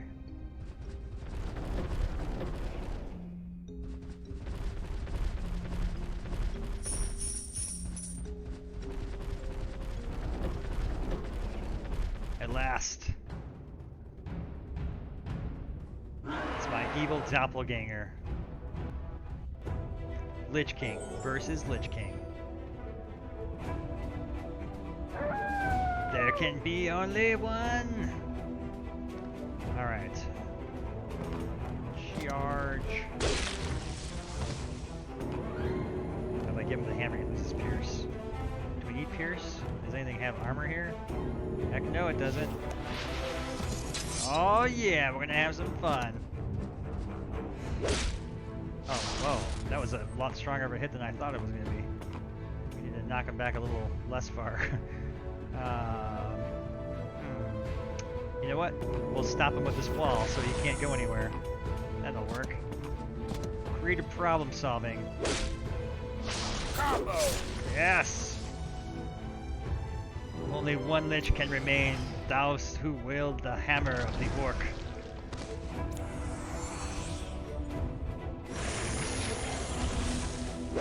Combo! Combo! Ow. Holy cow, that was some serious retaliation.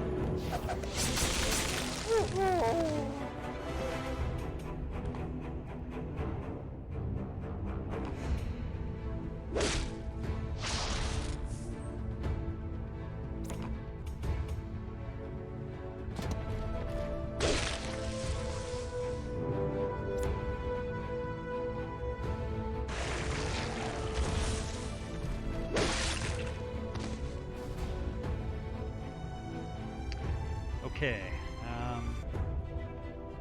want to say who.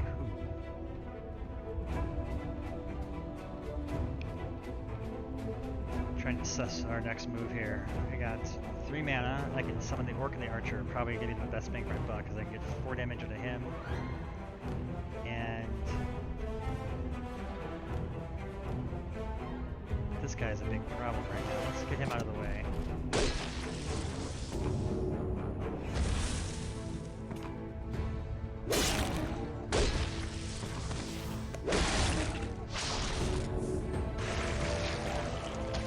I like that. So what we did was we kind of knocked him back there and then used the archer to buffer him and then shoot him. That keeps us from getting retaliated against by his stronger characters there. We need to keep our guardian alive to win this fight. If the skeleton giant goes down, we're gonna be in trouble. And he still has his other guardian as well, so we're outnumbered as it is. We gotta be really crafty at this point. Ouch, yeah, that hurt quite a bit. Okay, we can take down one. I can weaken the other.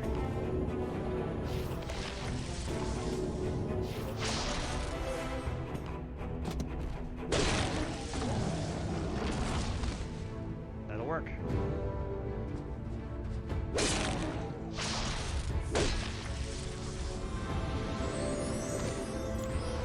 Oh no, the Skeletal Legion!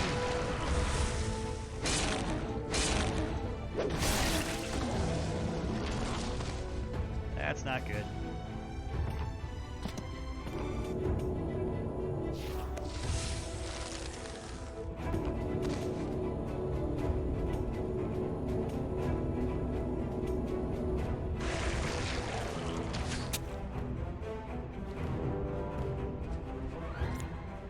Oh, jeez, that's a... Well played, sir. Well played. Alright, we got our... That still didn't kill that thing? Jesus. Alright. I feel happy with the flesh golem there. It's like my insurance policy. Nothing bad can happen as long as the flesh golem stands.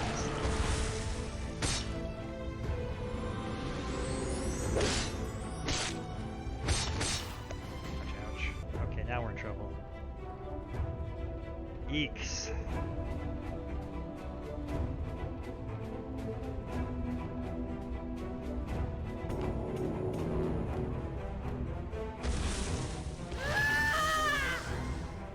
that gonna be enough to sustain us? Don't know.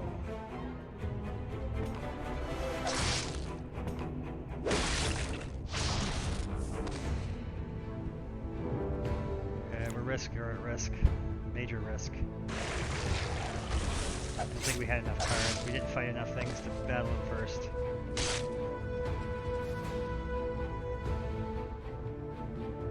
Okay. I don't know if I want to go for that per se just yet. Let's go for this. This. Wasn't enough power? Okay, I'll do that.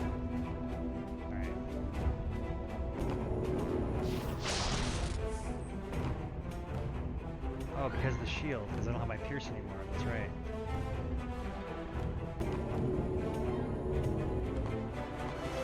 Alright, in that case, let's go for this.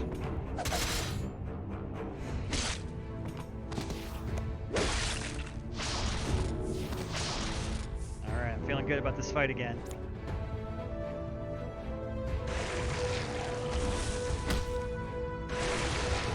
Feeling less good about this fight again.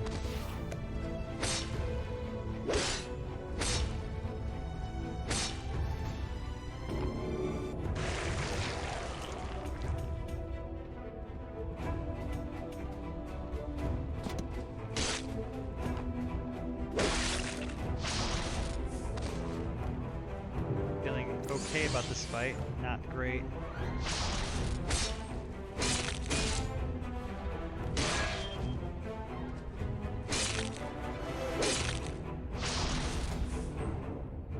Okay. I suppose we need to take out some of these skeletons, but we gotta hurt him.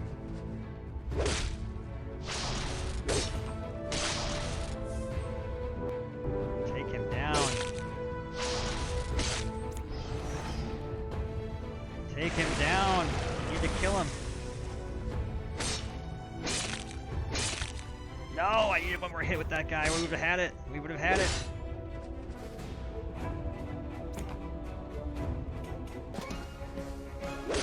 We're so close. One more hit will do it. And he ran for it like a coward.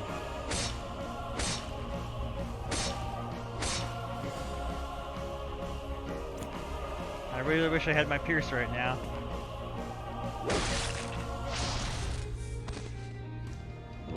Dang, I've got 2 life left.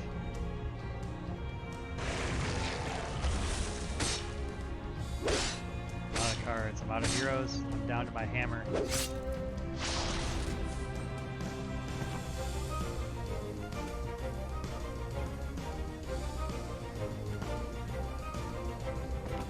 think it's gonna happen.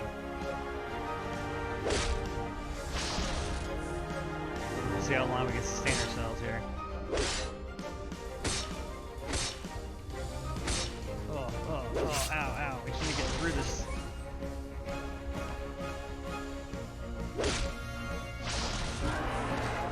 This crazy Lich King here, battling the other one, amongst the horde of skeletons prodding him.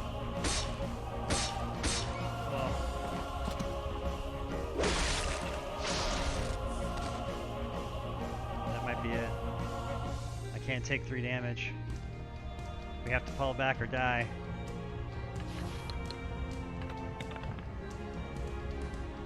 That's it. Oh, ow. Well, we showed him a good fight anyway. Alright.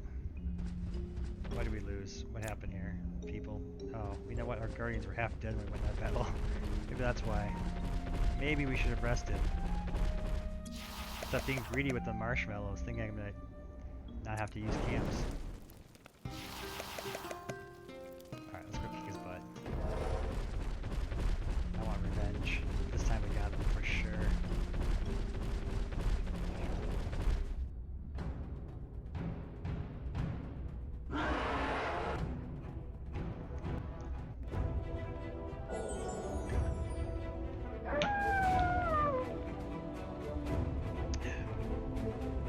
Let's do this.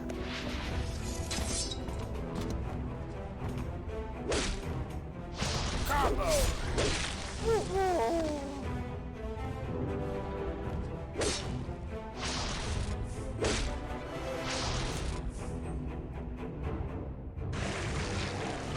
I feel good having down that much health already.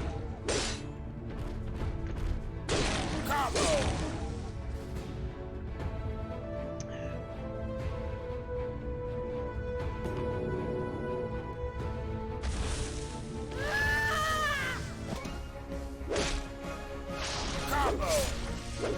Yeah! He's down to 1 health already. That's good.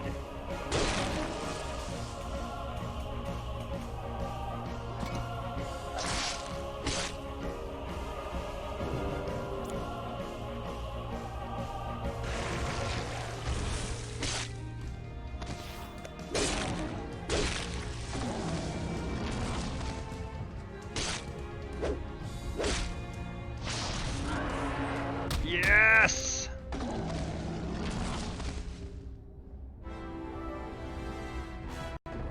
There can be only one. 2 bosses remain. Oh wait, I don't want to go in the portal yet. I want that heart. You. The Legion, of course. Do this. Chapter 2. Fantastic creatures. Deadly enemies call this forest home. Somewhere in the midst, the second boss makes its den. Keep your wits about you. Your collection of cards grows. Think about your strategy. Help your summoner. Build a deck with synergies. Defeat the boss. And achieve greatness! Greatness! The Maw will stop at nothing to protect its children. Always carry curative spells when roaming the dark mists of the forest. Better yet, travel with a healer.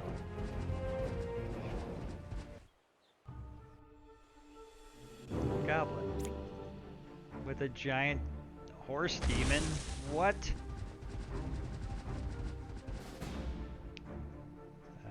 Yeah, no. Let's soften him up a bit.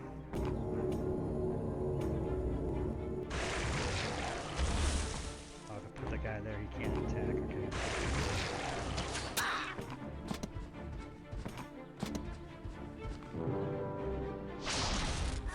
Ah, he's sacrificing the goblins, see? Taunt Vigil. He's huge, but at the start of your turn, sacrifice closest allied minion. Else deal 8 damage to your summoner. Let's go kill the goblins and let him kill the summoner for us.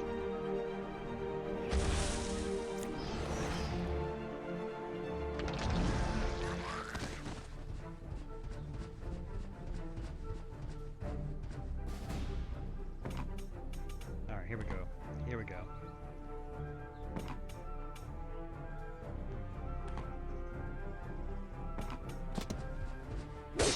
Aha.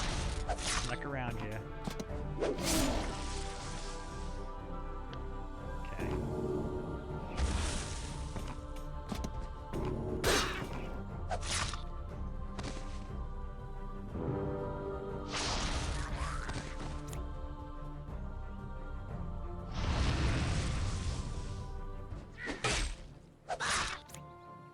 Just vomit all over me or what?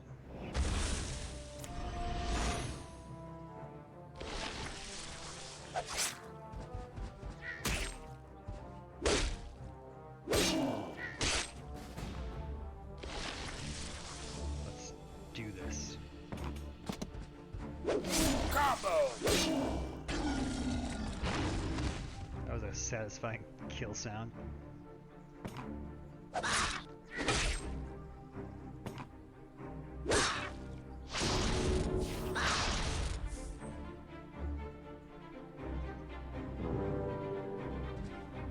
Combo.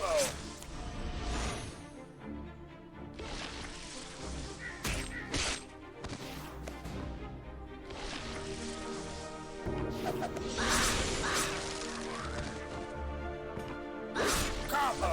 Combo. That was gratifying. You're invited. What?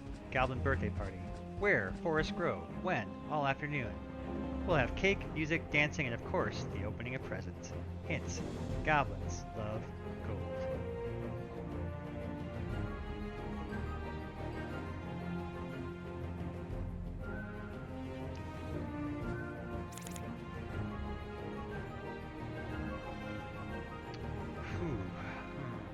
Good choices here.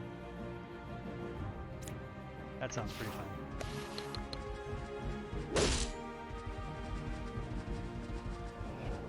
Lich King is a beast.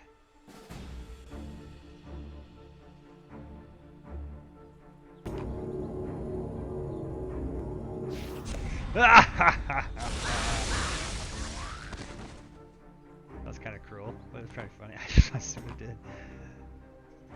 I kind of think I want to try that actually, after we get a few kills in here.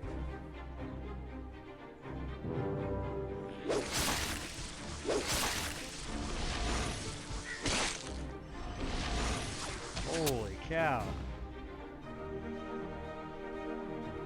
Whoa. Alright, yeah, let's do that.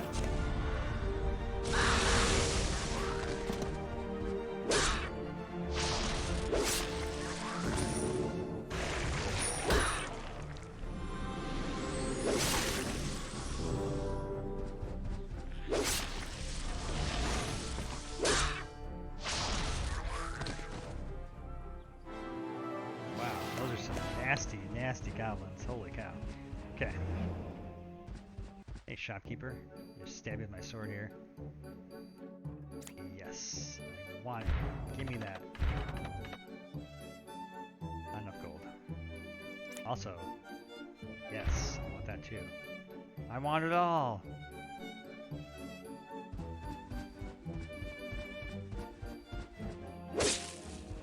Ah, that's where the shopkeeper keeps his gold. Go rob him. Wolf spiders. Alright, now how do we get the other one? I forget that. Let's go get the thing we wanted. I want to complete my nightmare of nightmare army. Whatever I'm saying. Yep. Okay, so it's still treasure up there. If I go around this way, I can get the rest of the treasure.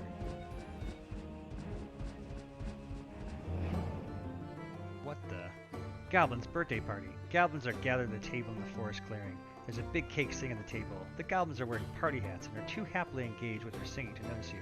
Off to the side, there's a pile of presents. I want those presents.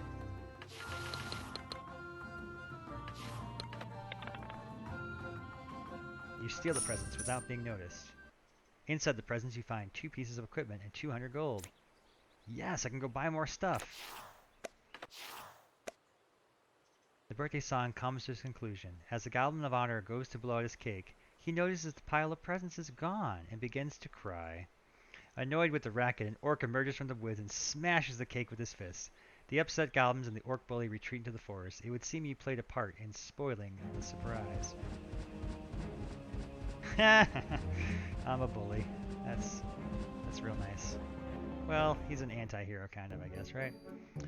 Alright, now what was the other thing I wanted? This. Oh, I didn't have enough money. That goblin was poor. 200 gold is all he had? Where's the rest of it? I think we saw that treasure room back here somewhere. Maybe it has some more stuff.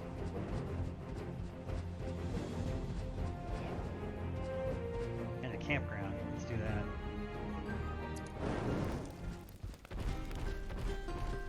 Alright, now that we've got cards, let's customize this deck. And I want to have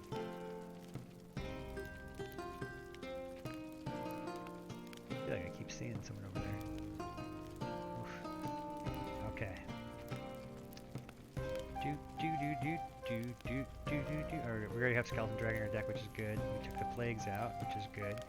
And I would like to have this in my deck. That was pretty fun. Let's take the Pitchfork out and put that back in.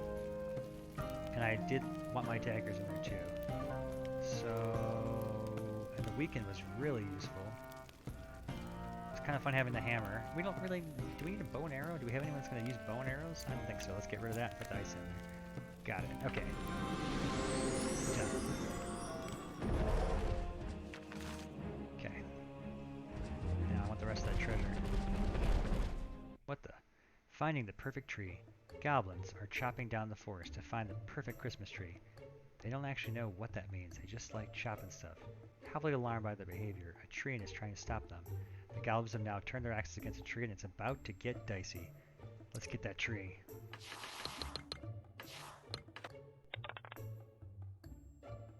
Tree prepares to defend itself. Tree's going down. Chop, chop.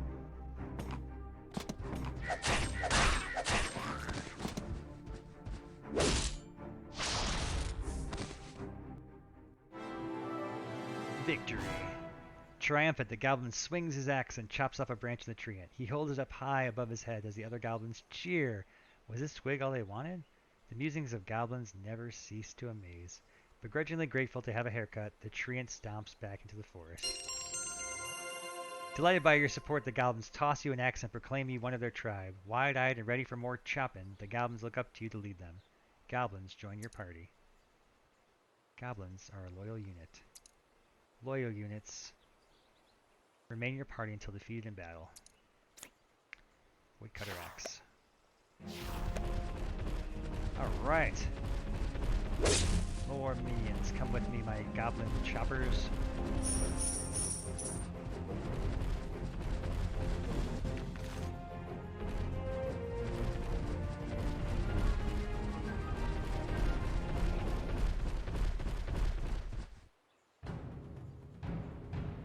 We found the Grand Maw. Defeat the boss to complete this chapter of the prophecy. So shall it be. Let's start off by weakening it. That'll teach it a lesson.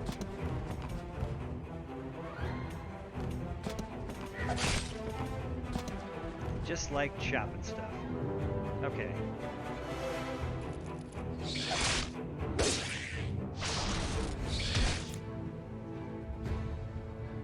Oh dear, we're poisoned. Not good.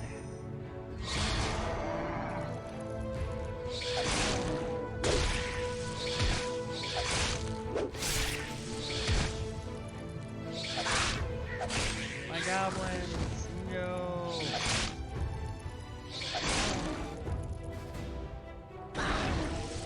Ouch. Okay, not cool. Not cool. We need to freeze him. He can't take in summon stuff, so let's do that.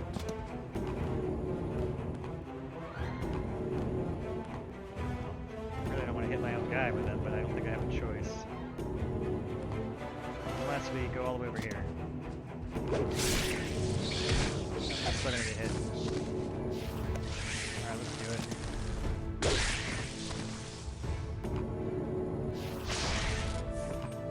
Chop his ass. Alright. Oh god, no. This one's in the water. Yes, that. Skeleton dragon.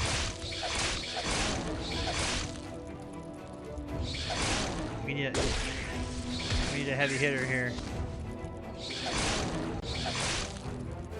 That's a lot of spiders.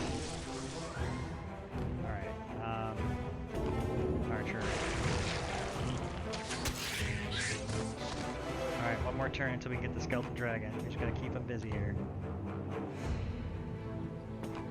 How's our health doing? Okay. Looks like we're warming this guy. Let's pin him down. Wait, he can't counter. No, he can counterattack, but he'll summon more spiders if I do that. If I attack him. Combo! No, that's bad. That's bad. Let's not attack him. Let's just put these guys right here until we get the dragon out. Then we'll let the dragon finish him off.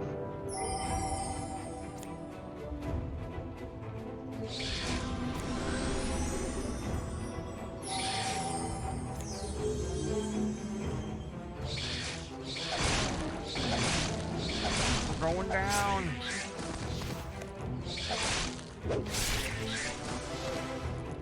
Give me a shot at him with the dragon. No, I needed him! Ah. Alright. We still have a goblin woodcutter.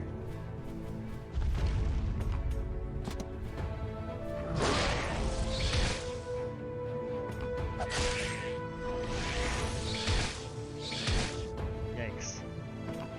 Okay, not good, not good. Now he's really, really mad.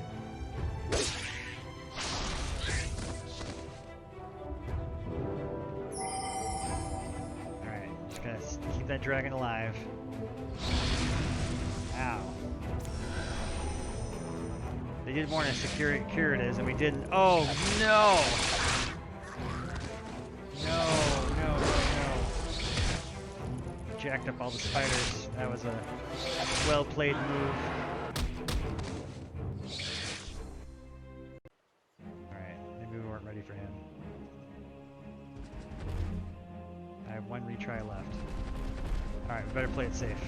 We want to make it to the next world. We gotta find some more stuff. What do we need to beat him, I wonder? Alright, maybe some more ice spells.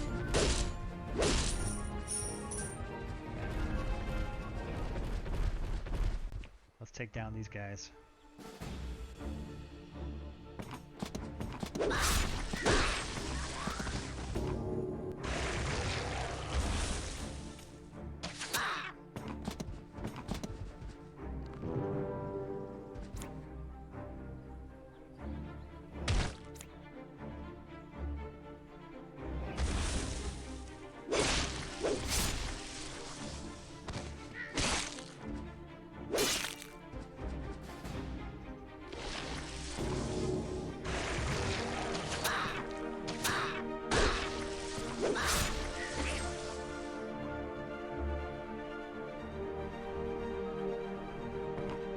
That's all I can do.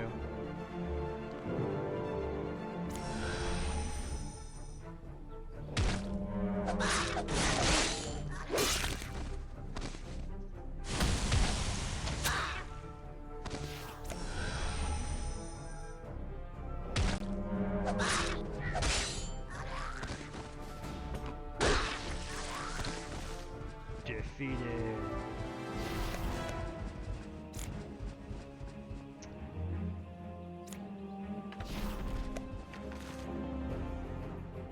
Powerful, regenerative, and transformative magic. Alright.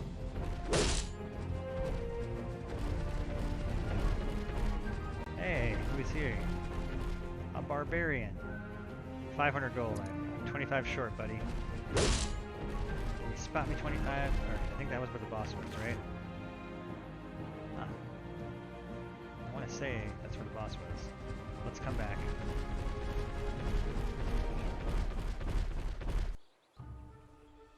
Crocodiles.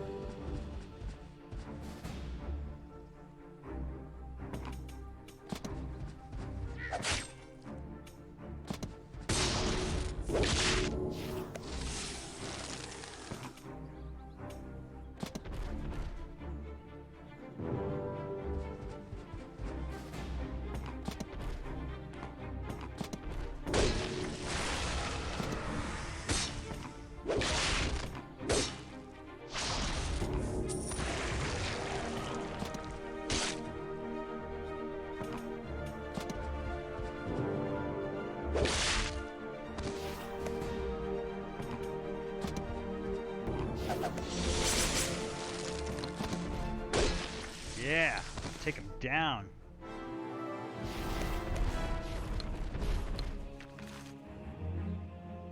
The Legend of Grandma. Get it? Because she's a spider mother who has mother spiders. I get it.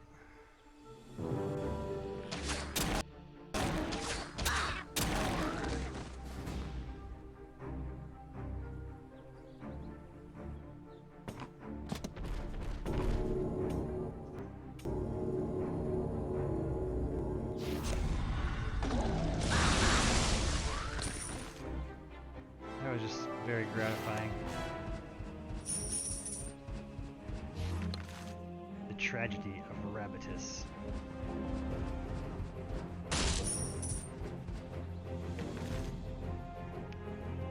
Alright.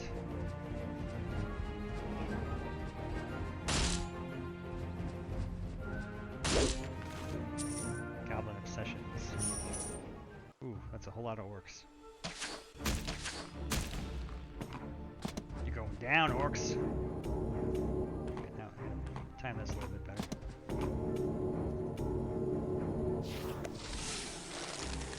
Okay, looks like I hit 4 of them, so I'm gonna hit him.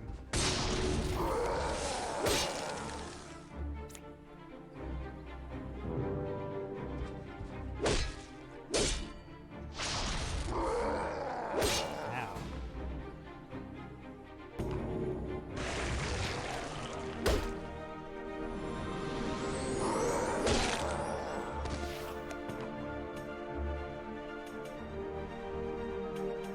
Maybe I didn't plan this through thoroughly enough. Get out of here. Retreat to camp!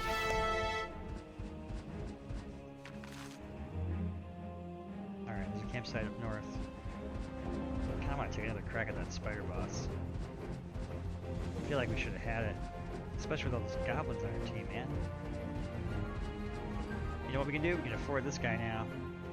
What's up, buddy?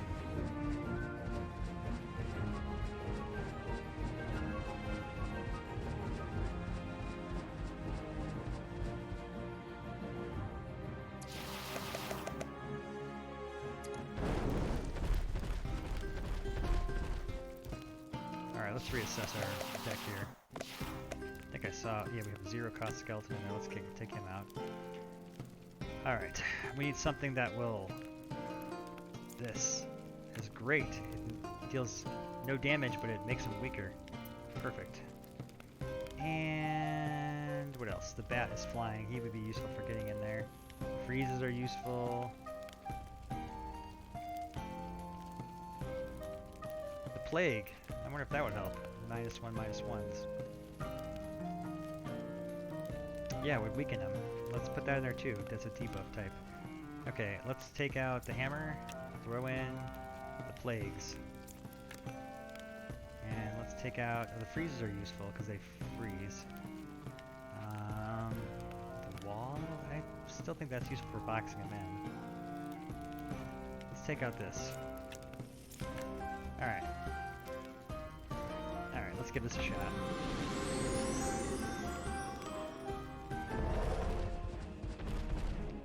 Which way to approach him?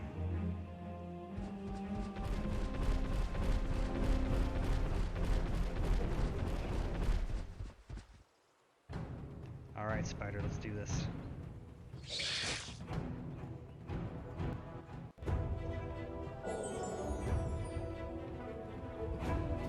Grandma, you discovered the boss's lair. Okay, here we go. Can't quite reach it yet.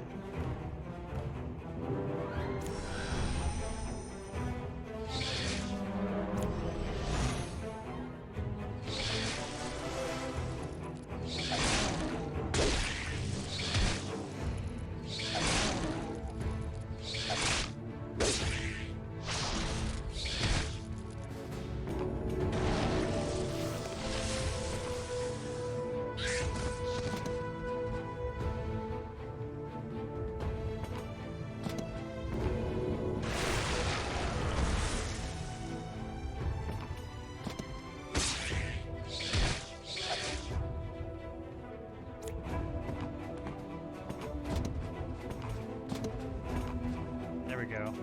Stop the spider assault with skeletons.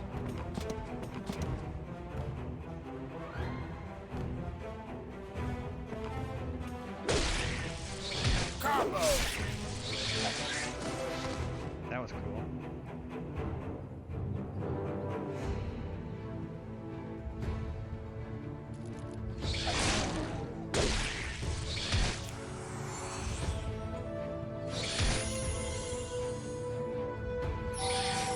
Skeleton dragon in our hands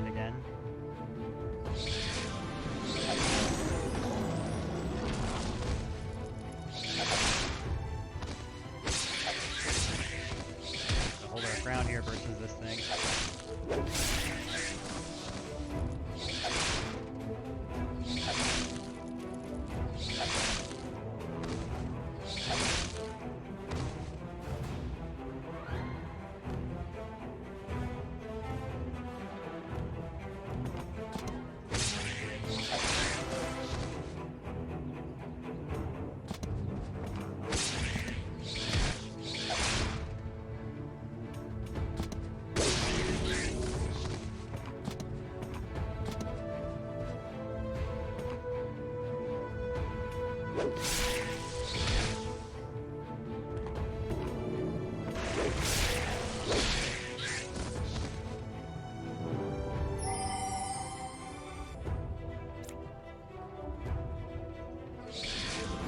Epic battle here to take out the grandma. Going all in here, their last life.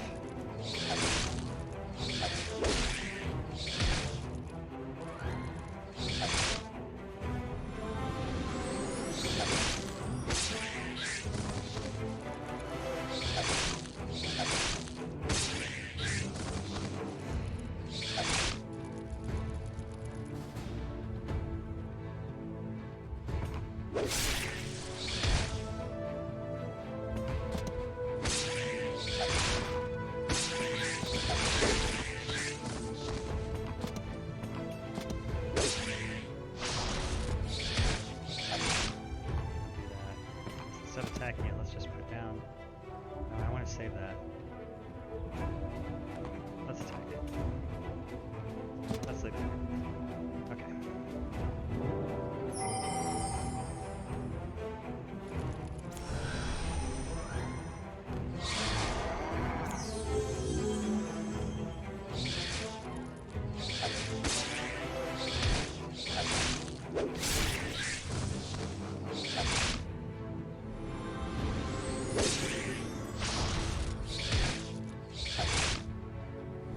Spider army versus skeleton army.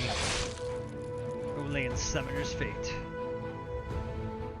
The dragon at last. Bringing the big guns.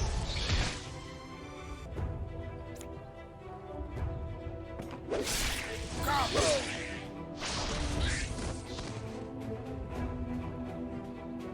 Okay.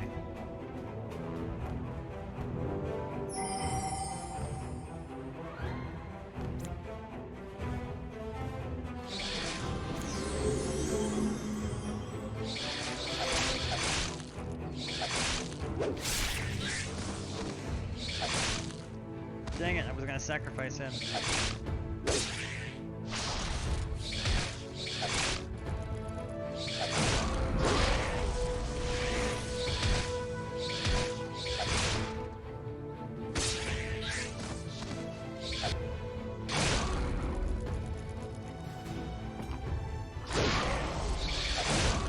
Ouch.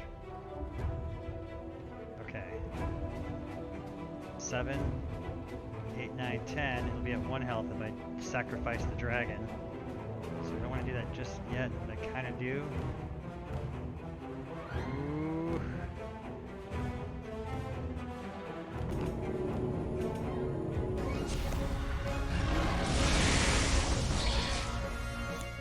Oh dear.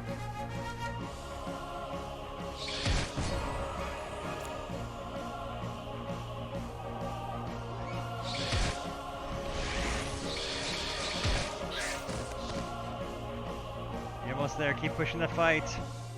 Okay, almost there. Keep pushing the fight. Right. Just gotta break through to that thing.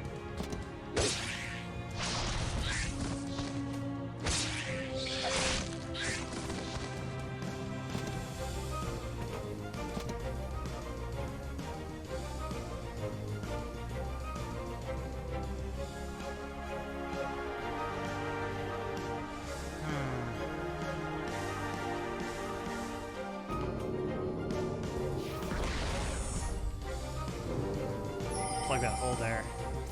That way you can't summon anything there. We can summon our monster there to take him out. Oh, he regenerated though. Crap. Oh, how much regeneration power does he have? Plus 2, huh?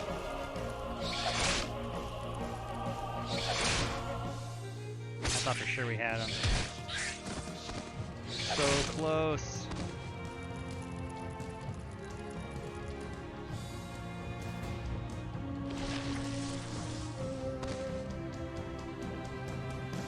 Alright, we may still have a shot. We gotta deal 3. Okay.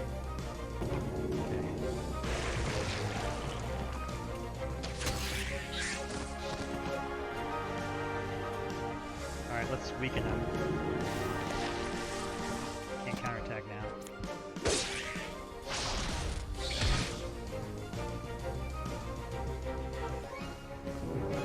Alright, we're locked into battle. Who's gonna come through on this? Oh god, no. It's the movie got us with last time. Right at the end, we were so close. No. Oh man. That was an epic fight.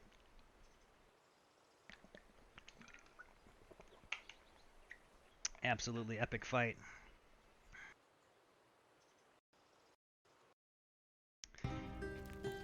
Well, we made a brazen attempt there to make it through the adventure and got to World 2, last boss, and or last boss of World 2, I guess, and succumbed to the Spider Grandma. Didn't quite have the right card combinations. Probably should have kept hunting, but I was just brazen. My name is Ross. I'm the founder of D20 Studios and the creator of Summoner's Fate. It's a turn-based tactics and deck building game with roguelike elements, open exploration, and the idea is you command your favorite fantasy characters in novel ways. You just saw us playing as the Lich King, adventuring an open world and trying to defeat powerful bosses to fulfill the cosmic prophecy. Yeah, we've had a great time streaming with you guys tonight. Thank you so much for the opportunity to show us your game and be a part of the PAX Online Indie Showcase and part of Steam. We just got our Steam page up last week. We'd appreciate it if you like the gameplay mechanics. Stop by, give us a wish list, say hello on our community board discussions. We'd love to hear your thoughts on the game. Alright, let's jump into a battle. And we're going to pick the Pyromaniacs. I need to set things on fire after that battle. Alright, who are we fighting? The Mind Gamers. Alright, so battle modes are quick turn-based skirmishes. Lasts about 5 minutes, 5 to 7 minutes versus an AI, depending upon how fast you go. Oh, they couldn't be set better for that. I like playing the Pyros after a long adventure because it's just a nice feeling to just bombard, plop cards and bombard destruction upon people. What the heck was he thinking? I see. Just thought he would charge in there, huh? I'll electrocute you for that.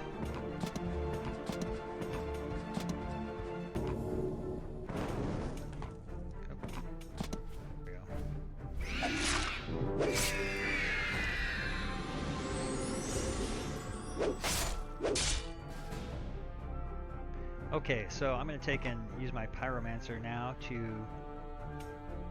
blast out the Scientist. And with his Guardian drop down, he's down to 2. I now have a significant advantage on him. I'm going to hit him in the rear. Positional tactics matter very much in Summoner's Fate. It's a very deep strategic gameplay. And notice here that she attacks from the front and he blocked with the shield. And now his guard's down, so he's staggered, he's vulnerable to attack. But he still has armor. Okay, so lots of cool things there. We're going to use the Phoenix. And normally you get 1 counterattack per character per round, but because she has the Vigil, she has unlimited. Which actually works in her favor, because since she can keep countering, we can keep sending in the Phoenix. So the Phoenix is in many ways an anti-Vigil character. Everything in Summoner's Fate has a counter that will beat something else, so there's no ultimate meta or things like that that can happen. And No level-based rarities or commons or uncommons. No grinding, in other words. Everything is balanced, like in chess, but more like a really complex rock, paper, scissors chess, combined with the cards and poker, because you've got the combination of the tactical elements, the board you see here, and the characters on screen, as well as the hidden elements, the cards in your hand, and the cards in your opponent's hand. And I think this guy is done. Combo! Victory. Feels good to be the Pyromancers. Oh yeah.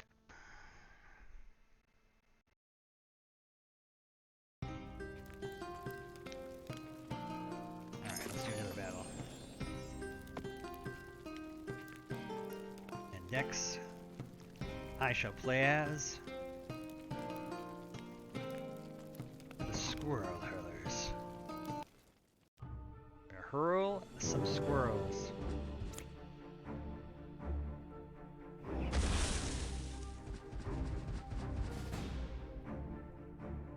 Alright, I'm going to hurl a squirrel, summon a wolf, and then use animal overrun to beef up everybody, all my animals. And I'm gonna use the bear to knock me into that spike wall and combo, and yeah, they brutally destroyed that guy. Okay, and there we go.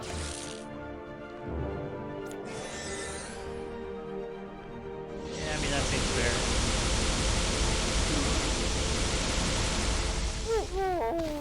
Ice Dweller character immune to her ice ball power. Ouch, we lost our bear. The bear got assassinated, actually. That's brutal.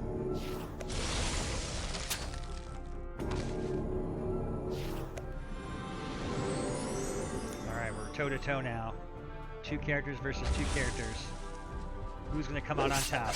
Oof, man, I would have been dead if it hadn't been for the side strike there. The assassin would have killed me. Alright, we got some issues. Mutate that into a superhuman killer bunny. And no matter who I attack, I'm gonna get frozen, but we'll go with this. Gotta start wearing down the summoner. Oh, ow, ow, ow.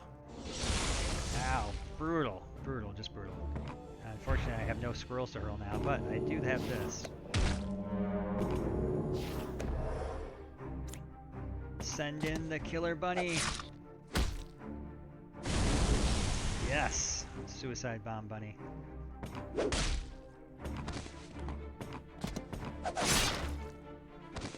I can do better than that.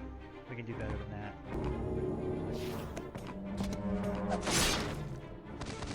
Go. Alright. We're evened up.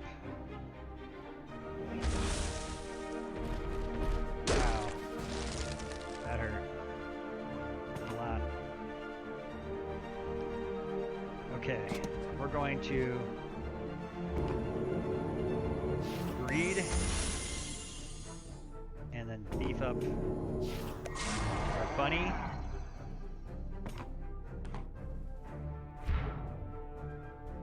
No moves available, okay. We gotta take this down.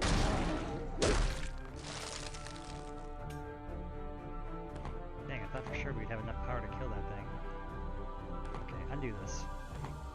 There's gotta be a way. We have to kill her this turn, or we're gonna lose. So I'm gonna take back a few moves and rethink this. Alright, we're gonna move up. Breed. Alright, the problem is that the breed's creating the copy in the wrong spot. We want to put the breed here. Now mutate. Now attack. Arrow. Not enough. We're gonna lose. Ah! Oh, fail. Good fight, though. Very good fight. Alright. Once again, my name is Ross. I am the founder of D20 Studios, the creator of Summoner's Fate, a turn-based tactics and deck-building game about winning in the most creative and satisfying ways possible. We're doing some battles now, and it's a great segue or preview into kind of how our mechanics work. Very fast, fun tactical battles. We're going to play as the bugs, the birds and the bees, and fight against the AI. Our game also features real-time multiplayer as well as asynchronous multiplayer, so kind of words with friends style, I guess is the lingo. Play over email, whichever one you prefer. And yeah, you get to custom build your own decks or use one of our all-star teams if you like, ready to play out of the box. And each team has different abilities and strengths and advantages. The insectoids are all about mobility, swarming, speed, and the pyromancers are raining fiery death upon you. They've also got the marauder faction as part of their team that are heavily armored, you know, basically heavily armored pirates is how I would describe them. Raiders, marauders. And yeah, so we got to use our, the bugs are very squishy, very prone to destruction from fire. We got to be crafty. Poisoner, that sort of sets the doomsday clock. You're going to lose 2 health every turn. And we're going to another starling out. So this helps to beef up my insects. And we're going to use our healer to heal. Get this guy hiding behind the trees because I just kind of want to use these guys to act as buffs. And then, yeah, let's do this. Combo. Harpoon him in there. Get this guy out there. And counter the next ranged attack or spellcast on target ally. Yeah, let's put this here in case she decides to throw a fireball at us. That might protect us.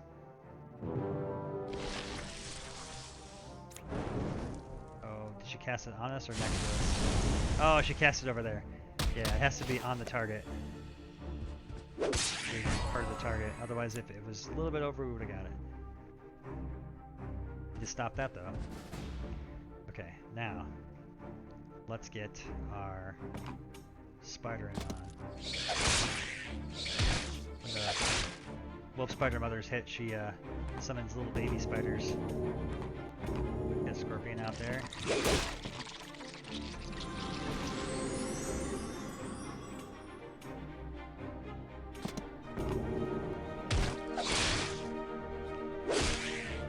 Flight allows you to fly over obstacles, so we have a tactical advantage there. Okay, and turn. So you see how the gameplay flows really smooth, really quick, although there's lots and lots of tactical, deep tactical decisions going on here. That has a lot to do with our control system we've created. First off, it's very intuitive and easy to see who on your team can attack. They look up at you, who hasn't done their move yet. So when you're looking up, you know all these characters here have actions they can take. Instead of a 2-action system like we had in our previous game, Summoner's Fate features a 1-gesture control system. So you move and attack in the same motion. And it's this mechanic that was helped developed with players of our community to make it so that you have agency with the move, and you don't have to worry about the hundreds more permutations available if you have to do move attack separate for each character. It keeps the game moving.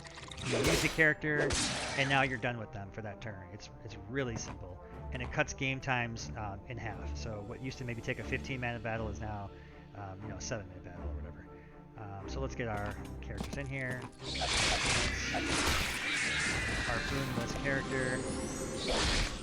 Combo. I'm gonna smite him. Take him out, okay, and heal my caster. Move on up, and good to go. Ouch.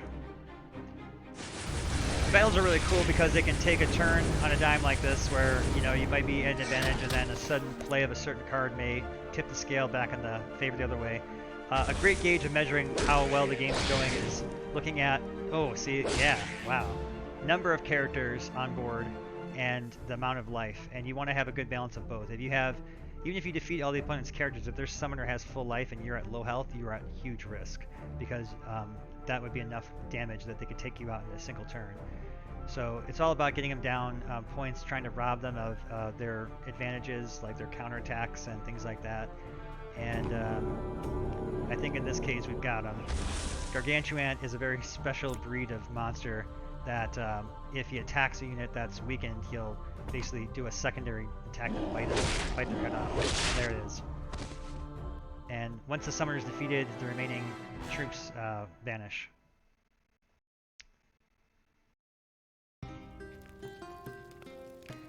Okay. Once again, we're back at the main menu. This is Ross, Day 20 Studios, creator of Summoner's Fate, and we're proud to be part of the Steam Online Showcase with the other indies and folks exhibiting. And thank you so much, everyone on Steam, for giving us so much attention and exposure to our game.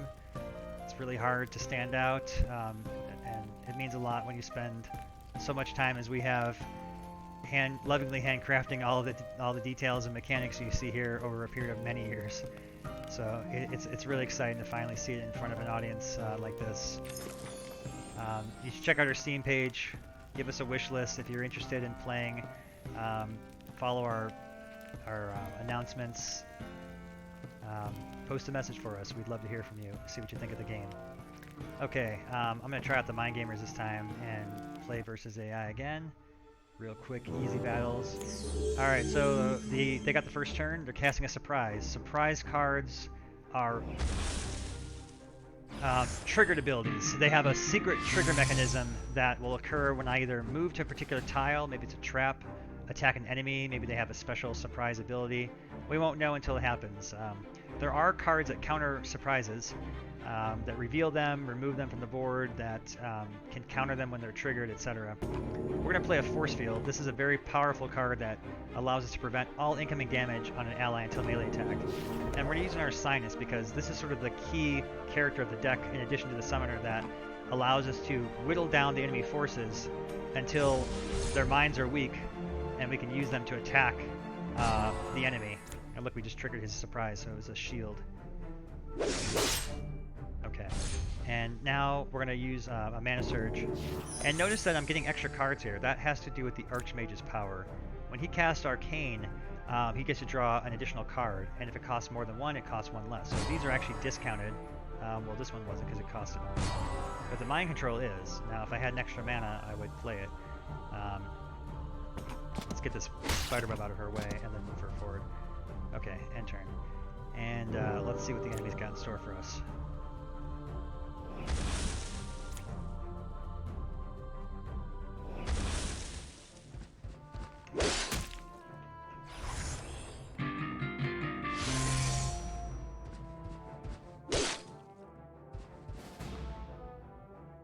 Okay, and now let's take over this archer. Use it to stab his primary caster there. Now notice this is the fighter mage. He has a bolstering of health as well as immunity of freeze and mobilize. So he's a pure fighter. Focuses a lot on buffs, enchantments, and soldier elf units to attack and defeat the enemy. Alright, we have a mind control available. I'm going to use it to hijack his bard, and in so doing can now utilize her ability to inspire troops. We're going to inspire our Soul Reaver, used to get bonus damage attacks on his main caster there. And then I'm going to go ahead and... Do I want to get out of here? Yeah, let's get out of here. I don't want to be next to his characters like that, so we're going to make an escape. And here we go. He's going to heal full life. And my force field is now down. Only the melee attacks can destroy the force field. Combo! Now, of course, she's vulnerable to the grapple as well. Not too good.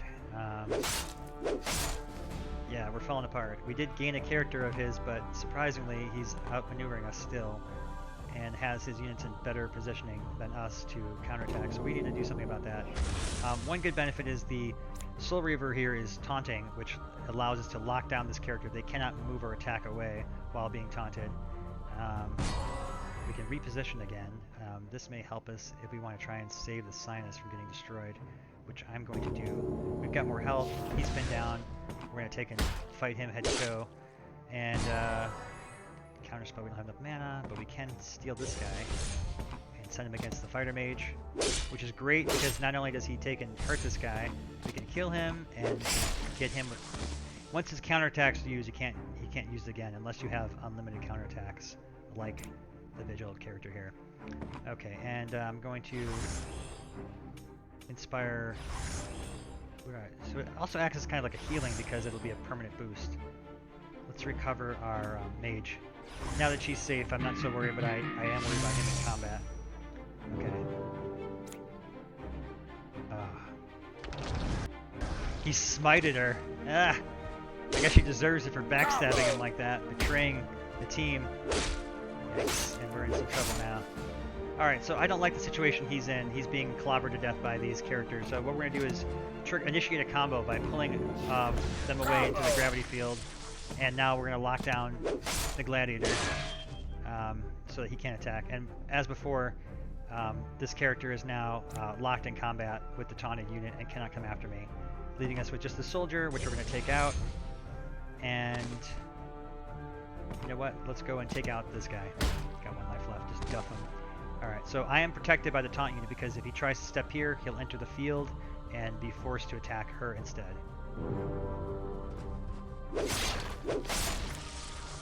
Alright. I think that's a GG here. Let's Psychic Blast and rear attack.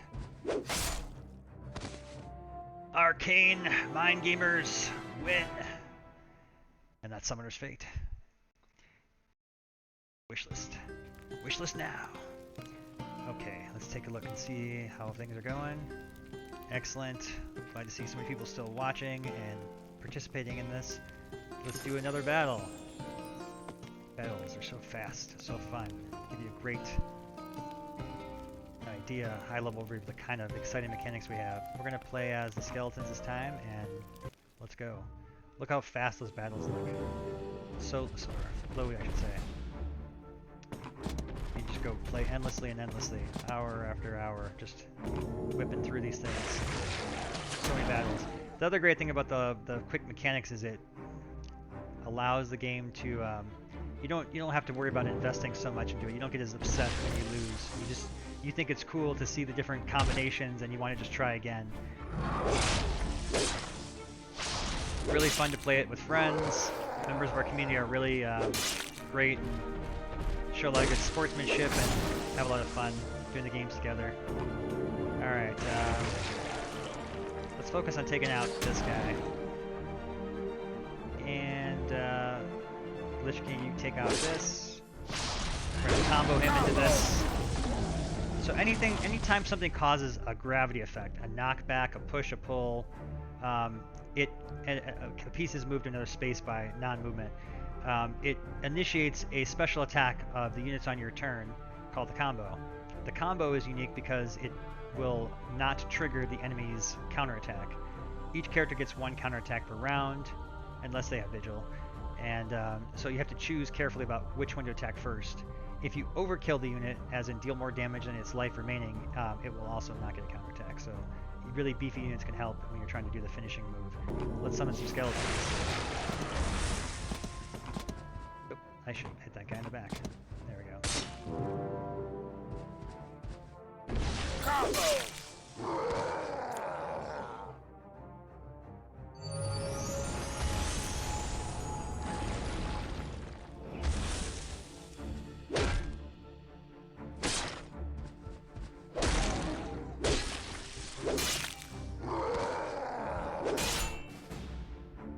Okay,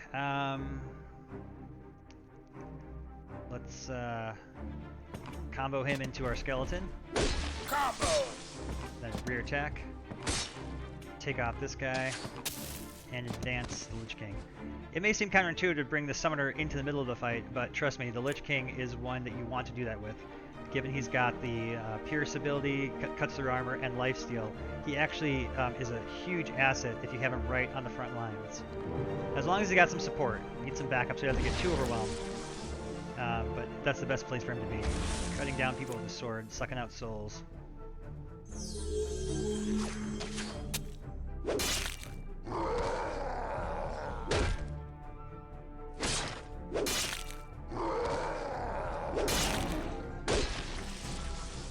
All right, and now we've got to take out some of these guys here. We're gonna get the Necromancer in to come and take out this Barbarian.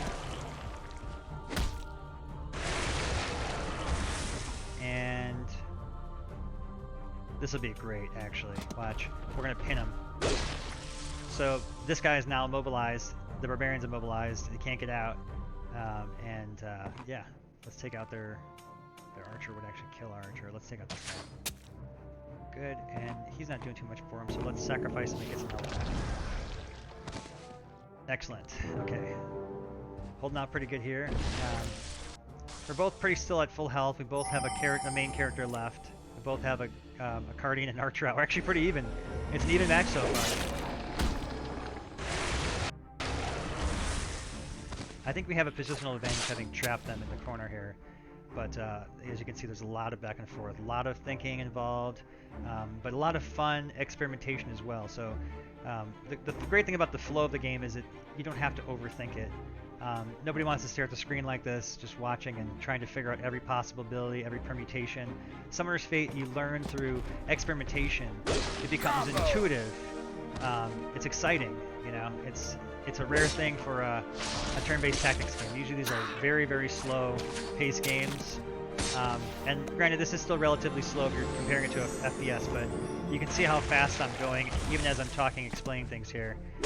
This character, really worth calling out. Flesh Golem was a carryover from our first game, Hero Mages. Essentially a meat sack bodyguard that is a blood pact with you, and anytime your main character's damaged, they take the damage for you. So it creates an additional barrier. When you have one out, it's like an insurance policy. You can be a lot more brazen, knowing that you won't be killed as long as it's standing on the field. And I'm going to go ahead now and... Oof. Where did we last die to? Skeleton, okay. Well, we got him out there. Let's start chopping. You know, this archer back there has been really annoying me. We're going to go see him and take him out. Archers and healers in the back, you want to watch out for those. They can quickly overwhelm you, especially if he later adds a buff to this guy or something, or uses in conjunction with his Earth Elemental powers where they create vulnerability stacks. I know I'm throwing a lot of things out there. Don't be overwhelmed. It sounds like I'm saying a lot, but I'm just trying to give a sense of how deep the mechanics are, while at the same time showing you how fast I'm moving to really indicate it's really that easy to play. There's not a whole lot of, there's no sub-menus, nothing to dive through to dig through powers. All the stats are readily available by just holding on the screen. You can see all their life and power damage. And if you want to see their power, just click on the card to view it. Alright, now that we've got all of his forces down, he's surrounded. Let's go ahead and just start poking at him. This guy's got a spear, so he can attack diagonally, and yeah, this looks like game over for him. He's trapped pretty bad there. Does have a regenerate, but he's not going to outweigh this much attrition, so...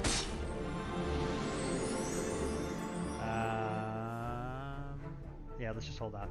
We'll summon the Skeleton Dragon next turn, just for fun.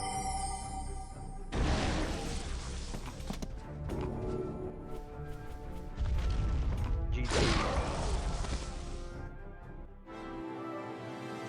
Summoner's Fate!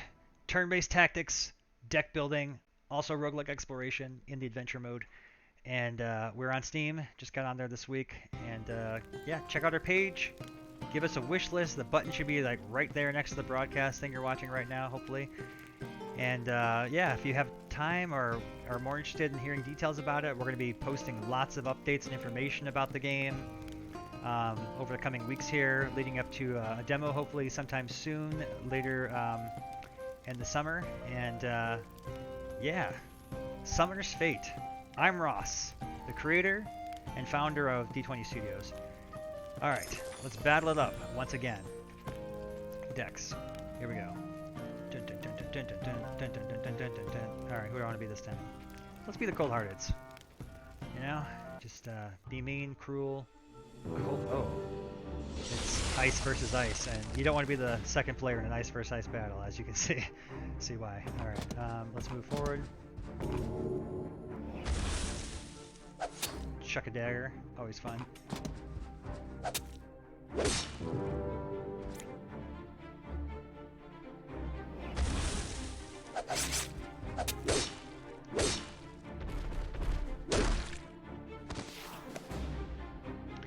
intriguing. She chose not to attack me, which means I have the opportunity to attack her. Okay, we're gonna go ahead and send this guy in. Take out the assassin if we can.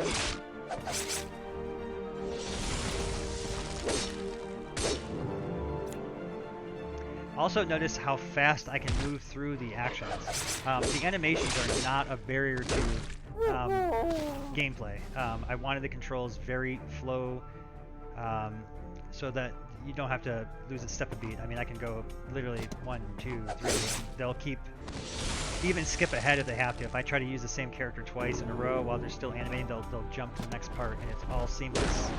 So you can go as fast as your brain works. It's pretty awesome. Alright, do we want to sacrifice anything now? Let's end turn.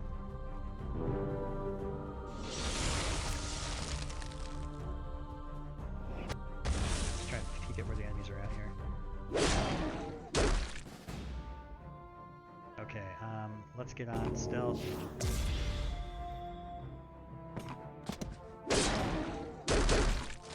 That's GG right there. She left herself exposed to the rear of an assassin. Bam.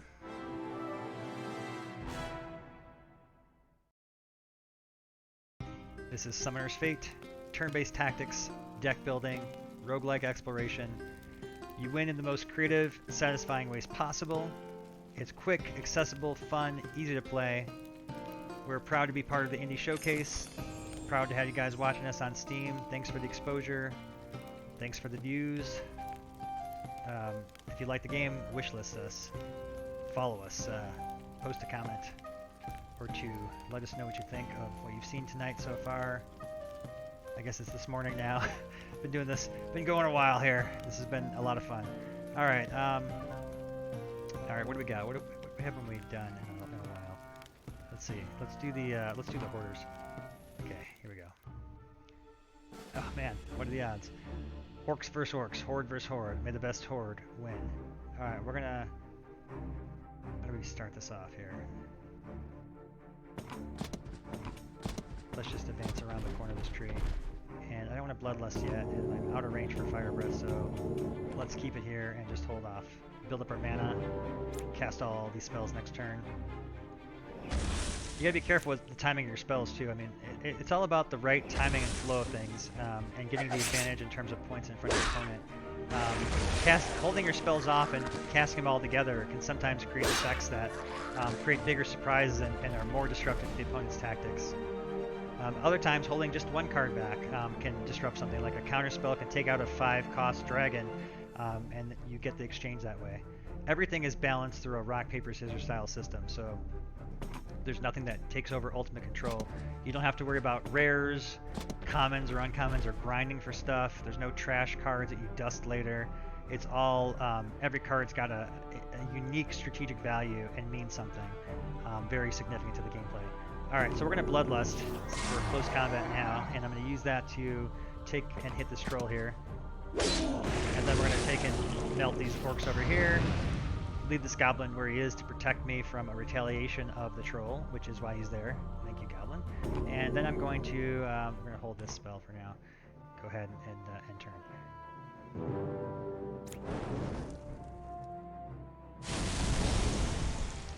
Okay, the orc healers are unique in that they hang in the back like most healers. They're the only healer that gets into the fray and has to be part of the combat melee to regenerate and use his healing power. I'm getting a warning that my headset's dying on power, so I'm going to just try and plug it in here if I can. Can I reach this thing? Alright, one sec.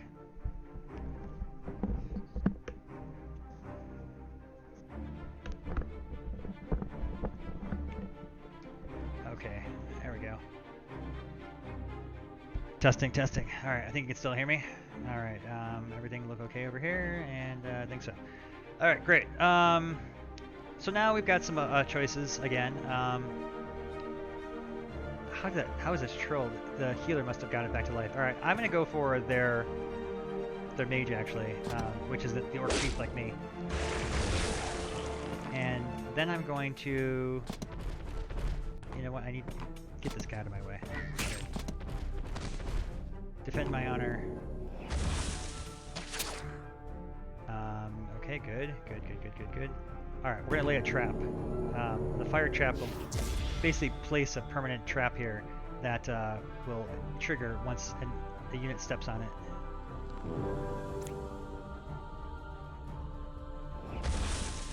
The Huntress has a war cry ability, so she gets immediate attack and then a regular attack.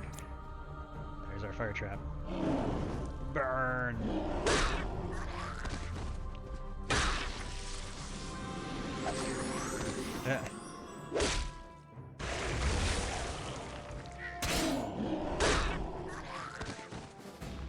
Okay, we're going to use the roar ability.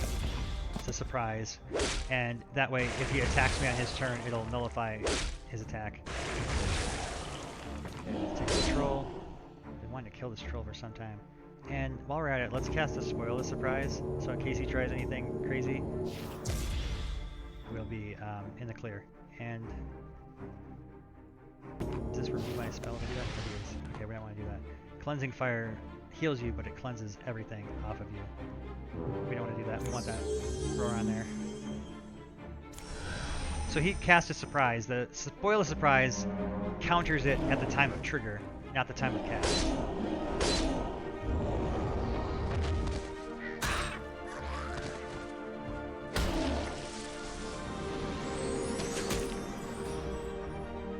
Okay, you have to be in melee range for the roar to take effect. Okay, we're low on health, and it's a close, very, very, very close game right now. The biggest problem we have right now, I would say, is the Orc Huntress. Having the Orc Shaman boost and 5 damage every turn via range is something we can't simply compete with. So we need to get out of range, out of line of sight if we can. I may have waited too long to do that. Or we need to kill his Orc. Either one of those would do the trick. Let's Orc horn ourselves. Ah, they had a roar as well. But guess what? We have a Spoil the Surprise, which trumps it. Excellent. And surprised that did not kill him. So, yeah, we're in trouble. Let's put this on our fire shield up. Let's take out this goblin. And, you know what, can we Cleansing Fire this guy? That simply removes the debuff, doesn't heal him. Let's hold on to that.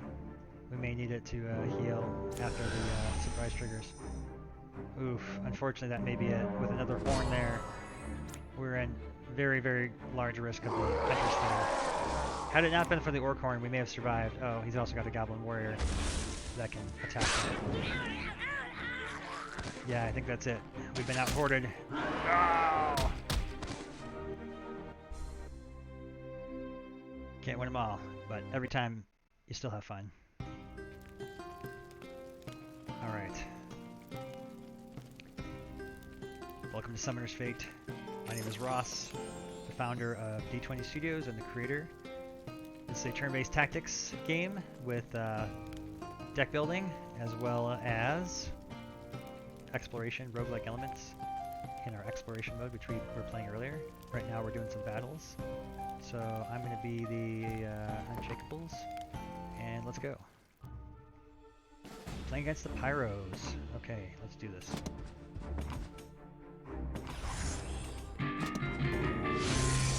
It's always best with a melee-based team to just get right in there, like don't be shy. The advantage of range is to keep at a distance. They don't like obstacles. Pyromancers will tend to burn down trees just so they can see you. Don't be scared of the fire. You're built to take it. This guy's got a lot of extra health. Most the summoners have 20. He's got 25. And now we're going to go ahead and let's buff him first. So the Gladiator has a harpoon attack that can be used to pull enemies toward you. And when you pull enemies, it typically triggers a combo, although she got stuck on him, so it didn't work. I like to go for the throat. If you take out the enemy summoner, the guardians will follow. In this particular case, we got in so fast they didn't have a chance to close out the choke points. Normally her strategy would be to close out the choke points, hang back, blast us with fire. If we try to hide behind cover, use AoEs to get us. But she's in trouble because we're right in there. Ah, unless she blasts us back into the spikes. Ah. But she killed herself. It was one of those situations where the AI looks at this situation and says, you know what? I can't win, but I'm going to go out in a blaze of glory. And boy, they sure did.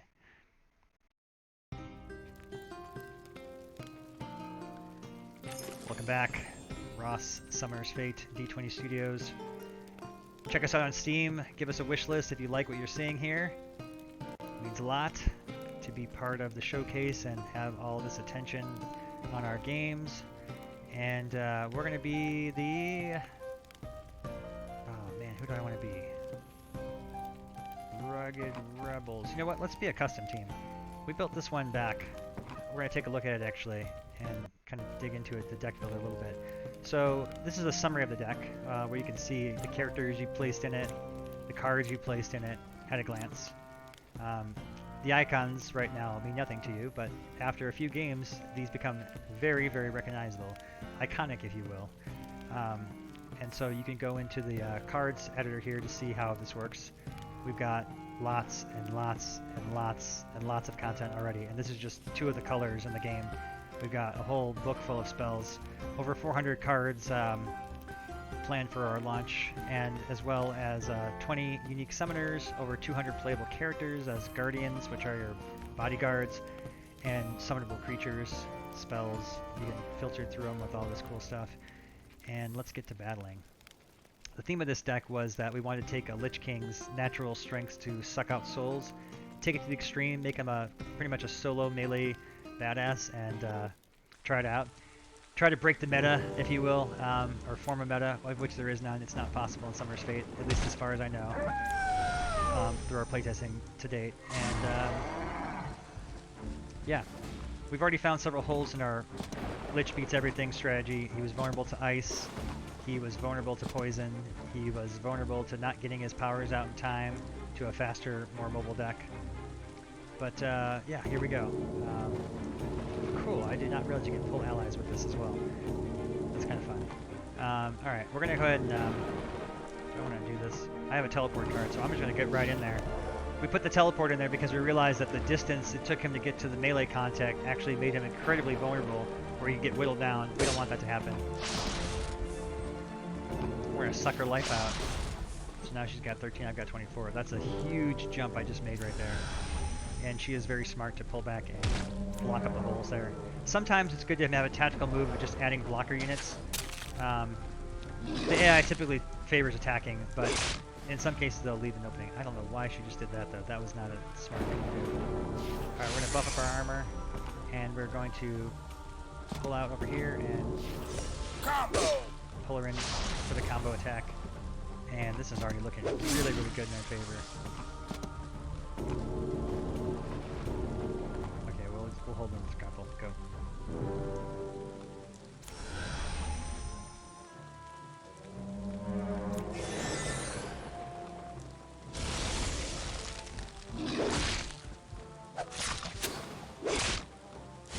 Ouch. Okay. So he's designed to be a melee badass, but of course, when he's ganged up upon like this, he can be taken out. So we have to make sure we have our support units here helping out. The mummy is designed to kind of suck out souls on his behalf, but we're going to cast the Reaper of Souls and steal life from everyone now. This is really the key card of the deck that keeps him alive. This and the Power Overwhelming that mutates him into the crazy psionic Lich Overlord.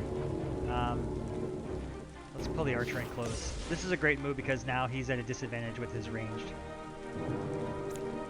Speaking of Power Overwhelming, this card essentially gives him an aura of psionic energy that allows him to blast lightning bolts and all kinds of other cool things. At this time, though, we are incredibly vulnerable to death. As you can see, all of our heroes have been defeated, and we need to get the heck out of here. So we're gonna take a detour here. I don't want to go too far out of range, because I want to stay in melee contact. I just don't want to be surrounded. We're gonna pop out over here and just stand right there. Pretty cool.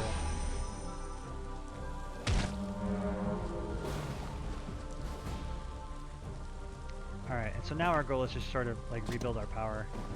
I'm going to hold off because I want to cast this next turn. Actually, I can do both. I suppose if I cast this and don't attack, though, it's going to be wasted. So let's hold it.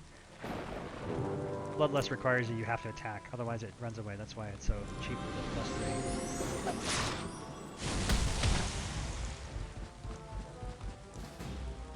+3. Okay, and now power overwhelming. You can see he's grown in size. He's got the energy aura field, and all kinds of other fun things will happen.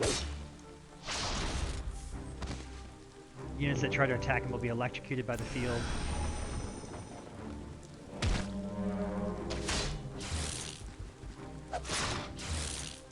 Squirrel got zapped, electrocuted, blasted away. Pretty fun.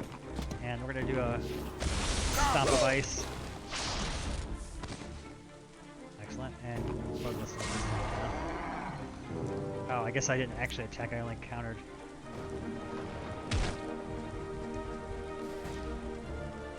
Out of my way! Combo.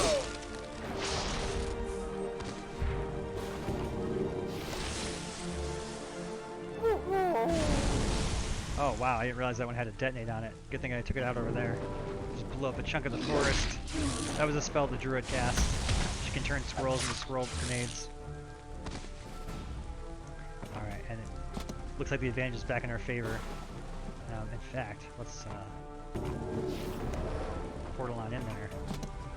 The cool thing about the wormhole spell is it acts as both a teleport. If you stay in the wormhole at the end of your turn, you'll portal back in. You can also use it to bring allies into the position. So if you had an ally over here and you wanted to warp them in, these swap positions at the end of the turn. So it's a really cool mechanic.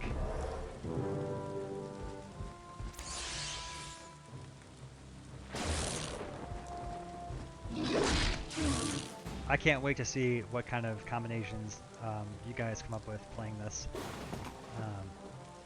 Alright, I think that's GG for her.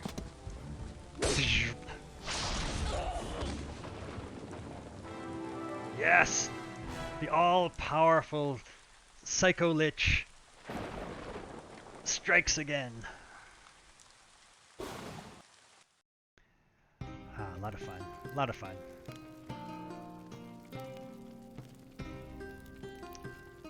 Alright, gonna take a little swig here.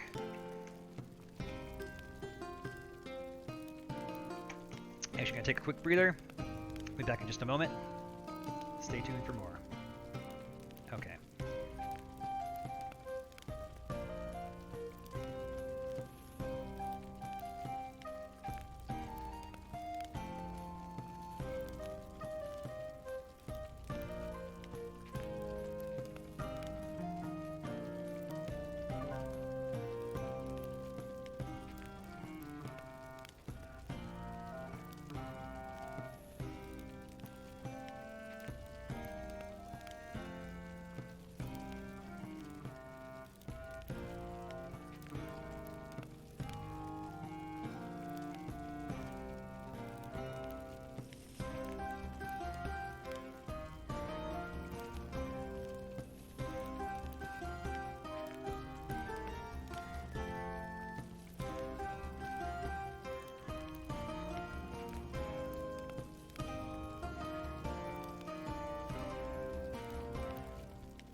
there we go. See me again?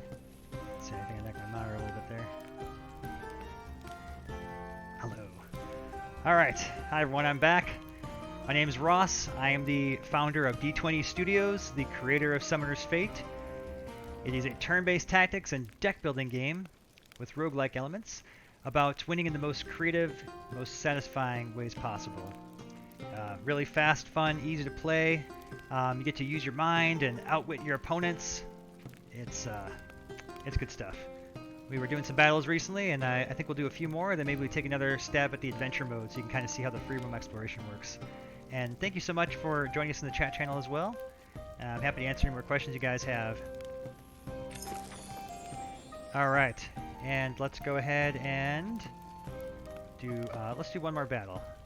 And we had a question about custom versus what's the word for it? Custom versus pre-built, because we were doing a lot of these pre-built all-star teams, and I wanted to make sure we show that there is in fact the ability to create your own decks from scratch using any one of our numerous main characters. These are just the summoners alone. We have 20 planned for launch, and yeah, maybe we should pick something out of these characters we haven't done yet. Actually, the Conjurer gives +1/+1 units. We got a Snake character that has psychic abilities. Priestess. These are some just different ones we haven't played yet tonight. Yeah, I should have been creating decks with these. Yeah, so really simple drag and drop mechanics to swipe through your cards and create decks. I'm just making total random here because I'm trying to talk and think at the same time. Barbarian out of Blizzards. Troll. Weapons. You can equip weapons and change out the character's powers. I like bow and arrow plus barbarian. It's pretty fun. Conflagration. Good board clearing thing. The way we keep balance in the game, that's one of the top questions I'm always asked is, okay, you've got 400 cards, 200 characters, all these crazy maps. How do you possibly make it fair to play? And the answer is really simple, actually. It's just rock, paper, scissors on a grandiose scale, right? Of course, there's a little bit more complex than that. You've got all these chess-like mechanics in there, position, tactics, and all. But as long as everything has a natural counter to it, you know, something that is stronger than it in some way. So conflagration is great at clearing the board if the enemy starts swarming you with lots and lots of little 1/1 enemies like skeletons or squirrels, and you just set them all on fire. Great, they're done. But it also has a consequence of dealing damage to everything except yourself, so it hurts your own guys, which is not so great. The other problem that can happen with conflagration is that if the enemy fields a lot of larger units, it's not going to do a whole lot. They're just going to laugh at you. You know, especially the armored guys are just going to take the fire and keep on marching. So not great in all situations, especially for a cost of 2. There's much, much better cards for taking out larger units, like our polymorph spell or mind control or things like that. So that's how the deck mechanics work. Yes, we're gonna. I have no idea what kind of deck I'm building here, but we just did a battle with the Sonic Lich. Let's try out the Super Troll. This is another deck we built for fun with you guys earlier on the stream. And what this deck is about is essentially, it's kind of weird. We have this troll, all right, and our aspiration is that we have this wizard who wants to become beefy like the troll. So he's going to use his magic to transfer his consciousness into the troll, making the troll the new summoner. His brain will live in the troll, and he will have all the physical attributes and abilities and be able to march around the field as a troll. I know, it's crazy, it's wild, it's awesome, but this is the card that makes it all possible. Transfer consciousness is sort of the center card of which this deck's themed around. And it's not necessarily designed to be a super powerful deck by any means. It has lots of known weaknesses, but it's a really, really fun deck. Involves some of the cards of the Lich Psychic deck where we want to basically give the troll all this gear, armor, weapons, etc. to make him just really powerful and able to run around the field as a troll. So we'll give that a shot, and let's go.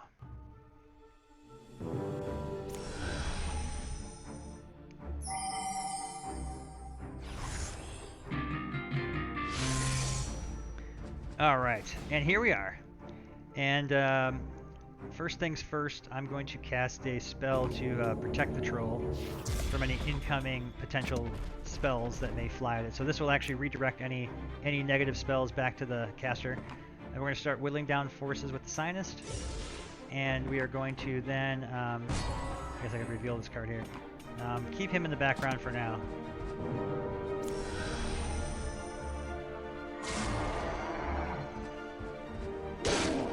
Combo.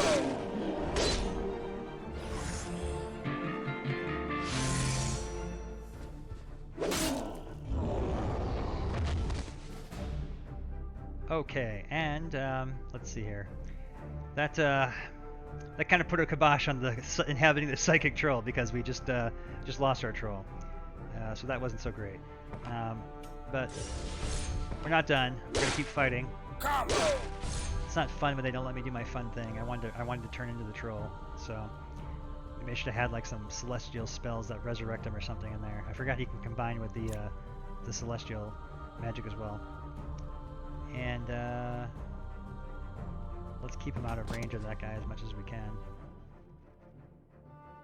All right, end turn. Next turn, we're going to turn him into a big old giant psychic crazy person.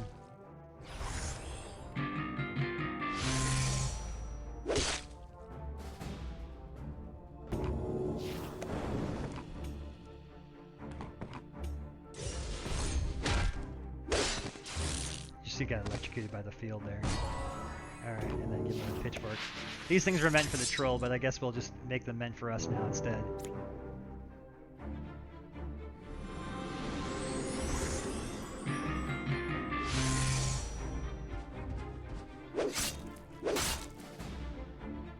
Alright, to avoid his counterattack, which is this powerful 6 damage thing, we don't want to take that damage. We're going to use a grapple. Whenever a gravity mechanic is used to position a unit around the board, and you bring them next to one of your allies, you get a free attack, and, well, I guess you also have the knockback, so we're good there too. And now we got a shield as well. So now we're feeling pretty good. Excellent. Alright, let's continue on.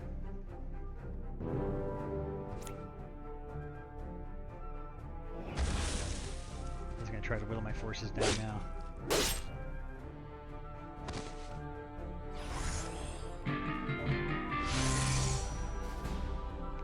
Okay, and yeah, let's reel him back in. Combo. Smack him back to the wall once more. Hey, there's that transfer consciousness. Unfortunately, there's nothing left for me to transfer my brain to, so we can just get rid of it. Sometimes cards will have a special ability that happens when you discard them like that.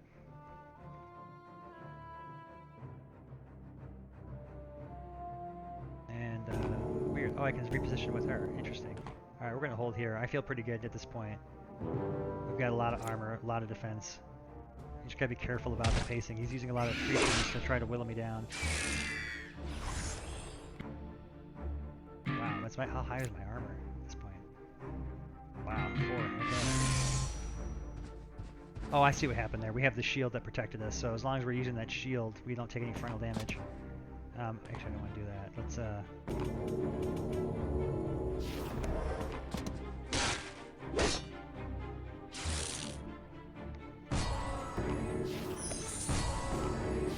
now we got a force field. Ah ha ha ha ha! On some of that griffin. Armor up. So this power I have going on right now, this is a result of his crazy arcane draw power. If it costs more than 1, it will cost 1 less until end of turn. Since he's got the new armor and his shield and all that fun. Let's go harass this person over here.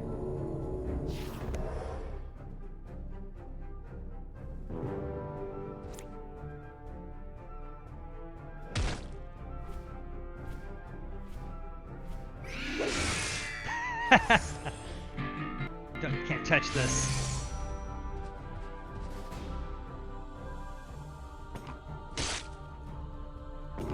More armor.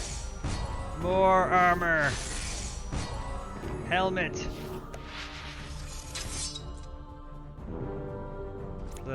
Yeah, I guess kind of similar to the Psychic Lich deck. When we originally came up with my son and I came up with the Super Troll idea with the Transmute Consciousness. We didn't have the Power Overwhelming card implemented yet. Because we just didn't have a good enough reason for it. The Power Overwhelming card took a while to get in the game because we had an idea for it and it was kind of weak at first. It was just like a plus something. It didn't really feel overwhelming. So there's that feedback for you. We just had to focus on finding ways to make it more fun.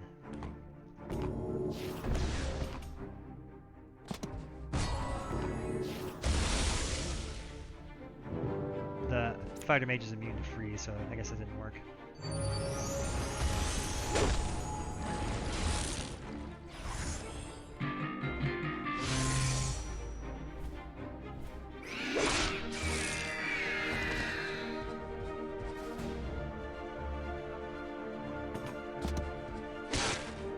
Time to finish this guy off. Admit defeat, fighter mage. It is over.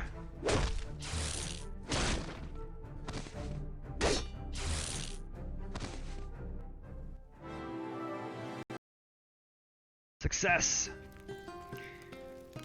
All right. So that was a custom battle of Summoner's Fate.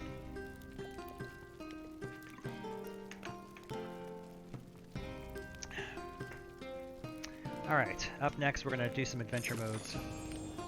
I think this time we're going to take it a little more chilled. We've been kind of punishing ourselves, attempting several hardcore. Hardcore is very, very difficult. You got to really plan carefully, explore every room. Difficult to do when you're talking through the game for sure. I did make it through one normal. I think I did. Yeah, I think I made it through one of the normal games earlier that we did. And then we also did a casual and we made it through. So adventure mode, you play 3 chapters. Each chapter takes about an hour to play if you explore every part of it. They're procedurally generated worlds. More accurately, I would call it a procedurally curated world because we don't actually generate any random content. We handcraft everything. All the characters, all the maps are handcrafted. What we do is curate what's in the world in a unique way each time. So we take essentially a bunch of maps, like if you were playing Dungeons & Dragons and had those kind of tile cards, and unfold them together as well as what populates them. And then to make them seamless, we kind of carve out roads and rivers and passageways and doors between them so that they all connect together in a solvable puzzle. Alright, so here's some of the heroes we've done already. We've done the Lich King on the stream. We've done Battle Mage, I believe it, one of the nights. I think I played as the Bug once. We did Korra, we did Kaylin. Trying to think who would be fun. You know, I haven't tried this guy. Sir Cheesel's the Chronomancer. This is a really cool Summoner's Fate character where he toys with the concept of time. So there's a lot of spells in the Celestial Order that have to do with manipulating time travel and things like that. And the Celestial Steampunk Timekeeper Rats are one of the factions that specialize in that. He is the specialized Timekeeper Summoner. So we're going to choose him. I've never actually played through with him yet, so this will be fun. In this boundless and ever-changing multiverse, heroes called summoners are gifted with the power to wield primordial magic. It is foretold that through their adventures the world is shaped and given meaning. To fulfill their destiny, the summoner must defeat 3 formidable bosses that guard the gateway to the beyond. But they cannot do it alone. You are the guide. The guide is what summoners call the one who decides their destiny. This summoner's guide is you. The summoner looks up to you to command their fate. Only with your wits and creativity can they succeed in the journey. The dungeon entrance to the first boss lies ahead on the path. Great peril and chance encounters await in the dark mist that shrouds this place. Help your summoner. Explore and battle by building a deck of magic, recruiting new team members, and finding lore to reveal the secrets of your enemy. Defeat the boss and achieve greatness together. So this is the Mist of Mayhem, and it's always a bit of a thrill to enter the mist because you never quite know what is going to be waiting for you in the mist. Could be enemies, treasures, or hey, a staircase descending down into the depths of a dungeon.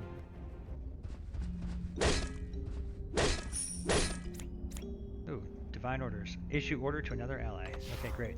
So adventure mode plays with the same mechanics as our battle mode that we showed just a moment ago, except you now have this sort of free realm exploration mechanic where all the maps are stitched together, and also you don't start off with your full potential. You start off kind of at a lower life total and not with a full deck of cards. You start with a randomized hand of cards, and then you have to find and collect cards to build it. And it's designed this way very purposefully.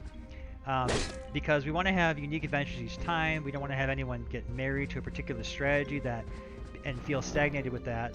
So Summer's adventures are meant to last very quick durations and encourage lots of diverse exploration.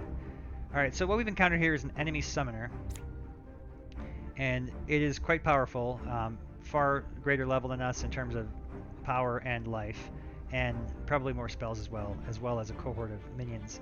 As a 2/5, small, humble, and snazzy looking rat, we're going to get the heck out of here. During your first turn in battle, you can retreat without consequences as a way to kind of explore the edges of the dungeon, the fringe areas. But once you've initiated combat, it requires a roll of dice. And dice are very important in Summoner's Fate. They allow you to influence the hand of fate that is dealt to you. So right now we've just found some gold, but if a dice pops up, we'll bring it up again. This is a campsite. It allows you to rest and make camp and such, recover your team. We don't need to make camp since we have not used any resources yet, but we are going to take the marshmallows. That way, if we encounter campsites later, we don't want to have to backtrack here. We can just use the marshmallows. Okay, so here's a battle where we are going to try and face these skeletons. This character I anticipate being very difficult to play, especially in the early levels. His power does not really kick in until he has support units to play off of his ability. And that may be something we need to tune or change to make him more effective. But he was a new character that we added to the build, being pre-release tested right now, so that we have a way to kind of gauge. Yeah, let's use this reflect damage. That will help protect us from taking any more damage, as he's already pretty hurt.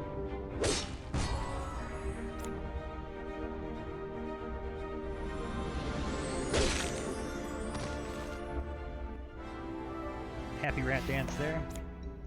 The Divine Orders. And this time, yeah, we definitely need some soldiers. Let's take the Archer because I want to have some range capability with this character.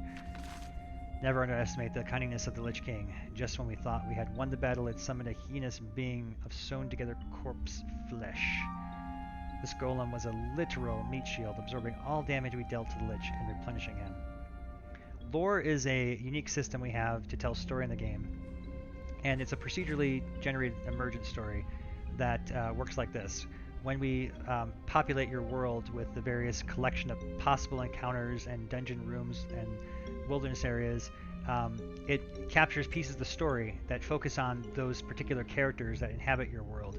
So those are hidden kind of as Easter eggs throughout the world, and when you fight enemies or search things like bookcases, for example, you might find them and learn a little bit more about the characters you're facing in that world. And also, this has a propensity to kind of make things allow you to tell stories in your head in the same way you might playing a tabletop role-playing game. Oh no, we are not ready for this guy. Okay, so that's an enemy summoner. It's not a particularly strong one at 9 health, but we need to fight at least one more battle before we have enough health. And ideally have another ally, so let's keep looking and see what else we can find. Okay, this looks like something else. Just smash these crates first. Search for stuff. There's a dice. So, yeah, these are the dice I was telling you about. You want to find these. They're very important for encounters like this. The Elixir of Eternal Life. Sitting on the table are a selection of carefully arranged potions. A book is open to a passage that reads, "You may choose to drink from one, and only one potion, but choose wisely, as the true elixir will bring you life. The false elixir will take it from you." Alright, we're going to give this a shot. We got 2 dice to help us out. You chose poorly. Take 20 damage. You chose wisely. We chose wisely. Maximum life increased by 5. So that's a permanent benefit that we'll have throughout this particular adventure. In addition to the regular life containers that we'll find, we now have an added 5, which is really, really good. But it's very risky, obviously. You potentially lose a life if you fail.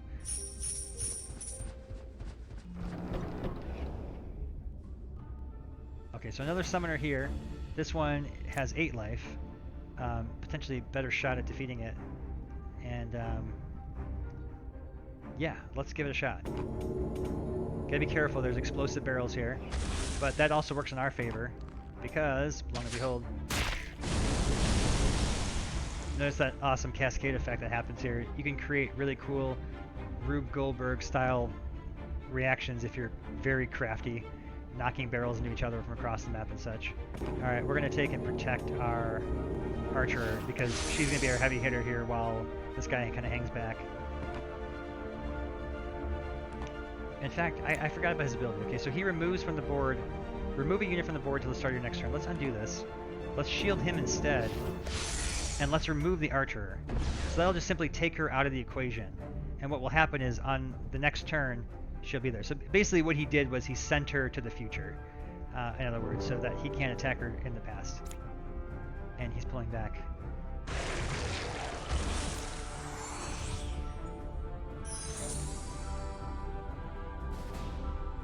This is definitely a very unique experience playing as this character.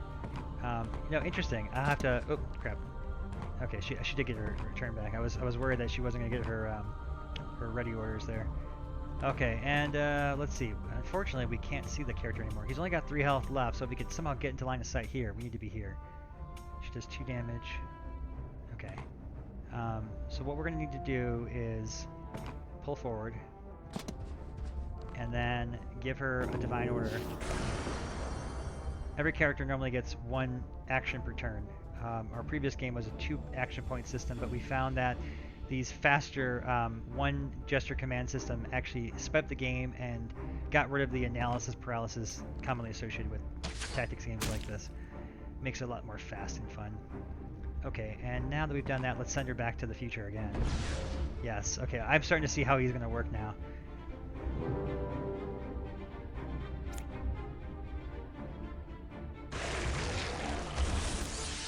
I can imagine her being comboed with characters that have the Warcry ability.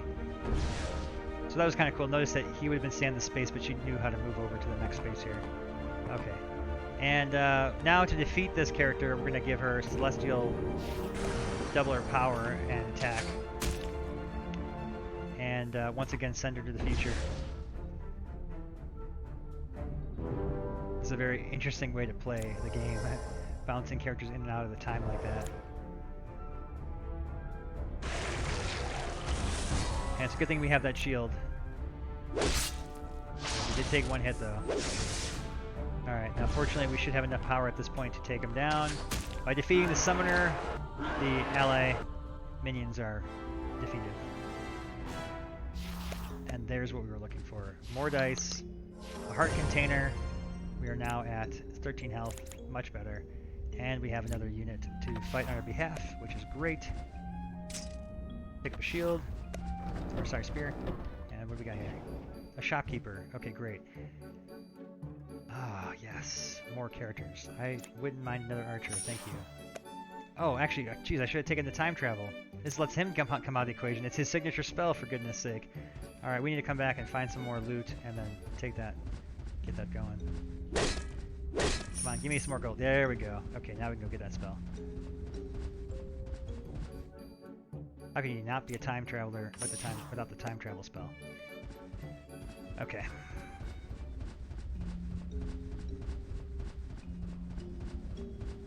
Alright, and here we go.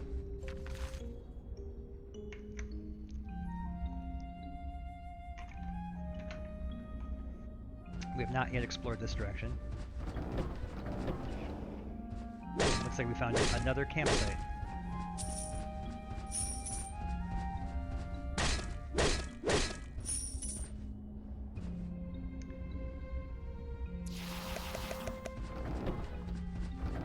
Now I should be careful about this. Oh, we have enough characters, okay.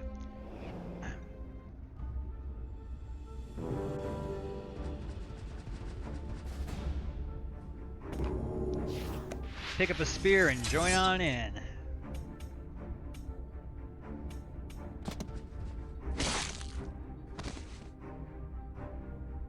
Now we'll see you back in the future.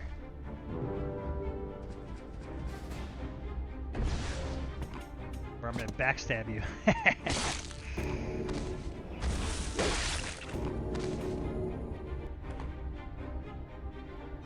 I'm feeling pretty good about this. We'll save resources here, but be careful about spending our resources on like cards. You got to manage these things carefully to pace yourself to the dungeon. All right, and this guy's got a shield. Let's pick up our new card. We got a pitchfork. Dragons love pitchforks.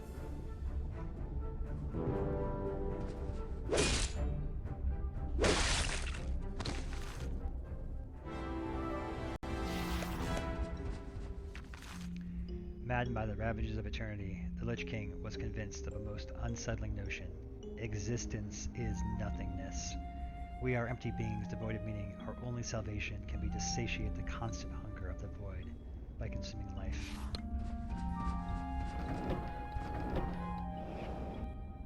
We can take him.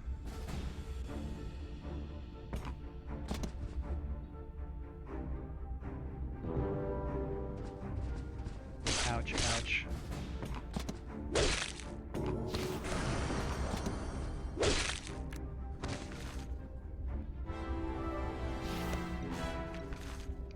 They say the Lich King was once a top scholar at the Academy of Arcane Arts. Obsessed with becoming immortal, he dabbled into the forbidden art of necromancy and was cast out. Force field. Choose a card. Alright, I will take, I'd like another Iron Soldier. Oh, actually, you know what? Hyperspeed seems cool too. Let's get that.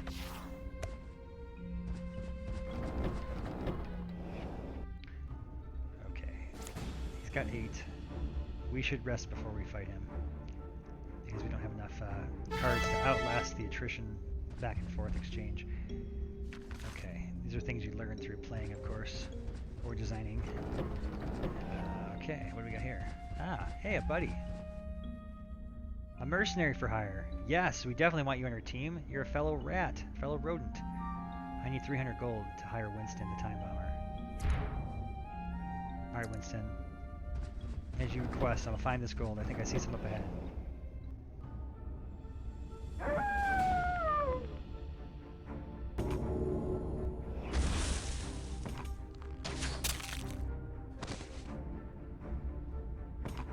Okay, and she's okay. We don't have to send her to the future in this particular case, so let's can't get the goal while we're in combat. Let's just hang tight. Let them come.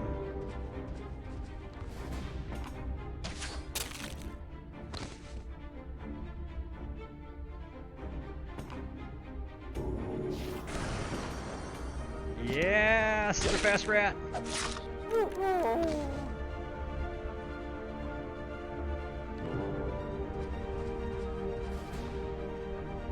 All right, let's do this.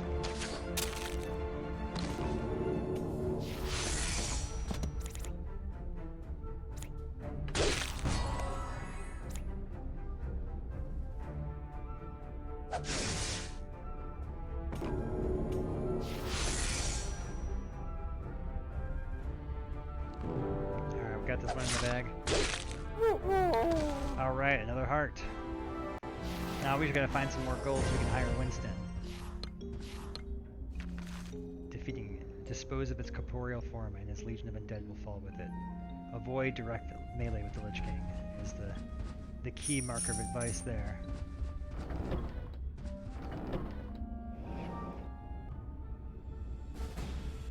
Okay, and we got another battle with some skeletons here. I'm going to protect myself from those archers using the force field. Basically makes an impenetrable bubble. They have to get into melee combat to break the bubble. And we're going to just hang tight, let the melee guys come in a little closer. Take them out one at a time. Just realized this is our last card, so we should definitely rest after this. We're going to be in trouble otherwise.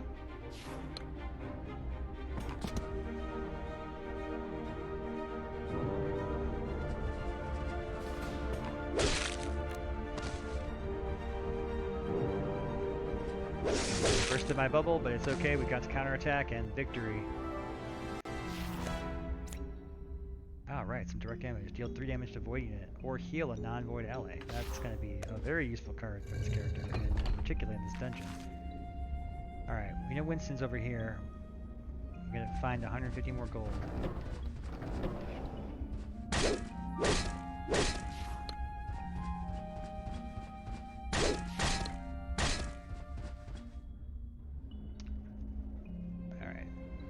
Actually probably should make camp. Let's do that. We need to recover our arsenal here, lest we be vulnerable to an unsuspecting monster.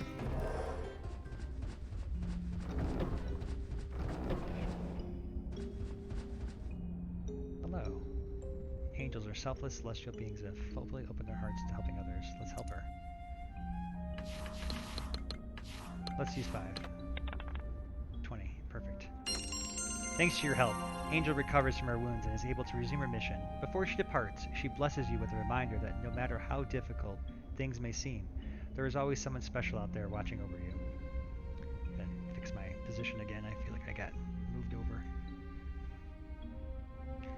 Okay.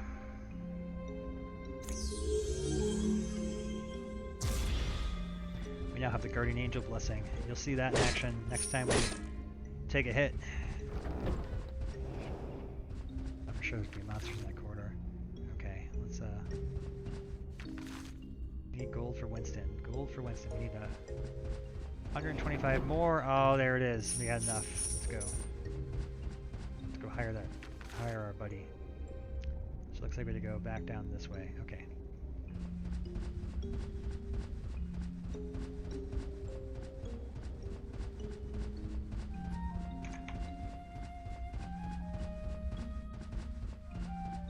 I love his little rat tail. Okay. Now I believe Winston was just right over there. Yep.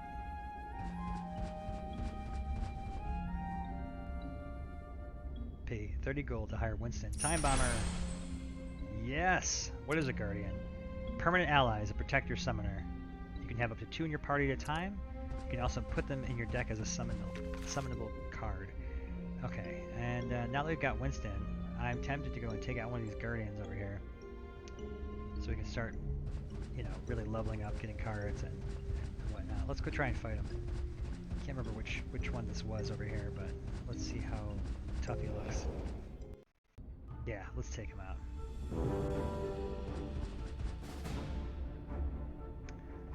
Okay, yeah, he had to go and do that, didn't he? Alright, what we're going to do is smash this chair, move up forward, and then throw a time bomb at him. That deals 2 damage, AoE, but also slows him down to only 1 movement until the next turn, which will keep him right where we want him. And now, I'm going to just give myself some insurance there with some armor, in case anything gets in close that I wasn't expecting, and turn. And my plan is to just sort of whittle him down with these time bombs. Kind of played the old table game. I remember as kids running around the table with my brother to avoid getting in fights with each other. We would just kind of spin circles. It was pretty funny. Alright, and we'll just go ahead and AoE that. Time bomb everyone. Winston's already paying back dividends on his 300 gold for us. And you know what? Let's Celestial Champion that. Never take chances with summoners. Even if they've got low life left, you don't want to toy them around like the minions. They could have a card that may come back and bite you. And even if it doesn't defeat you, it could severely impact your resources. Bonus attack is a great card to have. So is this High Elf Warrior. Let's take that. The Lich King has 2 weapons, a Piercing Blade and a Soul Suck Staff. Ah, how appropriate. Back to the Future. So, similar to our other time travel spells, this one removes an enemy minion from the board until the start of the next turn.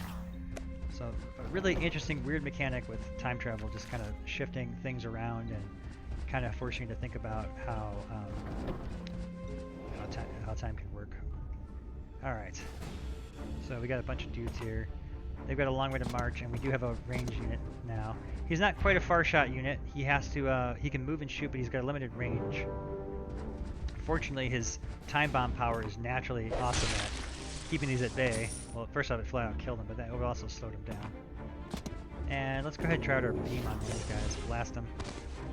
Not all the VFX are finished, so some are placeholders. Eventually, there'll be a really cool, slick, like, God Ray of Light type of deal. End turn, yes.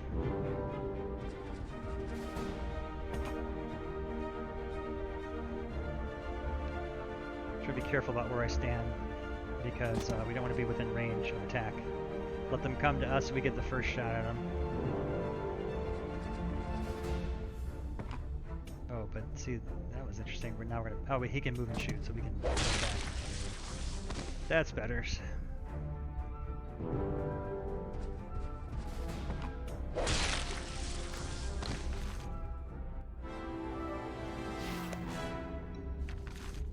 The guides shape our world. The guides are you, the players, and this is kind of an ode to the fact that all the games inner workings have been heavily influenced by player feedback. A lot of the character ideas we developed together on community streams. So if that's your thing, you'd like to participate, by all means, jump on our community page, let us know, hop on our Discord, tell us, and then you can also share your feedback in the game itself, which is cool. And that's how we've been fixing all the bugs and things.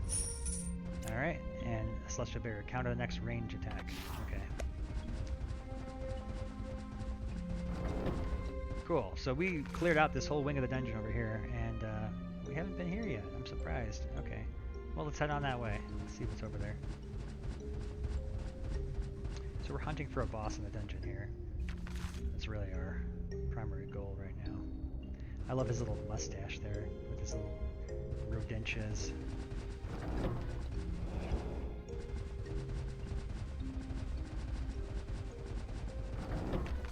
Okay, so just a empty corridor.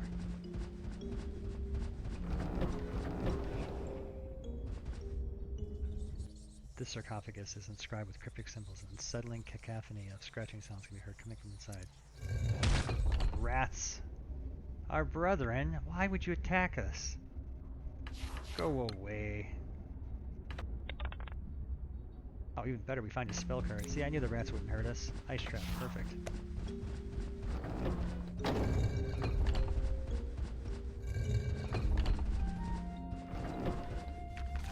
Okay, we know there's an elite fighter over there. How are we doing on our cards? Can we beat him? Let's take a stack. Take a look at him. This one's a little more tough than the last. But I feel that we've got a shot at it. I want to place this ice trap, but I don't know which direction he's going. I want to hit him.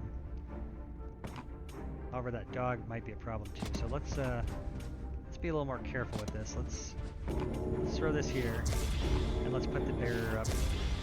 Oh wait, I don't want to do that. I want to keep my guardian angel. Let's put the barrier on Winston. I forgot that we have only one surprise at a time, so we don't want to over surprise here.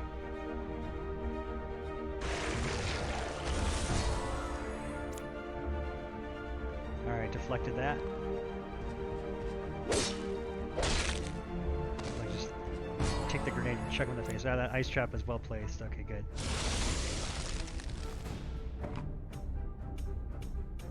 Just get on in there and donk him with that thing.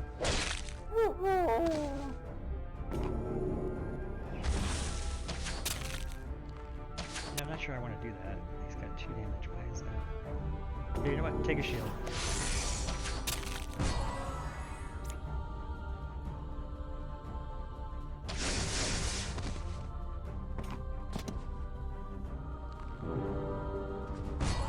Alright, now our guardian angel comes to the rescue. Now it's a party.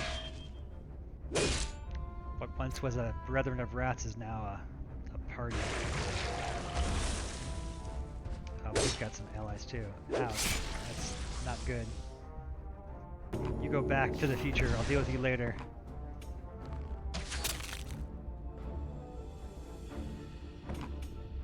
And what we're going to do is move over here. Actually, you know what? We have a few choices. I want to get this angel in there. Let's time bomb him. Slow him down. There's no point in me attacking at this point, so let's just hang back and get out of there. But what I'm going to do is put this elf warrior there. Great thing about this is that he's got taunt, so when he returns to the future, it'll also pin down this guy. They'll be forced to attack him. Keeping my angel free to keep attacking. Oh, jeez. Wow, that's a rough spell for this early in the game. Okay. So he's here to hold this guy in place. We're going to shoot him. I'd like to hit him without... Yeah, let's just do this. Let's get a reflect damage on. So use his own power against him. And that defeated him. Excellent. Yeah, the rats are kind of fun. It's different. I haven't played as them yet, so it's kind of cool to see how they work. On the peculiarity of the poof, for centuries scientists have pondered the poof that follows our demise. Some call this death, a brutal if not untimely end to our existence. Others believe we pass into divinity, where we attain bliss in the afterlife. But as I have learned from our Creator, That's me. We actually return to something called an object pool, only to be reborn again as needed by the narratives of our world's existence. A little programmer humor there for you. Oh, look at that. We can actually get time bomb or slow time. I think I'll take the time bomb. Well, I guess, okay, here's the difference. This one is permanent, and this one deals damage, but is only 1 turn. So, yeah, I'll take the bomb. I still like the damage idea. The other one's a lot better if you're fighting something like a really powerful single character.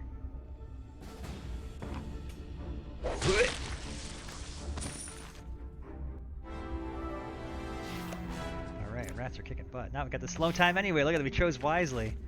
This one's talking about the Cosmic Tortoise, who's a central character throughout the adventures that you'll learn more about as you play the game. We've got some more loot here.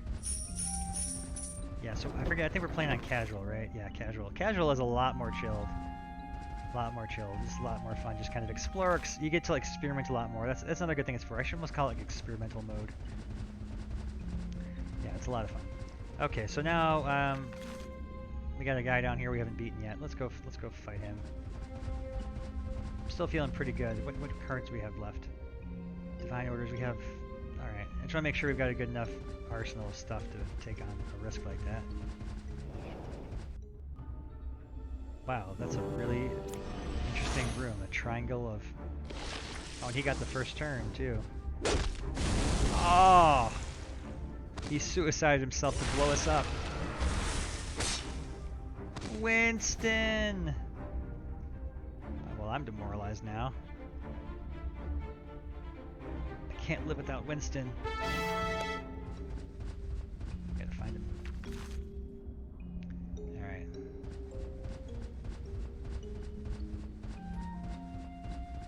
Don't worry, Winston.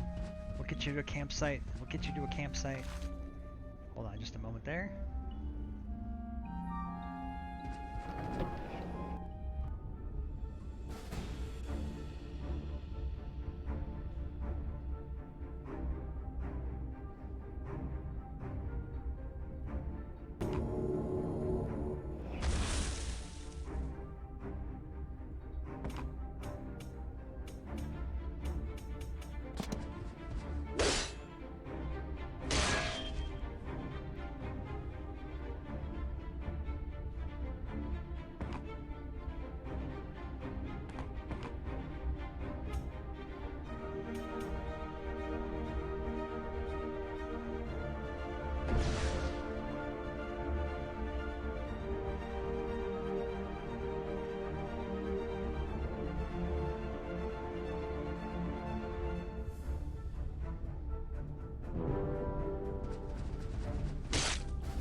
Hello, hello.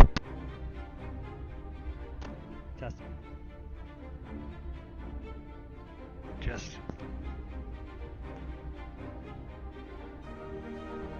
Hello? There we go. This microphone's a little finicky, I guess, so hope you can hear me now. As I was saying, I'm back. I had a little breakfast, and we're back to get revenge on this summoner here who exploded Winston over there. That's where he previously died from him exploding the barrel. And now we're going to get our revenge.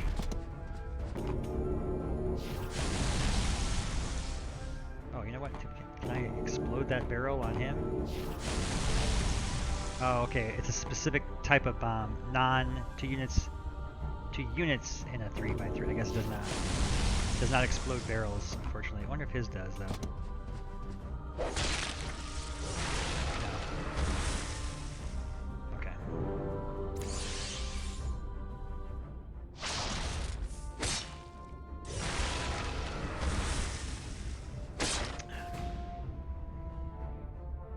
Trying to figure out where I'm supposed to sit here. There we go. Okay. And I would really like to get revenge by blowing up this barrel somehow.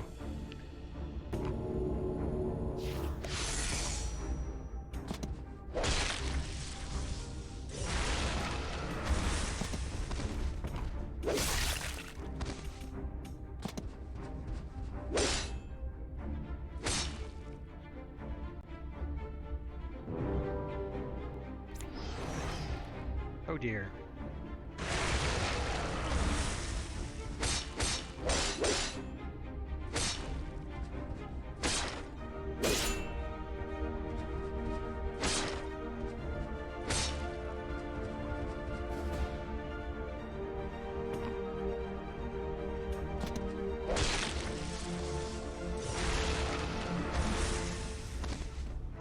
Starting to get a little out of control. Alright, let's send him back to the future.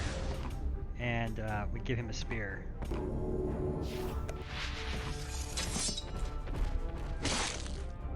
Oh, slow motion death.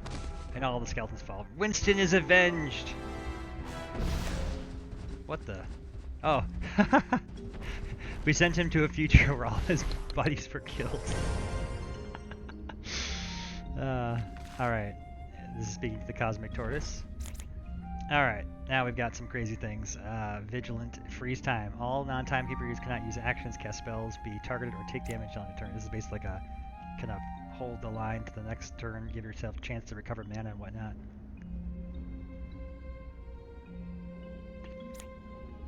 I'm gonna get the Vigil card, because I think it'd be cool to upgrade that Arcane Giant with Vigil. Now here we have a unique opportunity. If we wish, we could try to free some of these heroes from Enkidu's shop. It's always risky because Enkidu is pretty tough. This particular Enkidu is also very tough. We're going to leave him be this round and continue on to the boss who you encountered earlier. And the boss, the Lich King, is in a heavily trapped room filled with floor pits of spikes and blocks. These all play a role in the tactics. You can use them to your advantage to block line of sight or send enemies flying into them. I don't believe we have any kind of gravity effects in our deck. Just check real quick. That would help us with those. No. Maybe in our discard pile, do we have some? No. Yeah, we probably should get some. We have a very unique deck. It's a all celestial, pretty much, time mechanics deck. Very cool playstyle, though. Alright. So the key is to use this guy, your Chronomancer, to take things in and out of time as it suits you. So for example, I'm going to go in here and throw a grenade to slow everybody down. But if I leave him out here, he's exposed. And this guy here is going to come and chop him a new one. So what we're going to do is use our ability of Sir Cheezels to remove an ally unit from the board until the start of our next turn. And he's now in the future, so there's no way he can be harmed by these other characters here.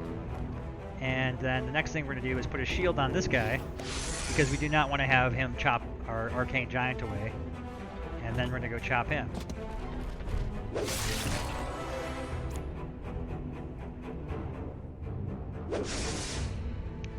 And then, you know what, just for good measure, we ourselves are going to go to the future. So we're just going to keep battling him in the past, and eventually he'll be dead.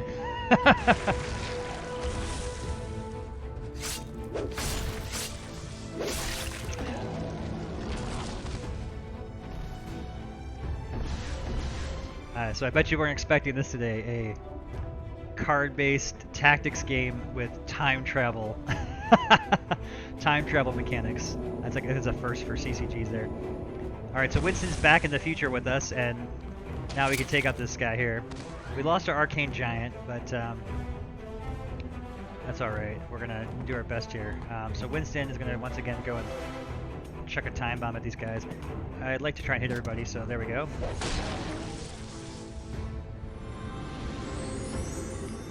Okay, and this time I am not going to send it to the future, and the reason is that I want to bait them to come get him. So let them come to Winston and get frozen in this trap here.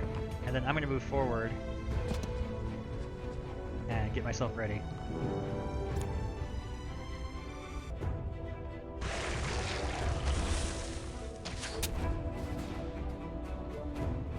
Alright, so we're protected on this side, but the Flesh Golem can come still get us. That is, unless he's dead. Alright, so cool. We're using all kinds of different time mechanics here to keep the Lich King at bay and mess with them. It's really weird. I've never played this playstyle yet. Just kind of conceived of it, and it's the first time I'm actually trying it out in full with the two rats in the team. And yeah. This guy can send our allies to the future. This guy can slow people down. And this one just shoots arrows. Oh, speaking of, can we bring back our... We can! We have a revive card! Alright, our Arcane Giant's back too, so that's awesome. Alright, so let him... He's in slow motion, he can only go about that far, and then next turn we're going to go and hit him. Alright, let's start whittling him down. We are playing in the casual difficulty, so it's a little bit lighter, easier to kind of just explore, experiment, pick up mechanics. It's a great way to start learning a new faction, new card thing. Oh, geez, now I wish I had sent somebody to the future. I squandered my power, and he goes right for the trap. Oh no, he's going to take down Winston again. Winston! There's my ice trap, though, at least working, doing its work.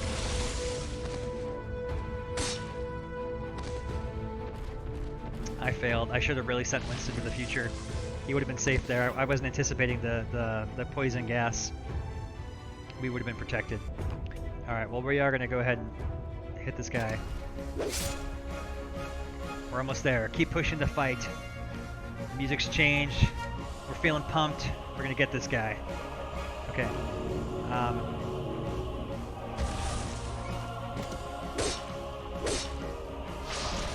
Alright, I'm not going to make this mistake I did last time. We're going to send him to the future.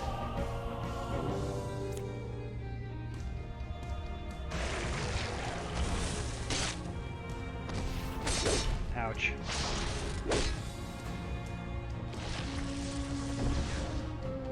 Cool. By going to the future, he avoided taking any kind of poison damage. Oh, I don't want to do that. Kitty, what are you doing? My kitty's here, crawling all over the desk.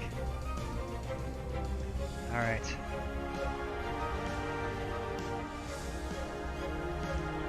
Well, let's heal up. We need to be able to outlast this guy. I don't have enough mana for this. That's not good. Let's pull back.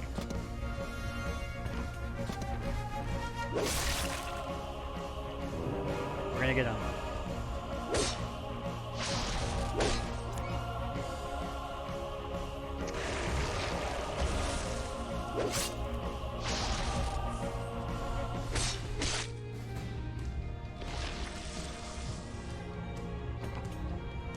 Alright, so we got our swipe attack here. We get to take and hit both of them. And then, for the coup de grace, we got reflect damage, just in case any funny business happens, and then we're gonna Celestial Blast them. Yes! The Timekeeper Rats defeat the Lich King! That was satisfying. Congratulations, you have defeated the boss, and are one step closer to fulfilling your summoner's destiny. 2 bosses remain. The portal will take you to the world of the next boss. Enter it when you are ready. Alright. I think we fully cleared this world too. Ooh, wow. Lot of good choices here. Restoration could be very important for us. Frost Dragon is always fun. I want to go kind of keep on the theme of our Celestial thing. Do some things we haven't done yet. Alright. Yep, we cleared the board. We've done everything here. This whole world has been explored 100%. Using the portal will heal your current party to full life, restore your deck. You will not be able to return here after. Yes, use the portal.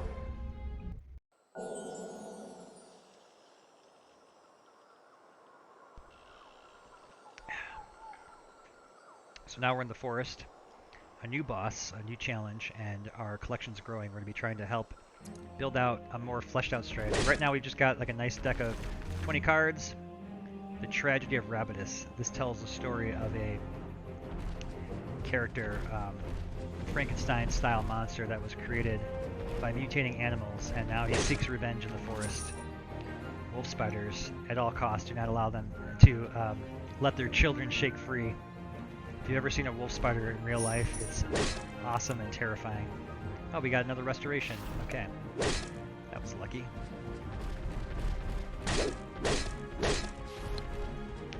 I'm going to take in... make camp so we can get Winston back on our team. And we can also go ahead and add some of our new cards to the deck here. Like our Guardian Angel card that we have. Let's see. I guess we'll swap out Reflect Damage with a Guardian Angel. I actually like that Revive being in there. Kitty, don't be chewing on that box. Alright, 1 second here, I'll be right back. I gotta take the kitty out of the room.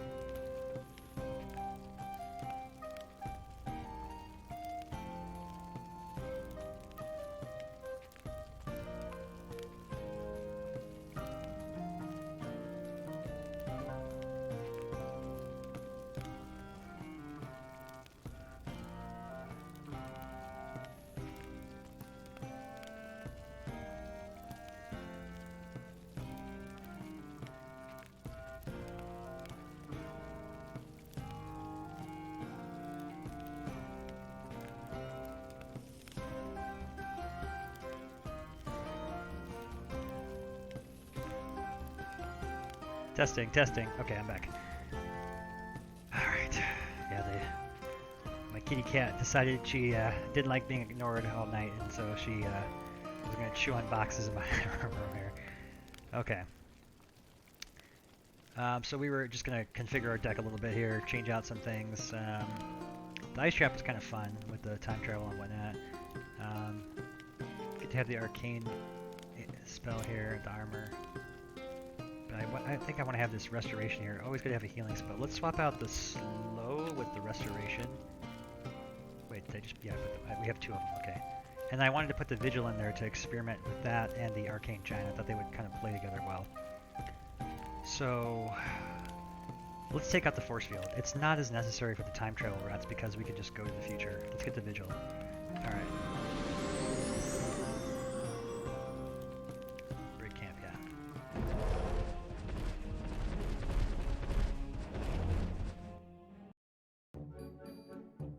Oh, okay, we got some more exclusives here. Another Guardian Angel. The 3-point palm. Yes. We need some more gold. Okay, we'll come back.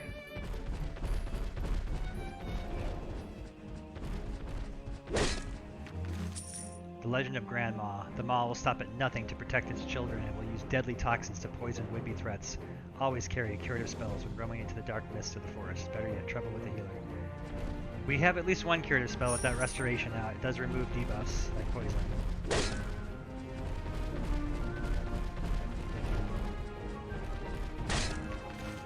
You're invited to Goblin's birthday party in the Forest Grove all afternoon. We'll have cake, music, dancing, and of course, the opening of presents.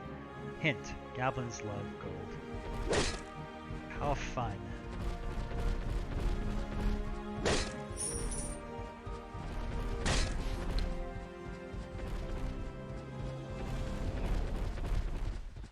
Crocodiles.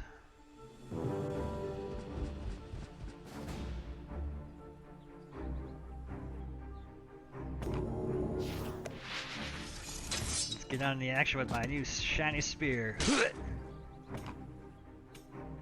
And Winston, get in here and help. Oh, he can't reach him.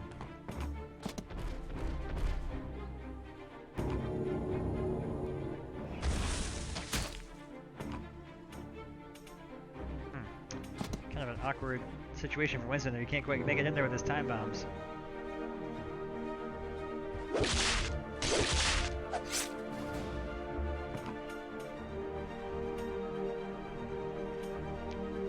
It's gonna take out the archer if I go there, but I'm taunted, so I have to. Alright, you're gonna die. Let's do it right.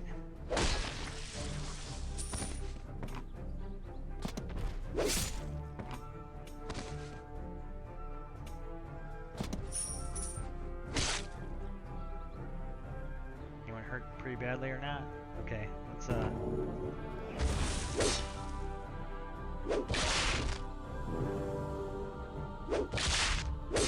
slow motion crocodile.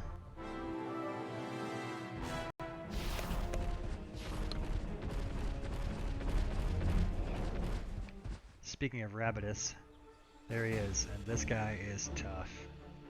Okay, we are in casual mode, so maybe not as extreme as some of the other difficulties we fought him in earlier, but he's rough. Okay, so we're gonna take and let's try out our vigil on this guy here. That will essentially make it so he has got unlimited counterattacks. And then we're gonna slow these guys down. And do I want to send anybody to the future? Let's send Winston to the future.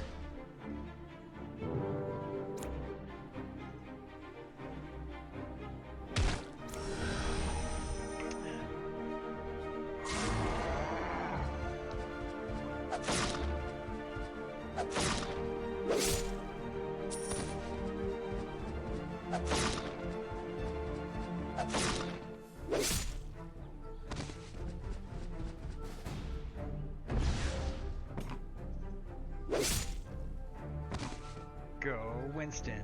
Okay, now let's send him to the future so that he doesn't get hit by the time bomb.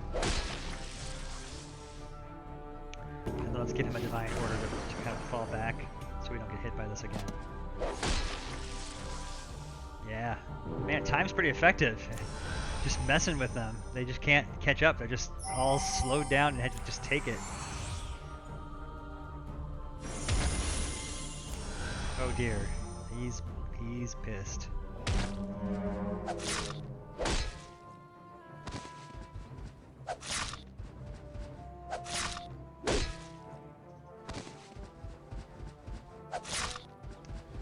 For those of you just joining us, this is Summoner's Fate, a turn-based tactics and deck building game. We are in the midst of an adventure in the exploration mode, where it's kind of like a roguelike deck builder, I guess. And we're fighting Rabidus, the mutant rabbit that was abandoned by its creator and now seeks revenge. Okay, I want to hit this guy, but I don't want to take a blow from him, so I'm trying to think the best way to handle it. If I get in here, it's not enough damage to kill him. We need to whittle him down just a little bit more. Let's try using our archer. Alright, now he's at 6. If I get him down just a couple more. Alright, so now if I attack him, I deal 5 damage, which beats his 4, so he's overkilled, and he will not get to counterattack. And that's good, because I want to keep him alive for future battles. And all the rabbits run to the forest. Alright, so.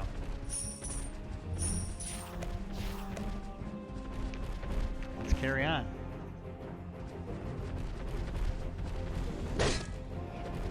Alright, we found a campsite, that's good.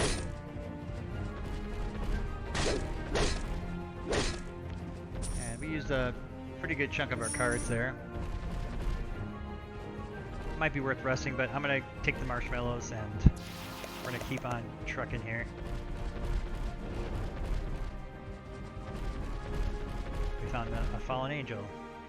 We're gonna help the angel and we're gonna spend 5 dice.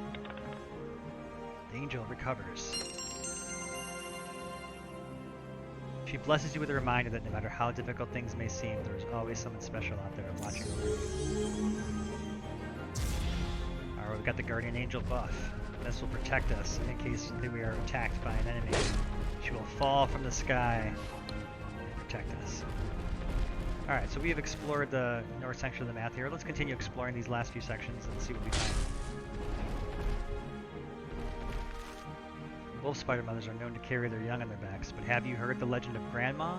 The mother of mothers, it is said this giant spider carries an endless army of wolf spider mothers. That's going to be our boss for this world.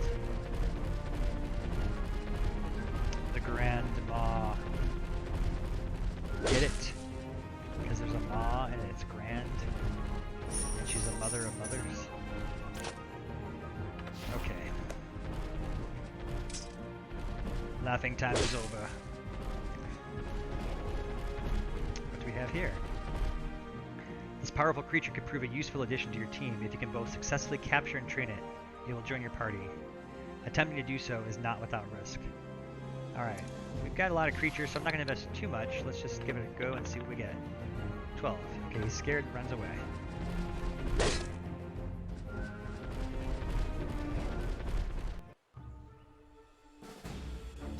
Preleaf is a nature summoner with sprint shot. Attack and pull injured enemy towards you. Is anybody within range? Okay, I can Winston him. Get in there, Winston. He's proving to be a really useful ally with that ranged AoE attack. And let's get him in there, and let's get some reinforcements out there as well.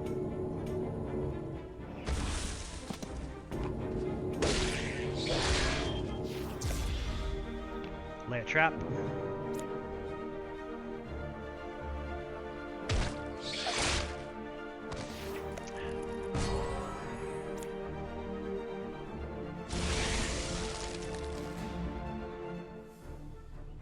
Alright, good start. And now we're going to move up, time bomb him,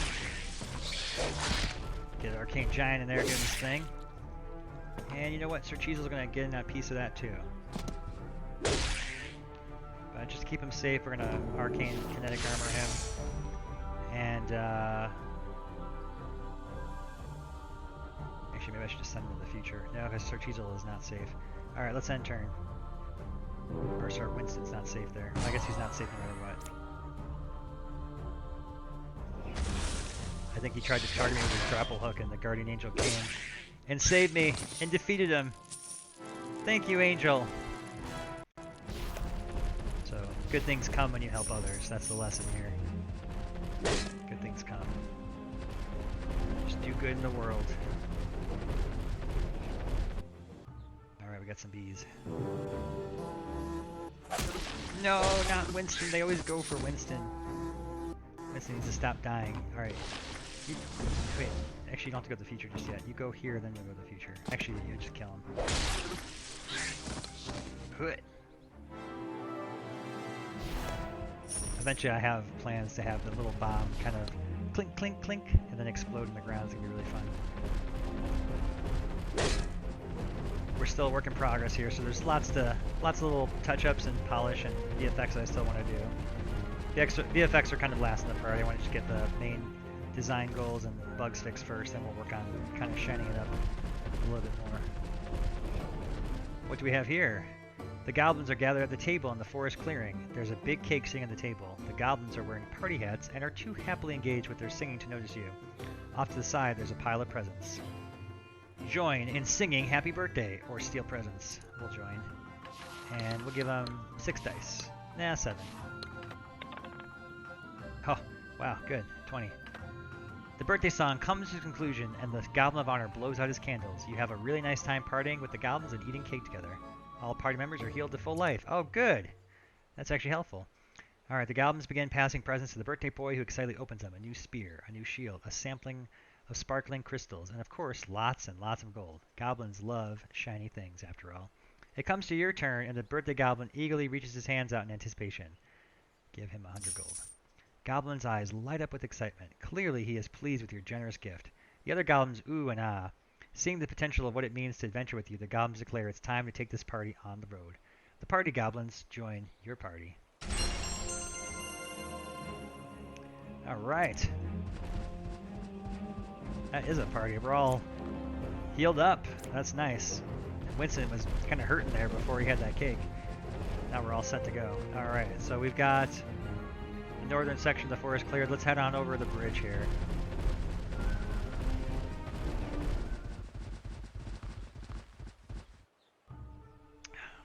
Shifting my seat around. Am I supposed to sit here again?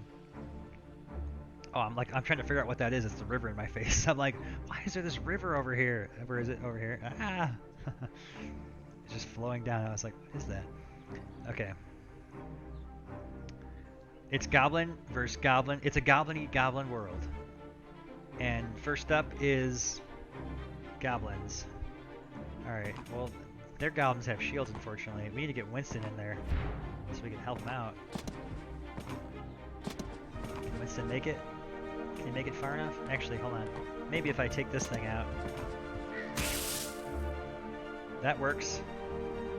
Alright, let's try not to sacrifice any goblins. You take this out. Teamwork! Alright, good.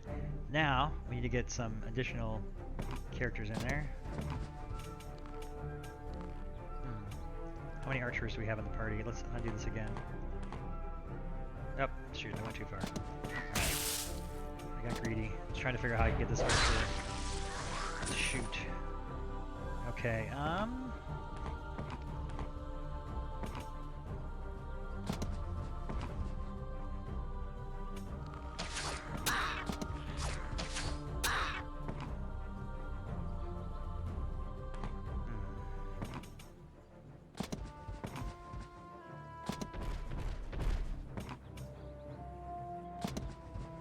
I guess we'll kind of go with this. Let them come to us.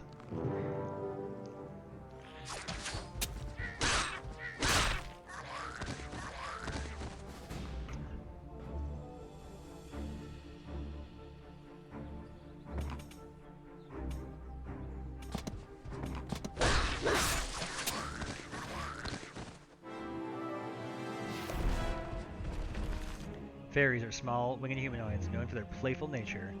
But be careful, they're also known for being tricksters.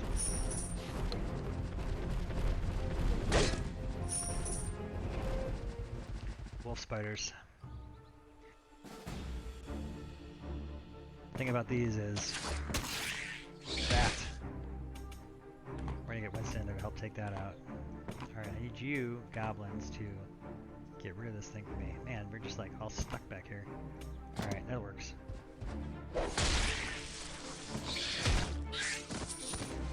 Take out the ones closest first, I suppose.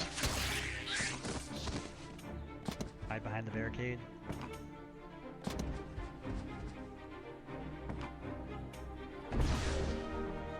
Big guy in front. Let's make this a little more interesting. Yeah! That was a lot more satisfying.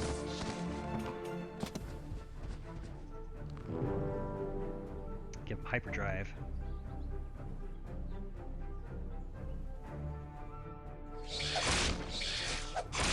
They're in slow motion from the time bomb.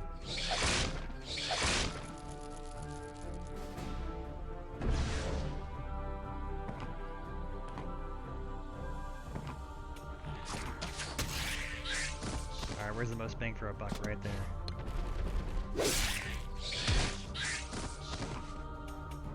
Alright, let's pick them off, guys.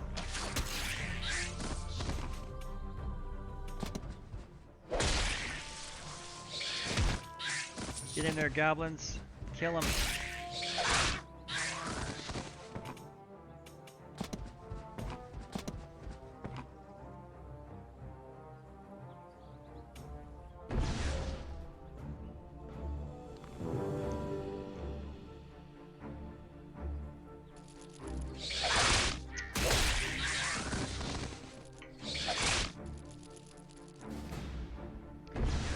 Alright, for those still with us, thanks for continuing to hang out. For those new, this is Summoner's Fate, a turn-based strategy deck builder game. We're playing in the adventure mode now, and we're having some fun experimenting with time-traveling rats. And we're just recruited these goblins from their birthday party. I know it sounds a little strange, but you heard right. And we're on the hunt for Grandma, a giant wolf spider mother that has baby mother wolf spiders. And oh, we just found her. Just a moment there. Be right back while this cuts it.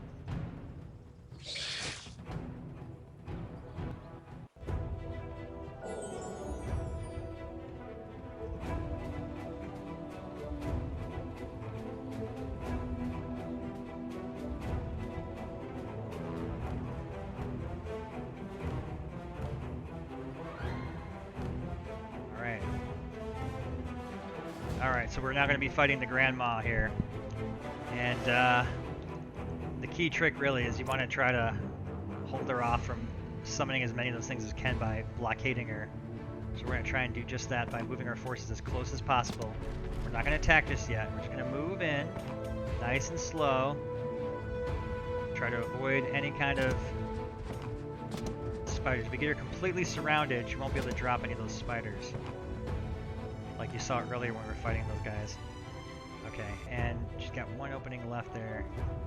Let's get him in a little closer. And we'll go ahead and end turn right there.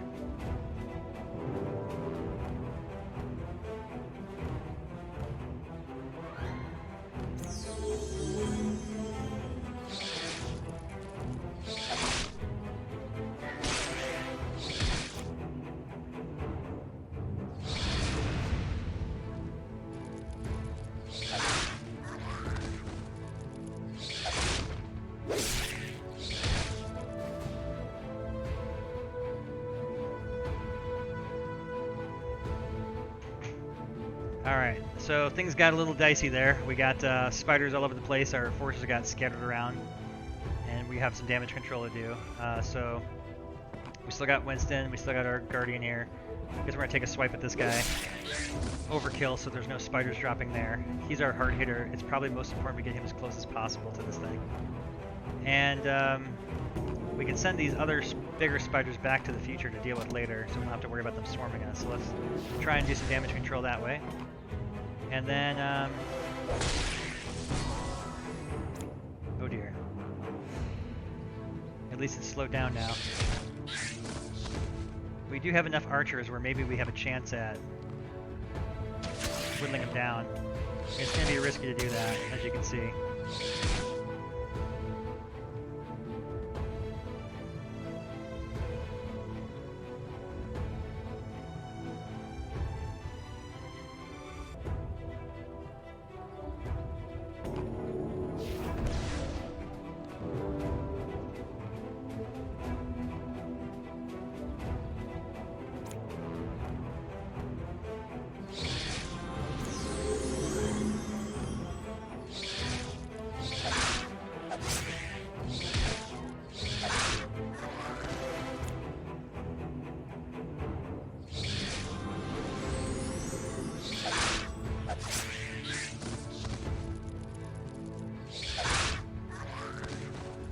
No, the birthday goblins didn't make it, and he's all healed up.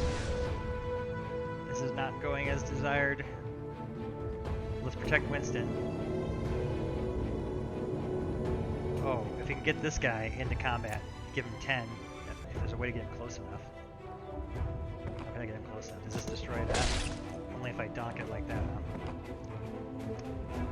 Oh dear. Okay, oh dear. That's a lot of spiders. Well, let's just slow them down and deal with them as they come, I suppose.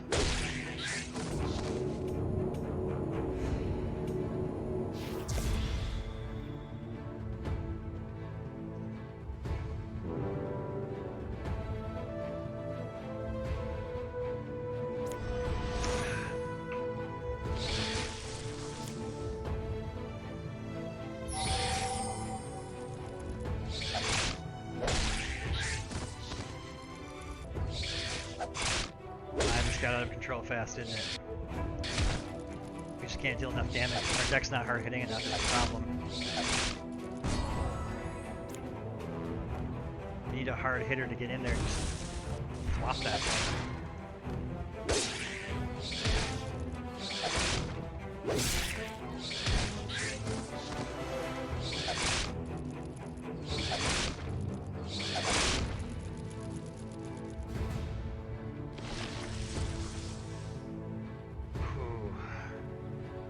think we need to retool this. We need to get out of here. Let's heal up our best as we can.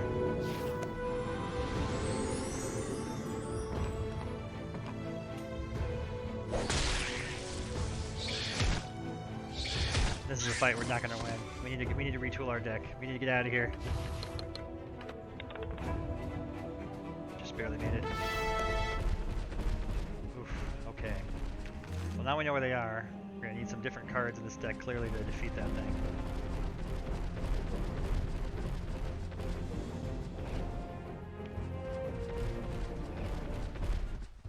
Just some bunnies. We can take those guys out. We'll be back for that spider. Yeah, the thing is, we need something in our deck that's going to be dealing the damage. We just had a lot of messing around with them, but nothing that was going to actually heal a non-void ally. Cool.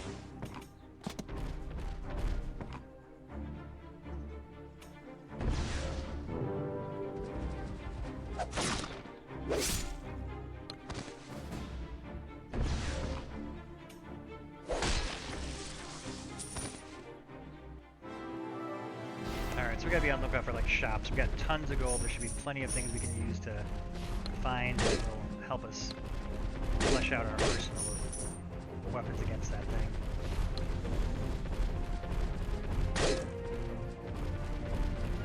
Mountain troll. Fellow adventurer, join us, won't you? Alright, the troll does not want to join us.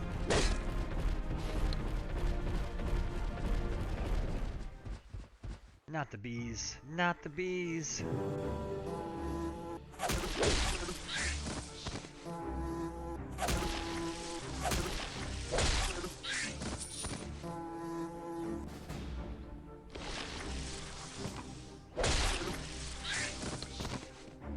Oh, actually, I hit myself at the timeout. That's not good. Undo that.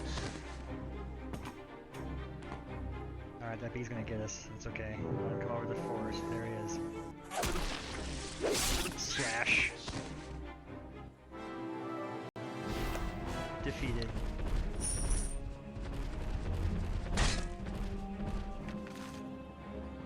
Okay, we're on the lookout for shops. We've only found one so far. Let's see if we can find another. Hello. A mercenary for hire. The cleric. Benefit an ally instead of attacking. So she's a healer. Removes debuffs. That could be good if we get in a situation with poison. Let's hire her. And we need the heavy hitter still. So I think what we're gonna do is Winston was. Let's trade out Winston. Goblins are famous for their fixations.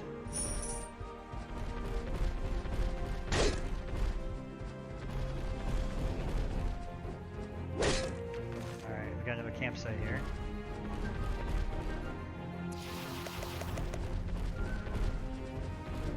Alright, the one I try and do is find we need to find another shop. Alright. All this gold, and I want to spend it. Get cards that'll help us defeat the Grandma. Whoa. Okay, that's not what I was looking for. Alright, we're gonna have to defeat these guys to get through. Ouch. No. That's not good.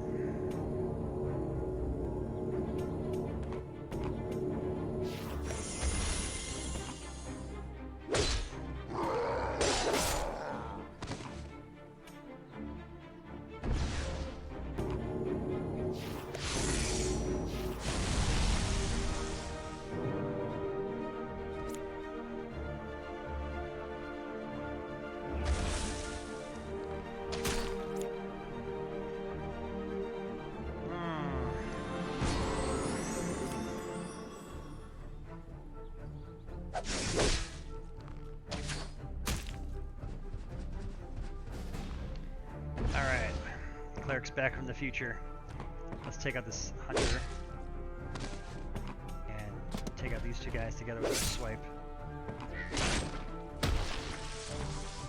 tactics, you try to maximize every character's ability as best as possible to get the most bang for your buck there. You know what? I actually could have done better. Let's Celestial Champion in. That will double his attack, and now we can deal 10 damage. A lot more effective. And we don't want to have him getting killed next turn, so we're going to send him to the future. And that way, when he comes back, we can take this guy and finish him off. Assuming we survive here.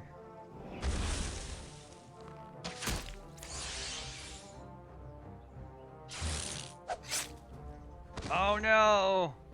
Sir Cheezels! When you retry, your last autosave is restored. In addition, your summoner is healed in up to 10 life, and your deck is restored to 10 cards. Any buffs are removed to give you a fighting chance. Okay, so we're back where we were.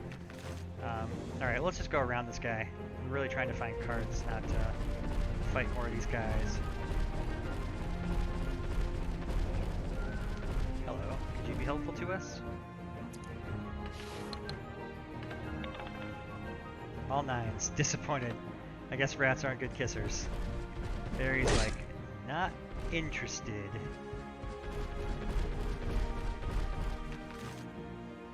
Alright, do we explore up here yet? Either. What's up here?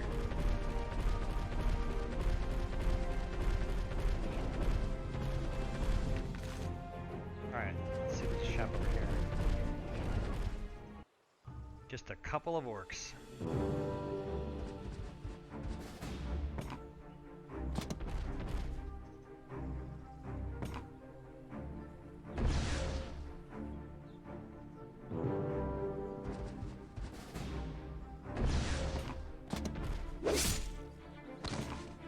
Hop into the future, disappear, so he can't counterattack. I love it. That's a cool power. Back to the future. We're having some fun with time travel mechanics here. Using the powers of the steampunk rats to send our allies into the future. Slow the enemies down, that kind of thing. Alright, so where is that shop? Maybe it's down here on the road. Shops tend to be on roads because that's where the business is at, right?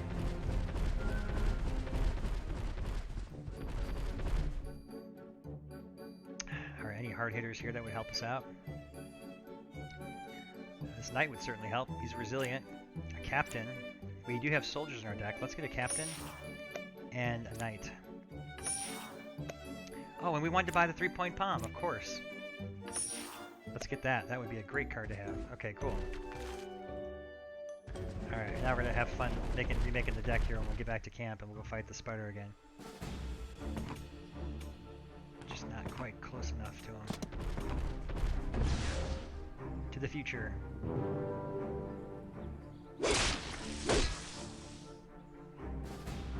These slithery snakes.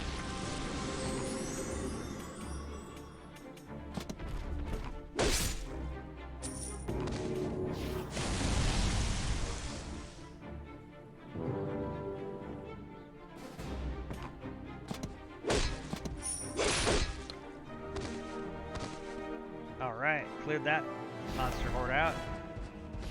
Alright, still on the lookout for shopkeepers. We're going to continue down here just in case he might be at the bottom of the map. And then we're going to hightail it back to the other side of the road. Whoa! Goblins are chopping down the forest to find the perfect Christmas tree.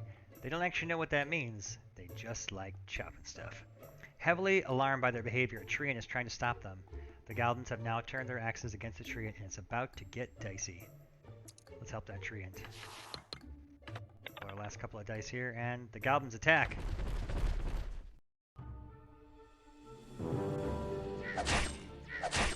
They're chopping down my tree. This is not your forest. Get out.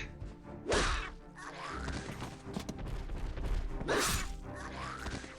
heal that tree up. Good to have a healer on the team, that's for sure. Okay, and turn here.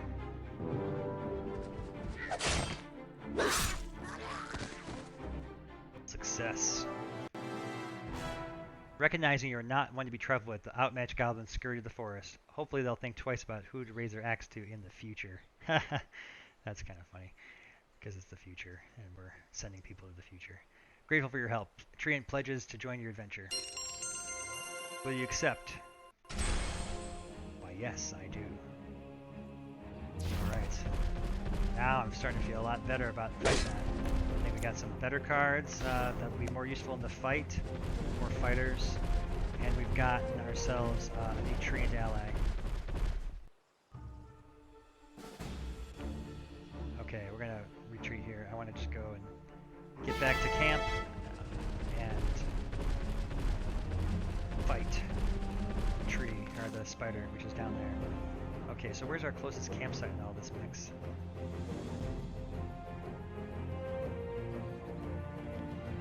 Looks like there's one right up here, actually. Let's go rest here.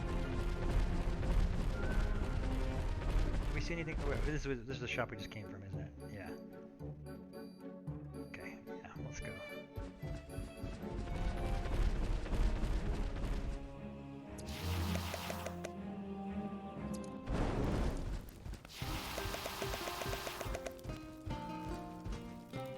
Okay, let's go ahead and get our deck set up here. Alright, so what we wanted to do was add some like heavier hitters to the deck. Something that was actually going to deal the damage to this spider. So let's get rid of all the protection spells, get more fighters. This spear's not bad because I can get him on an angle then. Freezing him is always good, but it's going to be tricky to use the ice trap to do that. I want this captain in the deck for sure. We shouldn't be having to retreat to the future if we're doing our job right, so let's get rid of that. We want to try out 3-point palm, so let's use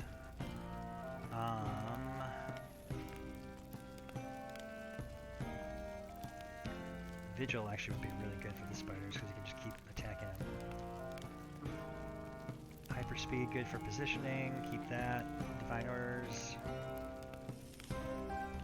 Let's see. You know, the archer is probably... Let's take out one archer and put in 3-point palm. Okay, good to go. Alright, let's go take out the Grandma now. Here we go.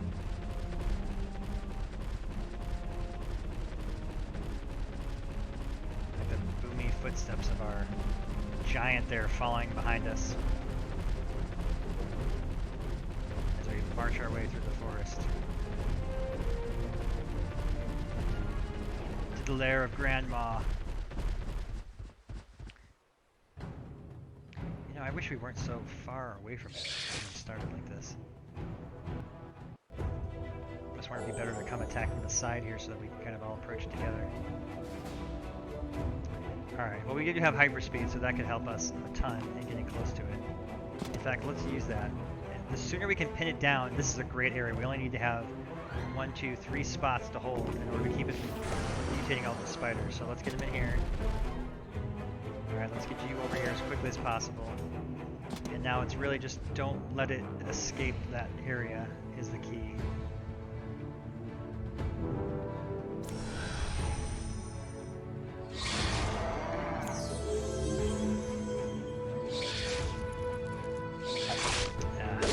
Dang it, it got away. It knew what it was doing. We almost had him boxed in.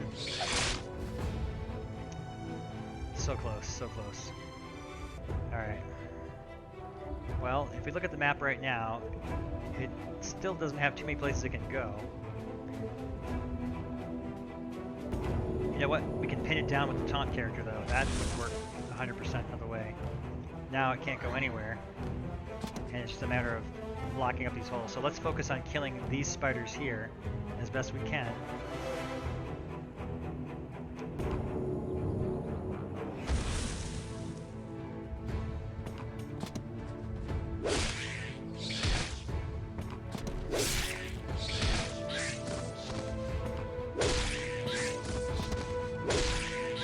There we go. Alright, I feel better now. We got him under control. He's locked down by the taunt character.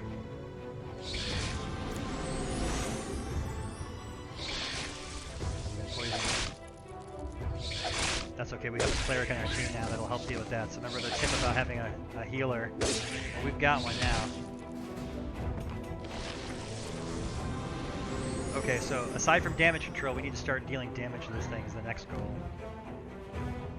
It does still have one position it can spawn those spiders in, so what we want to try to do is plug up the places where it can get in. I have a plan for how we're going to do that. We're going to take our... Get summon this archer, shoot this thing, move him into place, and now lock him in. Alright, now the spider's surrounded on 3 sides fully, protected by the taunt. But he's likely to go down next round, so we're going to move him over here to get ready to go position. And then we're going to start pounding on him with the Arcane Giant, who's our heavy hitter.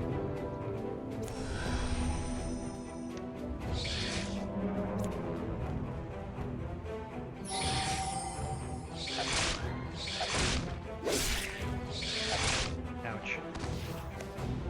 Alright, now I can virtually assure he's never going to move anywhere ever again. We have the 3-point palm, which we acquired earlier, and this is going to target an adjacent enemy. When it has moved 3 spaces, its heart explodes. Oh. Alright, just one sec, I gotta fix this thing here. Give me 1 second there. Let's see.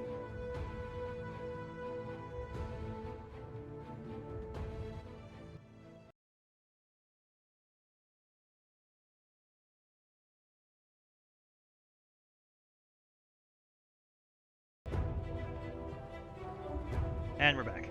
Alright, so I'm just gonna go ahead and 3-point palm this guy. Check out the cool ninja move here. Little movie reference there.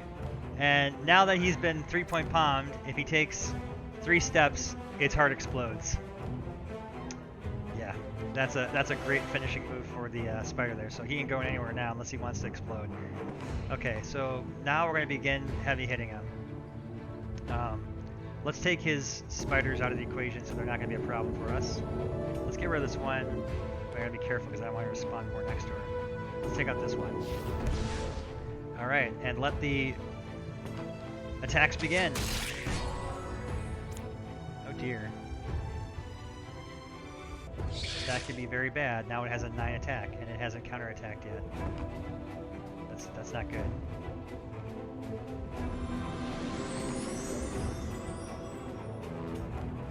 Alright, well we have to do something here. We're gonna deal some damage. Okay, so we took a hit. It's okay. We're gonna do our best. We have a revive here waiting if we need to bring back our Arcane Giant. We got 2 more soldiers here, keep him contained. And remember, he can't move anywhere now. He's been 3-point palmed.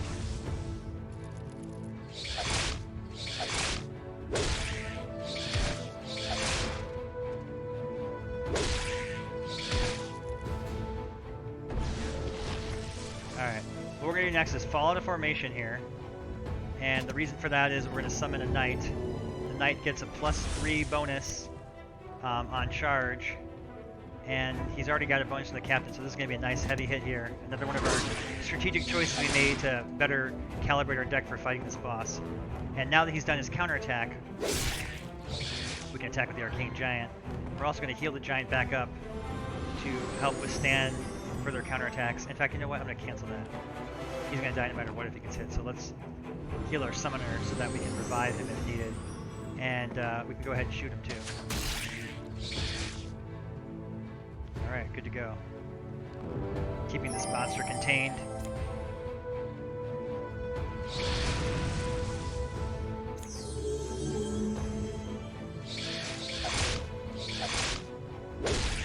Just lost our cleric, which is not good. Lost the Arcane Giant. This is where things go to pot typically. When we start losing our formation, we gotta get back around them. Alright, we gotta summon back as many of those people as we can. Revive has to be summoned like this. So let's get you into position. Let's get you into position. You, and you. Get in there. Start attacking right away. Attack with the knight. Okay, and arrows. Alright. We got the victory music playing now.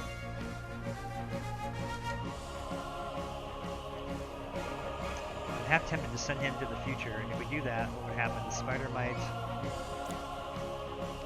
attack him.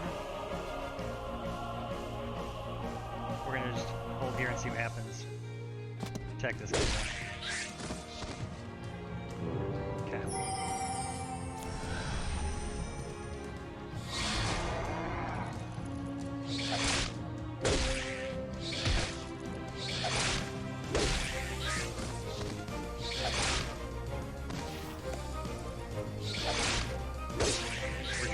we're losing forces again. It's not looking good. Good to get the shield up. Deflected that. We lost our knight.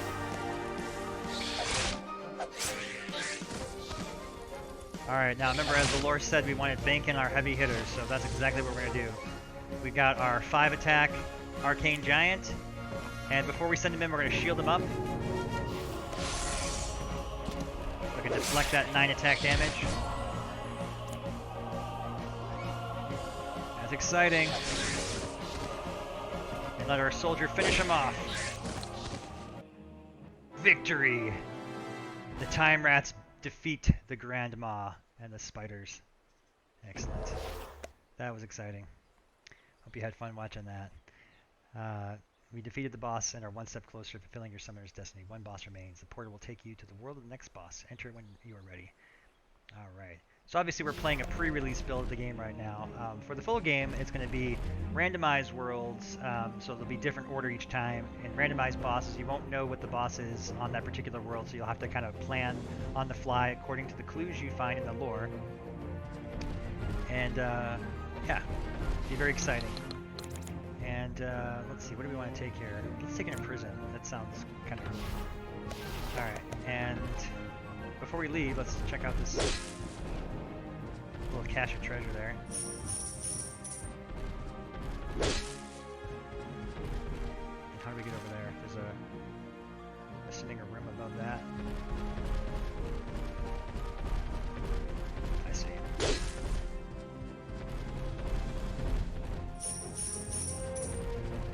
I'm curious what was up here. There's the other shop we were looking for. We're going to have to get this character just because it's one of the community-driven characters we created in our Discord together with players. When it dies, it comes back to life 9 times. It's pretty fun. And then, speaking of heavy hitters, we've always been in need of one of those. Let's get ourselves a Cyclops. And good to go. Let's portal on out.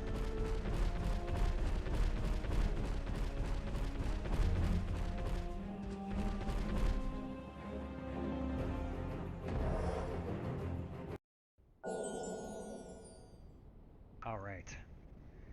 Chapter 3. Across the desert you must travel. This hostile environment will test the resolve of your heroes as you seek the final boss. It will take all that you've learned to survive. Heed the advice of lore and get creative with your card and party member choices to amplify your strengths and exploit the weaknesses of your enemies. Time to prove your worth. Alright, so here's our new map.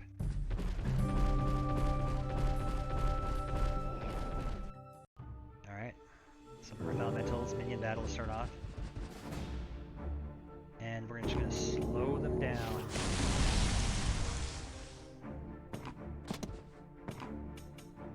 I'll let this guy take a crack at one of them.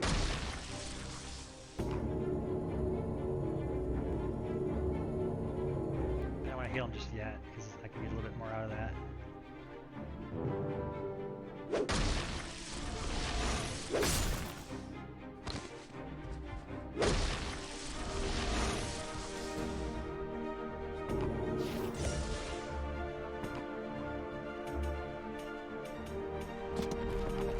Teamwork.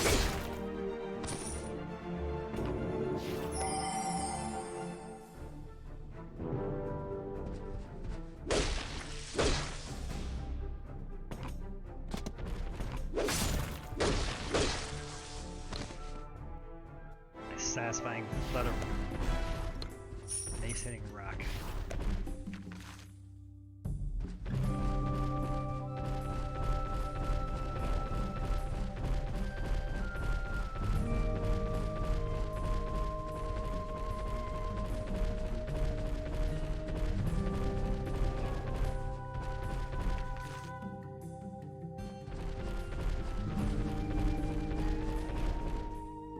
Scorpion.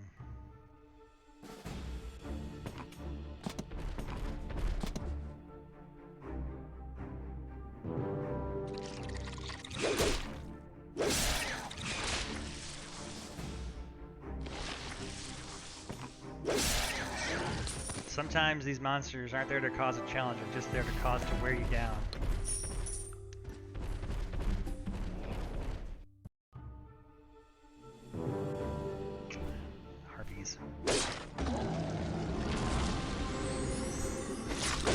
probably be good to find a campsite soon.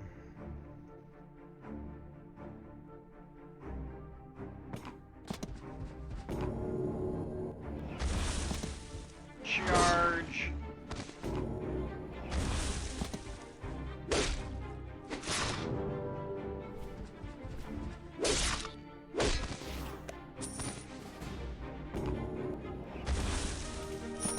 Charge!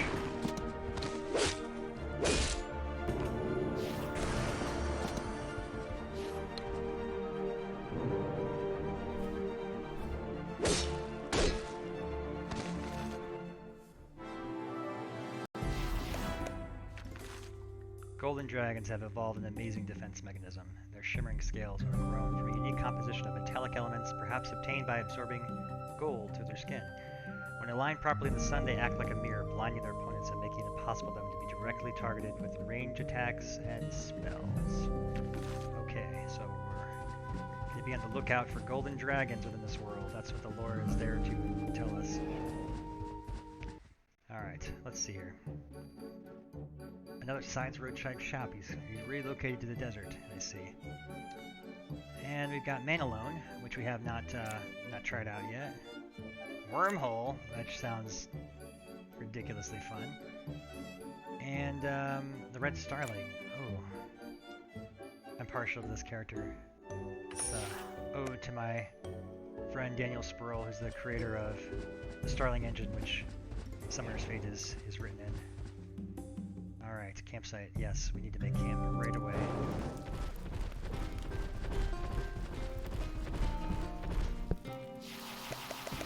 Okay, so we're going to take and adjust our team a bit now. And yeah, we've got a nice, good, hard-hitting team of these different knights and soldiers that's been working out really well. I'd like to try out some new characters, so let's get our Cyclops on the team. I want to get the Cat of 9 on the team.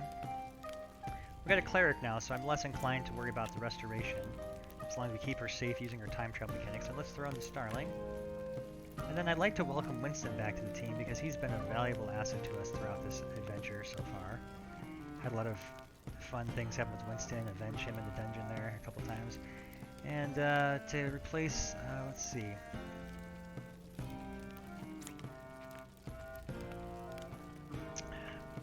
I don't think we've seen too many skeletons out here, so let's get Winston back on the team. Alright, and we're ready to party here. In case you're worried about why there's no text there, I'm working on localization for the game right now, so just a work in progress, and I want to just say I plan to have this game available in every language that we can get on Steam there when it comes time for launch, and yeah, so that's what we're working on. Here we go.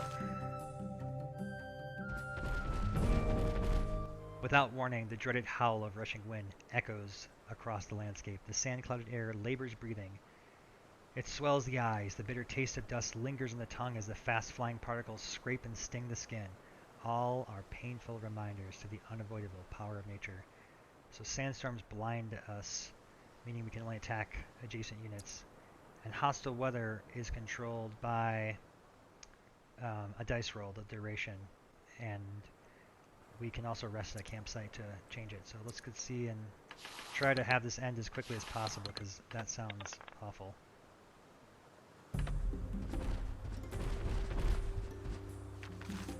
Okay, so we're gonna explore a couple areas here. That's a whole lot of foxes.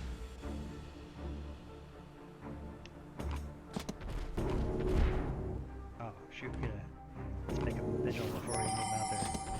Can't even see in front of our own face out here, jeez. Alright, and shield units are good, so let's get them out there, and you hang out over here. So foxes are interesting. They have a very odd support ability where they can teleport onto each other. Combo! And basically do what they're doing right now. Combo! Swap out and attack. Yikes. Okay, our healer needs to not die, because she heals everybody else. Maybe we should have kept that healing spell just for her. So now we're going to see the Cat of 9 in action. So that's one death. It's back. It has 8 lives left, and we're going to go attack another one. The Cat of 9 is a great unit to use against vigil units because the infinite counterattack will just allow it to keep dying and coming back like this. You basically get 9 damage.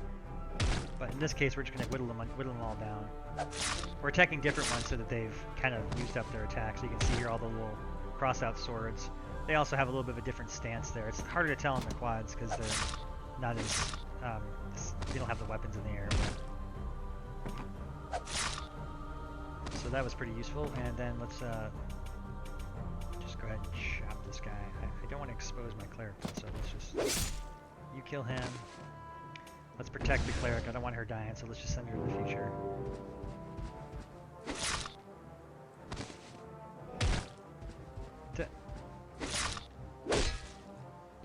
Combo! Oh, these guys are really annoying.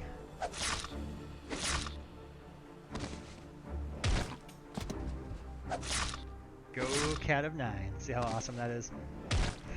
How many lives are left now? 1 life left. Okay, well, let's finish this one off.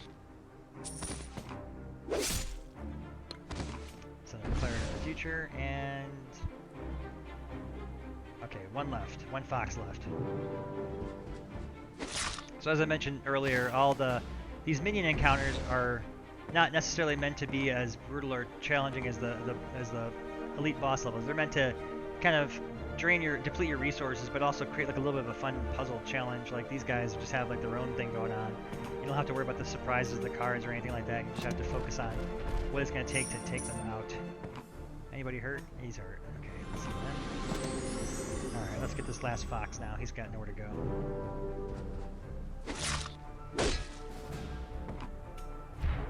Oh, I can't heal unless I'm next to him, so alright, here we go.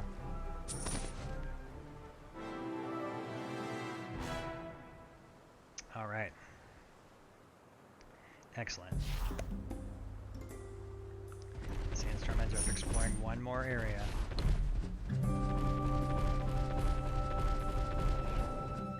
Sandstorm has ended. We found a mercenary for hire. A formidable looking warrior offers to join you in your adventure for 500 gold. I don't have enough gold. I will see you later, friend. Alright, now our cleric is hurt. We got a lot of camp stuff, so let's go ahead and just rest. Make sure our cleric's healthy for the next fight we may come across. Really important to treat your healers well. And I don't know that we had any changes to make to the deck. I feel like we just did this, so I think we're good on this. We just wanted to do a little healing for our cleric. If she keeps us healthy, we keep her happy. Countering the Veil can be targeted directly with range attacks, but they can be harmed by area of effect spells like Meteor Shower and spells that target all units like Conflagration. Of course, the most surefire way to counter Veil is to bring plenty of melee reinforcements to battle. Okay, so the tip is we're going to need lots of soldiers, which we have. We retooled recently for that, so that's good. Ouch. Just used a gravity well to pull us into the cacti and into the combo chain here. That was brutal. Alright, let's heal up there. And then let's throw down a red starling to boost everyone's power. And lastly, let's take a chop at... Now she's got vigil, so she'll keep attacking forever. Let's pull our guy out of here to keep him safe, and send in a taunt guy of our own. End our turn.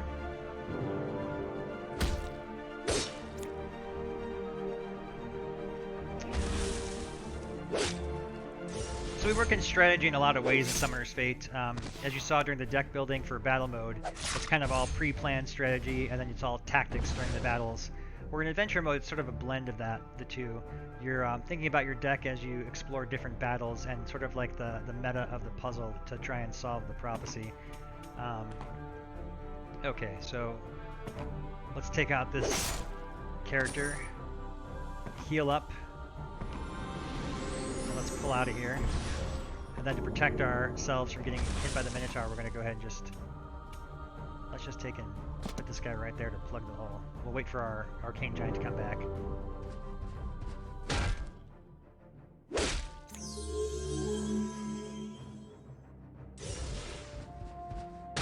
Combo! Ouch, wow. We lost the cleric. I hope we still have that revive in our deck, do we? We do not. Oof, maybe we should put the revive back just to bring the cleric in. It may be more of a useful thing to have. I do not like not having a healer.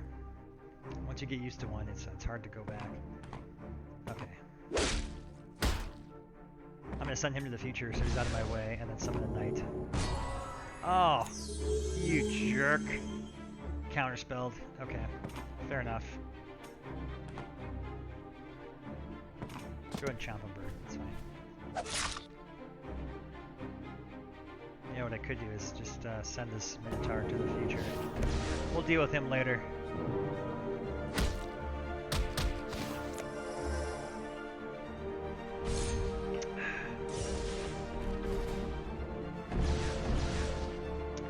Okay, now. Alright, we're back from the future, and we gotta take out this guy right here, so backstab him. Take him to the future again.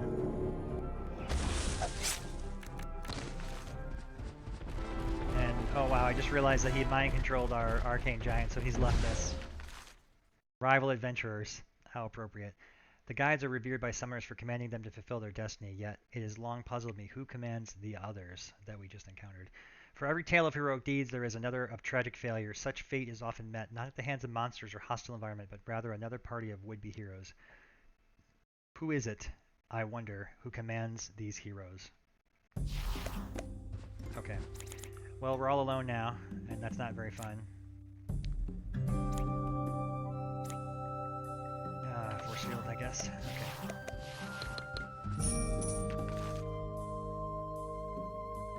We're going to return to the campfire. We've got plenty of marshmallows stockpiled here for this exact scenario. Much harder in the final world. So we're going to make camp again. And we wanted to make one quick retool, which was just to add a revive card, because there was no way we had to help our cleric when she was defeated. We have no other healing. We do have a healing spell.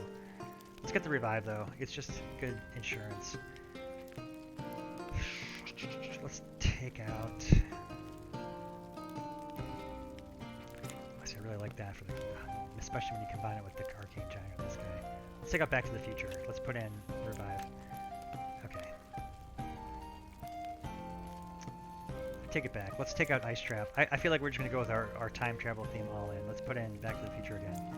Okay, I feel good with this. And... oh, wrong thing. That's for switching out Guardians. And everyone's on our team now. Winston's on our team still too. He's just... Winston's in card form now. See, where is he? Winston. He's still with us. He's just not in the starting lineup, I guess. Okay.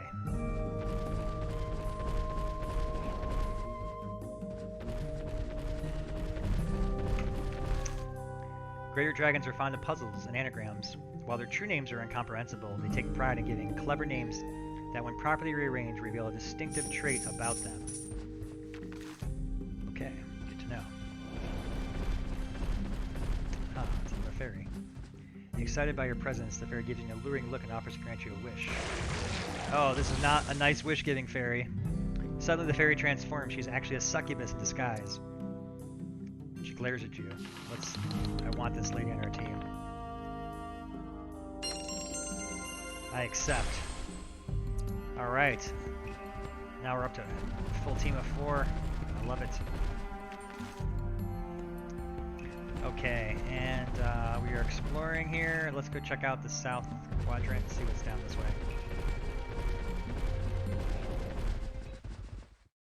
So we found a little colony of beetles down here. It's times like these I miss having Winston on the starting lineup. We'll have to make do with our mobile time bomb there. Let's power up with the Starling.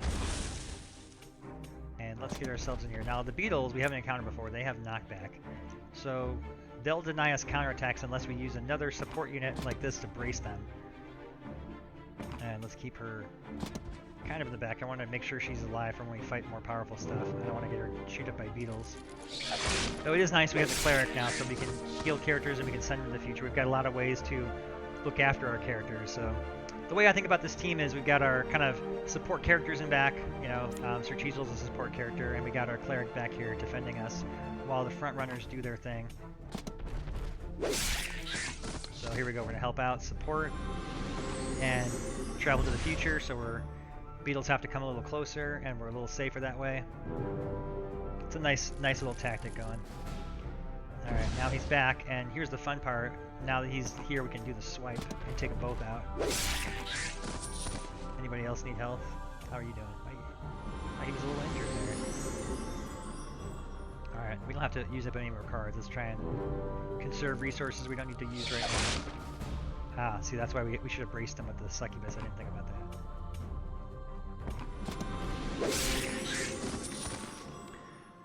Alright.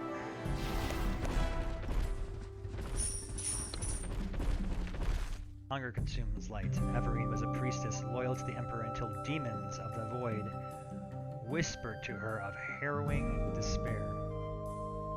She fled to the desert and recruited a cult of Hyel followers. Little did they know they were sought for a purpose more sinister than worship.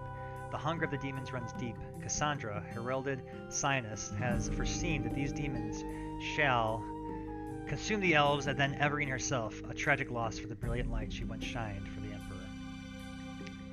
Okay. Well, I'll be on the lookout for Everine and her followers. Is this them? This is Chauvinist, a fighter mage. And he's got a cohort of High Elf warriors and High Elf wizards. And we want to take these guys out as quickly as possible because nothing's worse than having a bunch of healers sit there healing this guy all day. So let's lock him down right now with our taunt unit. Let's get our other taunt unit up here to get into battle, and let's keep our support unit in the back. Nobody has knockback, so we don't have to worry about bracing here.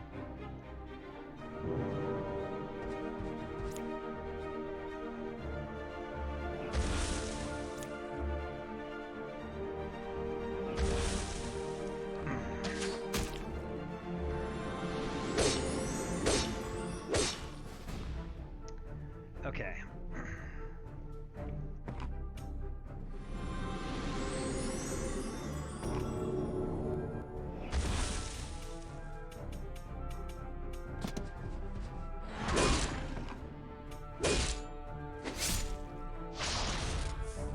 Let our succubus start doing her thing, sucking life. She also has vigil, so she'll keep countering if anyone else comes after her. Alright, we need to take out this healer. We're locked in combat now here. And I could free him by sending him to the future, but we're going to just attack. It's not a bad call. And then, who needs support? This guy, he looks like he's in danger, so we're going to pull him out, send him to the future.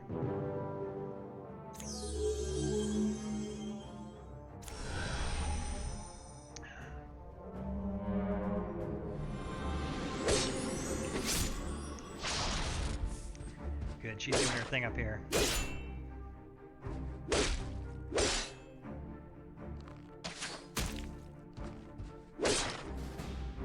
Alright, so I feel really good about Succubus here doing her thing. She's got +2 health already, and as long as we keep her healthy, she'll last us a long time.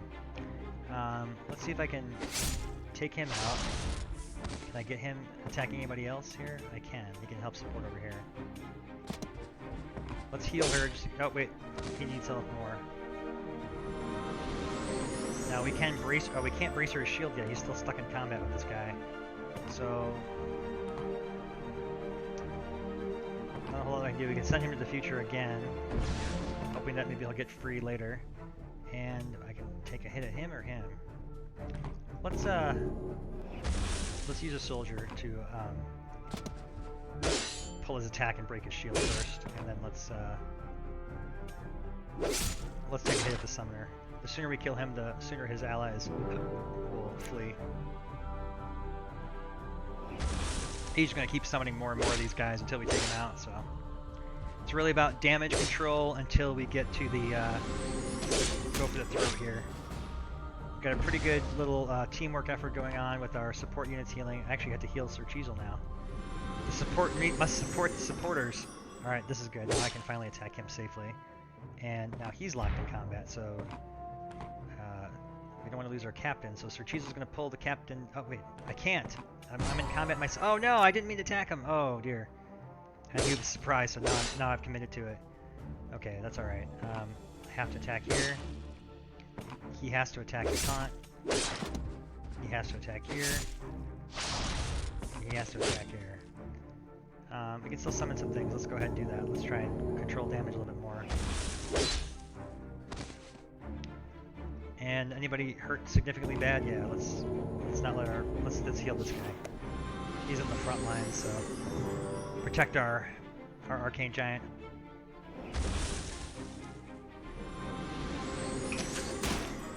For those watching, thanks so much for supporting us in the Indie Showcase and on Steam here. It means a lot to have you check out our game. Even if it's not your thing, you know, it's cool to check out something new every once in a while. We've done a lot of hard work here to make the game as accessible as possible for the very kind of specific niche genre it is. If you like turn-based tactics and deck building, you're going to be right at home. If you don't like those games, you know, give it 30 seconds. That's all I ask. You know, see if any of the action going on appeals. I'm trying to do my best to kind of describe it as I go, but yeah, we worked really hard to make it something that you could enjoy. You know, between waiting for Fortnite matches or something like that. You know, it's very quick battles in the battle mode. This is a campaign, so this is a little bit more involved than we're doing right now. But yeah, it's a fun distraction. And let's see. You know what we're gonna do? We're gonna take and give our knight hyperspeed, because this guy, the healer in the back, I've been talking about him all day, is the guy that causes all the trouble. Yes. All right. Just take him out. And while we're at it, anybody else causing us a lot of problems? Let's get rid of this captain. Okay, good. Now we can just take and hit this guy. And anyone need to go to the future? We're looking okay, but let's send our succubus there. Just to be on the safe side. I don't want to lose her. She's a loyal unit, so she'll stay with us as long as she survives. So there's a little bit more of a priority for keeping loyal units with you, since you can't recover them like the Guardians. Alright, so we're back from the future now. And we're gonna succubus this character. We're gonna charge him. Nice hard-hitting blow there, and take those guys out. Wow, this is a very involved fight. Let's heal our succubus. Let's go for the captain. Alright, let's finish this. Give him divine orders and... Yes, alright, a much deserved win there. Okay. Let's get another can of 9. A revealing light. We haven't got one of these yet. Let's just get one to get one. Okay. Let's head on south here and check out what those guys were protecting back here. A heat wave? I wanted treasure. I wanted allies. As the sun reaches its peak, the blistering heat becomes unbearable. Visible plumes rise from the ground, disorienting your party and wearing down their health. All party members take 1 damage for every 10 tiles. Okay, let's try to avoid that. Okay, so we're going to take 3 damage from the heat wave.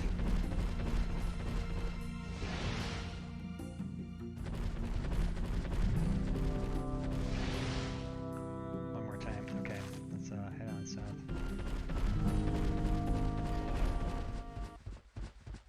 It's a harpy.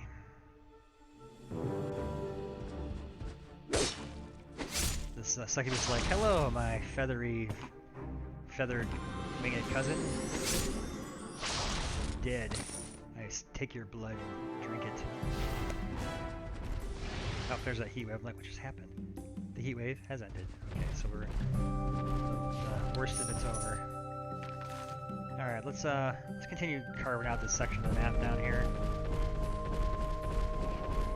Okay, we got a rest site and Marauder Times Daily. Join Big Beard and the gang for an enthralling match of Bloodsport in the Sandpit Arena. Rumor has it, the crew have something special planned. Could it be a fresh plucked griffin? A hand-reared manticore? Here's hoping for something even better.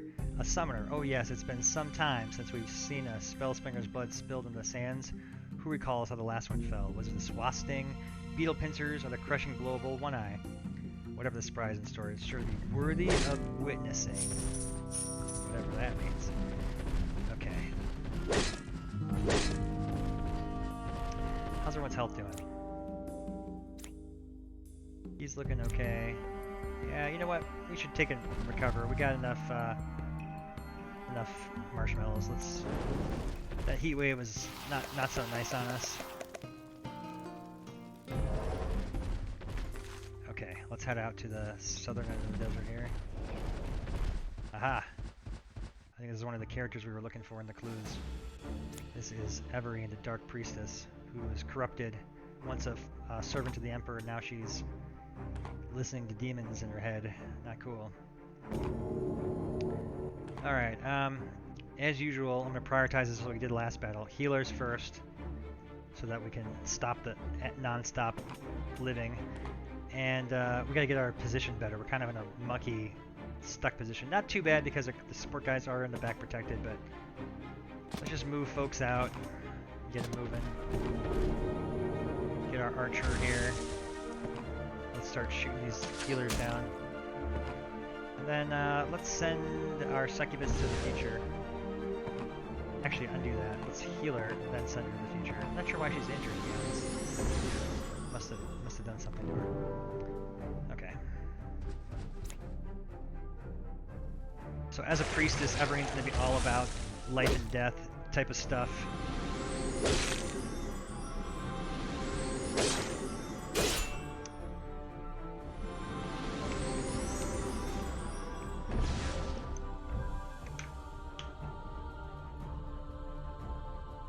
Okay. Take out this healer. One healer down, one to go. Now, we got one of our hard hitters. I'm going to try and get him out. In order to do that, we have to not cast any spells this turn. I think we can manage that. We're all doing okay, right? Okay, good. Take out this taunter next. Make sure he